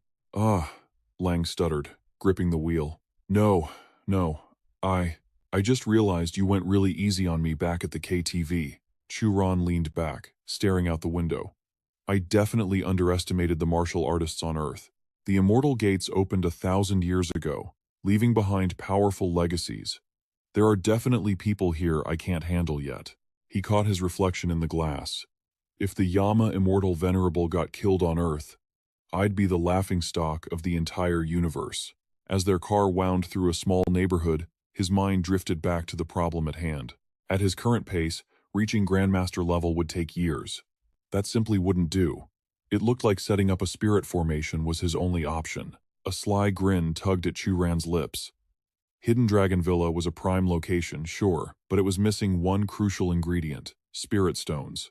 Speaking of spirit stones, didn't Principal Chin's family own a mineral vein? Chu Ran pulled out his phone to make the call, but memories of Qin Ran from his past life flooded back. If he just asked her directly, she'd probably give it to him, right? Yeah, highly likely. Just as the thought crossed his mind, he glanced at his screen. Qin Ran was calling him. He picked up instantly, voice dripping with charm. Well, speak of the devil. I was just thinking about you, and here you are calling me. We really have a telepathic connection, don't we? Qin Ran walked under her umbrella, the rain pouring down around her. She cut straight to the chase. Save the smooth talk. I'm calling to invite you. This weekend is my birthday, and I want you at my party. She paused, her thoughts racing. Truth is, I just need to use his status as the young master of the Chu family to intimidate the other Zhujiang corporations. But what if he guesses my motive and rejects me? The line went silent for a long moment, as if he was weighing his options. Chu Ran finally replied, his voice calm. Your birthday, huh? You're not inviting me just to get a gift, are you? Because I'm broke. I'm telling you now, I'm not spending more than $100 on a present. Hearing this, Qin Ran snapped, yelling into the phone. Come if you want, I don't care. Instantly, any guilt she felt vanished. Why should I feel bad for a guy like this? Screw that. He teased her again, making her blush despite the anger. It sounds like it's raining pretty hard over there. Looks like even the heavens are drooling over a beauty like you. She hung up before he could say another word. Chu Ran smirked, seeing right through her. She wanted to borrow his status to flex on her enemies. Why hesitate? In my past life, if it weren't for you guys, there wouldn't be a Chu Ran today. When a friend is in trouble, you help them. Meanwhile, at the Blade Sect base, Zhang Feng glared at his subordinates. William, his voice turned icy. Still no news? One of the men dropped to his knees in terror. No news, sir. We can't reach him. We sent a squad to his last location, but William and his men are gone. We fear that. Zhang Feng couldn't contain his rage. He kicked the wall, the impact shaking the room. Passed the order down. Prepare to enter Hua Xia. He clenched his fists, teeth grinding together. I want to see for myself if this Chu Ran is really a three-headed monster or just a man. A few days later, Chu Ran and Tan Yu were strolling through the mall. She eyed him curiously before breaking the silence. Principal Qin is practically royalty in Zhujiang City. I'm surprised she actually invited you along. You two aren't actually dating, are you? Otherwise, there's no reason for her to invite a guy like you. Chu Ran shot her an annoyed look. Teacher Tan, I brought you here to help me pick out a gift, not to gossip about my love life. She giggled awkwardly and pointed to a roadside antique stall. Fine.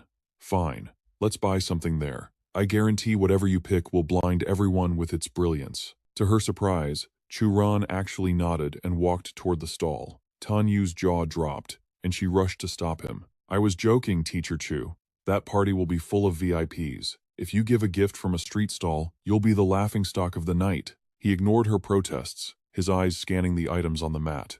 A defensive artifact from the immortal realm. Even though it's damaged, the remaining power is more than enough to protect a normal person. The old stall owner noticed his gaze. You have a good eye, young man.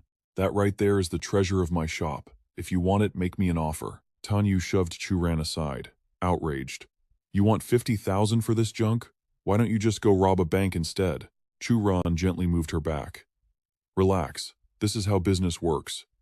Watch and learn. I know a thing or two about haggling. She still looked worried. That broken piece of jade is barely half a pendant. Even at 90% off, it's a rip-off. Chu Ran stepped up to the owner. I sincerely want this. $10. Take it or leave it. Tan Yu nearly choked. She screamed internally. Who haggles like that? Tan Yu puffed out her cheeks and crossed her arms, watching skeptically. Going from 50,000 down to 10? There's no way that works. To her absolute shock, the owner nodded instantly. Sold. But just as Chu Ran reached for it, a voice called out from behind, demanding to see the jade. An old man tried to snatch the jade, but Chu Ran clamped his hand down on it. Hey, what do you think you're doing? I already paid for this. The old man tugged with all his might, but couldn't budge Chu Ran's grip. He narrowed his eyes, assessing the young man. This kid isn't normal. He has the strength of a martial master. The girl standing next to the old man stepped forward, shouting, "Don't be so rude. My grandfather is the former chief of the Jiangnan military district. Even retired, he's not someone you can afford to offend. I'll pay you 10 times what you bought it for. Here's $100. That's generous enough, right?" Chu Ran looked at the money with pure disdain. He snatched the jade away and scoffed. "Little girl, even if you pulled out a few $100 million, you couldn't buy this from me. I don't care who you are. It's not for sale." He spun around and walked away, tossing the jade casually in his hand. "See ya." As Nu Thao watched him and Dam Vu walk away, she shouted, "Damn it! Leave that jade pendant here." Han Shuyan stopped her, his voice grave. "Don't chase him. Even I am no match for that boy. To have such skill at his age, we've just met a true master." Nu Thao, still fuming, scoffed at Han Shuyan. "A master? Him? Grandpa, don't joke with me. He said that jade piece was worth hundreds of millions. He's obviously just a dirty scammer." The old man shook his head. "That jade really is worth hundreds of millions. It's a spiritual jade. Whoever wears it could survive a blast from a tank without a scratch." Hearing the price, the girl gasped in total shock. "How is that even possible?" Han Huyen began to explain, his eyes distant. "Think back to your uncle's last famous battle, Tran Xian Tian. How do you think he survived that artillery barrage?" Nu Thao looked at him, confused and ready to question him. "You mean?" She started, but he nodded, knowing what she'd ask. "Exactly. He had a spiritual jade in his hand, too." The next day, at the luxury estates on Tianjiang Road, Tan Yin was relaxing in a hot bath when her phone started buzzing relentlessly. She threw on a bathrobe and snatched up the phone. "Big sis, seriously? You're calling like someone's dying. I was in the bath." The voice on the other end snapped back.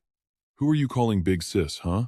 Your birthday is coming up. I can't make it back, so I'm calling to wish you a happy birthday early." Tan Yin poured herself a cup of coffee, still holding the phone. "I don't care if you come, as long as the gift arrives." She smirked, teasing her friend. "I know how busy the great Miss So is." Her friend scoffed. "You know, you're getting more shameless by the day. This isn't like you at all." Tan Yin was speechless. She muttered 2 words. So Nian. Just saying his name made her blood boil. It was all that brat's fault. Spending so much time with him had actually changed her personality. Hearing the name, her friend immediately switched topics. "Speaking of him, didn't I tell you to kick him out of the school? Why did you promote him to full-time staff early instead?" Tan Nian stammered, feeling awkward. "Well, his performance has been pretty good.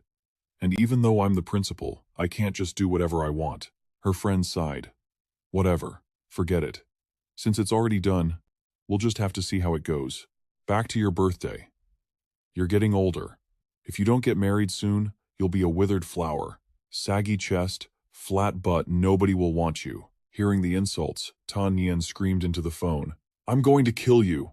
Later, Tan Nian's birthday party kicked off at a grand villa. A massive birthday banner hung proudly in the center of the main hall. She stood in the center, beaming as she greeted the guests. "Welcome, everyone. Please, come in." Watching her from a distance, So Nian stood there, actually stunned. She actually looked beautiful today. Tan Nian spotted him and walked over. "I thought you wouldn't show up. Today, we aren't boss and employee. We're friends. You can call me Tan Nian or Sister Tan, and I'll just call you So Nian." Seeing her sudden shift in attitude, he looked at her in disbelief. "Are you sick? You must be Principal Tan's twin sister. There's no way she'd be this gentle. Speak. What kind of demon are you? Where did the real principal go?" Hearing this, her smile twitched with annoyance. "Mr. So, everyone here is a VIP. As a representative of 3rd High School's faculty, I hope you won't embarrass our school. Watch your mouth, just eat and stay quiet." He brushed past her, grinning. "Now that's the Principal Tan I know. That sweet act earlier was terrifying." Tan Nian felt a flush of embarrassment. It seemed like ever since this morning, she'd been acting weird, but she couldn't offend these guests. Her fake smile was starting to hurt. Damn that So Nien. A bit later in the Tan family garden, So Nien found a quiet corner to devour some snacks. He stared intensely at a plate of cake. I can't believe the breath control technique can even detect food freshness. How did I miss this in my past life? Suddenly, someone poked him in the back. So, Nien? He turned to see Vong Tuet greeting him. He smiled and waved. Oh, it's you! What a celebration! I didn't expect to see a familiar face here. You look beautiful today, she giggled, her heart fluttering with joy at the compliment. Thank you. You look handsome too. Suddenly, a commotion broke out. Young Master Triu had arrived, drawing everyone's attention. Whispers erupted as people realized So Nien was wearing the exact same suit as Thien Min. That guy dared to copy young Master Triu? Please, his is obviously a cheap knockoff. Thien Min's face twisted in ugly rage. So Nien panicked, but not for the reason they thought. Oh God. Has my taste really dropped so low that I dress like him? Thien Min ground his teeth, glaring daggers at So Nien. Suddenly, a figure appeared behind the angry young master. Hua Dong stepped forward and called out, Tian Min, you're finally here. As soon as Tian Ming saw Hua Sheng, he put on a sycophantic smile, calling out, Uncle Chin. But the older man completely ignored him, walking straight past to strike up a conversation with Chu Ran. So, you are Chu Ran. I've heard quite a few stories about you lately. Tian Ming seethed with silent rage. Why does everyone only care about him? Hearing his name, Chu Ran replied politely, I am Chu Ran. You must be Principal Chin's father, correct? Internally, however, he was on guard. This old man is valuing me way too highly. Is he plotting something? Hua Sheng patted his shoulder and continued. A young man with such talent. If there is any, young lady here of suitable age that catches your eye, don't be shy. Just tell me, and I'll play matchmaker for you. His gaze was profound as he mused. Rumor has it, he and Qin Ran are very close. I don't even consider Zhao Tianming worthy, so how could I ever hand my daughter over to this penniless kid? Chu Ran quickly grasped the hidden meaning behind Hua Sheng's words. He was being told to stay far away from Qin Ran. The three of them, Dongfang Ao, Tian Ming, and Jiang Hao, exchanged greetings. Long time no see. It's rare for the three of us to be in the same place.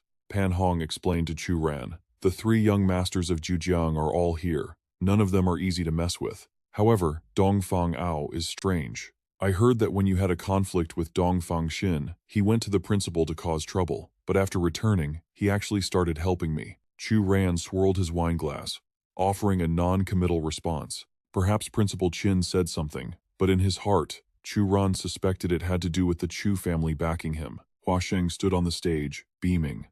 All right, everyone has arrived. The birthday banquet will now officially begin. Qin Ran stood amidst the cheers, smiling awkwardly. Chu Ran took in the entire scene and couldn't help but sigh. This birthday party clearly wasn't for Qin Ran. It was just an exchange of benefits. Her father was likely doing this for his own ambitions, treating his daughter like a bargaining chip. Suddenly, a voice echoed from outside. My niece's birthday. Shu Ke, the tiger of Jinlin, walked in leisurely, speaking as he moved. Won't you even call me uncle? Hua Sheng's face darkened the moment he saw him. He gritted his teeth. Shu Ke, why are you here? You are not welcome in this place. Tian Ming hurriedly stepped forward to claim credit. Uncle Qin, I sent people to invite Uncle Shu. I thought since you are relatives, there's no need to be so stiff. It's a good opportunity to reconcile. He bowed and scraped, lighting a cigarette for Shu Ke. The man puffed out a cloud of smoke and said, although my sister has passed away, as her brother, I must come to see her daughter no matter what. Do I not even have that right? The surrounding crowd immediately began to whisper. The tiger of Jinlin was a true tycoon. The three young masters of Zhujiang weren't even worth looking at in his eyes. He was the big shot behind Tianfeng International. Suddenly, Chu Ran froze, staring intently in that direction. He saw that the person standing behind Shu Ke was a martial artist, and their strength was even above his own. Qin Ran skillfully spoke up to break the tension. Since everyone is here to celebrate my birthday, let's continue the party. Thank you, everyone. As soon as she finished, Mo Yi stood up, eagerly presenting a gift box. Then I will be the first to present a gift. Someone recognized the gift and exclaimed in surprise, introducing it, but didn't forget to mock Chu Ran. Pigeon blood ruby from Burma. This is a treasure some guys wearing knockoffs couldn't afford in a lifetime. Chu Ran stood to the side and remarked, "Shouldn't gifts be opened later or given privately? Why inspect the goods right here on the spot?" Wang Shui explained to him, "Normal people do that, but this gathering is no ordinary party. It looks like a birthday celebration for Miss Qin, but it's actually a bidding war. The Huasheng Group can't withstand the pressure," she continued. "The Huasheng Group's mineral vein is common knowledge. The profits are too massive, forcing them to share the pie. The value of these gifts determines how much of the distribution rights they can secure." Wang Sui brushed her hair back and said, "I'm here for the Jujiang branch of the Fenghua Group. President Pan is likely here for the same reason." Chu Ran smiled helplessly. "I didn't expect you both came to bid. I'm the only one who actually came to wish her a happy birthday." Tianming glanced at the people giving gifts and said, "Now only the three of us and that brat Chu Ran haven't given gifts. What have you two prepared?" Suddenly, a voice called out from behind, "Miss Qin." "I'm not late, am I?" She hugged Ru Cao tightly and said, "You silly girl, I thought you weren't coming." The girl held out a jar full of stars, beaming. "Miss Qin is as beautiful as ever. This is my gift, paper stars I spent a whole month folding." Chu Ran's face darkened when he saw Ru Cao, thinking, enemies really do cross paths on a narrow road. Seeing the girl, Tianming asked, "Who is this? A student of Qin Ran?" Someone behind him whispered, "Giving something like that. She's probably just a commoner." Suddenly, a voice called out from the back, "Shuke." I didn't expect it to be so lively. I even ran into an acquaintance. Shuke is here too? Tianming thought. Who dares address the tiger of Jinlin like that? Even those ranked higher wouldn't have the guts. Shuke puffs on his cigarette, annoyed. Who the hell dares to address him like that? Shuke spins around, and the moment he sees Shen Xingchuan, his face transforms into a mask of pure flattery. "Chief Shen, what brings a legend like you here?" The crowd gasps, whispering among themselves. "Chief Shen? Wait, is that old man actually the legendary figure of Kujiang province?" Shen Xingchuan takes a seat, his voice calm and steady. "No need to fuss, everyone. I'm just here accompanying my granddaughter to her teacher's birthday party. Think of this old man as nothing more than an ordinary guest." The whispers intensify. With a titan like him sitting there, who would dare cause a scene? The Qin family really pulled out all the stops this time. Dongfang Ao and Jiang Hao exchange a glance. They step forward with their gifts. My turn. This is an authentic masterpiece by Tong Bohu. You couldn't find another one like it if you tried. What a coincidence. My gift is an authentic piece by Wang Yi. Also incredibly rare. Shen Xingchuan lets out a hearty laugh. Not bad. I didn't expect the young blood of Kujiang City to be this capable. Tianming makes his move, approaching Qin Ran with a sycophantic smile as he presents his gift. "I know money means nothing to you, so I found something that can actually protect your life." He opens the box to reveal a meticulously drawn talisman. The crowd immediately starts buzzing. What is that? A piece of paper can save a life? Feels like a bad joke to me. Shen Xingchuan sees the talisman and shoots up from his chair. That is a talisman from a Mao Shan Taoist master. Tianming immediately seizes the chance to suck up to him. Chief Shen truly has a discerning eye. I went through hell and back just to acquire this. Shen points at the talisman. CEO Qin. This item could save your daughter's life in a crisis. Keeping it on her person is enough to stop a bullet. The crowd is shook. Does such a magical object really exist? How much would that cost? Probably no less than 10 million. Money can't even buy that kind of protection. Wang Shui turns to Chu Ran. It's the real deal. The creator must be a peak martial master. No doubt about it. Shuke steps in. This talisman cost over 10 million. Young Tianming spent half a year and immense effort to get it. Niece, don't reject such a heartfelt gesture. Qin Ran ignores the chatter. This is too valuable. Zhao Tianming, please take it back. The crowd erupts again. She's refusing a gift like that? Is she out of her mind? If someone gave me that, I'd drop to my knees and call them daddy right now. Tianming refuses to give up. Qin Ran, I went through absolute torture to find this for you. You know I've loved you since we were kids. I would pay any price for you. The crowd swoons. So romantic. Confessing in front of everyone like this. I'm so jealous. Tianming presses on. I suffered through hell to get this talisman. Consider it my engagement gift. Qin Ran, will you marry me? Just as the proposal reaches its romantic peak, Chu Ran's mocking voice cuts through the air. Would you be willing to eat dog shit for me? Tianming spins around to see Chu Ran also kneeling on one knee, wearing a mocking grin. He screams, "What the hell are you doing? I'm in the middle of a proposal. Get lost." But Chu Ran ignores him completely, walking up and snatching the talisman right out of Tianming's gift box. He tells him that normal people propose with diamond rings, yet here he is, offering a piece of torn paper. Chu Ran holds the paper high, his voice dripping with provocation that drives Tianming insane. Then, he uses his butt to shove the kneeling Tianming aside. "Move it. Don't block me from giving my gift." Tianming hits the floor. Though furious, he forces a mocking smile. He wants to see exactly what Chu Ran thinks is better. That talisman is worth 10 million. A pauper like you won't see that kind of money in a lifetime.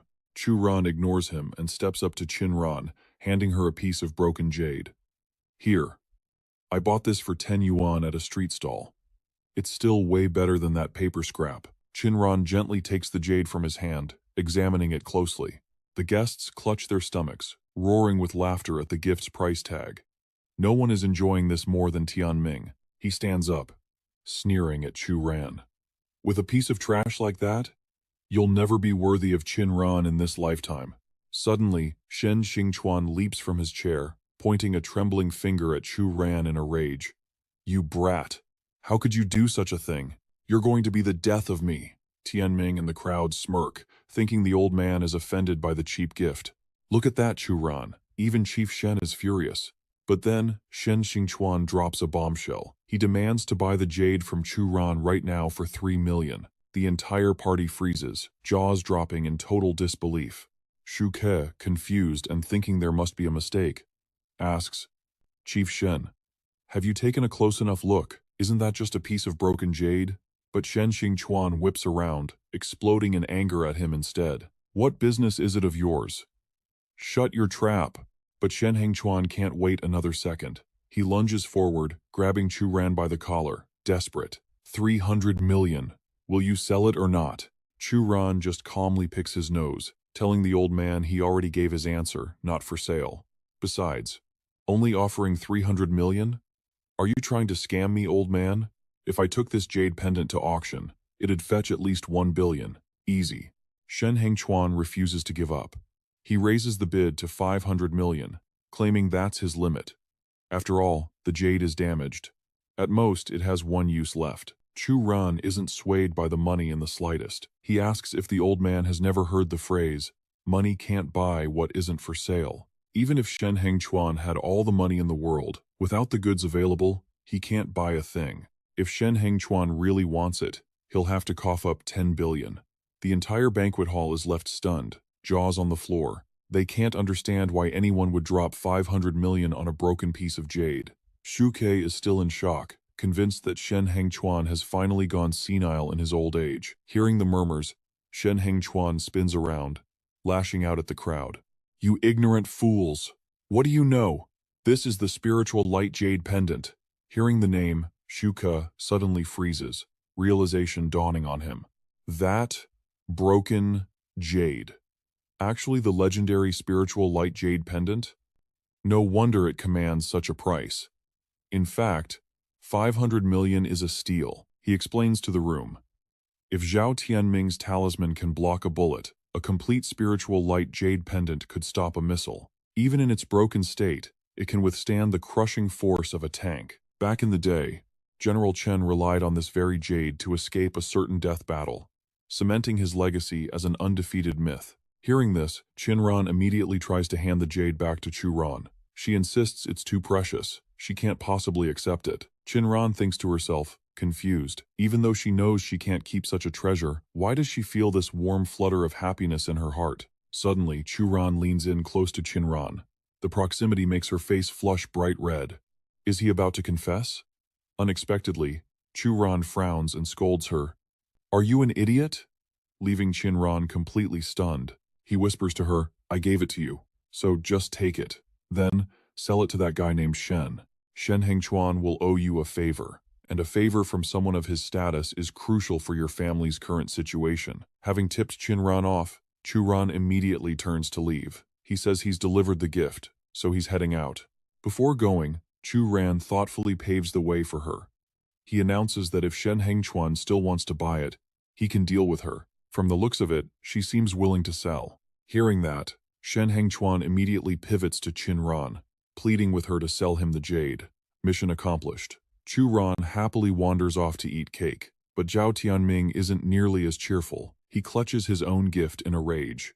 Every single time, this guy shows up to ruin his plans. Chu Ran shoves a piece of cake into his mouth, savoring it. He thinks to himself that dealing with people is such a drag. In his past life, Qin Ran helped him when he was in the shadows. In this life, Chu Ran is determined to change her destiny. He takes his cake outside for a peaceful stroll, when suddenly, someone steps up from behind and yells at him to stop. Chu Ran calmly turns to face the group behind him. What? You want a bite of my cake? It turns out the one calling him is Shu Ke. He gets straight to the point.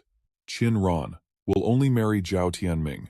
A mediocre nobody like you has no chance with her. Chu Ran just keeps eating his cake as he replies. When I was in elementary school, I liked this girl, but one day, I fell while running and got hurt. After that, I didn't like her anymore. Shuka listens to the whole thing, completely baffled. He asks, what the hell does that have to do with anything? Chu Ran was waiting for that. He chuckles. Exactly. So what does my business have to do with you, uncle?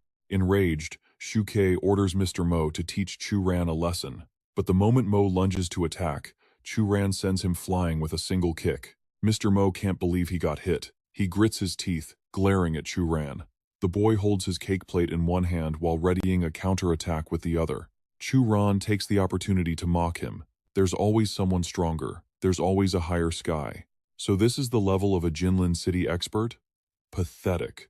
Before Mr. Mo can even react, Chu Ran slams a heavy blow into his back. With a casual shove, he sends Mr. Mo splashing into the nearby pond. Job done. Chu Ran calmly finishes the rest of his cake. Shuka is trembling in fear. He can't comprehend how someone so young could pull off an instant kill like that. Mr. Mo is in the top 100 of Jinlin City's underworld rankings. This kid, he's not someone I can mess with. Chu Ran wanders around, snacking, until he stops in front of a bench. This place, it feels familiar.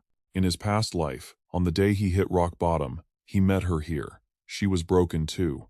They found comfort in each other's misery. But back then, it was too late to change anything.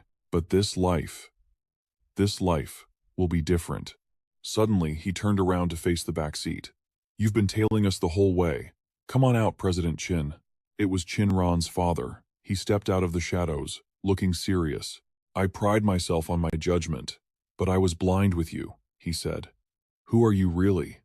Chu Ran answered with a straight face. I'm just an ordinary high school teacher. I teach literature, PE, and English too. The older man stared at him, not buying a word of it. You insta-killed Mr. Mo's elite assassin, and you expect me to believe you're just a teacher? What do you want with my daughter? Chu Ran decided to stop playing games. Chu Ran asks, is he worried I'll swipe that spirit ore from his company? What you guys call medicine is actually spirit ore. It's only a matter of time before word gets out. When that happens, the entire Huasheng group will be wiped out overnight. CEO Qin knows exactly what martial artists are capable of. Huasheng breaks into a cold sweat, asking what the hell Chu Ran actually wants. Seizing the moment, Chu Ran lays out his terms. Maybe we can work together. I'll protect your spirit ore. But here's the catch. You have to supply me with a specific amount of spirit stones. No need to answer right away. I'll keep my mouth shut. Take your time to think it over. With that, Chu Ran turns and walks away. Huasheng never imagined he'd be completely dominated by a kid like this. This kid is terrifying. He realizes Chu Ran controlled everything today. Did he even predict my arrival? The scene shifts. A vase shatters against the floor, accompanied by a stream of curses directed at, you guessed it, Chu Ran. Tianming vents his rage on the furniture, screaming that his entire plan has been ruined. I want him dead! He's still fuming that Chu Ran wrecked his big moment at Qin Ran's birthday party. Just then, a figure steps into the room. What a coincidence. We want him dead too. We represent the Blade Sect. We've crossed into Huaxia with one goal: killing Chu Ran. Due to their special status, entering Huaxia is tricky. The speaker reveals himself as an agent of the Blade Sect. Delighted, Tianming orders his secretary, pass the word down. Do whatever it takes to help the Blade Sect master enter Huaxia. Orders given, he sneers inwardly. Chu ran. Even if you are a martial artist, I'll send someone stronger to crush you. He wants nothing less than a gruesome death for him. The scene shifts to a magnificent skyscraper. A young man with dashing looks and a sunny smile that could make thousands of girls swoon. Chu Ran admires himself in the mirror. Why am I so damn handsome? Suddenly, the glass cracks, leaving him dumbfounded. He gets ready and steps out. Looks like someone's about to have a very bad day. He wonders who'll be the next victim of his charm. But the moment he steps out, he hears his name. It's Chin Ran, waiting to thank him for what happened yesterday. Chu Ran leans in close. No need for thanks. That thing only cost me $10. But hey, if you want to repay me with your body, I'll reluctantly accept. He spins around arrogantly. Judging by her face, that's a hard no. Let's go to school. Chinran is left fuming, her good mood completely shattered by his attitude. Still, she decides to be the bigger person and offers to call a car for him, but he confidently refuses, claiming he rides a multi-million-dollar vehicle every single day. Moments later, Chinran asks, "This is your multi-million-dollar ride?" As Chu Ran drags her onto a crowded bus, he flashes a grin. "It's pretty crowded. I'll sacrifice myself and let you cop a feel." Chin Ran is furious at the provocation. She opens her mouth to yell, but he suddenly signals her to be quiet. She spots a pickpocket working on a passenger and immediately shouts, "Thief! Watch out!" Everyone looks, but the thief doesn't panic. Instead, he glares at Chin Ran, warning her to mind her own business. He pulls a switchblade from his jacket. But Chin Ran isn't one to be easily intimidated. She grabs her phone to dial the cops. The thief waves his blade at the crowd. "Who dares to call the police? Did anyone see me steal anything?" Terrified, the passengers stay silent. Chin Ran stands her ground. "I saw it, and so did the girl you robbed." The thief points his knife at the victim. "Did you see anything?" Terrified by the blade, the girl hides behind her bag and trembles. "No, I didn't." Emboldened by the silence, the thief sneers at Chin Ran. "See? Nobody saw a thing. You're slandering a good citizen. You owe me for emotional damages." Suddenly, a figure steps in front of Chin Ran. "It's Chu Ran. We can treat you to a meal," he tells the thief calmly. He means prison food, of course. The thief can't believe someone's still standing up to him. "You? I could take 5 of you wimps with one hand. Get lost." Chu Ran turns to Chin Ran. "Call the cops. I'll handle this trash." It's a rare hero saves the beauty moment, and Chu Ran is ready to put on a show. But instead of calling the police, Chin Ran charges straight at the thief. She drives a brutal elbow into the thief's gut, making him yelp in pain. Before the guy can even catch his breath, Chin Ran follows up with a heavy punch that sends him flying back against the bar. With the thief pinned flat on the floor, she shouts over to Chu Ran, "I've handled it. Hurry up and call the cops." Chu Ran witnesses the whole beatdown and pulls out his phone in fear, secretly cursing under his breath. Who knew this girl was such a savage? He reports the incident to the police, while Chin Ran keeps the thief firmly pressed against the ground. Moments later, Jing Yu steps onto the bus after receiving the dispatch, asking, "Are you the ones who called the police?" She suddenly freezes mid-sentence the moment she spots Chu Ran. It's her very first day on the job, and this is her very first case. She never expected to run into Chu Ran like this. It seems they really are fated.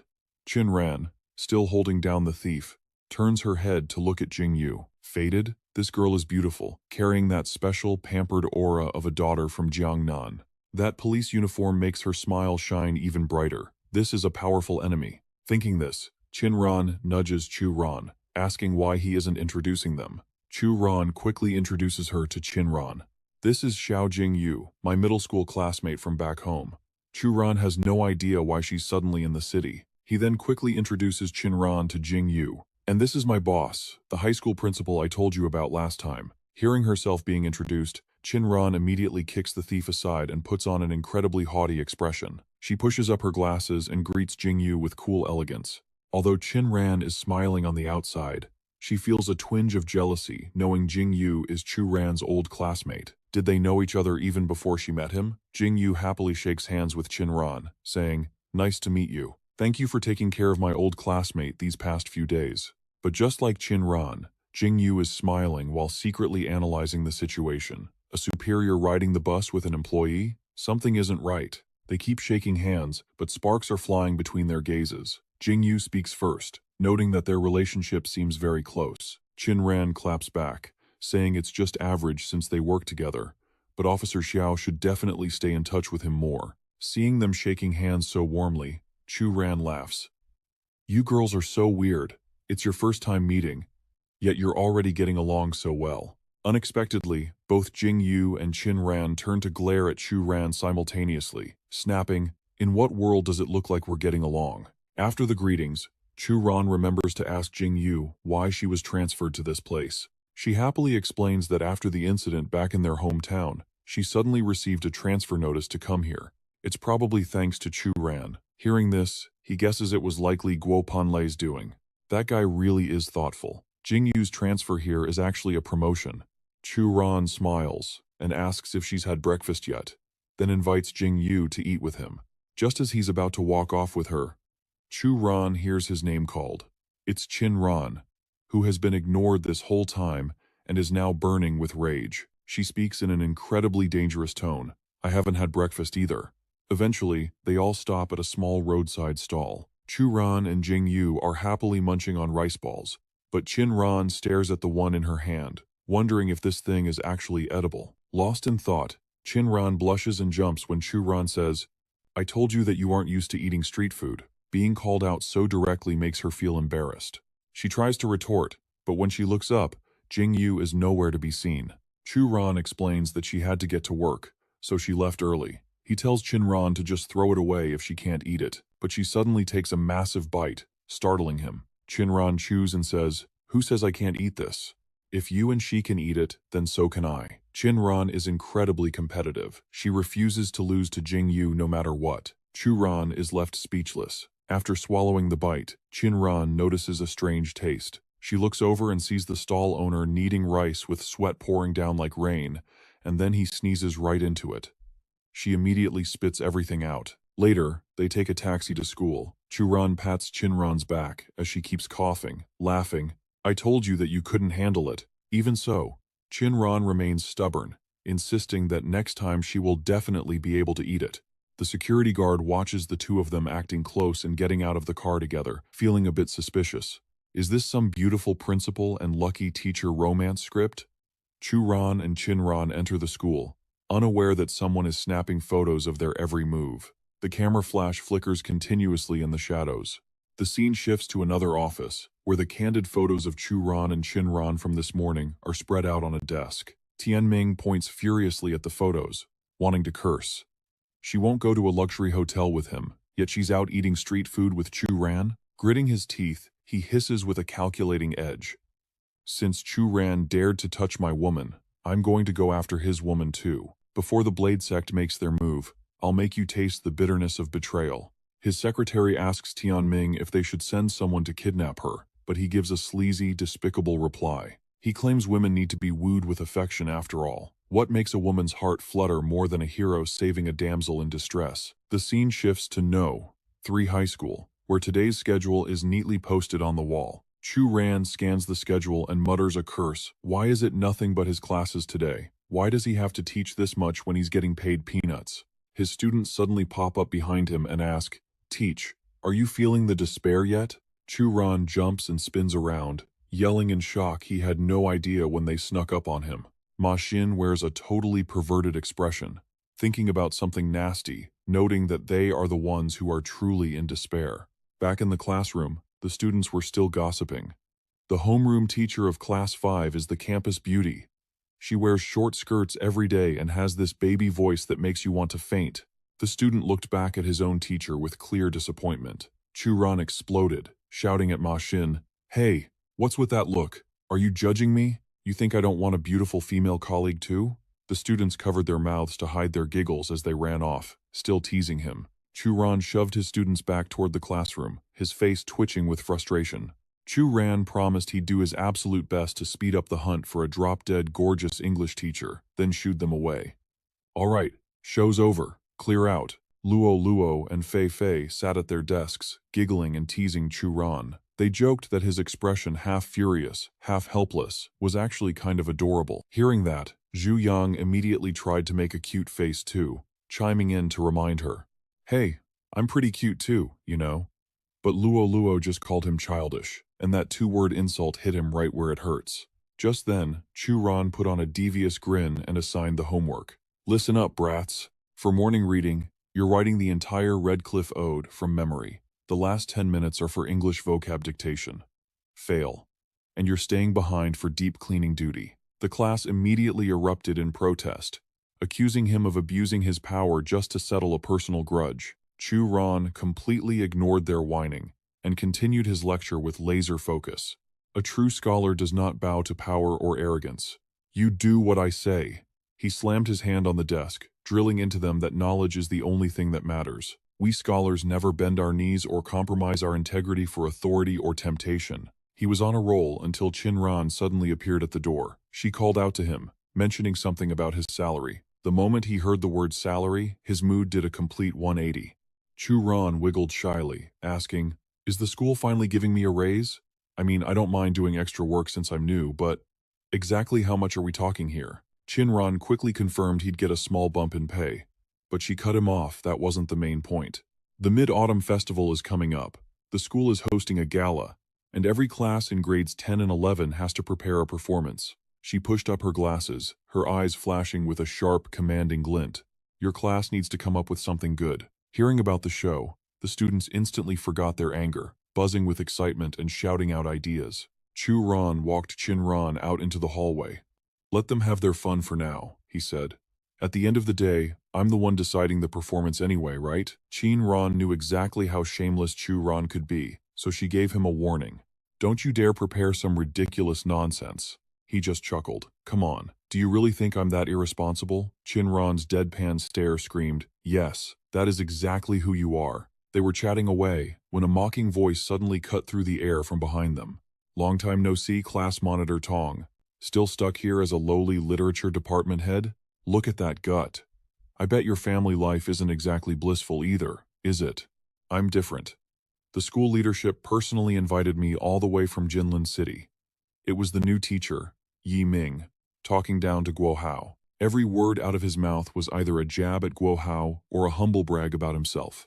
Ran whispered a warning to Chu Ran, explaining that this guy was a high-profile hire with real talent, so he shouldn't provoke him, but her words went in one ear and out the other. Chu Ran ignored her completely, stepping forward to deliver a top-tier provocation. "I could hear a dog barking all the way from over there, but I can't seem to find the mutt. Could you bark a few more times for me?" Since Yi Ming was the only one running his mouth, the target was obvious. Yi Ming knew exactly who the insult was for. He spun around, furious. "Who are you calling a dog?" Chu Ran smirked. "Whoever answers, obviously." Yi Ming was too stunned to speak, while Guo Hao had to cover his mouth to stifle a laugh. He wanted to press the issue, but the old man cut him off instantly. He claimed Chu Ran was just a newbie, clueless about the rules, and likely didn't even know who Yi Ming was. Better to let it slide than make a scene and lose face. Chu Ran glanced at Guo Hao. He didn't exactly like the guy, but he had to admit the old man wasn't half bad. But Yi Ming wasn't ready to let it go. His voice dripped with provocation. "Since you've humiliated me like this, I'm laying down a challenge. I assume you've heard about the Mid-Autumn Festival Gala? Every class has to prepare a performance. Let's settle this there. The whole school will vote. The loser packs their bags and gets the hell out of this school forever." Ran panicked immediately, grabbing Chu Ran and begging him not to agree. Yi Ming's class was packed with art students. She knew Chu Ran didn't stand a chance. But once again, Chu Ran completely ignored her warnings. Without hesitation, he looked Yi Ming in the eye and accepted the challenge. But internally, Chu Ran was calculating. If Zhao Tianming kept playing these games, he'd eventually discover the Qin family's mineral vein. He might even try to frame Chu Ran for it. If that was the case, he might as well wipe out every single threat right now. Yi Ming watched Ran and Chu Ran walk away, arrogance swelling in his chest. If he pulled this off, young Master Zhao would be thrilled. And if Zhao was happy, his own family's assets in Jinlin would be secure hell. They might even climb up another tier in status. Competing against Class 1? You have zero hope. My class is full of geniuses. There's nothing they can't do. Once they were out of earshot, Ran smacked Chu Ran with her file folder, scolding him for being so reckless. But Chu Ran just placed his hand on her head, ruffled her hair, and whispered something that instantly turned her face bright red. He told her he'd win simply because he represented the absolute peak of No. 3 high school's martial arts. Chinran's brain short-circuited from his touch and words. Even after he walked away, she stood there dazed. Wait, what martial arts? Back in Churan's classroom, a stack of documents slammed onto the desk with a loud thud. He raised his voice, commanding the room. Quiet down. Listen up, no matter what. We are going to crush Class 10, a 1.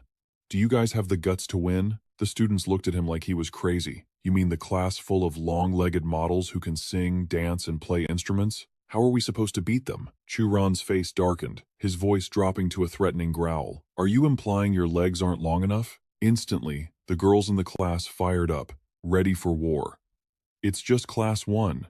What's so special about them? Nobody has longer legs than us. Churan smiled, satisfied.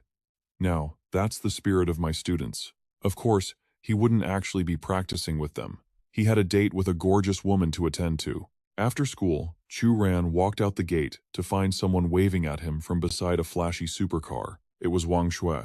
She didn't even bother with a hello, immediately complaining that he was taking too long. Churan shot back with a smirk. With legs like that, why aren't you a professional model yet? Wouldn't you make more money than running a bar? As they got in, she gave him a sickeningly cute look. Getting a compliment from Teacher Chu? That's a rare honor. But today wasn't about modeling. She was heading to an auction to hunt for magical artifacts. Of course, Wang Shui would have preferred some of night activities, but that wasn't on the menu. As they drove off discussing the artifacts, they didn't notice Chinran watching from a window upstairs. She saw everything. She was so furious her head was about to explode. That jerk actually got into another woman's car. On the way, Churan turned to Wang Shui.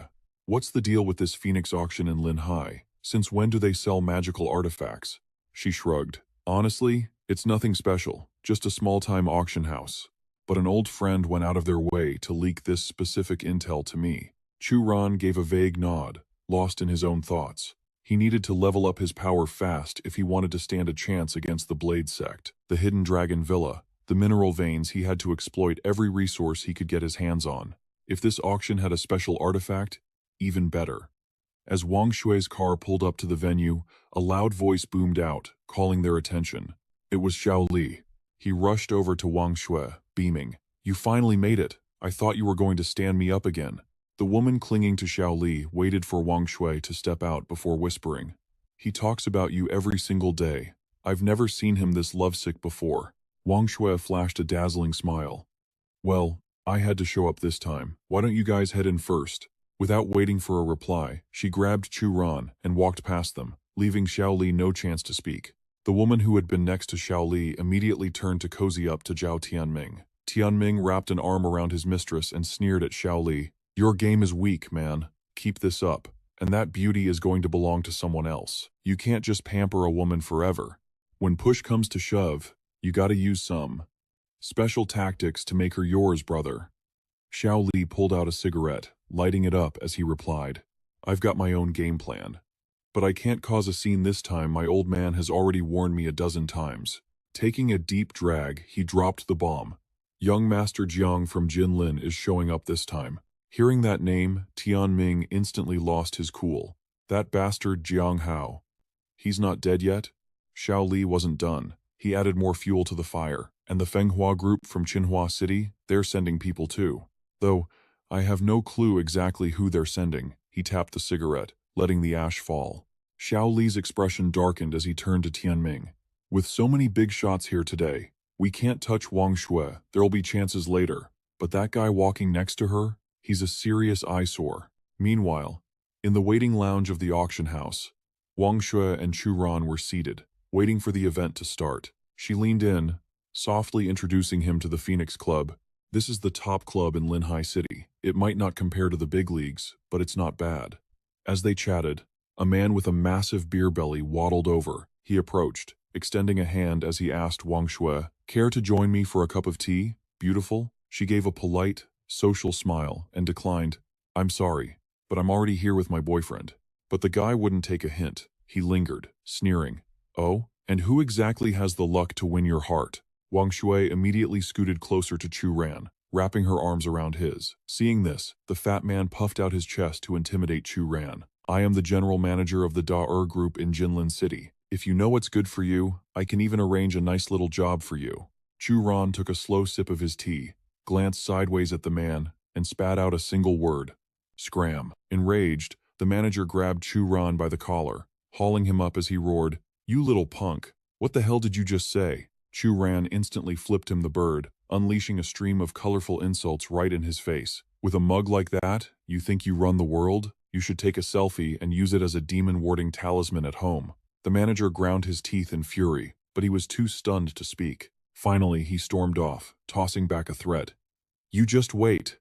Chu Ran straightened his tie, finding the whole thing incredibly dull. Wang Shui, having witnessed the verbal beatdown, couldn't stop laughing. "You really know how to hit them where it hurts, don't you?" Moments later, Tianming and Xiaoli strolled over to where Chu Ran was sitting. Tianming opened his mouth, immediately looking for a fight. "Seems like you've been stuck in school too long and forgot how the real world works. You should always leave yourself a way out, makes things less awkward when we meet again." Chu Ran quietly blew on the hot tea in his hands, not even bothering to spare him a glance. He simply replied, "That sounds like something someone afraid of offending people would say, but I'm not afraid. Usually, people who spout that nonsense are just too weak to do anything else." Tianming ground his teeth, furious at the jab but unable to come up with a comeback. Beside him, Xiaoli's face went dark as he asked, "Why the hell did you two offend that man?" Wang Shui looked at him, confused. "Why? Is he someone famous?" Xiaoli explained, "He's nobody. Really. But the mountain backing him? That's young Master Jiang from Jinlin City." Hearing that, Wang Shui's face turned pale as a sheet. Are you talking about the heir of the Dajiang group, Jiang Hao?" Meanwhile, Chu Ran sat there calmly, sipping his warm tea, murmuring compliments about the flavor. Suddenly, a man approached them with a grin. "Are you folks talking about young Master Jiang?" Wang Shui, suddenly, panicked. She thought she needed to go over and apologize immediately. The man sneered arrogantly, "That sounds about right. At least you know your place. Looks like young Master Jiang's reputation still carries some weight, even in a dump like this." Wang Shui was about to stand up when Chu Ran grabbed her hand, pulling her back.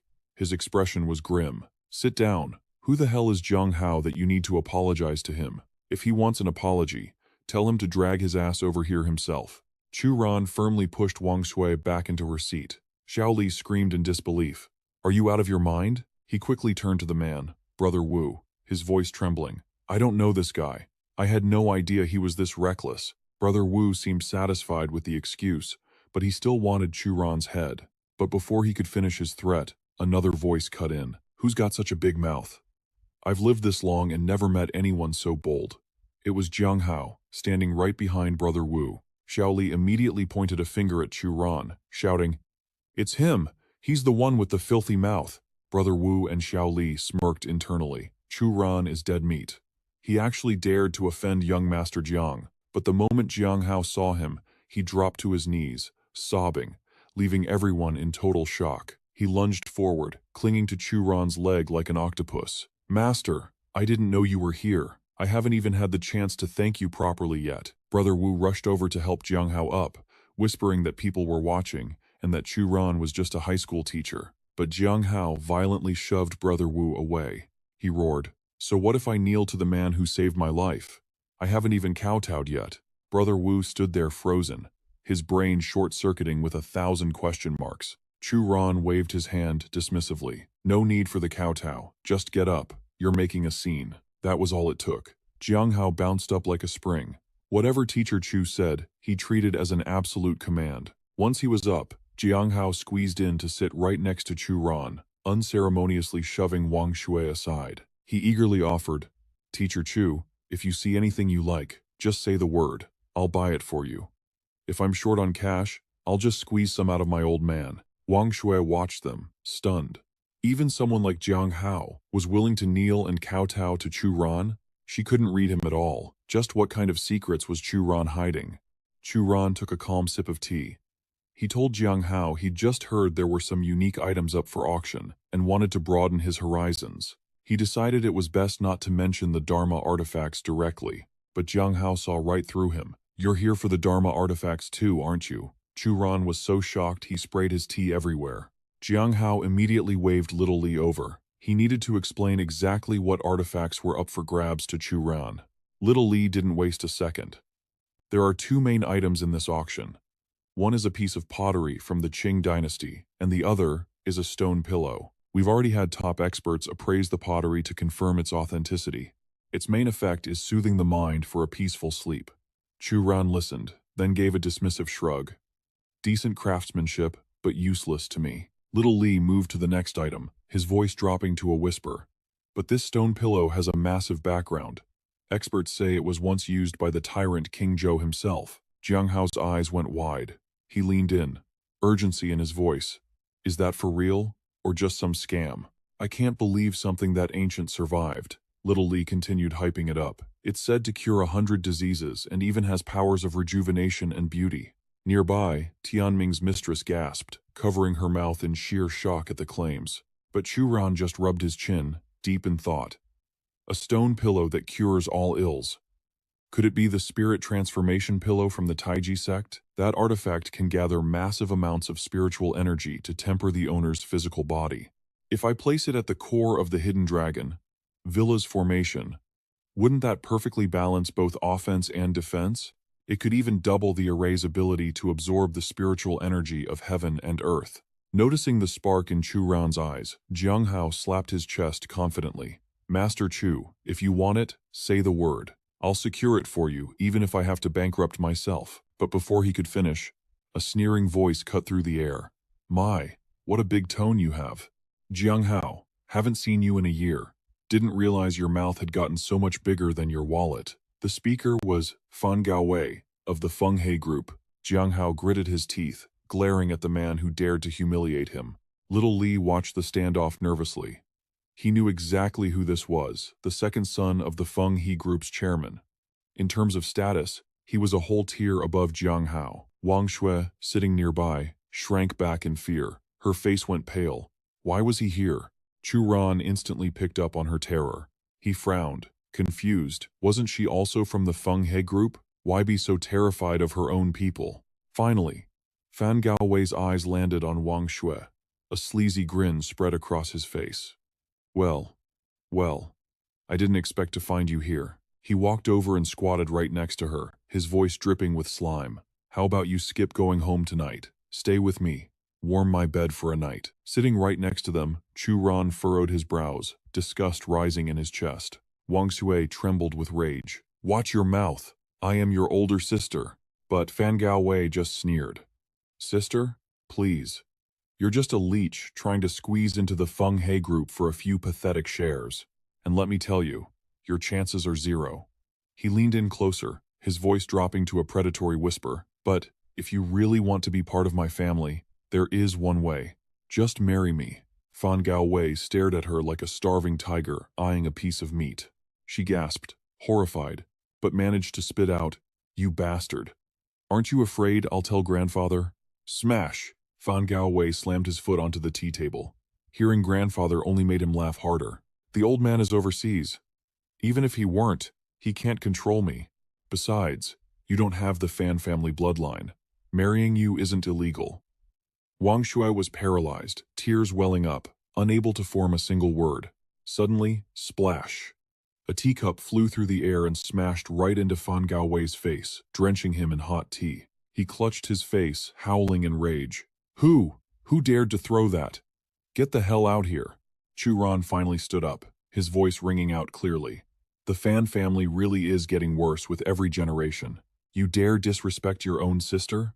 No wonder the Feng Hua group is on the verge of collapse. Seeing him, Cao Wei instantly saw red and charged forward. He cursed loudly, raising his hand to slap Chu Ran, but with a casual wave of his arm, Chu Ran sent the guy flying backward. Since Cao Wei clearly lacked a proper upbringing, Chu Ran decided he'd have to step in and teach him a lesson on his grandfather's behalf. Cao Wei slammed hard against the wall, screaming in pain. The crowd froze, convinced that this time Chu Ran was absolutely dead meat. But to everyone's shock, Chu Ran walked over, grabbed him by the collar, and hoisted him up. He picked up a pot of scalding tea and poured it straight onto Cao Wei's face, sneering that he looked so disgusting he needed a good wash. After emptying the teapot, Chu Ran turned to the crowd with a smirk. Photos are $5, $10 if you want a selfie with the trash. Jiang Hao didn't need to be told twice. He immediately whipped out his phone to join the fun. The onlookers were trembling like leaves, staring in horror as Chu Ran continued to wreak havoc. He leaned down, asking if Cao Wei had sobered up yet. Cao Wei frantically clasped his hands together, begging Chu Ran to spare his life, swearing he wouldn't dare do it again. But hidden behind those teary eyes was a look of pure, venomous hatred. Cao Wei's face said it all. Just wait until I get home and call my people. I'll bury you alive. Chu Ran, of course, saw right through Cao Wei's murderous intent. He told him he'd give him a chance to call for backup right now. Chu Ran picked up Cao Wei's phone, but the guy stammered, pretending he didn't know who to call. Jiang Hao watched from the side in terror, unable to believe Chu Ran was actually letting him call the Fan family enforcers. Little Li was sweating bullets for him too. Being this arrogant at a time like this, the Fan family would surely skin Chu Ran alive. Even Wang Shui was trembling. She knew that in her grandfather's eyes, her value was nothing compared to his biological grandson. Chu Ran held Cao Wei's phone and shrugged. I only know your grandfather, so let's just call him. Hearing this, Cao Wei laughed internally. This guy really has a death wish. If he wanted to die that badly, Cao Wei would happily grant him a swift end. Chu Ran put the phone to his ear and spoke. It's me. Your grandson has something he wants to tell you. Cao Wei, sitting on the floor, was desperate to grab the phone and snitch to his grandfather. Chu Ran handed it over, saying the old man had a few words for him. The moment he got the phone, Cao Wei unleashed a torrent of accusations, but when he finished, he received only 2 words from De Yun. Shut up. Even Jiang Hao and Little Li dropped their jaws, eyes popping out in disbelief. Then, De Yun screamed at Cao Wei through the phone. Get your ass back home immediately, or face the family law. Do you have any idea what you've done? Before he could say another word, Chu Ran snatched the phone back. Looks like calling for backup failed, huh? What do you think you should do now? As soon as the words left his mouth, Cao Wei frantically kowtowed to Wang Shui, calling her his dear sister and screaming that he was wrong. He shouted that he was unfilial, a piece of trash, and begged for her forgiveness. Wang Shui was still in shock when Chu Ran spoke up. The auction is starting. Jiang Hao and Little Li stared at the backs of the departing couple, unable to recover, realizing they had underestimated Chu Ran. He was a true master. After walking a distance, Wang Shui was still terrified for Chu Ran. Knowing her grandfather was notoriously protective of his own, Chu Ran just told her not to worry. When Old Man Fan speaks, this Cao Wei guy doesn't dare let out a single fart. Besides, I already greeted him. If you want to leave the Feng Hua group, just leave. No one will stop you. Wang Shui blushed and whispered a thank you, touched that he had thought so far ahead for her. Walking behind him, she blushed, thinking she held a special place in his heart. But then Chu Ran added, we're all friends here. Saying thank you is too formal. Wang Shui's face instantly fell. Just friends? Chu Ran knew exactly what she was thinking. The hardest thing to repay in this world is a debt of love, and besides, his heart already belonged to someone else. Just then, Jiang Hao ran up behind them, shouting, hey, wait for me. As he breezed past Wang Shui, Jiang Hao took the chance to play matchmaker, calling her sister-in-law and asking where she wanted to sit so he could arrange it. Wang Shui, flushed with embarrassment by his words, immediately shouted, who exactly is your sister-in-law? After stepping into the auction house, Chu Ran realized the place was actually quite massive. The auction had already begun. The auctioneer brought the hammer down for the 3rd time. 1 million. Sold. Chu Ran's group noticed a man holding paddle number 8 still bidding. Chu Ran stared at him. That was Uncle Li. Dropping 1 million on a single herb proved he definitely wasn't short on cash. Just then, Jiang Hao suddenly pointed at the old man and said, isn't that the butler who serves Yanbang?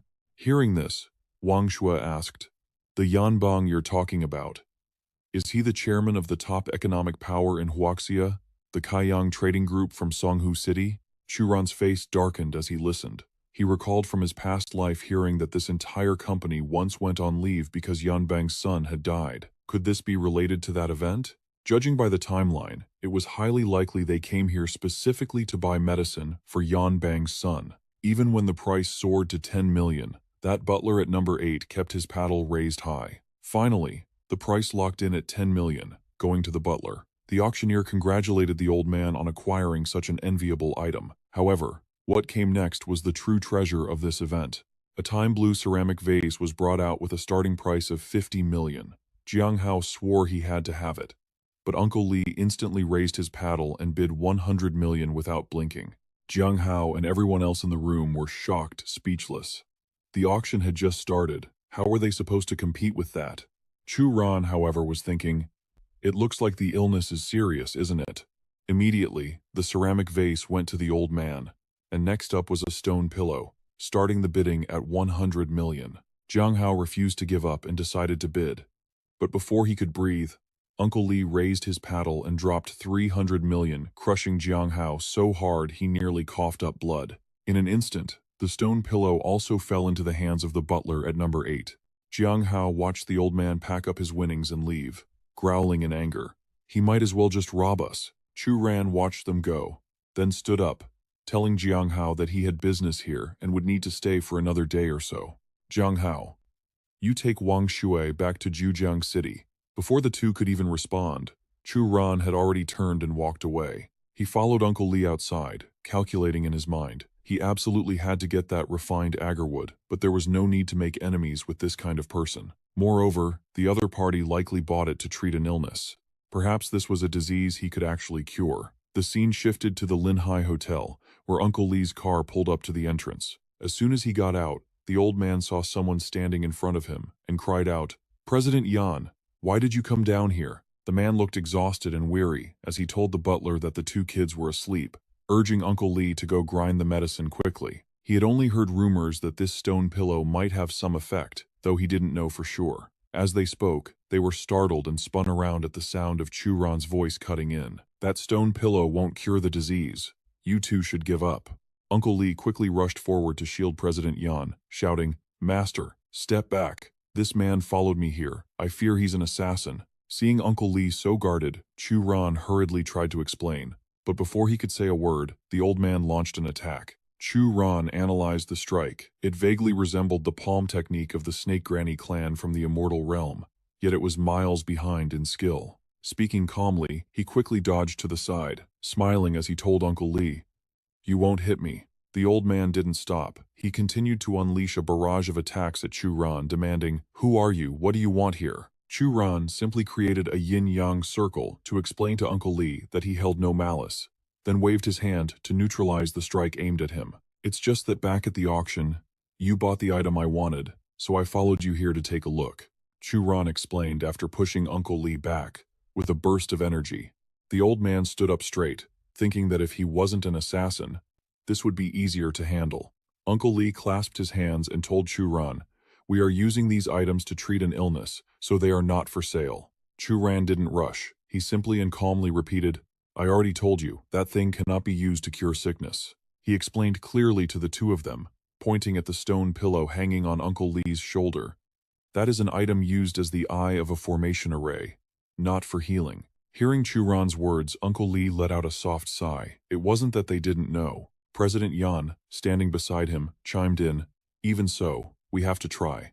If it truly doesn't work, only then can we make a deal with you." Then he added that if Chu Ran wasn't at ease, he could come upstairs with them for a visit. Hearing this, Chu Ran smiled to himself, thinking, "Since he invited me, I might as well go up and see. If I can cure the illness, that would be a huge win. If he's happy, he might even gift me the pillow, saving me a massive amount of money." Uncle Li watched Chu Ran walk ahead and whispered to President Yan, "This man's identity is still suspicious." President Yan watched Chu Ran walk away and told Uncle Li that he felt this young man had handsome features and radiated an aura of upright integrity. President Yan watched Chu Ran walk away, remarking to Uncle Li that the young man had handsome features and radiated an aura of upright integrity. With that move he just used, he's likely a successor of the Tai Chi lineage. How could someone like that be a villain? However, President Yan couldn't shake the feeling that Chu Ran looked a bit familiar, as if he had met him somewhere before. A moment later, President Yan and Uncle Li led Chu Ran inside to introduce him to Yan's twin sons. Their brains had issues that the doctors said were congenital. He pointed to the thin, frail son and introduced him. "This is Ying Xiong, my eldest son. That explains his emaciation. He simply refuses to eat." President Yan then guided him toward a heavyset boy gnawing on a pastry. "And this is my second son, Hao Ji. Unlike his brother, his appetite is insatiable. He will devour anything in sight, even wood and rocks. President Yan looked exhausted as he turned to Chu Ran. I have consulted every famous doctor and grandmaster about this strange affliction, but they were all helpless. But to his shock, Chu Ran didn't hesitate. It is a goo poison curse. My eyes see it as clear as day. As he spoke, an azure light flashed through his pupils. Specifically, the venomous parasites of Manhwa. They won't last another 3 days. President Yan turned pale, panic seizing him. 3 days? Mr. Chu, are you certain? Before Chu Ran could respond, Uncle Lee interjected frantically. Impossible. I have been by the young master's side since the moment they were born. With my cultivation level, no one could have possibly slipped past me to plant a goo curse. Chu Ran rubbed his chin, thoughtful. But what if it was planted inside the mother? He turned his gaze to President Yan. Let me guess. Your wife passed away during childbirth, didn't she? President Yan wasn't surprised. He had expected Chu Ran to see through everything. The silence was answer enough. Chu Ran had hit the mark. I don't know who targeted your family, Chu Ran admitted, but I know the creature. It is the cold corpse beetle, a parasite that transfers from the mother to the fetus. President Yan's face hardened. He ordered Uncle Lee to conduct a ruthless internal investigation the moment they returned. Uncle Lee then bowed to Chu Ran, his skepticism replaced by deep respect. I beg you to help us, the old man implored. Whether you succeed or not, this spirit stone pillow is yours. President Yan bowed low, his voice trembling. Please, save my poor boys. Chu Ran didn't waste a second. Let's begin. He ordered them to fetch a basin of clean water. Interesting, he thought. To think the most common parasite of the immortal realm would show up here on Earth. Moments later, the basin was placed before him. Chu Ran handed the basin to Uncle Lee. Hold this. The moment the parasite exits the body, use your spiritual energy to trap it in the water. Do not let it escape. Chu Ran focused his gaze on the emaciated eldest son lying on the bed. He turned to the others, his voice sharp. Everyone back. Once forced out, the parasite will desperately seek a new host. It is lethal to ordinary humans. With a wave of his hand, a brilliant yin-yang formation materialized in the air. He pointed directly at Yingxiong's chest. Get out! Now! A beam of light shot into the boy's chest. Under the skin, something bulged and writhed near the heart. Yingxiong screamed in agony. Suddenly, a grotesque beetle was ripped from his chest, spraying blood across the sheets. Before it could scuttle away, Uncle Lee slammed his energy down, trapping it. You filth, he roared. You have tormented my young masters for years, and you think you can run? He flung the writhing creature into the basin of water. The moment it hit the water, it went limp, powerless. President Yan stared at the parasite, grinding his teeth in fury. Who, he thought, who could be cruel enough to do this to my family? Meanwhile, Chu Ran sank into a chair, wiping sweat from his brow. It is done, Chu Ran said. The physical danger is gone. With a few days of rest, their minds will recover as well. However, the parasites were inside them for a long time. There might be some lingering side effects on their personalities. President Yan bowed deeply again. That is more than I could have hoped for. Thank you. Suddenly, a weak voice called out. Dad? President Yan spun around, tears welling in his eyes. After years of silence and suffering, it was the first time he had heard that word. He rushed forward, crushing his 2 beloved sons in a desperate embrace. Watching the emotional reunion, Chu Ran couldn't help but sigh. Even the strongest in the world cannot escape the bonds of love, he mused. But who on earth would be vicious enough to plant such evil inside unborn children? President Yan guided his sons toward Chu Ran. Boys, bow to this man. He is the one who saved your lives. Without hesitation, both brothers fell to their knees and kowtowed, expressing their deepest gratitude. Yingxiong looked up first. My younger brother and I, we owe you our lives. Hao Jie snapped his head up. Who are you calling younger brother? I am the big brother here. Chu Ran blinked, completely bewildered. Hao Jie grabbed a glass cup, crunched it between his teeth like a snack, and shouted at Yingxiong. I saw the danger in the womb. I kicked you out first to save myself. If I hadn't, I would have been born first. Yingxiong shot back immediately. You kicked me? Bullshit. You were just too fat to fit through the exit. Chu Ran stared at them, dumbfounded. Wait, he stammered. You two actually remember what happened inside the womb? Meanwhile, the 2 Yan brothers looked at each other, They admitted they only had vague memories of what happened. Hao Jie clarified. Actually, for the past 10 years, we could talk to each other in our heads. We just couldn't communicate with the outside world. Uncle Li, standing behind them, froze in shock. Born with spiritual wisdom? That's the stuff of legends. And it's happening between twins? Could it be? Are the young masters the legendary innate Tao fetuses? Chu Ran had suspected as much, but hearing it confirmed with his own ears still gave him a jolt of surprise. Hao Jie shoved the rest of a cup into his mouth, chewing obliviously. What's a Tao fetus? Is it tasty? Ying Xiong immediately snapped. You idiot! It's not food. The two immediately started bickering, neither willing to back down.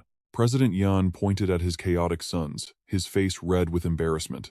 I apologize for this. But Chu Ran just smiled, a plan forming in his mind. He turned to President Yan, his expression deadly serious.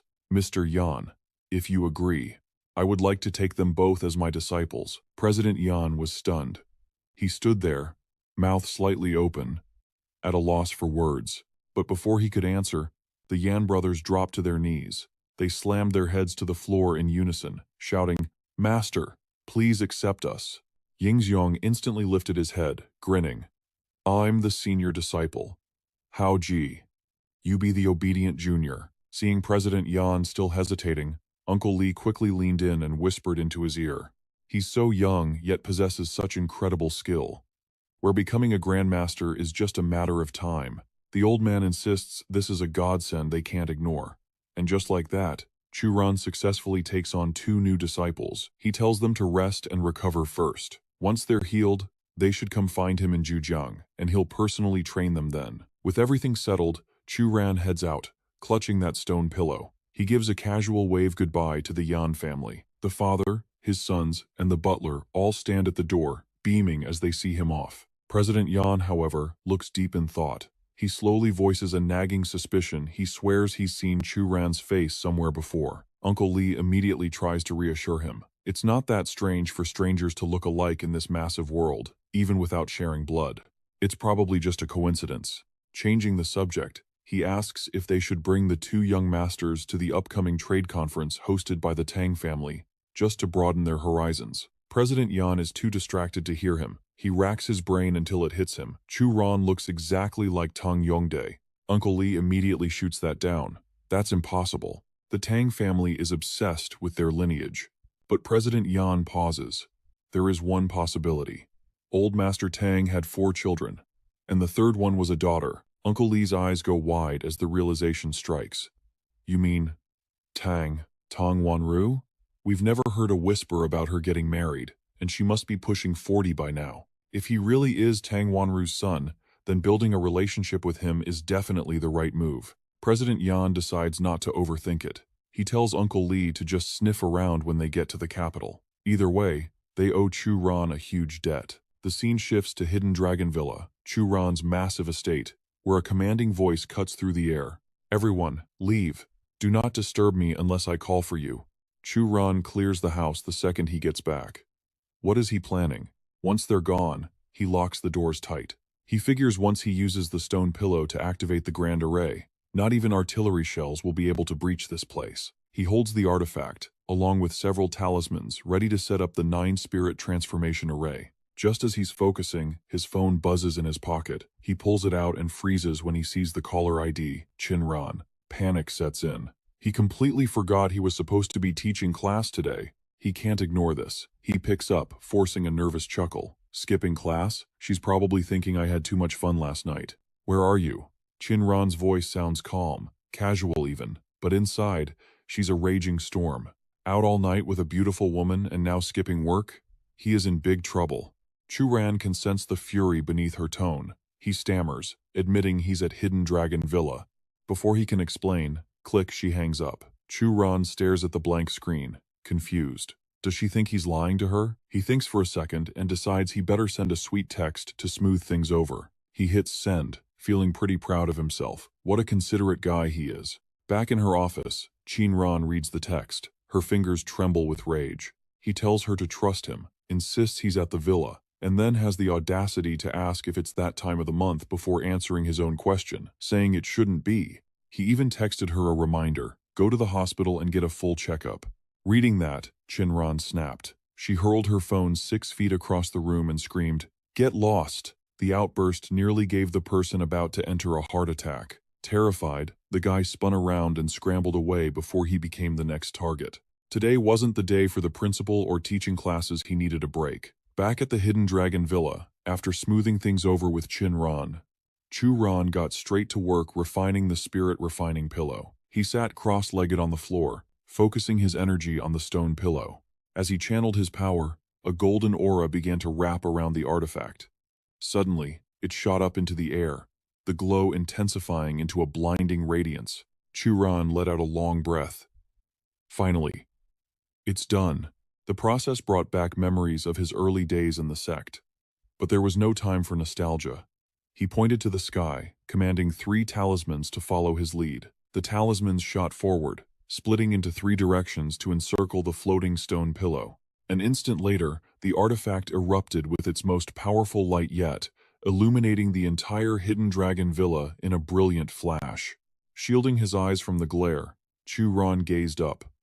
If he kept upgrading this place, this land could actually become a new branch for his Taiji sect. After all, in his past life, he was the first immortal venerable of the Taiji sect. Establishing a stronghold here was only natural. By late afternoon, Chu Ran had changed clothes and stepped out with a stretch. Things were settling down, so it was time to head back. He still had classes to teach tomorrow, and an apology to make to Chinran. He was just walking away when a voice calling his name stopped him in his tracks. It was Jingyu, with Tianming trailing behind her. She looked excited. "Chu Ran?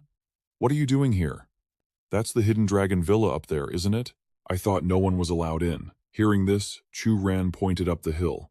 "You mean that place?" He glanced at the luxurious estate and smirked. "That place? It belongs to me." Tianming burst out laughing. "Teacher Chu, careful you don't bite your tongue with a lie that big," he sneered. "That estate isn't for stray dogs and cats to drool over. If you want to show off, at least pick a lie that's believable." But before the words settled, Jingyu stepped right in front of Chu Ran. Her voice was sharp. "Stop insulting my friend. If we're done here, Chu Ran and I are leaving." Tianming's face went dark instantly. He ground his teeth in rage. Countless women would kill to warm his bed, yet this cheap girl ignored him. It was all because of this Chu Ran. First Chin Ran, now Jingyu. They were all obsessed with him. "Just wait until my ancestor arrives," he thought. "I'll make sure you die without a corpse to bury." Just then, Jiang Tian's mistress chimed in, her voice dripping with disdain as she tried to humiliate Jingyu. "Look at you, acting all high and mighty. Don't mistake young Master Zhao's patience for permission to be a brat." Jingyu clenched her fists, gritting her teeth as she fought to keep her temper in check. She knew these people had status far above a newly transferred officer like her. If she offended them, her career would be over. But then, Chu Ran stepped in front of her. He looked at the woman and smirked. "Young Master Jiang looks like a dog in a human suit, but even then, why would he pick someone like you? If ugliness could generate electricity, you'd be a walking nuclear power plant." The mistress turned purple with rage, choking on her own words. Jiang Tian finally stepped in, his tone mocking. "A grown man bullying a girl? That's not very gentlemanly of you, is it?" Chu Ran shrugged, completely unfazed. "Do I need to be polite to a barking dog?" That was the last straw for the mistress. She lunged forward, raising her hand to slap him. Chu Ran didn't flinch. He just stood there with a faint smile, waiting for the inevitable. Exactly as he predicted, Jingyu intercepted, grabbing the woman's wrist in midair. She whipped out her handcuffs. "Do you want a trip to the station?" The mistress instantly lost her bravado, though she glared venomously at Jingyu. "I won't forget this." Jingyu shoved her hand away. "Protecting citizens is my job. Try me." While they were distracted, Chu Ran leaned in close to Tianming and whispered, "Your sect master is entering Huaxia through your connections, isn't he? Pass him a message. I'll be waiting for him at the peak of Mount Mai in 10 days. Tianming froze, panic flashing in his eyes, but he stammered a denial. "You! Stop spouting nonsense." Chu Ran didn't bother arguing. He just turned and walked away with Jingyu. Before disappearing, he threw one last taunt over his shoulder that left Tianming shaking with rage. Jiang Tian's mistress, standing next to Tianming, went pale. She whispered frantically, "How does he know about the sect master? If this gets out, we're dead." Tianming had no idea how. Chu Ran found out. He tried to calm his racing heart, telling himself, he's bluffing. He has to be fishing for information. Jiang Tian patted his shoulder. Relax. He has no proof. Besides, the Blade Sect's ancestor is coming specifically for him. Meanwhile, the enemies are plotting. Once he arrives, it won't matter if Churan knows the truth, he'll be a dead man walking. By then, Zhujiang City will be the playground of the Jiang and Zhao families. And your Chen family can finally wipe out that upstart Chu Lingyun in Jinlin. We have a grandmaster as our shield. How could our great plan possibly fail? Over the next few days, Chu Ran focuses on reinforcing his array and training his students. Elsewhere, on a rocky cliff battered by crashing waves, Tianming, Jiang Tian, and his mistress wait anxiously for the Blade Sect's ancestor. He's supposed to arrive today, but there's no sign of him yet. Seeing Tianming's impatience, Jiang Tian speaks up. Stay calm, the ancestor will be here. Besides, I've noticed those two illegitimate brats of the Jiang family are getting restless. Once the ancestor arrives, I'll have him wipe them out too. His mistress immediately starts buttering him up with praise. Suddenly, Tianming shouts, I see something. In the distance, a luxury yacht cuts through the water toward the city. Standing atop the highest deck is the man himself, Scar.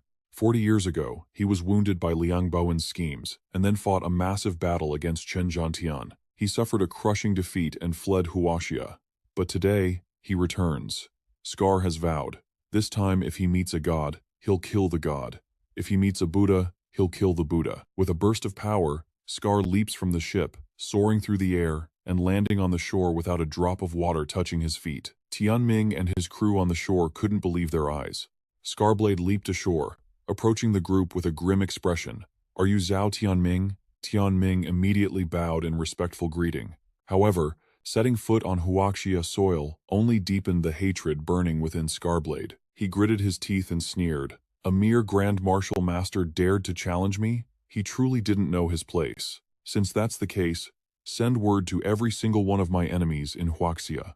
This time, I will slaughter them all. The scene shifts to the dojo of Chu Kai, the Marshal General guarding Jinlin City. Inside, a martial master was beaten until he coughed up blood, completely unable to fight back. After thrashing him, Scarblade dusted off his hands and sneered. A Huaxia Marshal General? A regional guardian? You're so weak you can't even withstand a single blow. Within a single day, the signs of Jinlin City's top dojos were smashed by one man. No one knew his identity, only that he was a terrifying martial grandmaster. The scene shifts again, this time to the capital. In a secluded courtyard, Chang Heng was meditating when a sudden flash of insight struck his mind.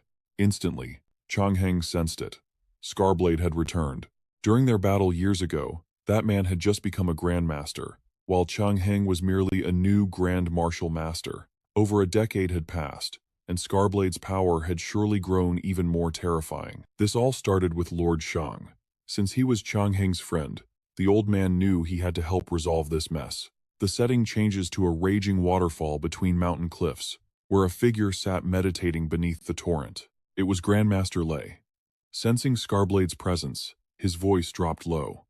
That old monster stole my cultivation technique, yet he dares return to Huaxia? Does he think I'm dead? With that, Grandmaster Lei quickly threw on his robe. If he dares set foot in Huaxia, I will destroy him myself. The scene cuts to another small building, echoing with cries of agony. Weibo clutched the injured Cheng Feng, screaming at the man before them. Who the hell are you? Tianming stood beside Scarblade, smirking as he introduced him. Luo Cheng Feng, open your eyes and take a good look at this Grandmaster. Those who submit live, those who resist die. Kneel down, now. Supporting the dying Cheng Feng, Weibo asked frantically, Master, what do we do? Tianming looked at Cheng Feng and sneered inwardly. This guy is usually so arrogant he ignores me completely. But today, in front of sect leader Scar, he's dead meat if he dares say no. But unexpectedly, in the very next second, Cheng Feng's knees hit the floor. Despite his injuries, he knelt and clasped his hands to bow before Scarblade. The villain looked down at him with pure contempt. This is the Marshal General guarding Zhujiang City? What a joke. With that, he turned and walked away. Beside him, Tianming laughed mockingly, ordering his men to spread the news. Tell everyone that 3 days from now will be the day Chu Ran dies, and let them know The guardian of Zhujiang is kneeling here like a dog." Hearing this, Weibo snapped. He tried to rush forward to fight to the death, but Cheng Feng held him back. Wiping the blood from the corner of his mouth, the old man barks an order. "Someone needs to warn Chu Ran immediately. Tell him to run, now." Chu Ran might be powerful, but he is absolutely no match for Scarface. With that grim certainty, Scarface's crew struts out, oozing confidence. Tian Ming used to think a Grandmaster was nothing special, just an overhyped title. But after these past few days, he finally understands the terrifying weight of that rank. Even Jiang Tian and his mistress are trembling, utterly terrified of Scarface. To them, this man is a monster, an untouchable figure that no one in their right mind would dare provoke. Suddenly, Scarface turns around. He eyes the three of them and decides they have potential. He wants to take them in as disciples to manage the Blade Sect's territory here in Huaxia. Without a second thought, all three drop to their knees, eagerly accepting the offer to serve Scarface. Tianming smirks, his mind already drifting to Qin Huasheng and Qin Ran. Once Scarface finishes off Chu Ran, those two are next on the chopping block. The scene shifts to the Hidden Dragon Villa. A few figures are already standing at the entrance. Tianming points to the estate, introducing it to Scarface as the place Chu Ran set for the battle. Hearing this, Scarface simply waves his hand, a casual, expressionless strike. Boom! The wooden gates shatter instantly. Scarface strolls inside, murmuring his approval. Hidden Dragon Villa, a good name. It suits an old master like me. Meanwhile, Chu Ran is busy attending the Mid-Autumn Festival Gala at No. 3 High School. While watching the performances, Hao Jie turns around from the front row and complains to Chu Ran that he's starving. Chu Ran sighs, exasperated. "Just wait a bit. We can go eat soon." He barely finishes calming the guy down when he hears a voice behind him. Chu Ran turns to see who called him. It's Yang Ling. Seeing her, he offers a polite social greeting. Yang Ling is his ex-girlfriend from college. She's a big star now, though she likely warmed quite a few beds to climb that high. Must have been exhausting work. Yang Ling speaks first, mentioning she heard rumors. A high school classmate told her he came back here to be a teacher. She looks at him with pity, saying someone with his intelligence could have gone so much further. Chu Ran just scratches his head and laughs it off. He honestly feels his current life is pretty good. Unexpectedly, Yang Ling frowns. "You've changed, Chu Ran. Life has ground down your sharp edges. If I said this before, you would have argued back." Chu Ran bows his head, admitting with a smirk that she is indeed as pure as she was back then. "I really couldn't let you go. Yesterday, I tried setting your photo as my wallpaper. Who knew my phone would crash and die immediately?" The meaning behind his words is crystal clear. They are not on the same path anymore. Yang Ling grinds her teeth in rage. She never expected Chu Ran to draw such a harsh line between them. Right then, Chu Ran shouts loudly for Hao Jie to hear. "Hey, Yang Ling has delicious food on her hand." Instantly, Hao Jie leaps from his seat and rushes at her. Like a starving beast, he bites down, shattering the jade bracelet on her wrist.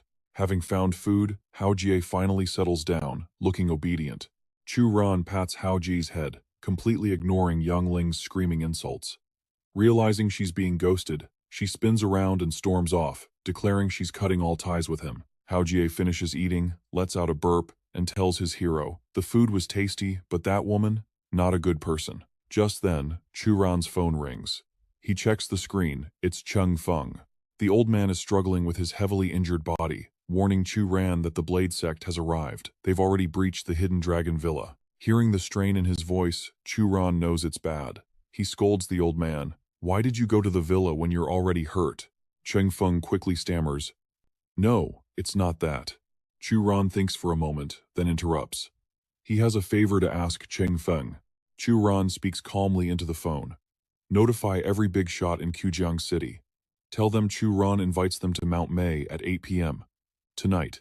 We're going to watch the moon and have a feast." Cheng Feng can't believe his ears. That's a grandmaster. Chu Ran actually wants to go head-to-head with a grandmaster? This is going to be huge. Meanwhile, on the other end, Chu Ran calmly sits back down in his chair. Before the appointed time, he still has to finish watching his class's performance. After all, killing some random martial grandmaster is a trivial matter to him. Guo Hao leans in and asks, "Is this really going to work?" Chu Ran replies, "I'm not betting with you, Teacher Guo. I'm betting with him." He thinks to himself, Class 18 has Luo Luo, Liang Xier, and Chen Zuyang. Just their looks alone are enough to crush the competition. In this era, beauty is all you need to win. Seeing Chu Ran so calm, Guo Hao sighs. I'm just worried about you, okay? Jobs are hard to find these days. If you get fired, even Chin Ran can't save you. Chu Ran just smiles. Just wait. You're about to see a good show. The scene cuts back to the last row of the auditorium, where Yang Ling is sitting down next to someone. That person mentioned that her school had a few promising seeds as well. It seems they place quite a heavy emphasis on the musical arts. The speaker was none other than Fang Qian, a renowned music composer. Yang Ling heard this and asked with a smirk, "So, which lucky junior has caught your eye, old man?" Fang Qian went along with the flow and replied, "Let's wait and see. So far, none of them can compare to you back in your prime." Just then, the host announced the next performance. A symphonic ensemble by Class 1001. Moments later, the melodious music from Yi Ming's class filled the entire auditorium. The piano, trumpet, and flute blended perfectly, creating a rising and falling soundscape that deeply moved the listeners. When the piece ended, everyone erupted in applause and cheers. Even Chu Ran had to admit, "Not bad, right? Worthy of being the art class." Yi Ming shot him a look of pure disdain. "Chu Ran, what exactly do you have that makes you think you can win against me?" After watching the performance, Fang Qian was quite intrigued. To reach this level in the 10th grade was truly impressive. There are indeed some good seeds here. The new generation really is surpassing the old. Right at that moment, the host continued with the next introduction. Next up is Class 10A18. This was Chu Ran's class, performing a play titled The Butterfly Lovers. Immediately, the lights in the auditorium cut out. The students whispered, finding the sudden darkness quite mysterious and magical. The curtain rose, and the spotlight hit the two actors from Class 10A18. They were Luo Luo and Shi Er, the two goddesses of the class. Their appearance instantly caused a stir in the room.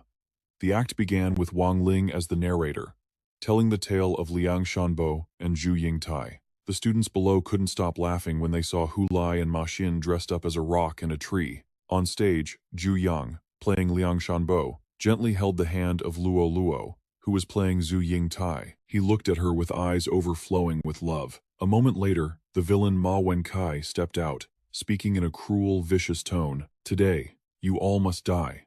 There is no escape." The students in the audience were completely swept up in the emotion of the play. Some were crying rivers for the pitiful main characters, while others screamed in anger, asking why someone as vile as Ma Wenchai had to exist. Chu Ran watched his students perform and smiled. It looked like his class's show was going to be a massive success.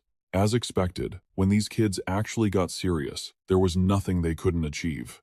But right at that moment, Chu Ran's phone rang again. The person on the other end spoke in a panic. "It's bad." Wang Ling's throat gave out. She can't go on.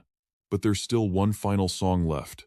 What do we do? Hearing this, Chu Ran immediately sprinted to the backstage dressing room. He rushed in, asking frantically, "Wang Ling, are you okay?" She tried to suppress a violent coughing fit, insisting she could still push through. Chu Ran sighed, shaking his head. "No. I'll go up and take your place." The students stared at him, eyes wide with shock, thinking Chu Ran was joking. Was all their hard work about to be destroyed by this one song? One student stepped forward to plead with him. "Sir, with your singing skills being off-key all the way to Mars, it's really better if she goes up." Unexpectedly, Chu Ran refused to listen, and decided to take the stage anyway. He turned back to the girl and said, "You're still young, you can't control it yet. Let me handle this." Chu Ran was incredibly confident in his ability. Was there anything in this world he couldn't do? The students in the audience were completely baffled when they saw Chu Ran walk onto the stage. Yang Ling seemed to know what he was planning and scoffed. "Chu Ran? He doesn't have a single ounce of singing talent.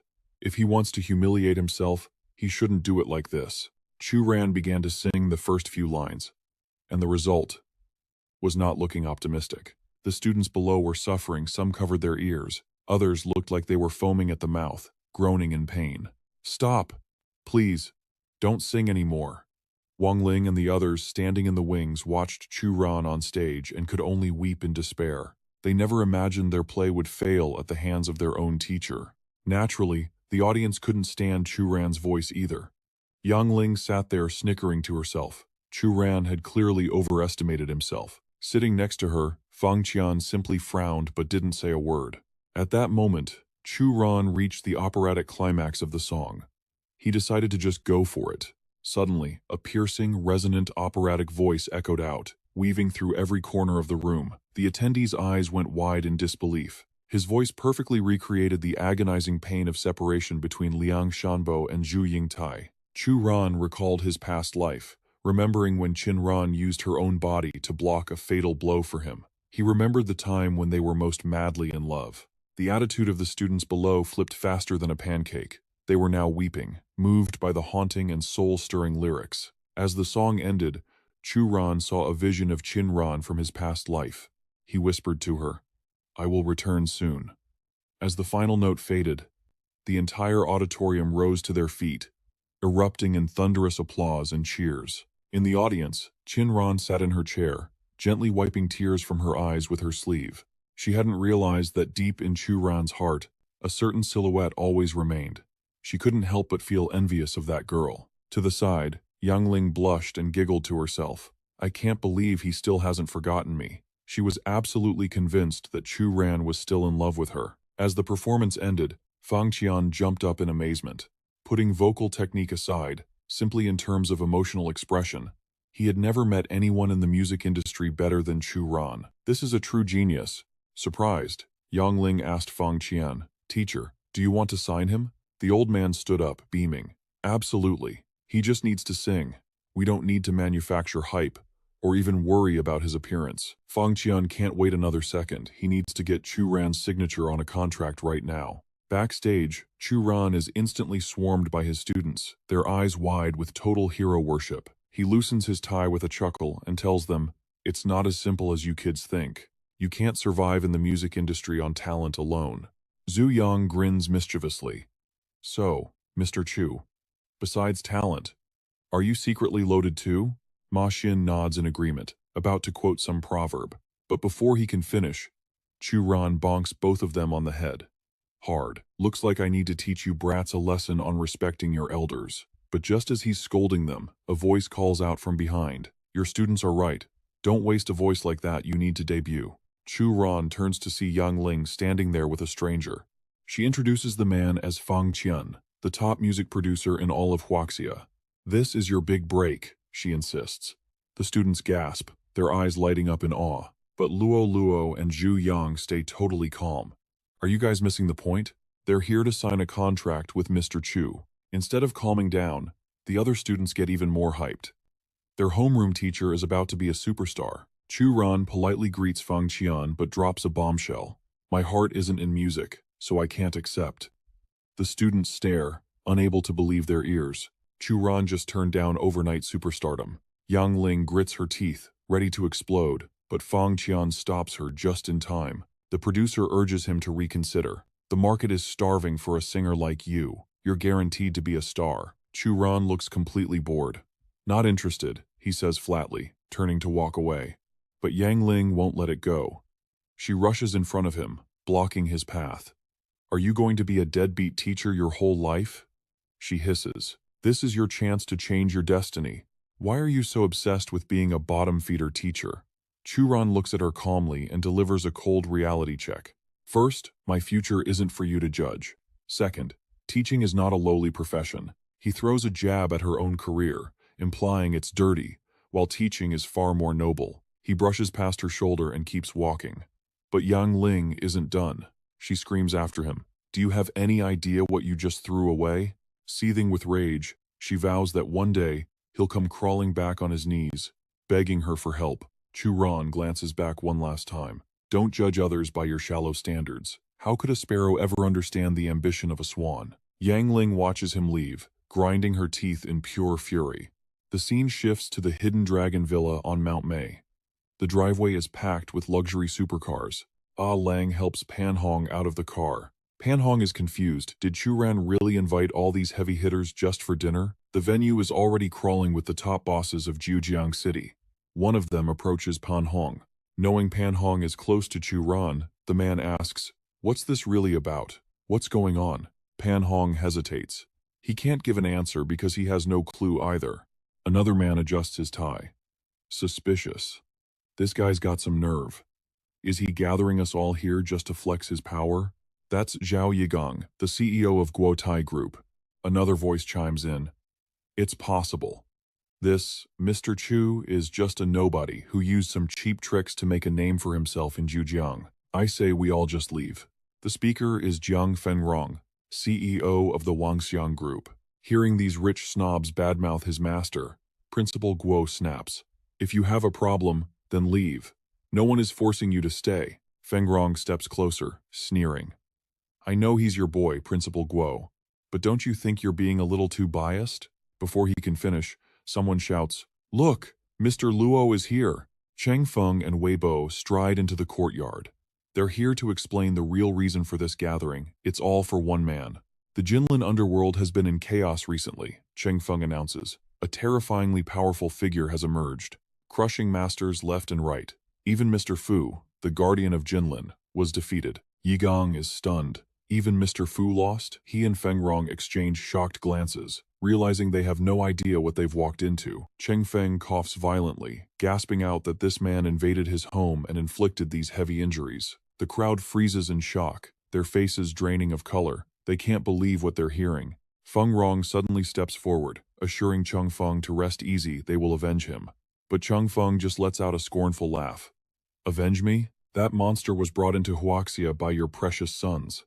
If this land falls, you two will be the greatest sinners in history. Feng Rong and Yi Gong stagger back as if struck by lightning. They can't believe their own sons are the cause of this nightmare. The old master continues, revealing that today is the day of the fated duel between Scarblade and Chu Ran, right here on Mount Mai. Principal Guo demands to know where Scarblade is hiding. Cheng Feng's expression darkens instantly. He is. Right here. One of the bosses jumps in fright. What? He's actually here? Even Principal Guo boils with rage. What is the villain planning at the peak of Zhujiang? Is this a deliberate insult? Unable to contain his fury, one boss raises his gun and fires a shot into the sky, roaring. Does that bastard not know what the Hidden Dragon Manor means to the people of Zhujiang? He shouts a challenge to the wind, claiming that no matter how strong a martial artist is, they can never be faster than a bullet. As the echo fades, a raspy voice drifts down from the roof. It seems someone is very displeased with this seat. Scarblade stands there, a sinister smile on his face, radiating a suffocating aura of killing intent. He declares loudly, From this day forth, I, Scarblade, will rule over Zhujiang City. Anyone who objects, dies. He then unleashes a devastating attack on the crowd below. Cheng Feng is caught in the blast and vomits a mouthful of fresh blood. Wei Bei, standing beside him, looks on in panic. The others, though physically unharmed, turn pale with terror. Just his pressure alone is this overwhelming. Even Luo Cheng Feng is no match for him. Scarblade's expression turns cold. He gives them an ultimatum. 3 minutes. Anyone willing to surrender must come over now. Otherwise, he will slaughter every last one of them. Before the words even settle, the directors of the Wangxiang and Guotai groups drop to their knees, kowtowing and pledging their allegiance to Scarblade. Moments later, a wave of submission follows as countless others fall to their knees, surrendering to him. Principal Guo trembles with fury at the sight. Someone beside him whispers desperately, asking what they should do now. Cheng Long grits his teeth. Tonight, Zhujiang City changes forever. Meanwhile, at the foot of the mountain, Chu Ran stands with Ying Zhong and Hao Ji, casually eating cookies while gazing up at the Hidden Dragon Manor. Hao Ji munches on a cookie and asks his master why they don't just go up there and beat Scarblade to death right now. Ying Xiong hears this and immediately scolds his brother for being such an idiot. Master is doing this to test their loyalty. If they can be so easily bought by others, then they aren't worth saving. Chu Ran chews his cookie and smirks. No need to rush. The real guests haven't arrived yet. The show is just getting started. Suddenly, a streak of light tears across the moonlit sky, rushing toward the Hidden Dragon Manor. Chu Ran looks up, his smile widening. And so, it begins. A figure lands softly on the roof, standing right behind Scarblade.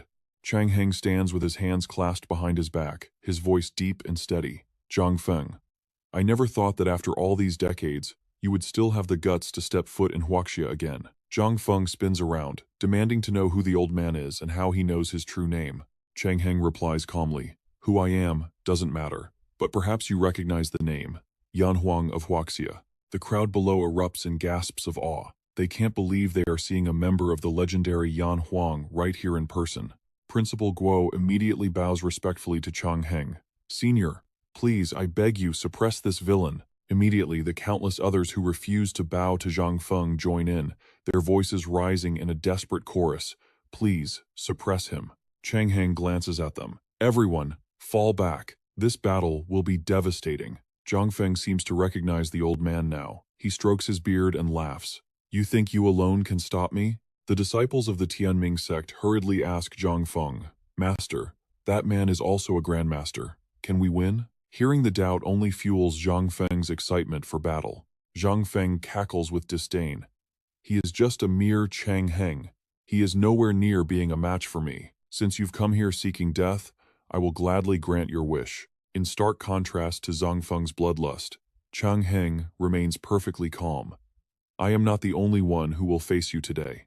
He has arrived as well." As the words leave his lips, Thunder Grandmaster charges in from nowhere, roaring, "You still dare to show your face in Huaxia? Die!" A massive bolt of lightning crashes straight down onto Zhang Feng's position.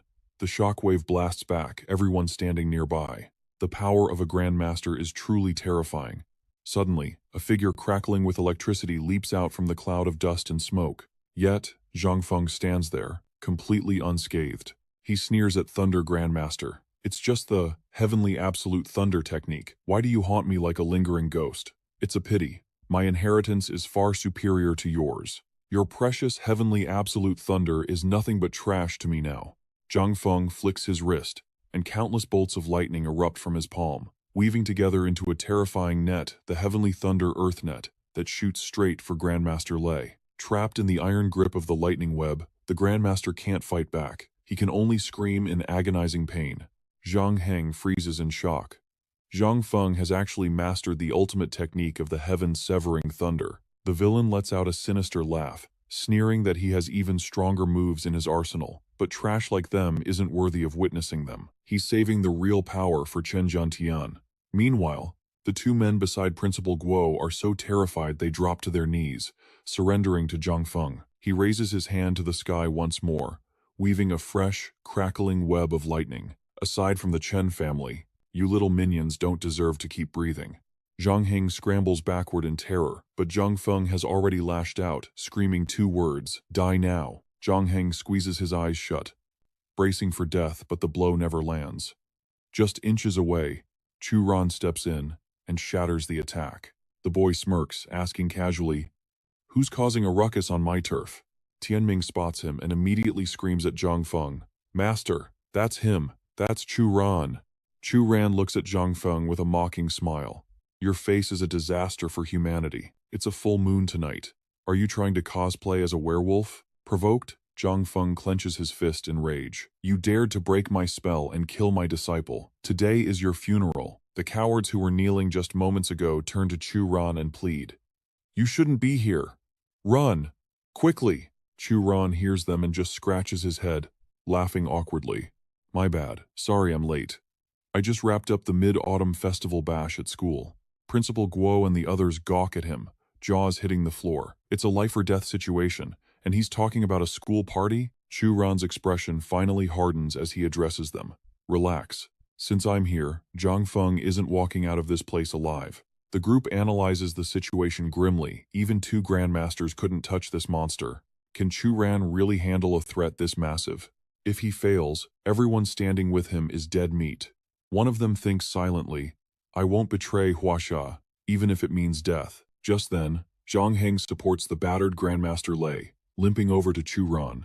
Both of them beg him to leave and find backup immediately. Chu Ran is just a great martial master. He's absolutely no match for Zhang Feng, but Chu Ran ignores their warnings, stepping forward to fight. "Won't know if I can beat him until I try." Zhang Feng laughs, praising the boy's spirit. "Good. Today, I'll show you the gap between heaven and earth. Ignorant brat." Chu Ran doesn't waste breath responding. He just focuses on preparing his strike. He chuckles internally. "My formation's core is right here at Hidden Dragon Villa. You walking in here is just you digging your own grave. You aren't fighting me. You're fighting the heaven and earth energy of this entire mountain." Zhang Feng strikes first. The lightning net is woven again, but this time, it hunts straight for Chu Ran. Shockingly, Chu Ran just swipes his hand to the side, dissolving the attack instantly. Chu Ran adds casually, "And hey, if you ruin my flowers and grass, you're paying for them." Tianming screams in disbelief. "Are you crazy? This is the Hidden Dragon Villa." Fan Hong is stunned, but Zhang Heng steps in to explain. This estate was a gift from Old Man Liang of the Wantian Group to Master Chu. Tianming and Zhang Tian can't believe their ears, their eyes bulging out of their sockets. Zhang Feng, seeing his first attack neutralized, doesn't let up and launches another move. He takes a deep breath and blows a massive gust of wind toward the boy. The force is so violent it sends supercars flying like toys. Zhang Heng rushes to shield the group, yelling, "Get behind me, now!" Chu Ran finally launches his counterattack. "Stop looking down on people. See how you like the taste of this." Chu Ran forms a small, condensed energy sphere behind his back. Realizing his casual hits aren't scratching Chu Ran, Zhang Feng starts gathering his full power. He sneers, "A mere martial master blocking half my strength? You must possess a supreme cultivation method." "Fine then. This old man will show you true power." Zhang Feng unleashes a torrent of lightning bolts. Chu Ran stands his ground and hurls the energy sphere he created straight at the villain.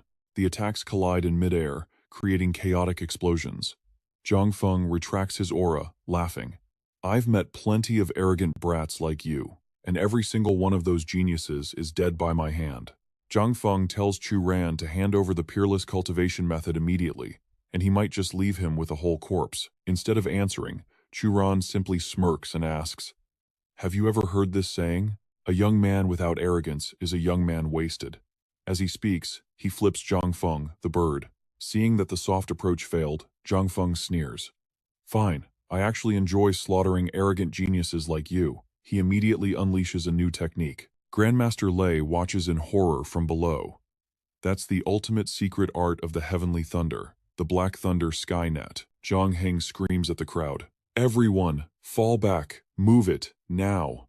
Zhang Feng smiles sinisterly. The Black Thunder Skynet is merely the prelude to this chapter. He clasps his hands and roars, "Transform!" The lightning on his body instantly coalesces into a massive sword hovering behind his back. The onlookers panic at the terrifying sight, scrambling over each other to find a way to survive. Zhang Feng raises his hand high.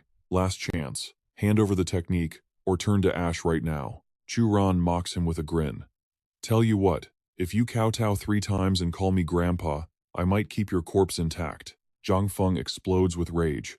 "You seek death. Then this seat shall grant your wish."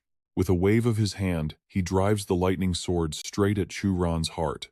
Below, the crowd is in chaos. Some run for their lives, while others freeze in terror. "It's over. We're done for." Chu Ran channels his energy, thinking, "The formation's power is ready. He's just a grandmaster after all." Just before the lightning blade strikes, Chu Ran manifests a Bagua seal that blocks the attack completely. "Is that it? I expected you to be formidable. Break." With a single word, Chu Ran shatters Zhang Feng's attack into nothingness. Zhang Heng stares, jaw dropped. He blocked it? Just like that? Is he truly just a great martial master? The backlash hits Zhang Feng, forcing him to cough up blood. Tianming yells in worry, but Zhang Feng quickly wipes the blood from his mouth. "I'm fine. Just a little backlash. It doesn't even itch." Chu Ran decides to pour salt on the wound, mocking Zhang Feng by mimicking his exact words. Zhang Feng is furious enough to vomit blood. "You little brat. Don't you dare mock this. Seat." Tianming points an angry finger. "Stop it right now." Chu Ran sneers. "I never planned to stop. Now it's my turn to attack." Tianming and his lackeys burst into laughter, unable to contain themselves. "Look at him. Does this idiot actually think he can fly like the master?" Cheng Feng and Principal Guo look on with deep concern. Only a grandmaster has the power of flight. Chu Ran knows his limits, but he spreads his arms wide. "Open your eyes. Flying? What's so hard about that?" Zhang Heng and Grandmaster Lei watch in total disbelief. Hovering high above, Chu Ran thinks, "With the Great Formation's aid, flight is the least of what I can do." Zhang Feng laughs maniacally. "So, you think you can look down on me?" He slashes the air. "Witness the true power of this seat." The attack screams toward Chu Ran. Chu Ran scowls. Insignificant trick.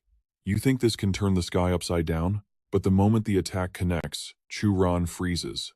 The impact is heavy, forcing him to cough up a mouthful of blood. Cheng Feng and the crowd gasp in horror. They don't understand one hit, and he's already injured? The force knocks him backward, but Chu Ran manages to stabilize himself on a nearby roof. Clutching his chest, he grits his teeth. Damn it. He wasn't using his true strength before. Zhang Feng asks arrogantly, "How does it taste?" "My true power isn't something a mere great martial master can withstand. I don't even need the technique anymore. What I want now is your life." Instantly, countless green particles swarm through the air, aiming straight for Chu Ran. Chu Ran analyzes rapidly. "If I dodge, everyone below dies. I have no choice. I must use that move." Chu Ran closed his eyes, conjuring a yin-yang symbol in the air. He spoke slowly to Zhang Feng. "That technique you're using is nothing but a parlor trick. Now, I will show you the true might of a real immortal." He snapped his eyes open, staring right at the guy, and roared, "Fire Heaven 9 Array, activate!" Instantly, countless azure orbs swirled around him. Then, all the orbs shot forward at once, aiming straight for where Zhang Feng was hovering. Cheng Feng was absolutely floored by this move. That was the power of heaven and earth, something that had vanished ages ago. Zhang Heng and Grandmaster Lei were equally stunned by the display.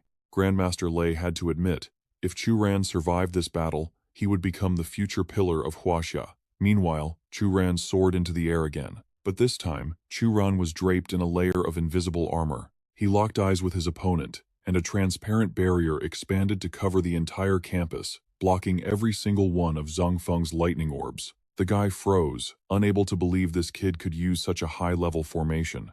Chu Ran's voice dropped low as he addressed Zhang Feng. "Now, it's your turn." Seeing the challenge, Zhang Feng clasped his hands, actually praising Chu Ran's skill. He'd been saving this move for Chen Zhantian, but today, Zhang Feng decided he'd use it to end this kid. With a guttural roar, his body expanded, transforming into a giant in the blink of an eye. The crowd below watched in terror. Zhang Feng wasn't even human anymore. Two horns burst from his forehead as he finished transforming. He laughed maniacally. "You don't stand a chance against this form." Chu Ran looked at the monster and nodded seriously. "So it's a body cultivation technique. No wonder you're so cocky. To achieve this level on Earth, where spiritual energy is so scarce, you're actually a genius. You're worthy of me getting serious." With that, he immediately dropped the protective barrier around the campus. The crowd panicked when the shield vanished. Terrified of what Chu Ran was planning, he relaxed his body, chanting under his breath, "Fire Heaven 9 Array, 10th Sword, Unity." Instantly, a colossal sword materialized behind his back. Chu Ran declared loud and clear, "Invading Huaxia will be the biggest mistake of your life." Zhang Feng didn't wait. He lunged straight at the boy, intending to kill him first. But it was already too late. Chu Ran swung the massive blade down, slashing straight at Zhang Feng. The monster roared back, "Let's see you try." Sword met monster in a cataclysmic collision, creating a scene of absolute grandeur. The impact was so powerful it lit up the entire sky, whipping up a tornado that sent debris flying everywhere. The blinding light faded, but the thick smoke lingered. Through the haze, a figure emerged. Chu Ran walked out calmly from the dust, completely unscathed. "Who dares raise a sword against the heavens?" "It is I, the Yan Luo Immortal Venerable," Cheng Feng gasped. "Teacher Chu won," Principal Guo stammered beside him. I knew he wouldn't lose." Zhang Heng stared at the scene in awe. "This man, he is the future light of Huaxia." Chu Ran floated in the air, looking down. "I've killed your master. Do any of you want revenge?" Tianming looked up in terror. "Teacher Chu, you can't kill us. I'm not part of the underworld. That would be illegal." Chu Ran let out a cold laugh. "Oh, now you care about the law? You didn't seem to mind a minute ago." Jiang Tian scrambled up, pointing a gun and screaming, "If you take one more step, I'll shoot." But with a single flick from Chu Ran, the gun was blasted out of his hand. Behind Chu Ran, Grandmaster Lei couldn't hold back. "Teacher Chu, no need for you to act. Let me handle this trash." Zhang Heng smirked, teasing him. "Look at you, sucking up." But he knew Chu Ran was physically exhausted. A bullet right now actually could be dangerous. Chu Ran turned calmly to leave. "Thanks. I'm going back to rest." Everyone, disperse. Seeing the tension break, Yi Gang and Feng Rong immediately started groveling. Teacher Chu, please, don't kill us. Jiang Tian's mistress was trembling, but she still tried to talk tough. You can't kill me. My uncle is a big shot in Songhu City. Chu Ran didn't even glance back as he walked away. Grandmaster Lei watched the boy leave, then turned to the group with a dark expression. Time to send you on your way. Tianming shook violently, stammering, No, don't. Screams echoed through the air as Grandmaster Lei finished the job. Early the next morning at Chu Ran's place, he woke up exhausted. He hadn't broken through, but the energy in his body was purer than before. He mused to himself, finally understanding why. Those from the immortal realm left their orthodox teachings on Earth. The talent here was truly shocking. With this victory, he could finally establish a branch of the Tai Chi sect in Zhujiang City. Scene shift, teacher, you're awake. The people of Zhujiang City await his orders. Chu Ran opens the door, brushing his teeth. Who's still here? Did anyone run away? Pan Hong reports, Grandmasters Lei and Zhang left in the middle of the night. Principal Guo had urgent business and went home. Everyone else remains. Chu Ran replies calmly. If they're here, gather them in the main hall. He calls them back just as they turn to leave. That's right. I grabbed breakfast, so I might be a little late. Ah Hu whispered. Why does it feel like I don't dare breathe when Master Chu is right there? It wasn't like this before, Ah Lang agreed in a hushed tone.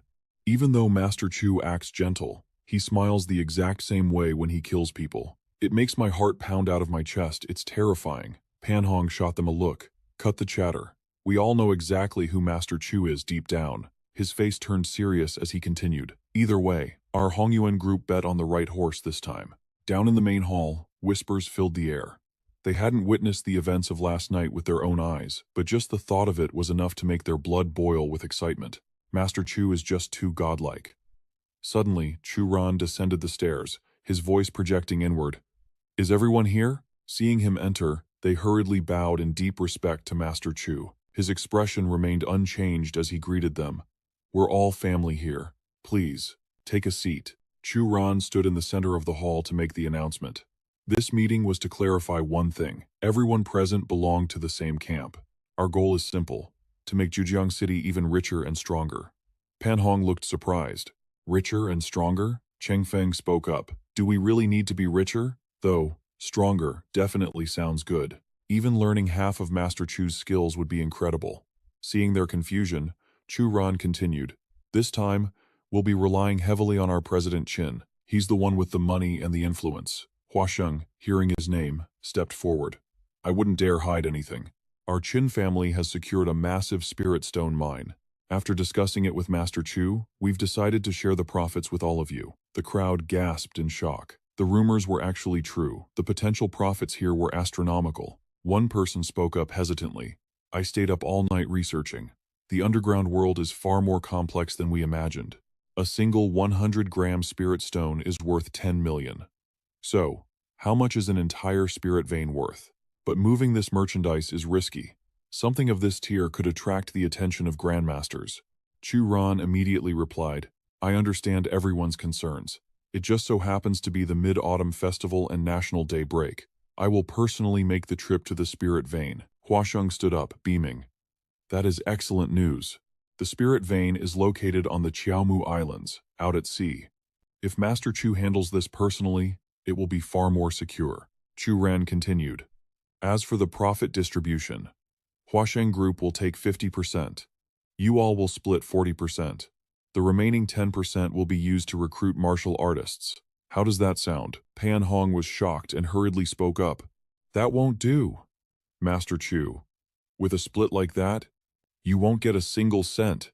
Cheng Feng quickly added, Master, you really should take a share. Otherwise, none of us will feel at ease. A small spirit mine in North America had once triggered a war simply because no one was there to guard it.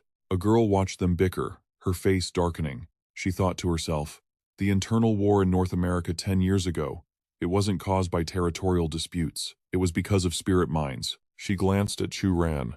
Cheng Feng is right. If a spirit vein of this scale appeared in the immortal world, it could easily cultivate a powerhouse at the Dao Palace realm. Chu Ran stood there, his voice completely calm. I never said I didn't need it. Hearing this, everyone rushed to respond. Master Chu, you can have as much as you want. Just say the word. If you don't take this money, we really won't be able to sleep at night. Chu Ran sighed. I'll go check the situation first, then we'll talk. I only need a few spirit stones. Consider that my share. Hua Sheng replied cheerfully. That settles it then. With Master Chu guarding us, our Zhujiang city will be on equal footing with Jinlin City. Perhaps even Qinhua City. Hearing this, Chu Ran's expression shifted. He asked, equal footing? His eyes filled with calculation. I have no interest in being equals. Within half a year, our territory will expand all the way to Jinlin City. Pan Hong pushed back. Jinlin City is different from Zhujiang. It's part of a major municipal project. Besides, the waters there are unfathomably deep. Huasheng asked him, Master, are you planning to deal with someone specific in Jinlin? His voice echoed with solemn intensity as he uttered the name, Tianfang International, Chu Lingyun. Everyone in the hall froze in shock, stammering, The Tianfang International? Elsewhere, a man received a photo of Zhang Feng bound and captured. He trembled violently. Is this real? The Blade Sect Master is actually dead? Seeing his curiosity about the perpetrator, a close aide replied, We don't know for sure, but rumors say the expert calls himself Yama Chu. At the Tianfang International building, Chu Lingyun roared in rage upon hearing the news. What? That scarred bastard is dead? He scanned the report, puffing furiously on a cigarette. Beside him, an old man spoke up. It is true. He was taken out by someone from Zhujiang City. Chu Lingyun shot to his feet. Whatever the cost, invite this person to Tianfang. Once we have a grandmaster guarding us, we'll have the power to rise to the very peak of Huaxia. He barked an order to the subordinate beside him. Has there been any movement from Qin Huasheng's side? That man is definitely hiding secrets. Watch him like a hawk. The old man beside him replied, I've already dispatched my men. They're all grandmasters, on the same level as the guardian of Zhujiang. There shouldn't be any slip-ups. But Qin Huasheng wants to go abroad. He frowned, asking suspiciously, Going abroad at a time like this? What is he planning? The scene shifts to Zhujiang Airport, where the tarmac is already packed with planes waiting for takeoff. Chu Ran dragged his suitcase along, checking his phone with a grumble. That Qin Huasheng actually stood me up. To check on the mineral vein, I still have to make a trip to Europe first. What was he thinking?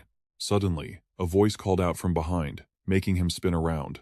It was a group of Chu Ran's students, all dragging their luggage. They waved excitedly. What a coincidence, Mr. Chu. Seeing the brats, his face instantly dropped. Why on earth are they here? I have a really bad feeling about this. Fei Fei, completely ignoring his dark expression, chirped happily, Teacher, is your flight heading to the Qiaomu Islands too? The group chattered excitedly. That's great. We were actually worried about getting bullied out there. But with you here, we can relax. No bad guys would dare mess with us now. Fei Fei kept chatting him up the entire flight. She bragged about their class taking first place at the Mid-Autumn Gala, and how Chu Yiming looked like he'd swallowed a fly. Wang Ling chimed in from the side. Teacher, you look so disappointed to see us. Aren't we the lovely flowers of our nation? Nearby, Kang Yilun eyed their simple clothes with disdain. Poor kids sitting in first class? Just another bunch of fake rich posers. Wang Ling leaned closer to Chu Ran. Teacher, can you sing for us one more time? I'm really obsessed with that off-key song of yours right now.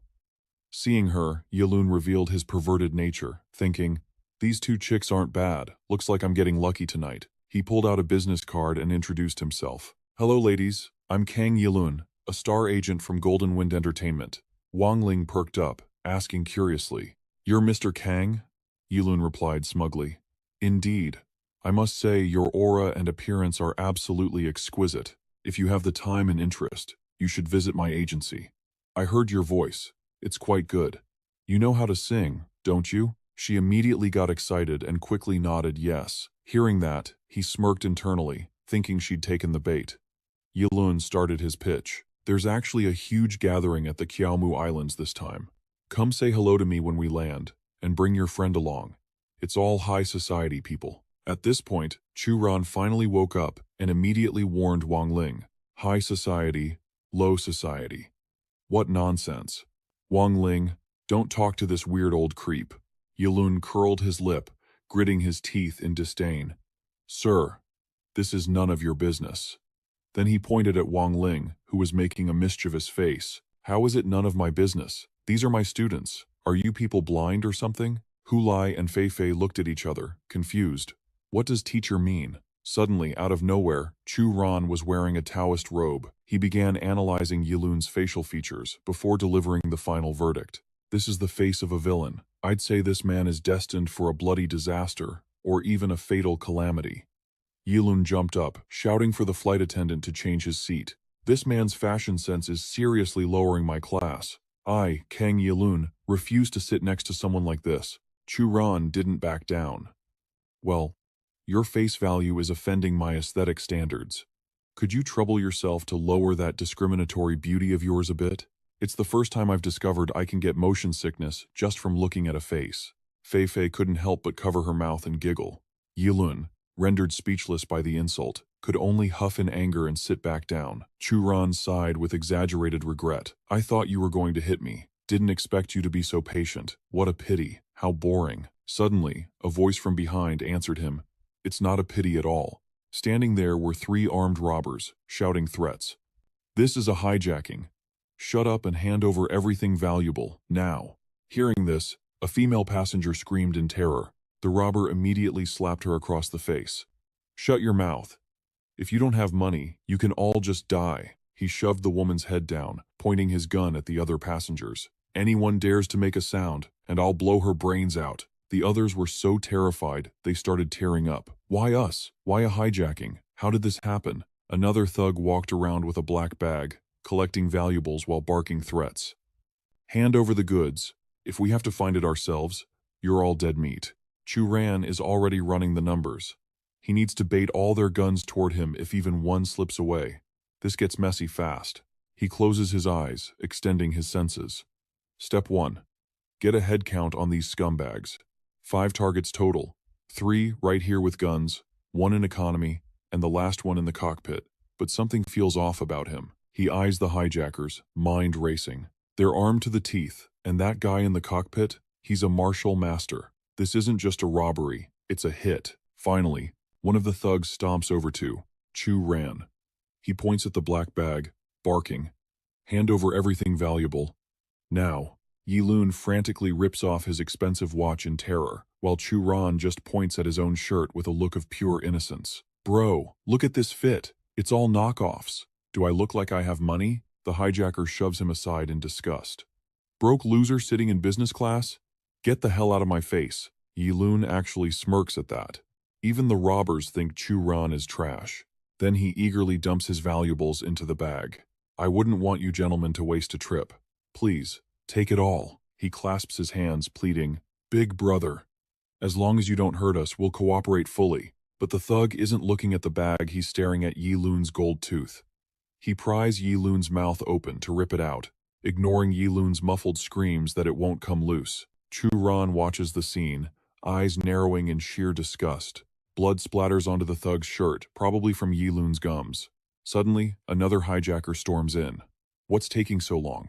Hurry up, we're bailing. That's the signal. Chu Ran instantly gathers energy in his palm. All the guns are in one spot. It's showtime. He coughs loudly twice, drawing every eye in the room.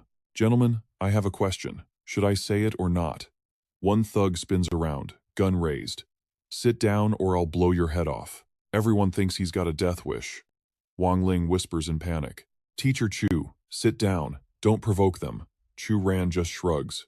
Nobody told me to stand, and I'm not trying to die. I just want to show off. As the words leave his lips, his eyes flash. The hijackers freeze, their eyes glazing over as their minds shatter. He blurs into motion, tearing through the hijackers without a single wasted movement. He crushes one head-on. Spiritual suppression, a technique only a grandmaster can pull off. That fight with Scarface really paid off. Perfect chance to test this new power. Wang Ling cheers wildly, while the others stare in shock. Who is this guy? Chu Ran turns to a flight attendant. Hey, you still in shock? Snap out of it. Check the passengers. Bandage the wounded, now. He grabs a few men to follow him to the cockpit. There's still one rat left. The male attendant puts a trembling hand on the door, looking to Chu Ran for the go-ahead. Chu Ran stares at the metal, then gives a soft, do it. The door swings open, and a knife flies straight at Chu Ran's face. He sidesteps effortlessly, slaps the blade away, and buries a knee into the attacker's gut. The guy coughs up a mouthful of blood. A mere martial master dares to attack me? He exhales. It's over. Or so he thinks. But the flight attendant screams in horror. The captain. The co-pilot. They're both dead. There's no one to fly the plane. The attendant looks out the window, face draining of color. We're doomed. The hijackers changed the coordinates. We're heading straight for the city center. And they smashed the autopilot system. She collapses to the floor, sobbing. Why is this happening? Is there anyone here who can fly a plane? The male attendant yells. Check the passengers. If we don't find a pilot, we're not just dead, we're going to kill thousands on the ground. Chu Ran cuts him off cold. Stop. This is a tourist flight. The odds of finding a pilot are 0. Don't waste time. The attendant goes pale. So what? We just sit here and wait to die? Yilun jumps up, furious, pointing a shaking finger at Chu Ran. This is all your fault. If you hadn't provoked them, they would have just taken the money and left. The other passengers start nodding in agreement. Before Chu Ran can speak, Hulai and Fei Fei step up, raging. Bullshit. You think they were just going to take cash? Are you blind? You call yourself an agent? You're nothing but a brainless coward. Yi Lun shrinks back, stuttering in fear. Chu Ran calmly reaches into his jacket. Shut up, all of you. You need someone to fly the plane? I never said I couldn't do it. He pulls out a mystical talisman, leaving the flight attendant staring in total disbelief. Sir, flying a plane isn't like driving a car. Even professionals need years of training to pull this off. Before the male flight attendant could even finish his sentence, the plane lurched violently, sending everyone stumbling. The city came into view below as the aircraft showed signs of diving straight into the ground. Placing all his faith in Chu Ran, the attendant rushed out to calm the passengers. Everyone, please stay in your seats. Don't move. At this point, it's do or die, we have to take the chance. Chu Ran bit his finger, drawing blood, and stared intensely at the talisman paper. Flying a plane is actually quite simple. Step 1. Draw a talisman. Seeing this, the other passengers started screaming in protest. Ignoring them, he held the freshly drawn talisman and made a mental calculation. In the immortal world, many cultivators couldn't manipulate complex artifacts due to their limited cultivation base. For example, controlling warships and spirit boats required these specific control talismans to be invented. I am the dignified Yama Immortal Venerable. If I died in a plane crash, I'd be the laughingstock of the universe. I absolutely cannot die in a place like this. With that thought, he slammed the talisman onto the control panel. He pinched his fingers together and chanted a spell. A green light instantly enveloped his body. The plane took a terrifying dive, sending the passengers into a frenzy of panic. Yilun grabbed the woman next to him, tears streaming down his face. Mommy, I don't want to die. Mommy. Suddenly, the entire plane was wrapped in a radiant light, and miraculously, it pulled up, reversing its course back into the sky. Fei Fei and Hu Lai shut their eyes, gritting their teeth as they fought the G-force. The others, realizing they had just escaped death, felt an immense wave of relief, followed by disbelief at the scene they had just witnessed. Chu Ran turned around, a teasing smirk on his face. You can go see your mommy now. Overjoyed, Yilun tightly bear-hugged the woman next to him. She had to pat his back for a long time before he stopped crying. Once he regained his senses, he looked up, confused. Wait, who are you? The woman pinned him down with a predatory look. I'm your mommy now. Just keep crying in my arms. Her overwhelming enthusiasm made him scream for help. Meanwhile, Chu Ran's students swarmed around him, chattering excitedly. Hu Lai even shouted that he wanted to have Chu Ran's babies. Annoyed, Chu Ran snapped, "Shut up, all of you, or else everyone gets 10 extra summer workbooks." Only then did they quiet down. The flight attendant walked over to Hu Lai, looking puzzled. Is the gentleman who knows how to fly this plane your teacher? Do you guys attend an aviation academy? What subject does he teach? The students immediately started listing them off. Literature, P.E., English. He teaches all 3. The stewardess stood there, frozen in shock at the list. The scene shifts to the hotel. By now, night has fallen over the city. Chu Ran looked out the window, deep in thought. This hijacking was definitely not an accident. If the plane had crashed today, it likely would have slammed into that skyscraper. That building seems to be where the destiny vein of this area resides. If the plane had hit that building, the destiny vein wouldn't have disappeared, but its flow would have been altered. It looks like I've encountered a true expert. Chu Ran pondered the situation.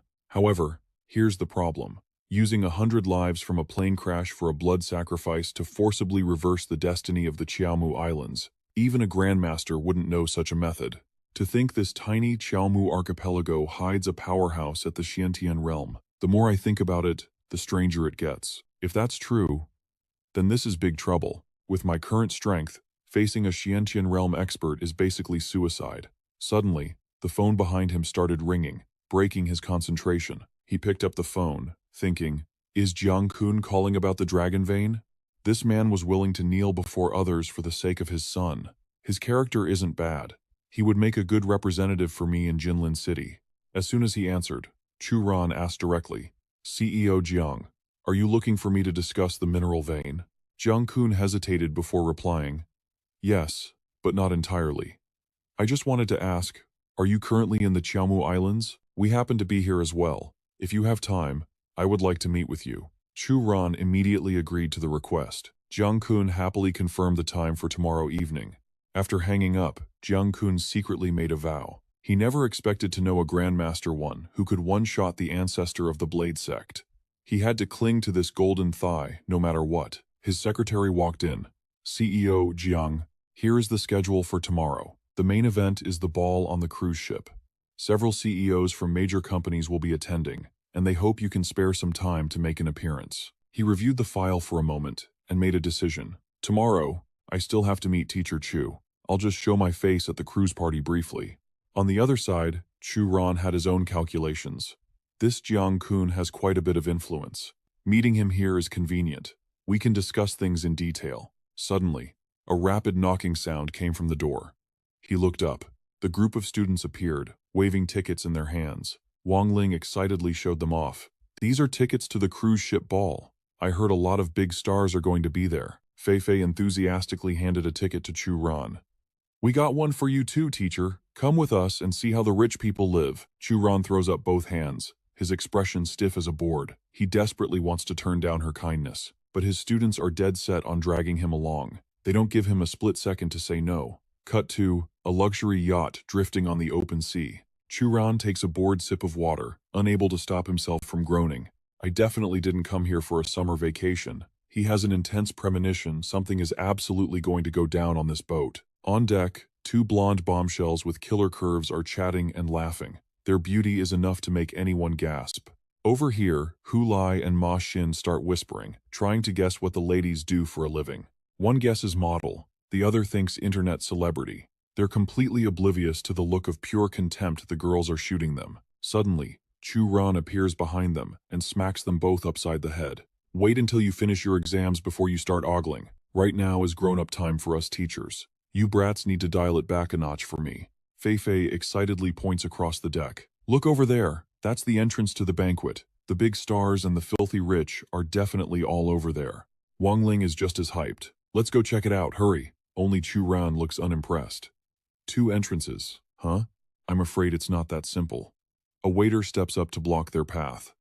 I am terribly sorry, but the tickets you hold do not grant you access to this ball. Hu Lai looks baffled. Do not grant access? That's the first time I've ever heard that line. Ma Xin sighs in defeat. This isn't Zhujiang after all. Our parents' influence only works back in Zhujiang City. Suddenly, a voice rings out from behind them. They're friends of mine. I'm taking them in. That won't be a problem, will it? The waiter bows without a second thought. If it is you, sir, then of course there is no problem. Yi Lun turns to them. I didn't expect to meet again so soon. It's truly an honor. He steps forward, takes Wang Ling's hand, and plants a kiss on it. Miss Wang Ling, I sincerely invite you to develop your career in the entertainment industry. Chu Ran suddenly slaps him hard on the back, acting incredibly cheerful. I didn't think my buck-toothed brother could be so righteous. Not bad at all. I definitely have to be friends with you. Yi Lun immediately turns back to return the courtesy. Easy to say. Let's go inside first. As he turns to walk in, Yi Lun thinks darkly. You rotten brat.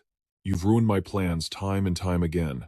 I will make sure you taste true human suffering. He leads Chu Ran's group inside. He gestures grandly. And this is the ballroom. Fei Fei's eyes turn into hearts when she spots someone. Is that Wang Fei-er, the new rising star of the music world? Wang Ling is in the same state. So handsome. He looks even better in person than on TV. Hu Lai, however, looks depressed. I thought our families were upper class, but coming here, I feel like a country bumpkin visiting the big city. Ma Xin throws an arm around his shoulder to comfort him. Don't get discouraged. Who knows, maybe we can still pick up a female celebrity or two, right? Yi Lun watches them with utter disdain. Just as I thought, a bunch of hillbillies who haven't seen the world. His eyes drift to Wang Ling, a dark thought forming in his mind. Either way, I simply must have that little girl. Yi Lun lifts his chin arrogantly. Right now, it's just a few small-time stars or rookies who are just starting out. Later on, the A-list and B-list celebrities, along with the big bosses, will make their entrance. That is the real spectacle. Suddenly, a girl nearby screams, "That's Yang Ling." Yang Ling appears before the crowd, her figure absolutely stunning. The entire room erupts in excitement. So beautiful. Now that is a true goddess. Oh my god, she's so gorgeous I can't even breathe. Fei Fei offers her assessment.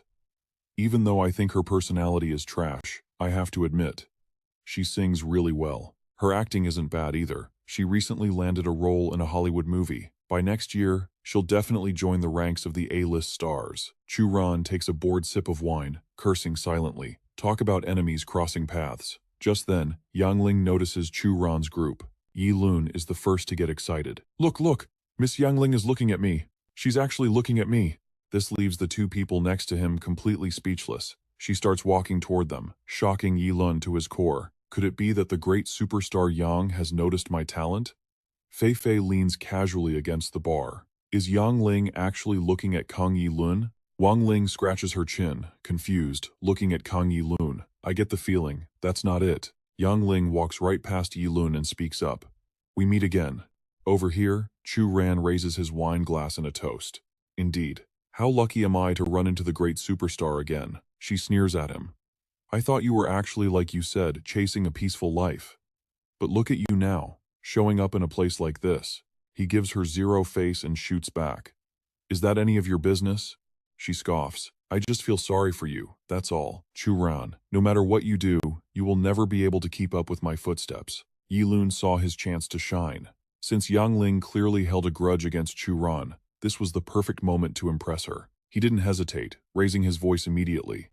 Security, get over here. We've got a situation. He pointed an accusing finger straight at Chu Ran's group. I suspect these people sneaked in without tickets.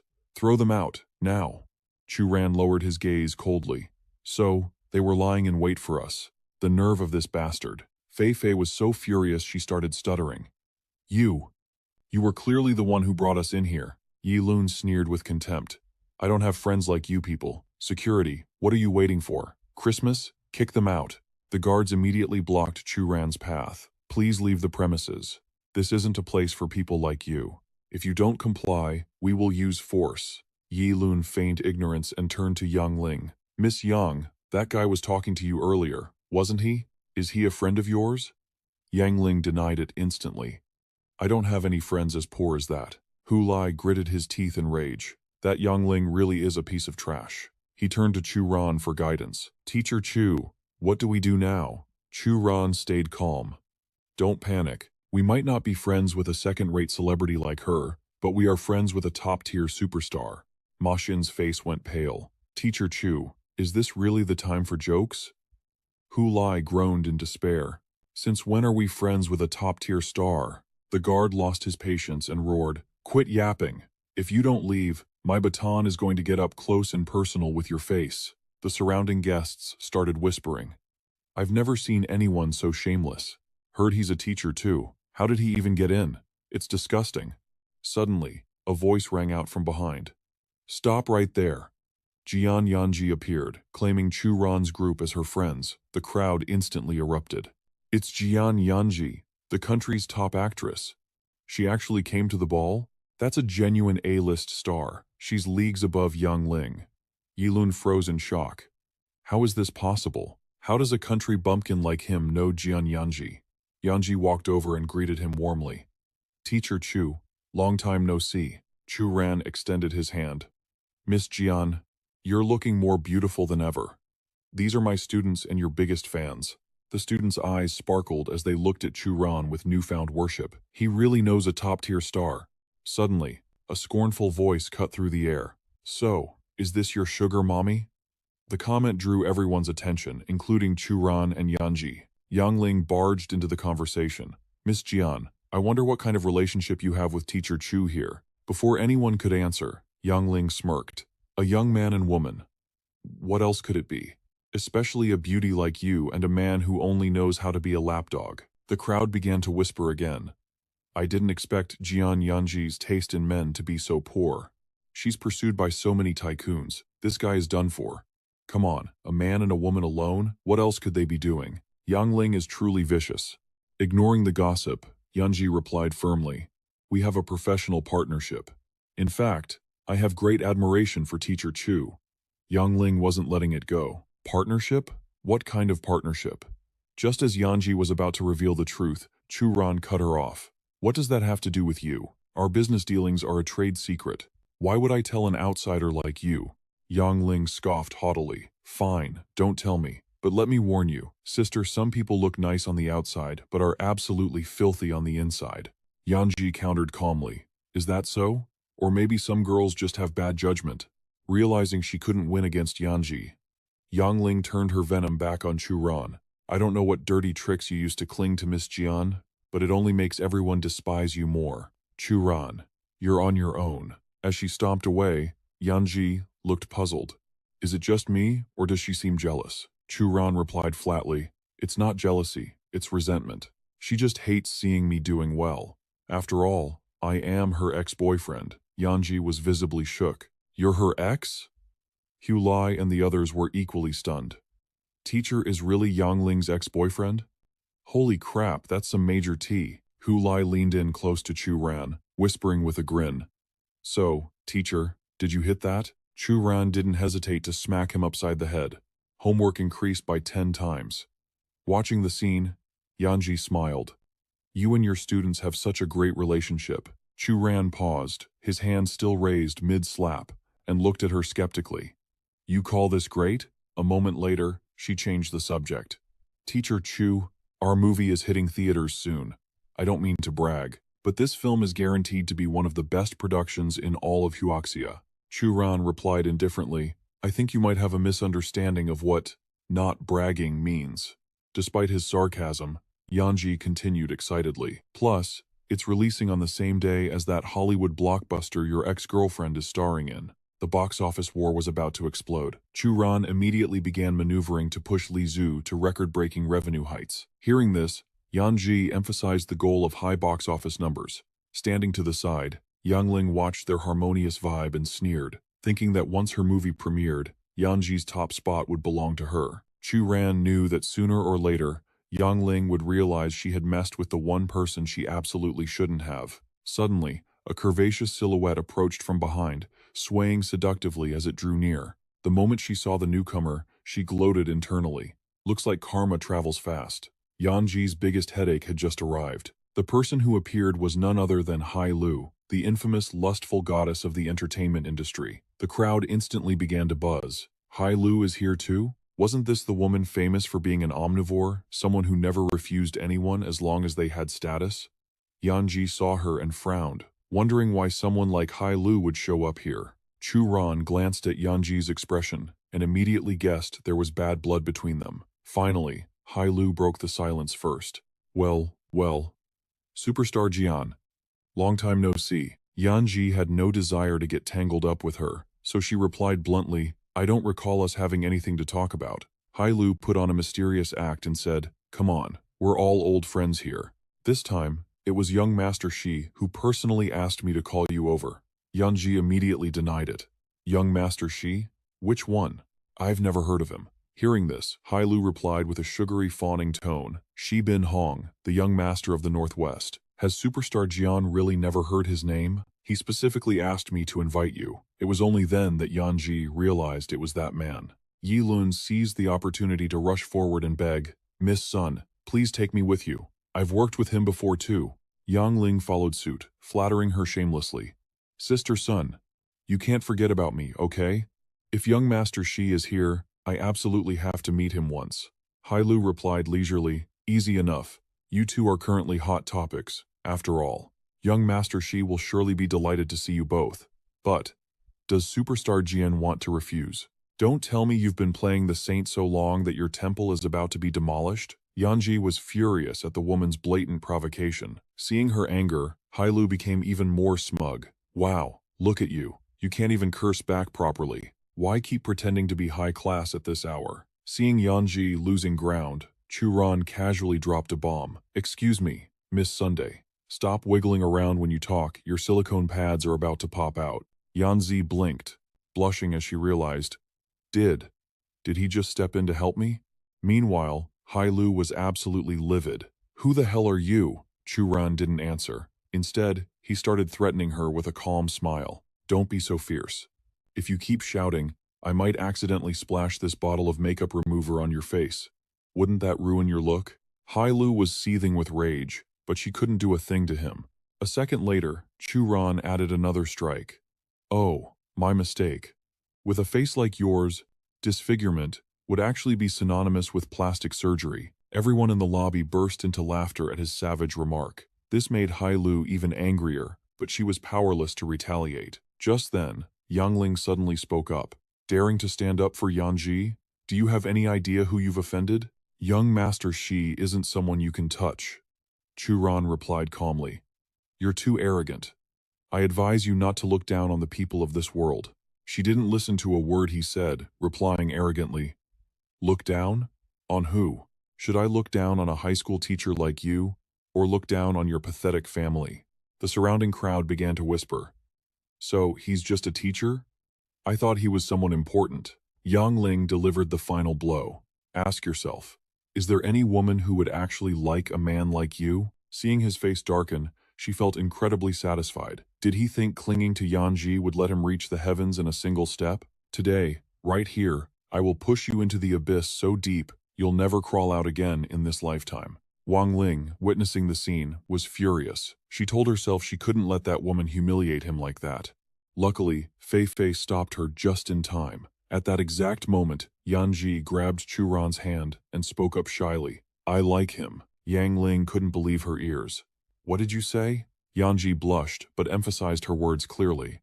I said, I like him. He is such a good man. If he would agree to marry me, I would marry him instantly. After speaking, Yanji secretly told herself she was just providing cover for him, not actually confessing. Yi Lun was so shocked he blurted out, Are you blind? What's good about this stinking brat? Yang Ling couldn't hold back either. I think you've been brainwashed by this guy's sweet talk. Meanwhile, the group of fox spirits looked on with pure admiration, amazed that Chu Ran had just been confessed to by a superstar. Chu Ran was much calmer than his students. He simply looked at her and said, Thank you. Yanji, face red, whispered a warning. Don't be impulsive. The Shi family is a super aristocratic clan with a grandmaster guarding them. The current head has made massive contributions to the country. While she was explaining, Hailu suddenly snapped, cutting her off. Are you people done making a scene? How long do you expect young Master Shi to wait? Come if you want. But if young Master Shi gets offended, none of you will have peace. As soon as she finished, she turned and walked away. Yilun tried to call her back, but it was useless, while Youngling stood there, looking incredibly smug. Meanwhile, Yanji began to look visibly worried. If I don't go, I'm afraid the company will run into some trouble. Hearing this, Chu Ran immediately reassured her, offering to tag along. Yanzi nodded instantly, feeling a wave of relief. Witnessing the scene, Wang Ling and the others couldn't help but sigh in admiration. Is this what true love looks like? Teacher Chu is the man. Go for it, teacher. Not long after, the four of them arrived at Bin Hong's residence. He praised her, seeing the superstar Yang Ling in person. You're much more beautiful than in your photos, she replied bashfully.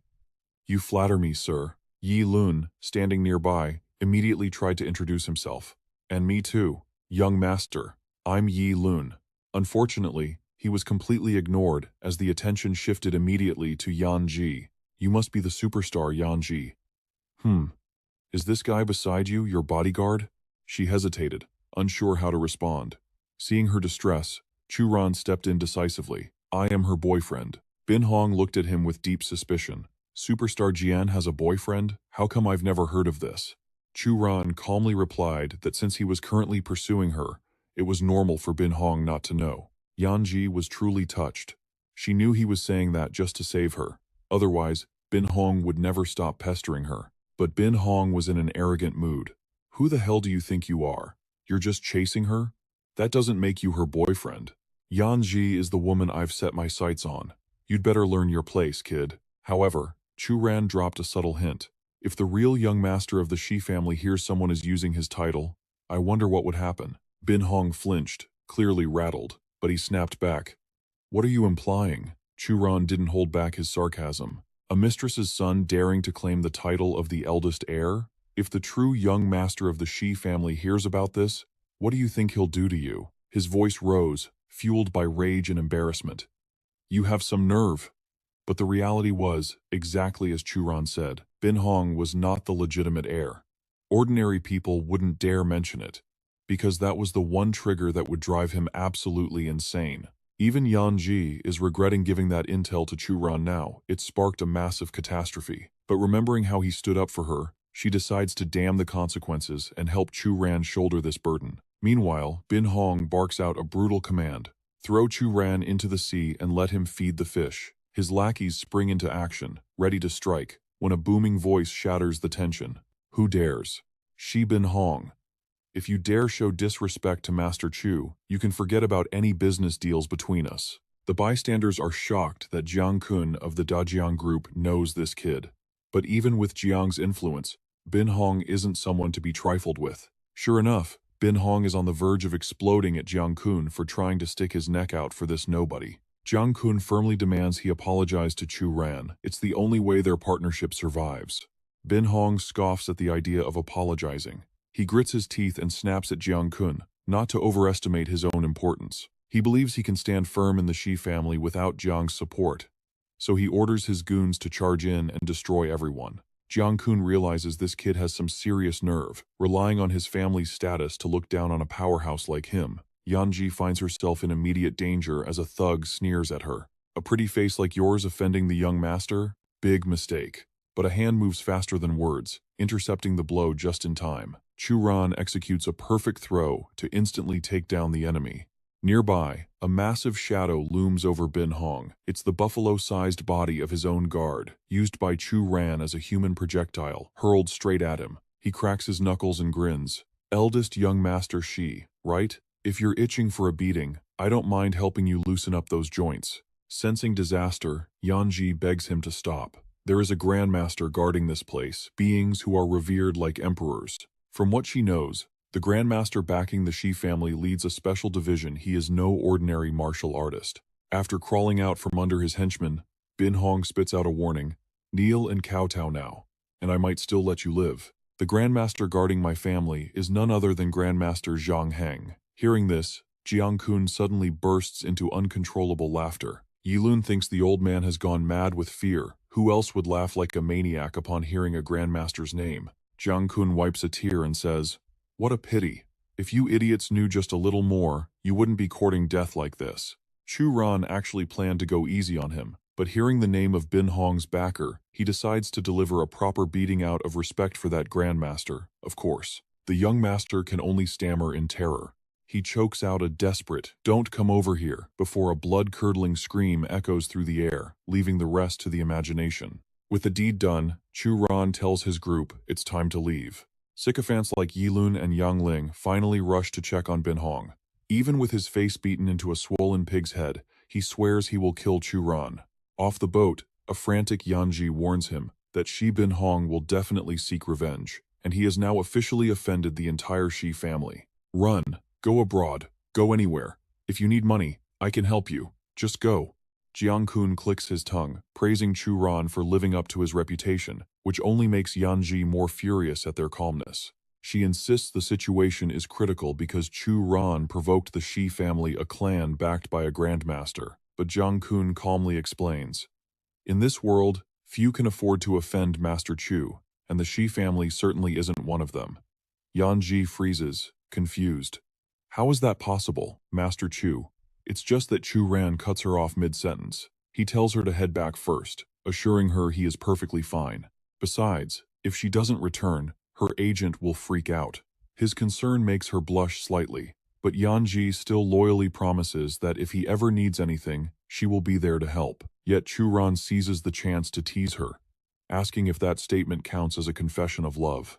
Yanji turns beet red and flees the scene, leaving only her embarrassed shriek echoing behind her. "I'm done caring about you." Once she is gone, Jiang-kun immediately brings up the spirit vein at the Kiaomu Islands. That is precisely why he came here. But before they can dive deeper, Chu Ran needs to take a call. He takes a long drag of his cigarette, silently mourning for Bin Hong, who is about to face disaster because of this very call. A voice speaks up from the Shi family in Dong'an. "Congratulations, little brother. I never thought you would actually break through to Grandmaster in this lifetime. It seems even after I am buried in the ground, you will still have decades left to live. I truly envy you." Zhang Heng responds with polite sarcasm. "You sharp-tongued old thief, you envy me? Back during the war, the first time we met, you nearly tied me up and executed me as an enemy spy." Everyone walking inside marvels at the old man's appearance. Although he is the same age as the family head, his profound cultivation has rejuvenated his youth. Suddenly, Cheng Lang notices his old friend receiving an urgent phone call. The caller ID on the screen reads, "Master Chu." Zhang Heng reveals that the caller is the very person they have been desperately searching for. Cheng Lang gasps in pure shock. "Are you talking about the mysterious Grandmaster who recently appeared in Kujiang, the one known as Yamachu?" Zhang Heng signals that he needs to take the call before answering further. In that moment, Cheng Lang begins to scheme. He secretly prays that if Chu Ran aligns with the Shi family, their status will be secured for another 100 years. This is an opportunity he cannot afford to miss. On the other end, Zhang Heng suppresses his rising fury to answer the phone. "Understood, Master Chu, I hear you. I will handle it immediately." He then inquires about a junior named Shi Bin Hong within Cheng Lang's clan. The family head admits that he is the son of his third son, born from a mistress. Zhang Heng speaks bluntly. "That boy has offended Yamachu. How do you think we should handle this?" Cheng Lang hesitates, responding, "Even if he is a grandmaster, aren't you a grandmaster as well? Just relying on his strength as a grandmaster to humiliate my Shi family. Isn't that going a bit too far?" Zhang Heng doesn't answer, instead asking if Cheng Lang knows Chu Ran's true age. Cheng Lang guesses 60, the youngest age anyone could possibly achieve grandmaster status. But his old friend reveals the truth. Chu Ran is only in his early 20s. Zhang Heng states plainly that he cannot protect the Shi family forever. A man like Chu Ran has a limitless future ahead of him. Zhang Heng refuses to make an enemy of him for the sake of the Shi family. Cheng Lang's jaw drops, stunned to learn that such a young grandmaster actually exists. Anyone in that position knows how terrifying that reality is. To become a grandmaster at 20 is the mark of a true monster. Now the question is why Bin Hong was foolish enough to offend such a titan. Cheng Lang immediately turns his rage on Qi Jun for raising such a rebellious disaster of a son. If he doesn't resolve this mess perfectly, the old man will expel him from the Shi family immediately. Scene shift. Here, there is no arguing, only a quiet medical treatment. Bin Hong grabs Youngling's arm and smirks. "I didn't expect you to be so caring. I'm really starting to like you more and more." She blushes and scolds him playfully. "You're annoying. You only know how to use that smooth tongue of yours." Suddenly, Bin Hong receives a call from his father, Qi Jun. But the voice on the other end is terrifyingly harsh. "Shi Bin Hong, you filthy animal. I don't care what you have to do, you must apologize to Master Chu today. If you don't get Master Chu's forgiveness, you will be expelled from the Shi family. This is a direct order from your grandfather himself." Just then, Yi Lun enters the room. "Young Master Shi, do you want me to stay and keep watch tonight? Just in case that guy named Chu tries to come back?" But his good intentions are met with a slap that feels like a thunderclap. Bin Hong storms out, screaming that they are the reason he is about to die. Hailu calls out in panic, "Young Master Shi, where are you going?" Bin Hong roars back that he is going to find Chu Ran to beg for forgiveness. His bizarre behavior makes them feel like the world has turned upside down. Meanwhile, in Chu Ran's room, Jiang Kun reports that Bin Hong has been kneeling outside the door for over an hour. He advises Chu Ran to consider forgiving him, noting that the Shi family is, after all, quite prominent. But for Chu Ran, he is teaching the boy a lesson on how to be a human being. A great family with a great legacy can still crumble if they ignore the small cracks that lead to major disasters. If too many pests like him are allowed to exist, the Shi family will cease to exist. While kneeling outside, Bin Hong racks his brain about Chu Ran's true identity, someone powerful enough to terrify his grandfather. He convinces himself that Chu Ran must be the scion of some god-tier ancient clan. Suddenly, the door creaks open, making him jump out of his skin. Chu Ran asks with a voice like ice, "Do you understand your mistake?" Bin Hong immediately slams his head to the floor. "I shouldn't have been so arrogant. I shouldn't have humiliated others at will. Big boss, please. Be the bigger man and let me go." Chu Ran wasn't having it. He told him his real mistake, seeing someone who wasn't afraid him and failing to check his attitude. The sound of wind sliced through the air as he delivered his lesson. "Your mistake was crossing paths with me, Chu Ran." After disciplining Bin Hong, Chu Ran issued a cold command. "Scram." The thug frantically slammed his head on the ground, babbling thanks for sparing his miserable life. Once inside, Jiang Kun spoke up timidly. "Master Chu, what you said back there, it didn't sound like you." Chu Ran realized the old man had sensed the ruthlessness in his nature. Jiang Kun didn't reply, choosing to remain silent instead. So Chu Ran taught him a hard lesson. The world isn't fair. A strong enough fist creates the truth that is reality. Meanwhile, elsewhere, Wang Ling and Hu Lai received news that Chu Ran had already left. Ma Xin was the first to bring up the strange mystery surrounding their teacher Chu. It made Fei Fei realize that, come to think of it, a lot of powerful groups had gone missing recently. Suddenly, Hu Lai slammed the table, making Wang Ling jump. Turns out, he just wanted to declare that no matter what happens, Chu Ran will always be their respected teacher. Being talked about made Chu Ran sneeze, but he just assumed someone was bad-mouthing him behind his back. As he looked around, Chu Ran was surprised to see way more boxers here than usual. Jiang Kun explained that this place is also known as Boxing Island. They needed to wait here until President Chen arrived to proceed with business. Then, he excitedly led Chu Ran on a tour of the island's largest boxing stadium. In the blink of an eye, the scene shifted to a blood-pumping arena. Jiang Kun suggested he place a bet on the ongoing match. Chu Ran observed the venue first. The reason boxing was so huge here was simple. Countless wealthy elites came to gamble. Jiang Kun noted that despite the island's size, the daily revenue was massive. Liquid cash flow alone hit over 100 million. Just then, something else caught Chu Ran's eye. Of all people, Lin Xiaoman was actually here. In his past life, she was the girlfriend of Chu Zhonggu, Chu Ran's cousin, and a total scumbag. Regardless, she definitely shouldn't be in a place like this. But the person who really grabbed his attention was the figure radiating the aura of a grandmaster. Catching the scent of herbs clinging to the old man, Chu Ran was certain. That was Master Chen from the Chu family. As he recalled, the family head, Chu Huaij, was gravely ill and had sought out this man for a cure.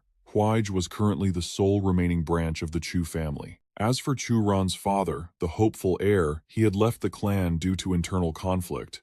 It seemed these people weren't just here on vacation. Chu Ran realized they were likely hunting for a way to extend Chu Huaij's life. Honestly, seeing people from the Chu family still shook him. Their existence was one of the reasons he failed to ascend his heavenly tribulation in his past life. Moments later, Xiaoman approached Jiang Kun, fishing to see if he had any rare herbs for sale. He pretended that since he wasn't a local, he didn't have anything.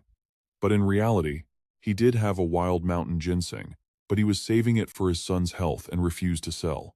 However, nothing escapes Xiaoman's eyes. She knew he had bought the precious herb just days ago, so she offered 20 million, determined to buy it. That generous offer caught the attention of guests at the nearby tables. But naturally, Jiang Kun still refused to sell. He didn't need that kind of pocket change. It looked like the audience was about to witness a dramatic show, a pretentious brat meeting a stone wall. Now, Master Chen stepped in, his voice dripping with oppressive pressure. "Sir, we urgently need that item. We are buying it today. Now, come with us." Jiang Kun wasn't a pushover. Relying on his old martial arts training, he tried to strike back, but before the thought even finished, his punch was already blocked. Too late. Jiang Kun realized his opponent was on a completely different level. Master Chen tossed Jiang Kun aside and scoffed. "Don't try to be a hero.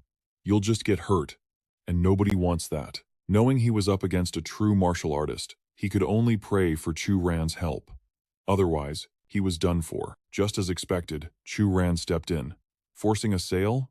That's a new low. You really don't need to go this far." Xiaoman looked at him with pure disgust. She mocked his stench of poverty and snapped that this was none of his business. But whether allowed or not, Chu Ran's hands were itching to interfere today. Master Chen shouted, "You like meddling in other people's business? Fine. Then you can spend the rest of your life as a vegetable." With just 2 fingers, Chu Ran stopped the attack cold. Trying to cripple someone just for speaking up? Isn't that a bit vicious? Too bad. You're not qualified to touch me. Xiaoman rushed over, panicked, to check on the old man. Master Chen quickly warned her about Chu Ran's power, telling her to drop any thoughts of robbing him by force. Assuming Chu Ran was just a high-level bodyguard Jiang Kun had hired, Xiaoman switched tactics to flash her status. She politely asked, "May I ask for this gentleman's name? We really need that ginseng root. Can you help us out? To be honest, we are from the Chu family." Jiang Kun feels like he's been struck by lightning. He knows exactly which Chu family they are talking about. But Chu Ran plays the fool. Which Chu family? I'm from the Lin family myself. Xiaoman is furious. There is only one Chu family in Qinhua City. Anyone claiming not to know is clearly mocking her. Chu Ran finally acts like it clicked. "Oh, that Chu family from Qinhua City. So, who are you?" She answers with pride. "I am the wife of Chu Zhonggu. Behind me is our clan's medicine master, pharmacist Chen." Suddenly, Chu Ran plays detective. "Isn't Chu Zhonggu only 20? Men can't legally marry until 22. Is your marriage even legal?" "That does it," Xiaoman snaps. "None of your damn business. Are you selling the wild ginseng or not?" Jiang Kun hums and haws, ready to agree just to end this. But Chu Ran cuts in sharply. "Not for sale. You don't need to buy it anyway. This wild ginseng won't cure your family head's illness. However, I do happen to have some medicinal pills that can actually cure your old master." Xiaoman sneers at him. "You? Do you even know what disease our family head has? If you want to show off, look in the mirror first." Chu Ran won't waste breath on someone as shallow as her, so he turns his attention to pharmacist Chen. He pulls out 3 pills and presents them to the old man. With his profound knowledge, pharmacist Chen instantly recognizes them as Crimson Rock pills. He lunges forward. "My friend, how much do you want? The Chu family will buy them." Chu Ran names a dirt-cheap price. 1 billion a pill. Xiaoman screams in rage. "Do you think we are idiots? I wouldn't take those if you paid me." But only an expert knows the truth. This legendary Crimson Rock pill can extend the Chu family head's life by at least 3 years and cure all his ailments. Though skeptical, she can't help but ask, "Is it really that miraculous?"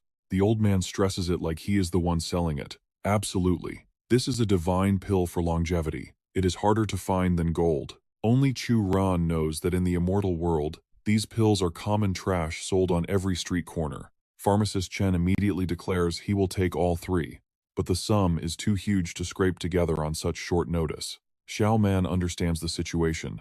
To raise 3 billion, the Chu family would have to liquidate quite a few assets. That would require the approval of over half the clan, but they need the medicine immediately to save the family head's life. Suddenly, Xiaoman has a bright idea. She wants to write Chu Ran an IOU. He can just bring it to the Chu residence to collect the money later. Surprisingly, he agrees. He tells them clearly that he will come personally during the new year to collect. Deal done, Xiaoman leaves immediately. Is she rushing because her family needs the medicine? Hardly. She just wants the Chu family to recognize her as a daughter-in-law for her great service. Suddenly, pharmacist Chen stammers, "Shouldn't we discuss this with the family first? 3 billion isn't a small number." Xiaoman replies calmly, "Who said we are going to pay?" Pharmacist Chen tries to stop her in a panic. "What do you mean? Are we going to default on the debt? If word gets out, our reputation will be ruined." But Xiaoman twists her logic. She says they will pay, just in installments. When Chu Ran comes to collect, they will toss him a few hundred million. The rest, they will pay it off slowly over a few decades. Besides, she figures the Chu family has plenty of grandmasters and generals. Since they aren't refusing to pay anything, he won't be able to do a thing about it. Even pharmacist Chen has to click his tongue and praise her scheme as brilliant. Xiaoman's face darkens, looking truly dangerous. This isn't a time of war. It is the era of law. Even the strongest fighter can't stop a bomb, can they? If they could, why would martial artists hide in the underworld? Back at the scene, Jiang Kun is still regretting the low price. Those 3 pills were worth tens of billions at least. Chu Ran calmly explains that regardless of value, the Chu family couldn't produce 3 billion on the spot. There is even a chance they will try to welch on the debt. The old man stammers with worry. Then why give them the pills? Chu Ran replies with a hidden meaning. Do you think it is easy to take things from me? I told them, I will be there at New Year to take back my 3 billion. Not to mention, the Chu family already owes us. But Jiang Kun is still terrified they will refuse to pay up. The boy remains indifferent. If they don't pay, then when the Chu family is destroyed, they can't blame me. Jiang Kun's brain finally connects the dots. Master Chu despises them so much. Could he actually be a member of that Chu family? Suddenly, Chu Ran reverts to the demeanor of a teenager. He wants to go over and try his luck at betting. In the ring, Black Tiger, who has won 15 matches in a row, is facing a rookie named Monkey. Who will win? The organizers are urging everyone to place their bets. Chu Ran excitedly throws down 100,000 on Monkey. Jiang Kun shakes his head. Monkey is guaranteed to lose. Betting on him is just donating money to the house. But that confident look appears on Chu Ran's face again. A sure loss? I wouldn't be so certain. A few minutes later, Monkey is declared the winner after taking down his opponent with a single kick. While Chu Ran is busy celebrating, Jiang Kun can't wrap his head around it. How on earth did the kid predict the match results so perfectly? Chu Ran gives a cryptic smile. Old man, I didn't just know he would win. I know the next 4 guys are going to win too. On the second ring, the announcer screams out a successful counterattack. By the third match, the crowd is going absolutely wild over the fighter's insane power, but no one is more hyped than Chu Ran. All 4 betting tickets hit the jackpot.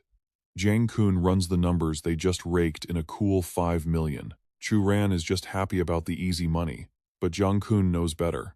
In this world, winning too much is a one-way ticket to trouble, and sure enough, it happens. The arena owner sends his goons to invite the two of them for a private little chat. Jiang Kun immediately tries to refuse, desperate to protect Chu Ran. But this invitation is exactly what Chu Ran was waiting for. He casually throws his arm around the guard and walks right along. Seeing Chu Ran's calm demeanor, Jiang Kun realizes the truth. The kid came here specifically to meet the boss. Meanwhile, in a distant VIP room, the surveillance screens are glowing, watching their every move. Moments later, the bodyguards shove Chu Ran inside. The person you requested is here, sir. The mysterious figure behind this underground fight club is none other than Shen Hongru. Noticing the familiar style of his clothing, Jiang Kun instantly recognizes that this man is a fellow countryman. Hongru breaks the silence. Gentlemen, I am Shen Hongru. May I ask for your distinguished names? Jiang Kun freezes. He knows that name. 10 years ago, this man rose from nothing to become the supreme leader of the South China underworld. Hongru waves his hand dismissively, claiming he's just a businessman trying to make a living now. But then, his expression darkens. You two casually walk in and drain millions from my place. If this keeps up, I'm afraid my business won't survive. Chu Ran doesn't flinch. He stares right back. So what? You expecting me to give the money back? A massive arena like this, and you can't handle a little loss? The moment his voice rises, a dozen guns are instantly pointed at his head. Hongru waves his men down. He explains that he doesn't want the money back. He wants to play a game. A final bet worth 5 million. Chu Ran can sense the heavy resentment radiating off the man. Hongru is looking for a punching bag, subtly hinting at the bitterness of being forced into exile from his homeland. Hongru's voice drops to a growl, pressing the issue. So, kid, do you have the guts to take the bet? Chu Ran tilts his chin up, arrogant as ever. Most people spend their lives doing 3 things: being cocky, bullying others, and getting bullied. That smart mouth earns him 3 gun barrels in his face again. Jiang Kun is sweating bullets. This situation is spiraling, and they're dealing with a man who used to kill people without blinking an eye. But inside, Chu Ran is calm. He's practically hypnotizing Hongru with his presence. Get angry. Go ahead. Chu Ran came here for one reason: to recruit the future overlord of the Qiaomu Islands. Finally, he smirks and accepts the old man's game. Satisfied, Hongru gestures toward the large screen on the wall. He points to a fighter. I've poured everything into training this one. Incredible talent. In 10 years, they'll be a grandmaster. This is my future ace. On screen, a stunning female fighter captures everyone's attention. The crowd is drooling over the spectacle of beauty versus a beast. Hongru claims their strength is evenly matched, making the outcome impossible to predict. He graciously lets Chu Ran pick his fighter first. Jiang Kun panics, thinking Chu Ran is just mesmerized by the pretty face. But looking closer, It's not lust in Chu Ran's eyes. It's shock. Back in his army days, Lu Jie was the one who always punished him for sneaking out. He never expected to find an old comrade in a hellhole like this. Chu Ran immediately cancels the bet. I'm not betting. I'm using the 5 million to buy Lu Ji. In his past life, if the Chu family hadn't collapsed, they would have been married. Instead, she spent half her life as a gladiator in this pit, treated like nothing more than entertainment. Chu Ran's fists tremble with pure, unadulterated rage. In the last life, he couldn't even save himself, let alone pull her out of the mud. But this time, he's going to fix every single regret, no matter the cost. Jiang Kun is totally lost. He still thinks Chu Ran just has the hots for the girl. Back in the room, Hongru flatly refuses. He doesn't sell people. Chu Ran frowns, demanding a reason. The truth is simple. Hongru has invested a fortune in her. In the next 10 years, she's going to be his golden goose, earning him astronomical sums. Chu Ran doesn't care. He declares he's taking Lu Ji, one way or another. Hongru draws his weapon, eyes narrowing. Then let's see if you have the skill to back up that mouth. I am Shen Hongru. I've been in exile for 10 years, and I will not be threatened by some brat. Hongru thrusts his umbrella forward like a spear. Chu Ran dodges effortlessly, even finding time to critique his form. Not bad. Orthodox mechanics, solid technique. Chu Ran crosses his arms, blocking the razor-sharp umbrella tip in the nick of time. Shen Hongru is fuming. How dare this brat recognize his secret legacy? With a grit of his teeth, he presses a hidden mechanism to unleash his ultimate move. The umbrella instantly flares open to its full span. Chu Ran moves like water, dodging every strike while casually praising him. Not bad. This trip wasn't a waste of time after all. Poor Jiang Kun is scrambling for cover. A battle between grandmasters isn't something a small fry like him can survive. Back to Shen Hongru. He's preparing a strike. He's certain the kid can't dodge. 10,000 rain needles. A deadly downpour shoots straight at Chu Ran. The smirk in the old man's eyes grows wider. No one escapes this move. Even a grandmaster would fall. I win.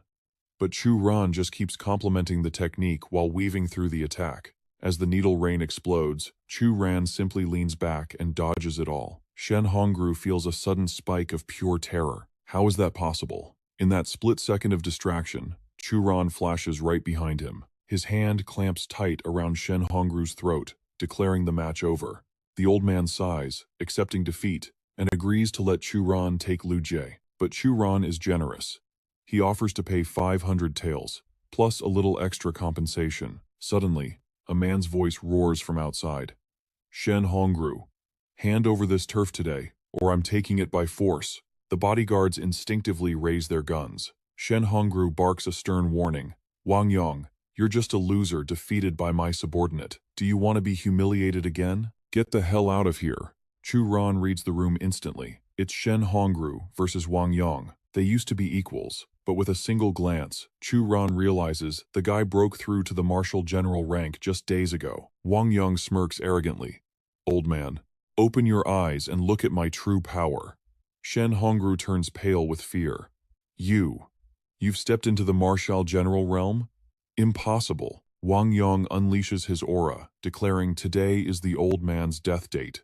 Shen Hongru can only smile bitterly at his fate. 10 years ago, he was forced to flee the country. 10 years later, he's about to die at the hands of someone he considered trash. Right then, Wang Yong dives down, aiming straight for his head.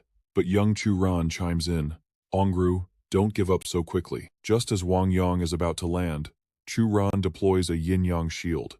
With a tiny pulse of energy into the shield, he sends Wang Yong flying back.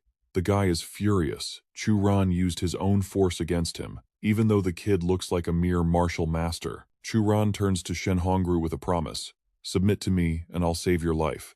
The old man hesitates for a moment. Meanwhile, Wang Yong starts mocking them. Big talk. You think you can save him? That means you think you can beat me? Chu Ran shouts back without a hint of fear. I think you're the one with the big mouth. Shut up.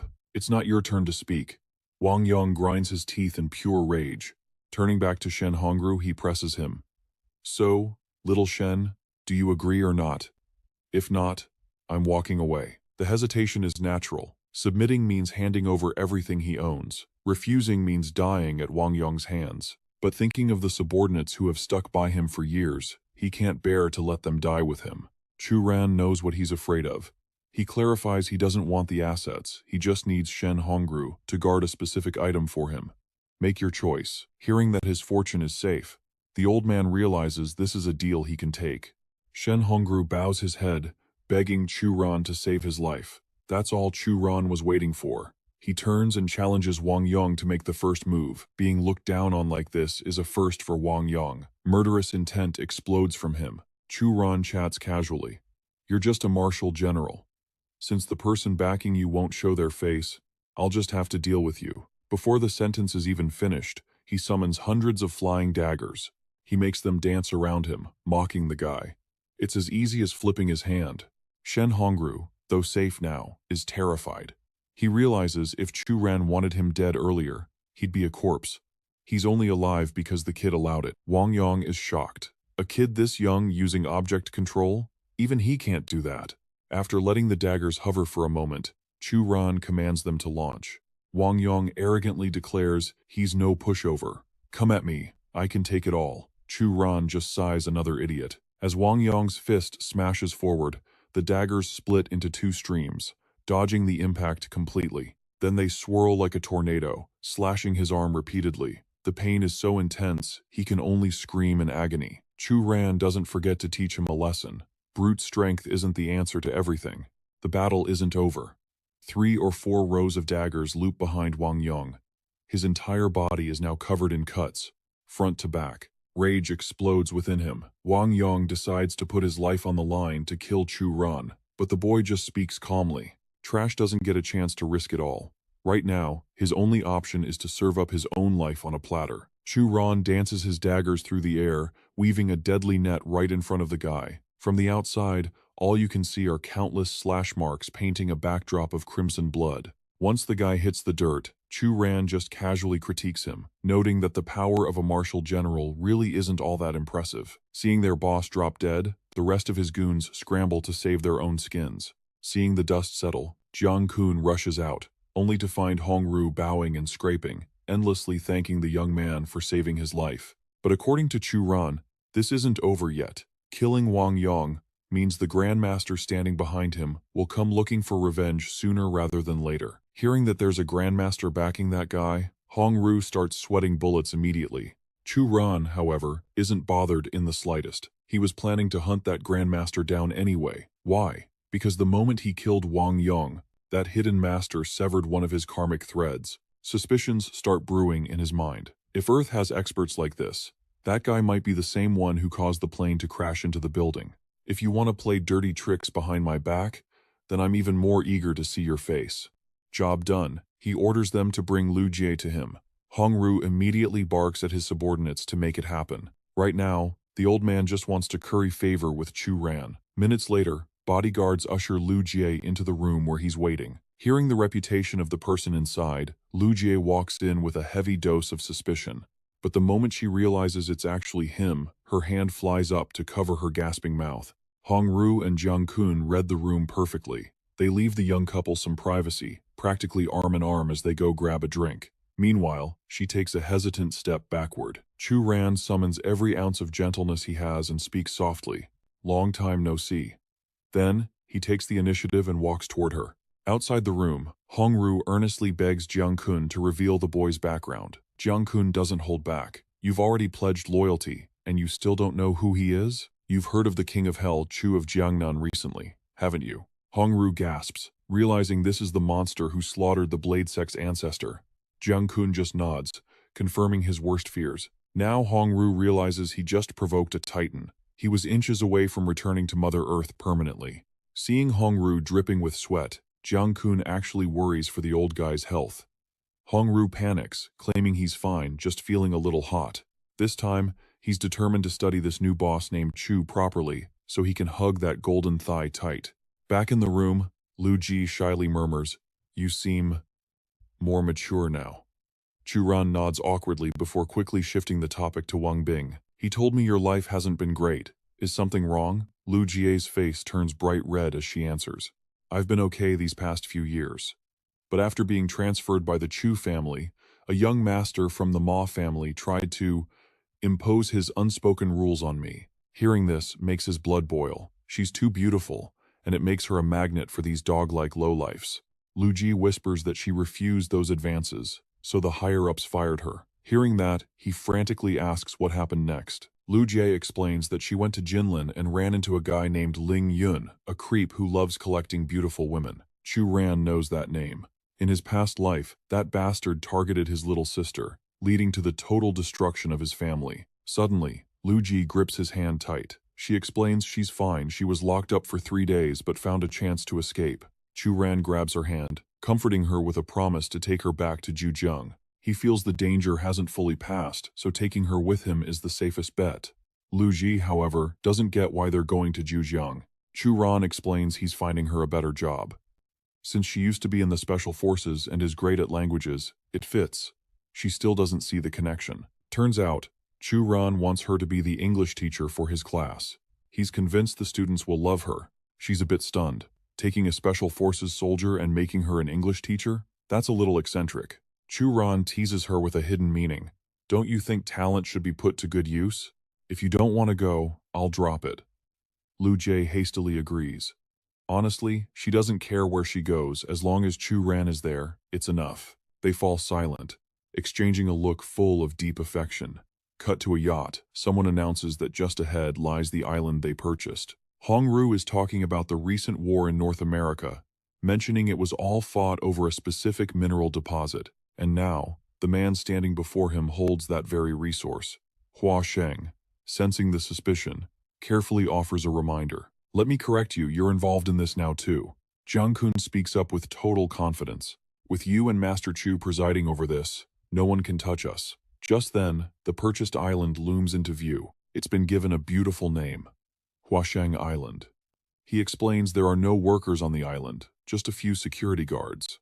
The entrance to the spirit vein is in a ravine that opens straight out to the sea.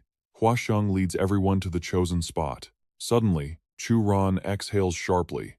Then, taking a deep breath through his nose, he instantly feels the refreshing surge of energy from the spirit mine. The spirit vein here is enough to support an entire small sect. In fact, its value is far beyond what he initially calculated. Seeing everyone just standing around outside, Huasheng immediately urged them to follow him in. Chu Ran scanned the surroundings for a moment before asking, "Have you guys already started mining?" Actually, Huasheng's people work very cautiously, so this place hasn't officially been mined yet. Once they reached the limit where spirit ore could be sensed, he gave a brief introduction, afraid they might wander off to areas with just common rock. However, Chu Ran felt they shouldn't jump to conclusions so quickly. He told them to watch his every move closely as he worked on the cave wall. Although Huasheng respected him, he didn't believe there was any more spirit ore to be found. They had already used professional detectors to scan everything. Chu Ran ignored that completely. And then, he pulled his hand back. Holding a sparkling stone in his hand, he asked, "Then what is this?" Huasheng stammered in response. This mineral quality is even better than what we found outside." Chu Ran simply ordered them to dig down. There was far more down there than the old man imagined. The pure power of the spirit ore left Jiang Kun and Hongru exclaiming in endless amazement. Elsewhere, it seemed another group was also hunting for spirit ore. They were ecstatic, knowing that discovering this would surely make them filthy rich. One of them suggested they hurry back to mine all the spirit stones in the mountain. But suddenly, a voice rang out. "If you two need spirit ore, you can buy it from me. 1 life in exchange for 1 spirit ore. Worth it, right?"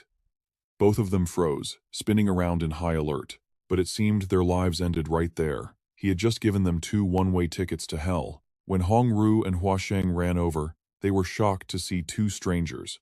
Chu Ran stared at the deadly liquid on his hand and revealed their identities. They were Qiu Lingyun's men from Tianfeng International. Huasheng had no idea how he knew that. He clenched his fist, making the liquid drip faster. How do I know? Back then, the news was all over the papers about the Huasheng group suddenly catching fire. To be precise, in his past life, that bastard Lingyun destroyed Huasheng's corporation and even kidnapped his little sister. Of course, he remembered it clearly. Just thinking about it made the flames of hatred erupt within him. Chu Lingyun. It's about time we met again. Huasheng seemed terrified to learn that Lingyun was already suspicious of them. Chu Ran, however, wasn't surprised at all. "I told you, Getting exposed was only a matter of time. As long as we keep consuming spirit stones, that day will come eventually. Consider this just a warning for now. Panicked, the old man begged him for instructions on their next move. Chu Ran suggested they should stockpile first. They would mine medicinal herbs to create a false front, then continue the real excavation.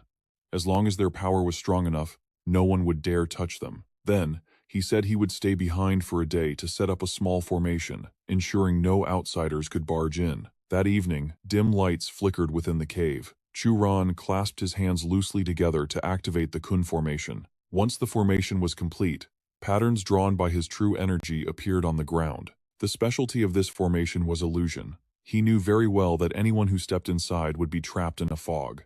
He calculated that after absorbing the spirit stones, he would break through to the martial general stage, from there to grandmaster, and once he reached that level, he could advance to the Xiantian realm. But unfortunately, the spiritual energy on Earth was too scarce. Those who reached grandmaster were usually too old to even dream of Xiantian, which was why energy-rich spirit stones were so precious. In the end, Chu Ran decided he should kill Lingyun first, take over the south of Jiangnan, then go to Qinhua to seek justice for his father, and finally head to the capital to bring his mother home. Furthermore, once his students graduated, he would launch the Tai Chi sect. He silently declared, "Immortal world, I, Chu the King of Hell, will return very soon." Then, Chu Ran stretched lazily, mumbling thoughts about his students. Unable to help himself, Chu Ran sent a message to the class group chat to check in. His message was simple: how is everyone doing with the homework? But the kids all refused to do it, expressing their hatred for school. Chu Ran was so annoyed he decided he'd have to discipline them properly when he got back. Just then, a brilliant idea popped into his head. He realized he just needed to announce that he had found a stunning beauty to be their new English teacher. The mischievous students obviously didn't believe him, but their reply speed instantly got faster. Chu Ran was genuinely ticked off. When he asked about homework, they dodged the question, but mentioned a pretty girl, and they got way too excited. Right at that moment, Lu Jie walked up to him and asked, "Why is your expression so colorful?" Without saying much, Chu Ran borrowed her as a model for a photo. This punishment scene felt all too familiar. She warned him not to send her photo to anyone. Even from the distant mountain ranges, their bickering could still be heard. Meanwhile, in the south of Jiangnan, news of the two missing martial masters had arrived. Seeing Lingyun's panic, the beauty beside him sat up abruptly. But of course, he didn't like people who talked too much. It was better for everyone to just do their own job. While dodging the attacks, Chu Ran's mind is already racing ahead. He definitely needs to make a trip to Kujiang soon. Chu Ran is already grinning. He can't wait to see the look on his students' faces when they see Lu Jie. She's going to blow their minds. But first, food. He takes her out for soup dumplings. The shop owner spots them immediately and teases, "Hey little Chu, is this lovely lady your girlfriend?" They both turn beet red. Chu Ran quickly changes the subject, shouting for 2 steamers of dumplings to hide the awkwardness. But suddenly, 2 dark shadows flash past. Enemies? No, it's Ying Xiong and Hao Jie, rushing in to welcome him back. It turns out the disciples thought he was dead, so the reunion is a bit chaotic. Chu Ran, annoyed that they assumed he died, knocks their heads to vent his frustration. Suddenly, a familiar voice strikes his ears like a thunderclap. "So, you actually know the way back?" Qin Ran is sitting in the corner of the shop, casually eating a steamed bun. Chu Ran's face twists in disbelief. Why is she here too? Ying Xiong and Hao Jie step up to explain. After Chu Ran dumped them at the mountain villa, they ate all the food and were living in misery. Luckily, the mistress appeared and took them out for food and fun. However, that title of mistress sounds a bit awkward to him, especially accompanied by the terrifying snap of chopsticks breaking in Lu Ji's hand. Ying Xiong snaps, "You idiot! I told you she's not the mistress. She's beautiful, sure, but Master hasn't confirmed anything. This one clearly looks like the mistress," one argues, while Hao Jie suggests Lu Jie could be the second mistress. Seeing the brats digging his grave, Chu Ran steps in to discipline them personally. Chu Ran then walks over to Qin Ran, trying to act casual. "Good morning. What a coincidence. What are you doing here?" Qin Ran radiates a dark, murderous aura and replies, "Well, thanks to our last meal, I felt like eating out. I ran into these two, so I brought them along. And sure enough, I ran into you." Chu Ran is baffled by her passive-aggressive anger. Chinran ignores him completely and turns to introduce herself to the woman standing next to him. Luji smiles naturally and replies, "Hello, I'm Luji, an old comrade of Chu Ran's. So, you are his leader? You're younger than I expected. Pushing 30, aren't you?" Chinran didn't back down for a second. "I have great respect for female soldiers, but it seems they don't have time for romance. Looks like Lu Jie won this round. Since you put it that way, I actually retired specifically so I could date. Chu Ran even helped me find a new job as an English teacher." Chinran turned to interrogate him immediately. "Mr. Chu? Is this the English teacher you were looking for?" It was the truth, so he quickly explained, "She used to serve in the Wei Huo unit. Her English is incredible. If you don't believe me, she can prove it right now." But before he could finish, a bolt of lightning struck him out of nowhere. What a coincidence. Everyone is here. Two new factors walked into the restaurant. Wang Yue and Jing Yu. At this point, he was genuinely panicking.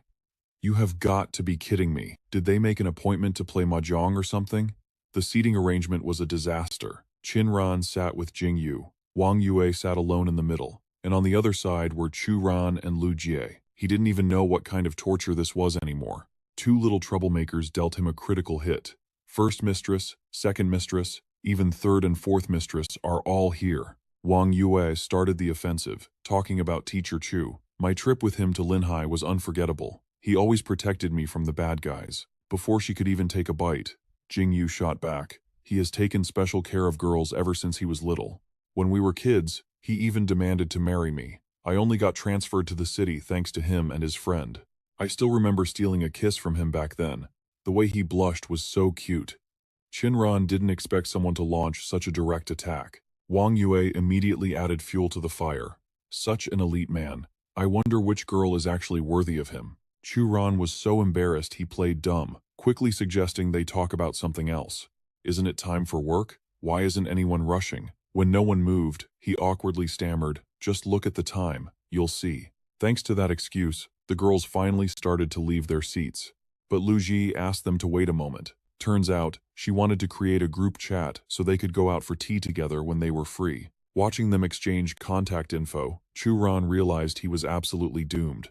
Chin Ran and Lu Ji were acting surprisingly friendly, promising to help each other out. Only he felt like his future had just turned a grim shade of gray. When they reached the school gate, Chu Ran wondered why she hadn't gone in yet. It turned out Lu Jie was still worried she wasn't qualified to be a teacher. He gently patted her head. "Of course you are. Otherwise, why would I hire you? The principal was very pleased with your interview earlier. Those kids are going to love you." Encouraged, she whispered a thank you and promised to do her best. Inside Luji's head, she kept repeating the consolation. "Can't I handle a bunch of brats? Fighting." As soon as she entered the class, she put on her brightest smile. "Hello everyone." But the atmosphere in the room was a bit weird. A vague awkwardness made her feel small. Chu Ran stepped in to rescue her. "This is your new English teacher, Lu Jie. Say hello to them." They immediately got excited over her fairy-like beauty, clearly proud that their class had a national-level hot girl. The students swarmed Lu Jie to ask questions. She finally felt at ease. It reminded her of the innocence of the soldiers in her squad. Perhaps this was what they called youth. Next, Chu Ran casually introduced her single status, her military background, and the fact that she graduated from the top military academy in the country. But it seemed his students weren't interested in just talking. Hearing him speak, the class immediately demands an introduction from Miss Lu Jie. Then, their curiosity shifts to her hobbies. She didn't expect to face this kind of question. Suddenly, Chu Ran hands her a sturdy wooden stick. Lu Ji's eyes instantly sharpen. "My hobby is." She practically transforms into a villainess, snapping the thick wood like a twig and shouting, "Training, training, and more training." This terrifying display completely shatters the student's worldview. Lu Jie remains clueless, genuinely unsure what kind of hobbies an English teacher is supposed to have. If any of you know, please leave a comment to help Lu Jie out. Chu Ran thinks that after the wood-snapping incident, she has established her authority. But it seems the boys just find her both cool and adorable. They actually want an encore performance. Their backward way of thinking feels completely wrong to him.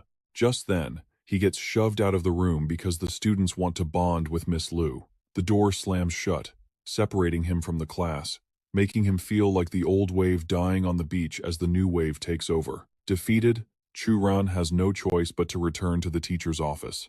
Seeing his gloom, someone asks what's wrong. Tanyu kindly invites him to have a cup of coffee to wake up. Chu Ran's eyes instantly well up with tears. "Miss Tan, you're the only one who treats me well." However, she looks terrified and actively resists his emotional outburst. By late afternoon, his mood lightens up simply because it is time to get off work.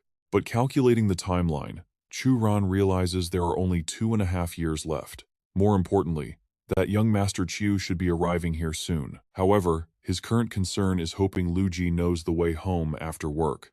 Just then, a call comes through to his phone. It turns out the caller at this hour is Hu Lai. Answering the phone, he wonders what's wrong with the kid, but the background noise is ear-piercing. "Mr. Chu, it's bad." He tells the boy to speak slowly so he can actually understand. It turns out Hu Lai's group got into a fight and put the other party in the hospital. Chu Ran is both panicked and in disbelief. He thinks it must be a prank, but it sounds real. Hu Lai went with Lu Jie and the hero siblings to the basketball court, but a fight broke out over who got to play. Hearing that she and the hero siblings all got involved, his mind paints a scenario straight out of a horror movie. Chu Ran's mood right now is truly indescribable. He assumes they must have killed someone after all. With those three combining forces, they could probably flip a tank. But when he hears no one died, his mood improves significantly. He immediately hails a taxi to head to the city hospital Hu Lai mentioned. About 10 minutes later, Chu Ran arrives. He sees the boy waving to signal him over. Still, he is furious that Hu Lai, the class monitor, caused trouble. Moreover, he hasn't forgotten those two hero siblings dared to use his cultivation techniques for a street fight. Just then, Hu Lai explains that the situation isn't what Chu Ran thinks. They fought with students from Tianfang School. Both sides wanted to play basketball, so they argued over the court. Hearing that school's name, Chu Ran is slightly surprised.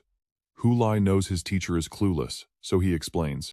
It is a private school funded by the Tianfang International Group, extremely famous, and ranked on par with no one high school. Chu Ran falls into thought about the corporation backing that school, but the next words truly inflict pain on him. "We planned to endure it, but those guys were unreasonable. They dared to call you trash." That rascal Chu Ran never expected those students to know him. Hu Lai grits his teeth and says, "No, One High is their brother school. Last time we beat No, One High to a pulp, so naturally, your reputation spread to them too." Realizing Hu Lai's group fought because someone insulted him, he feels deeply touched that someone stood up for him. His love for them hasn't been in vain. But then Hu Lai adds, "Even though it was wrong of them to insult people, what they said was technically the truth." Chu Ran has thick skin, so the boy assumes he will let it slide. Suppressing his rage, Chu Ran asks, "So, how exactly did you guys fight?"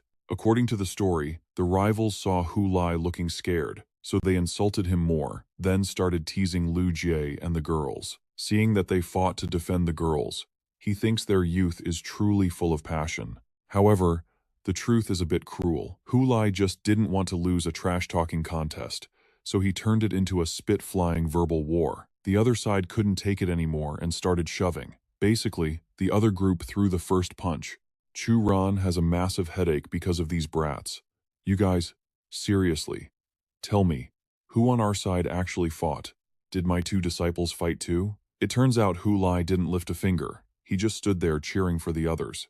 The first to strike were Chen Zuoyang and his goddess, Luo Luo. Facing over a dozen people, they didn't hesitate. The fiercest part is that those two directly flattened more than 10 opponents. Chu Ran knows their family backgrounds mean they can easily handle a dozen guys. Hu Lai also mentions that when the other side was losing, their PE teacher stepped in. Then, that teacher got kicked flying by Lu Ji. And finally, it seems everyone has ended up in the hospital. Chu Ran gritted his teeth and asked, "So you're telling me 3 of our people beat a dozen of them into the ground?" Just then, a piercing voice screamed out, "Sanjiang School, get the hell out here. Are you people even managing your students?" Chu Ran loosened his tie. He told Hu Lai to come with him to meet the other side, curious to see what kind of trash gets beaten into the hospital by girls. Inside the room, Lang Tian continued to roar, "Bullshit. Do you 3 have anyone teaching you manners? If not, I'm calling the police." Chu Ran quickly spoke up, announcing he was their homeroom teacher. He turned to inspect the group from Tianfang School, looking for the ones who got beaten by the female students. The guys were all seriously injured. They wanted to argue, but they couldn't really refute the fact that they got thrashed by girls. Lang Tian saw Chu Ran's casual clothes and assumed he was broke. If he was dealing with a poor loser, this would be easy. He rudely pointed a finger at him. "You poor dirtbag. The students you teach are nothing but thugs. Do you have any idea how serious my injuries are? Do you know who my father is?" Observing him, Chu Ran noted that since he still had the energy to curse, he was physically fine. Chu Ran smirked, mocking him. "The only thing seriously damaged here is your brain." Lang Tian was instantly enraged, while Hu Lai and the others looked like they were watching a comedy show. Lang Tian is mortified, threatening to call the police or report this to the Education Bureau if no one gives him a reasonable explanation. Chu Ran calmly replied, "Don't get so worked up, classmate. I still don't know your situation, so how about we talk it out first?" With his nose in the air, he arrogantly introduced himself. "My name is Chu Longtian. My dad is a director at Tianfeng International, and my cousin is the chairman there now." Chu Ran immediately realized the guy in front of him was Ling Yun's cousin. He thought to himself, "Looks like there's a good show about to start." On the other hand, Lang Tian remained incredibly smug. "Now that you know who I am, if you don't compensate me a few million, where would I put my face?" That number made Hu Lai furious. "Are you guys robbing us? Let's just follow legal procedures. After all, you were the ones who struck first." He naturally assumed no one saw anything to testify. Conversely, if they didn't cough up 2 million, it would be all over the news by tomorrow. Suddenly, Chu Ran shouted loudly, "Hao Jie, time to eat." Instantly, the spot behind him was empty. Like a wild beast, Hao Jie bit right onto Lang Tian's phone. The poor device was crushed instantly. Lang Tian trembled all over, unsure if it was from terror or disgust. "What the hell are you doing?" But that wasn't all. Hao Jie licked his lips and remarked that his scent was also very delicious. Panicked, he hugged his teammate tightly and screamed, "Don't come over here." Chu Ran and his student ignored the 2 million threat and stepped closer. But suddenly, another voice rang out from behind. "Are you the ones who injured my student? You even want to harm such an elite student? Are you people even human? Get out of the way." Lang Tian immediately started whining. "Director Su, you're finally here. That guy wants to order his student to eat us alive." Director Su marched up to question Chu Ran. "Are you their teacher? Is there any teacher who teaches students with such a lack of discipline like you?" Chu Ran gently mocked him back, pointing out that he was the one who taught a bunch of students who got beaten into the hospital by a girl. Hearing that, he turned to verify it with his students. Lang Tian and his friend awkwardly admitted it was true. Director Su realized that if this story got out, the PE teacher would definitely be fired. On this side, Chu Ran continued to expose their crimes. "Not only that, your student was preparing to blackmail us for 2 million. A poor guy like me couldn't possibly teach a student to be that thick-skinned. In the department of shamelessness, I humbly concede defeat." Director Su was so enraged by Chu Ran's mockery that his face turned black. But he couldn't do a thing. He didn't want to waste any more words, so he turned to leave. The man regained his composure and called out from behind, "You can't leave. If you don't explain this brawl clearly to me, I'll call the police right now and let them handle us." Hearing that, Chu Ran paused. He turned around, pointed straight at the man's face and said, "Just watch. In Ju City, what I say goes. Right now, you someone who thinks he's top dog in the city are showing quite a few cracks." Director Su watched him leave, grinding his teeth. He thought to himself, "This brat is good at pretending. He even dares to call himself the king of Zhujiang? He's got some nerve." Lang Tian pulled him back, wanting to borrow his phone. As he handed it over, he asked, "Who do you want to call at a time like this? After all, Zhujiang is our territory. Or should I go report this personally?" Lang Tian glanced at him and gritted his teeth. "I'm calling my cousin." Director Su froze, thinking to himself, Chu Longtian's cousin is a leader at the Tianfeng International Group in Jinlin City. If he gets involved. Meanwhile, Longtian was seething into the phone. "I got beaten up in Zhujiang City by some high schoolers. They won't pay compensation, and there's this teacher named Chu with a terrible attitude." On the other end, Ling Yun replied, "Did you tell them you're from the Chu family?" Lang Tian snapped back in frustration. "I already told him," I yelled right in his face. But the guy didn't give a damn. "He's not scared of anything." The man suddenly froze. "Wait, did you say his surname is Chu?" Lang Tian nodded, confirming. "What's his full name?" "Chu Ran. He's that high school teacher who humiliated the Zhujiang middle schoolers recently." He even bragged that his word is law in Zhujiang, that he's the only winner here. Ling Yun puffed on his cigarette, a smirk forming. So, it's him. Perfect timing. I have business in Zhujiang tomorrow anyway. I'll swing by and handle your little problem while I'm at it. Lang Tian hung up and hollered in excitement. Director Su, my cousin is coming to Zhujiang personally tomorrow. Just wait, we're about to see a hell of a show. In front of Ling Yun, a floating fishing rod spoke up. This Chu Ran isn't simple. There's been a lot of noise coming out of Zhujiang about him lately. Ling Yun nodded. The situation in Zhujiang City is delicate. I tried planting spies there, but every single one was weeded out. Even Zhao Tianming vanished without a trace. Ling Yun crushed his cigarette. It's like someone wants to turn Zhujiang into an impenetrable fortress. The artifact replied, no matter how hard they try, they're no match for us in the end. We'll use the Southern Jiangnan Territory Division Conference as cover. It's the perfect chance to test the waters and see what's really going on. Meanwhile, Chu Ran's phone rang. Mr. Luo? What's up? He listened for a moment, eyes widening. The Territory Division Conference? Chu Ran was squashed like a sardine on the bus, shouting into his phone while yelling at the crowd. Hey, quit shoving back there. His face was smushed against the window, slurring his words. Hold on. Let me get off this thing first. Cheng Feng replied from the other end. Just listen. The Territory Division Conference is basically the law of the underworld, Cheng Feng continued explaining. Aside from the central cities, the entire southern region of Jiangnan Province is full of gray areas. The higher-ups haven't designated who owns what. So, we have a rule. We redivide the territory every 3 years. The catch is, the city leaders themselves aren't allowed to participate. Chu Ran hopped off the bus, finally breathing freely. Fertile gray lands. Everyone wants a piece of the pie. But it all comes down to whose fist is harder. Cheng Feng sipped his tea. Exactly. And when it comes to martial strength, aside from Jinlin City, our Zhujiang City is pretty solid. We usually manage to hold on to second place. Chu Ran asked calmly, so why call me this time? Is the competition tougher than usual? Sensing his doubt, Cheng Feng explained, Linhai City has brought in a ringer. Rumor has it the guy can shatter a boulder with a single hand. Chu Ran stuffed a sausage into his mouth, munching noisily. Boulder smashing? That's at least Grandmaster level. He paused to swallow. Damn, this sausage is good. Cheng Feng paused, confused. Mr. Chu? What's good? Chu Ran cleared his throat, embarrassed. Nothing. Go on.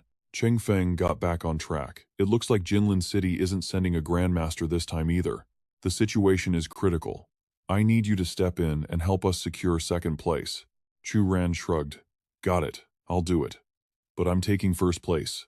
Second place is boring. Cheng Feng froze, mouth open, not sure how to respond to that level of confidence. Before the old man could speak, Chu Ran continued. I've got a plan. First, I'll crush them with force to take the territory. Then, I'll use the spirit mines to bring them under control. I refuse to believe they won't submit after that. It's decided. Cheng Feng stared at his phone. He agreed so easily, but with Mr. Chu involved, he could probably conquer the entire Jiangnan province if he wanted to. He imagined Chu Ran's confident face. I need to live my life with that kind of unyielding spirit. Back at school, Chu Ran walked straight into a scolding. Chu Ran, have you been enjoying yourself a little too much lately? Qin Ran glared at him, fuming. You actually dared to insult the teachers from Tianfang School? You've really got some nerve. She demanded he stand up and explain himself properly, but he just covered his ears, chanting like a monk. Qin Ran screamed in frustration. She looked ready to cough up blood, fanning herself furiously. He's going to be the death of me. Chu Ran just lounged there, drooling over her long legs wrapped in black stockings. Catching his perverted gaze, Qin Ran blushed. You brat. At least you have good taste. Suddenly, he sprang up from the chair as if fully recharged. Qin Ran crossed her arms. So, how do you plan to fix this? They've already complained directly to me. They demanded a resolution by today. Or they're going to the press.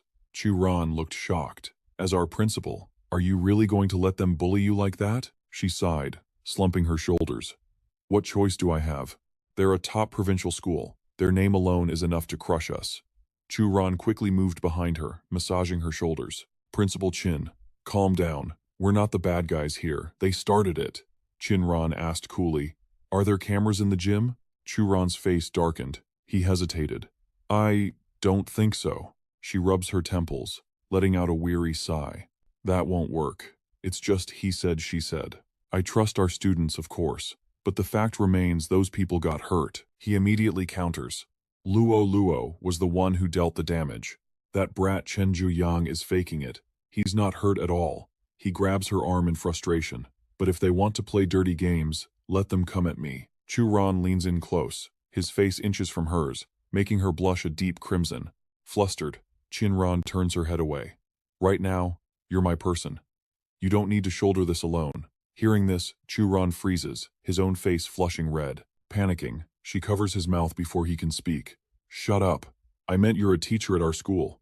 A mischievous grin spreads across his face. Actually, I don't mind being your person. Besides, I've already seen everything there is to see. Just to be fair, how about we set a date? I'll let you take a look at mine, too. Chin Ran explodes with rage, chasing after him while screaming, I'm going to kill you! She hurls a high heel at his head, but he dodges effortlessly, taunting, Missed me, with only one shoe left. She loses her balance and topples over. Sitting on the ground, she starts wailing about the pain, still cursing him out between sobs. You rotten jerk! She pouts, furrowing her brows as she mutters, Are you seriously the legendary Chu Yama? Moments later, Chu Ran is skipping down the hall, humming a happy tune. The people are rejoicing today. Tanyu spots him and greets him, noting his beaming face. You look full of life. Let me guess, Principal Chin criticized you again? He immediately corrects her, wagging a finger. You can't call that criticism. I interpret it as care. The other teachers in the lounge are left speechless. Seeing their expressions, Chu Ran scoffs. You're all just jealous, envious right down to your bones. Suddenly, he notices a pile of food in the corner. Whoa, why so much food? Did you prepare this for us, Miss Tan? Tanyu casually replies. It's from Vice Principal, Gao. Munching on a snack, he thinks, Gao Wenxian. So that's it. Zhao Tianming has fallen, and now he's trying to save his own skin. Suddenly, Gao Wenxian calls out from the doorway. Teacher Chu. Chu Ran thinks, speak of the devil. Out in the hallway, the man greets him awkwardly. Long time no see, Teacher Chu. Chu Ran raises an eyebrow. Vice Principal, Gao. I thought you were being transferred to be the principal of some mountain school? Congratulations on the promotion. Why haven't you left yet? Paperwork not done? I can urge Principal Chin to speed it up for you. Sweat pours down Wenjian's face as he stammers.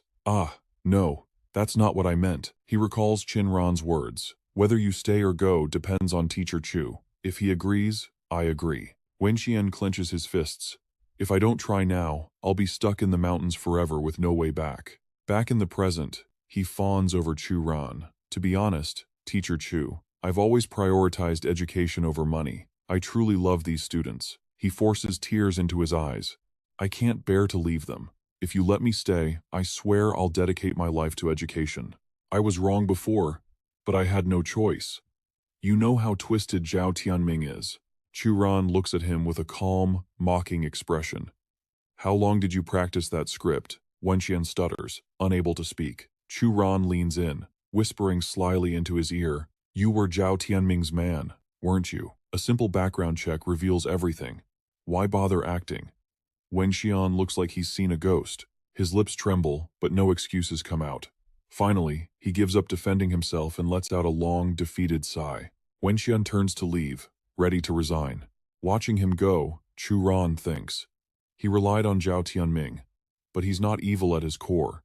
He's a good manager, and in my past life, he actually helped me, and I need capable people right now. Chu Ran calls out, after you resign, go manage the Hidden Dragon Villa for me.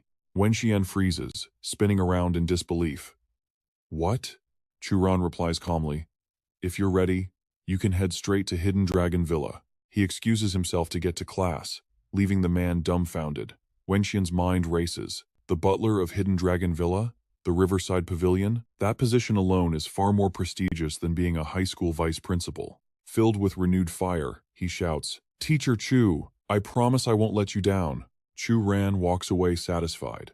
Now someone else can handle the daily needs of those heroes, saving him the headache. Finally at peace, Chu Ran enters the classroom. Xiao Shuai immediately raises his hand.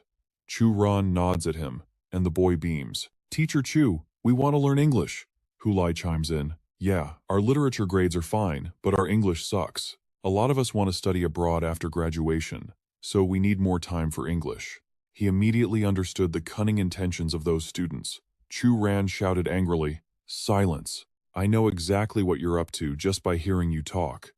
You don't want to learn English, you just want to ogle beautiful girls." He was in the middle of his rant when someone suddenly called out. The noisy class instantly went silent. As soon as Xiao Shuai regained his senses, he shot heart-shaped eyes toward the podium, praising Chu Mu as an angel. Seeing this, the girl asked with concern, "Why are your noses bleeding? Are you feeling unwell?" Fei Fei and the others immediately revealed their true colors, exclaiming, "An angel? The angel is worried about me. I'm so lucky." Chu Ran was slightly surprised to see Chu Mu suddenly appear there. Memories suddenly flooded back, making him whisper to himself, "I remember now." In his past life, Chu Mu came to visit him and was spotted by Chu Ling Yun. To possess his sister, Ling Yun had wiped out his entire family. Yet, she still couldn't escape his clutches. Back then, Chu Ran had been backed into a corner, unable to resist any longer. His father had been so worried and angry that he fell into a coma. Thinking of this, Chu Ran anxiously asked, "You stinky brat, why did you run all the way to the city?" Chu Mu didn't answer, stammering without getting a word out. Down below, Xiao Shuai was incredibly indignant, hearing him call her a stinky brat. He thought Chu Ran was insulting her. Hu Lai reacted just as fiercely. "How can you talk to an angel like that?" Chu Ran replied, confused, "This is my sister. Why can't I talk to her like that?" The two troublemakers shudder at the threat, while Hu Lai starts doubting his teacher's sanity, getting visibly annoyed. Just then, Chu Mu speaks up, confirming that Chu Ran is indeed her older brother. The students' jaws drop in shock. Suddenly, one guy slams his desk and stands up aggressively, making Chu Ran turn around. But then, the shameless punk instantly switches gears. "Brother-in-law, I was rude earlier. Please forgive me." Chu Ran has zero chill. He throws a piece of chalk at the kid's face, yelling at him to get lost, then turns to Chu Mu. "Didn't I tell you to wait at home?" She pouts, looking aggrieved. "How long has it been since you came home? Can't I just come visit you?" The students immediately start whispering and pointing fingers. He doesn't know how to treat a beauty. What a beast. Chu Ran silently adds those brats to his hit list, then pushes Chu Mu out into the hallway to talk. Once outside, he asks calmly, "Why are you here? Did something happen at home?" She winks playfully. "Just wanted to see you. And maybe meet my future sister-in-law. I heard some rumors, you know." Chu Ran immediately knocks her on the head, denying it. "Nonsense. But since you're here, stay a bit. Wait for me to finish class, and I'll take you for some good food." He pushes her inside, his internal monologue burning with resolve. "In my past life, I couldn't save you, but this time is different. I will help you stand up again. From now on, no one will ever hurt you again." As Chu Ran wheels her in, he catches the judgmental stares of his students. They gossip that his genetics are weird, like a demon standing next to an angel. Chu Ran snaps, beats them up, and orders total silence. Watching this, Chu Mu thinks to herself, "My brother really has changed." After the chaos settles, Chu Ran gets serious. "Stop messing around. Continue reading." But the peace doesn't last. Director Su storms in, screaming, "You beat people and still have the nerve to teach? What about my hospitalized student? If you don't compensate us today, don't even think about walking out that door." The martial artist behind him chimes in arrogantly, telling everyone to know their place. Chu Ran's face goes cold the moment he sees them. Facing their threats, Chu Ran just replies indifferently, "Let me check the history books." Chu Yun pops out of nowhere, screaming in his face, "Check what? Hurry up and apologize."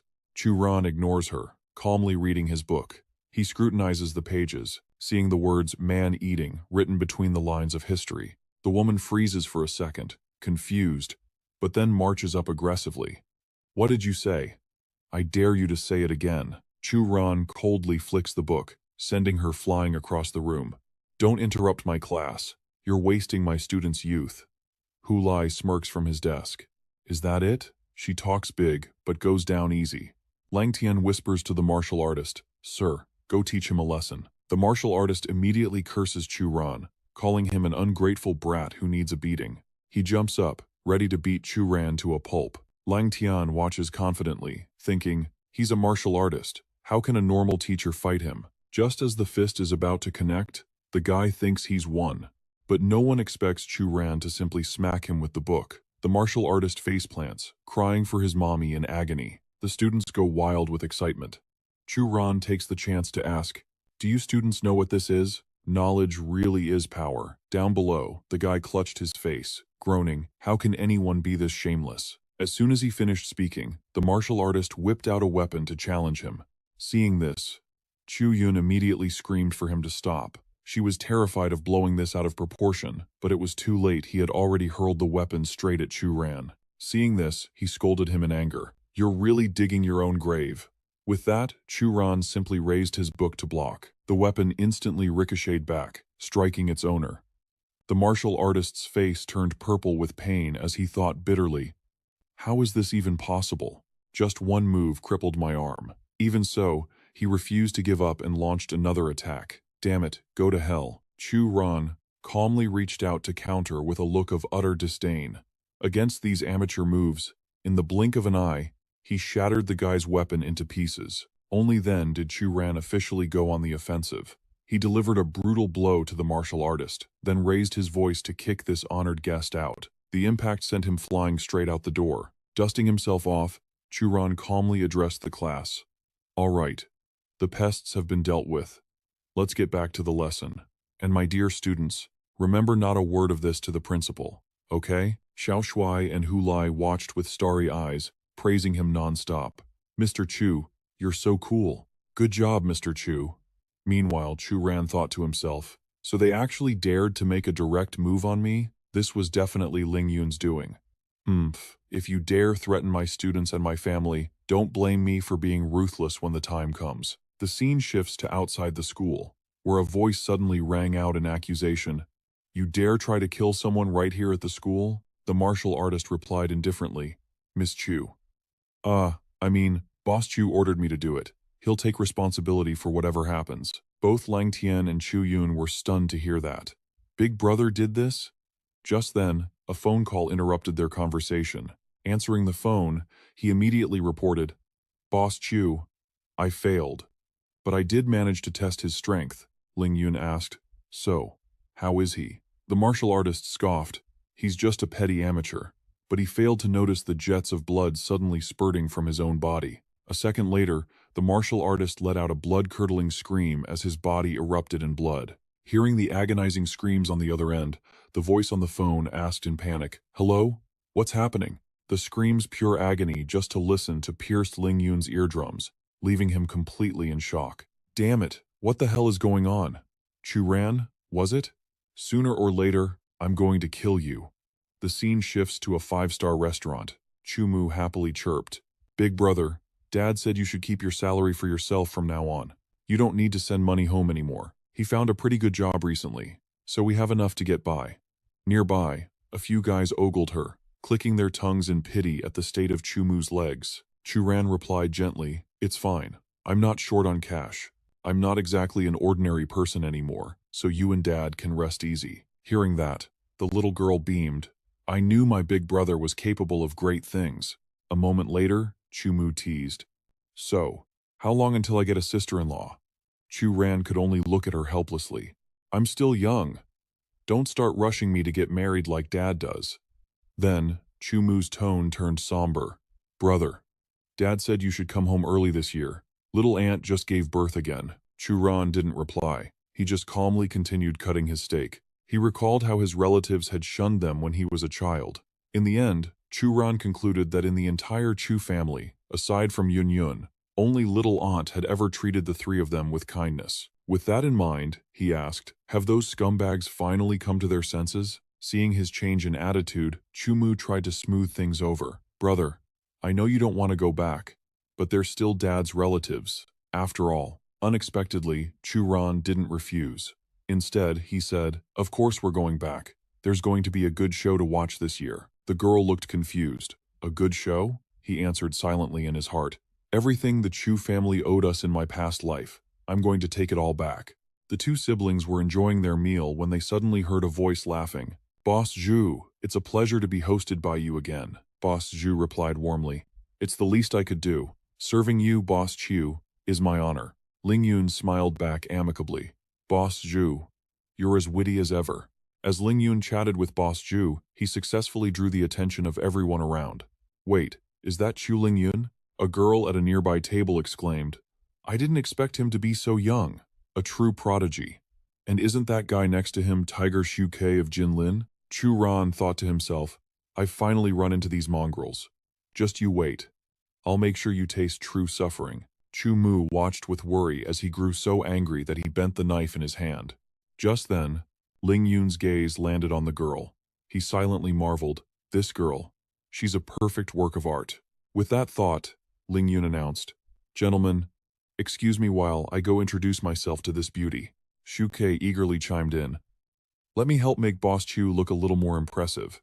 Standing nearby, Boss Zhu thought with disdain, "This Chu Ran is nothing but a dog for Fan Hong. He can't touch my current backer." On the other side, acting as if he didn't even see Ling Yun approaching, the boy casually remarked, "Seems even five-star restaurants have rats these days." Chu Mu blinked innocently. "Rats?" Seeing the group approaching, she shrank back in fear. "Brother, who are they? Are they bad guys?" Chu Ran immediately comforted her, his voice soft and protective. "Don't be scared. I'm here. Just watch." Chu Mu nodded obediently. "Okay. Be careful, brother." The crowd instantly scattered, whispering that Chu Ran was about to face a disaster. One bystander muttered, "He offended the Ling family. There's no way he's walking out of here in one piece." Nearby, President Zhou bowed and scraped. "President Ling, do whatever you please. My humble restaurant is entirely at your disposal." Shu Ke swaggered up to their table, his tone dripping with arrogance. Well, if it isn't the busy teacher Chu, what brings a nobody like you to a place like this? Usually, you wouldn't get to meet a big shot like this. Why so quiet today? You're usually so arrogant." Chu Ran didn't even look up as he dropped a line. "Where is this buzzing fly coming from?" Shu Ke exploded. "What did you just say?" Seeing Chu Ran's attitude, Ling Yun spoke up haughtily.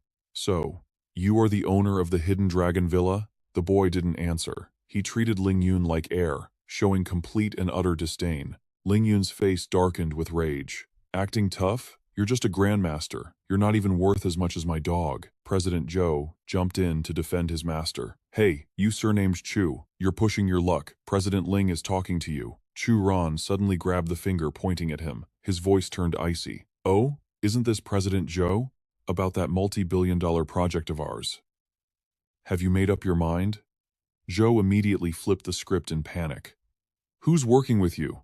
"President Ling. Don't listen to his nonsense." Chu Ran smirked. "Why so fickle, President Zhou? Don't tell me you're relying on that pighead now?" Zhou immediately tattled to Ling Yun, screaming that Chu Ran had just called him a pig. This made Ling Yun furious. Even Shu Ke, standing nearby, couldn't help but curse Zhou in his head for being such an idiot. A second later, Ling Yun dragged President Zhou out of the room to shut him up. Chu Ran seized the moment to add salt to the wound. What a perfect match. A pig acting like a dog. Ling Yun nearly exploded with rage. However, trying to maintain his elegant image, Ling Yun forced a smile. "I've heard of Teacher Chu's sharp tongue, but I'm not here to argue with you today." He turned his gaze to the girl. "Beautiful lady, I am Ling Yun. I have quite a bit of wealth. May I ask your name? I know several famous international doctors. If you need." Before his dirty hand could touch Chu Mu, Chu Ran slapped it away. Chu Ran pointed straight at his face. "You should keep those doctors to cure your own brain damage." He paused, then dropped his voice. "Or better yet, scram back to your pigsty." Chu Ran's attitude made Ling Yun want to vomit blood, but he couldn't make a move yet.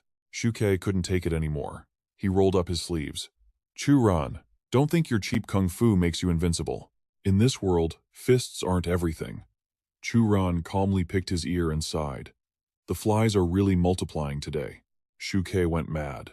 "You might be a dragon in Zhujiang, but in front of President Ling, you're just a bug. Don't think you can still call the wind and rain." Just as Shu Ke opened his mouth to curse again, Chu Ran sent a casual fist flying into his face. The punch sent Shu Ke soaring across the room, leaving Ling Yun stunned. Chu Ran feigned an apology. "Oops, sorry about that. Turns out being good at fighting really does get you whatever you want." He turned to Ling Yun. "Didn't you have a lot to say? Why so quiet now?" Ling Yun turned pale with fear. He cursed internally. "Damn it. Without a strong expert by my side, I can't touch him." Thinking quickly, Ling Yun pulled out a business card and placed it on the table near Chu Mu. He put on a sickly, sweet voice. "Beautiful lady, if you ever need anything, call me anytime." Chu Ran's aura exploded with killing intent. "Say one more word and see what happens." Ling Yun didn't dare stay a second longer and signaled a retreat. As he walked away, he thought, "Just you wait. I'll make sure you die a painful death." Meanwhile, Chu Mu silently marveled. "My brother is so handsome right now. He's completely different from before." Scene shift to Ling Yun's office. Shu Ke shouted angrily, "That bastard! He really doesn't respect us at all." Ling Yun slowly puffed on a cigarette. "Let him live a few more days. She's just a woman, after all. Don't forget our main purpose for coming here." Shu Ke immediately switched to flattery. "President Ling is truly a man of vision. Great men don't petty themselves with small people. After all, we're here for the Hua Sheng Group's secret and that legendary expert of Linhai City." President Zhou chimed in eagerly. "Exactly. We can just send a few people to dispose of trash like Chu Ran later." Later, Shu Ke speaks up excitedly. "Right, Director Chu. I heard the legendary Yama Chu is appearing in this competition." Lang Yun responds coolly. "Yama Chu? I've heard his legends. He's the expert who killed a grandmaster." Director Zhou adds with admiration, "I've also heard about this divine general, Yama Chu. He's the sect leader of the Blade sect. He's spared quite a few lives among the martial artists of Huaxia. He is a grandmaster. A wave of his hand changes the heavens and earth. How can mortals like us predict his moves?" Shu Ke joins in, "But that Yama Chu kills with thunderous methods. His power is unimaginable. He gets pumped up. If we have an expert like that backing us, this tiny Zhujiang won't be enough to fill the gaps between our teeth." Suddenly, Shu Ke stops hyping and replies with a strange tone. "True. In front of a great deity like Yama Chu, what is a tiger of Jin Lin like me worth?" Director Zhou laughs awkwardly, not daring to agree. Finally, Lang Yun speaks gently, "Don't sell yourself short. If we unite, no matter how strong Yama Chu is, he has to give us some face. If we recruit him, our forces will be like a tiger with wings." Director Zhou nods as if he's found the ultimate truth. Director Chiu is absolutely right. Shu Ke happily heads back, wishing CEO Chiu instant success. The scene shifts to Hidden Dragon Villa, where Wen Xian is facing off against a group of strangers. "Apologies, this is private property. Please leave." Gu Fei explodes immediately. "Damn it, you fat tub of lard. We're giving you face just by standing here." Facing the man's roar, the old butler remains unfazed.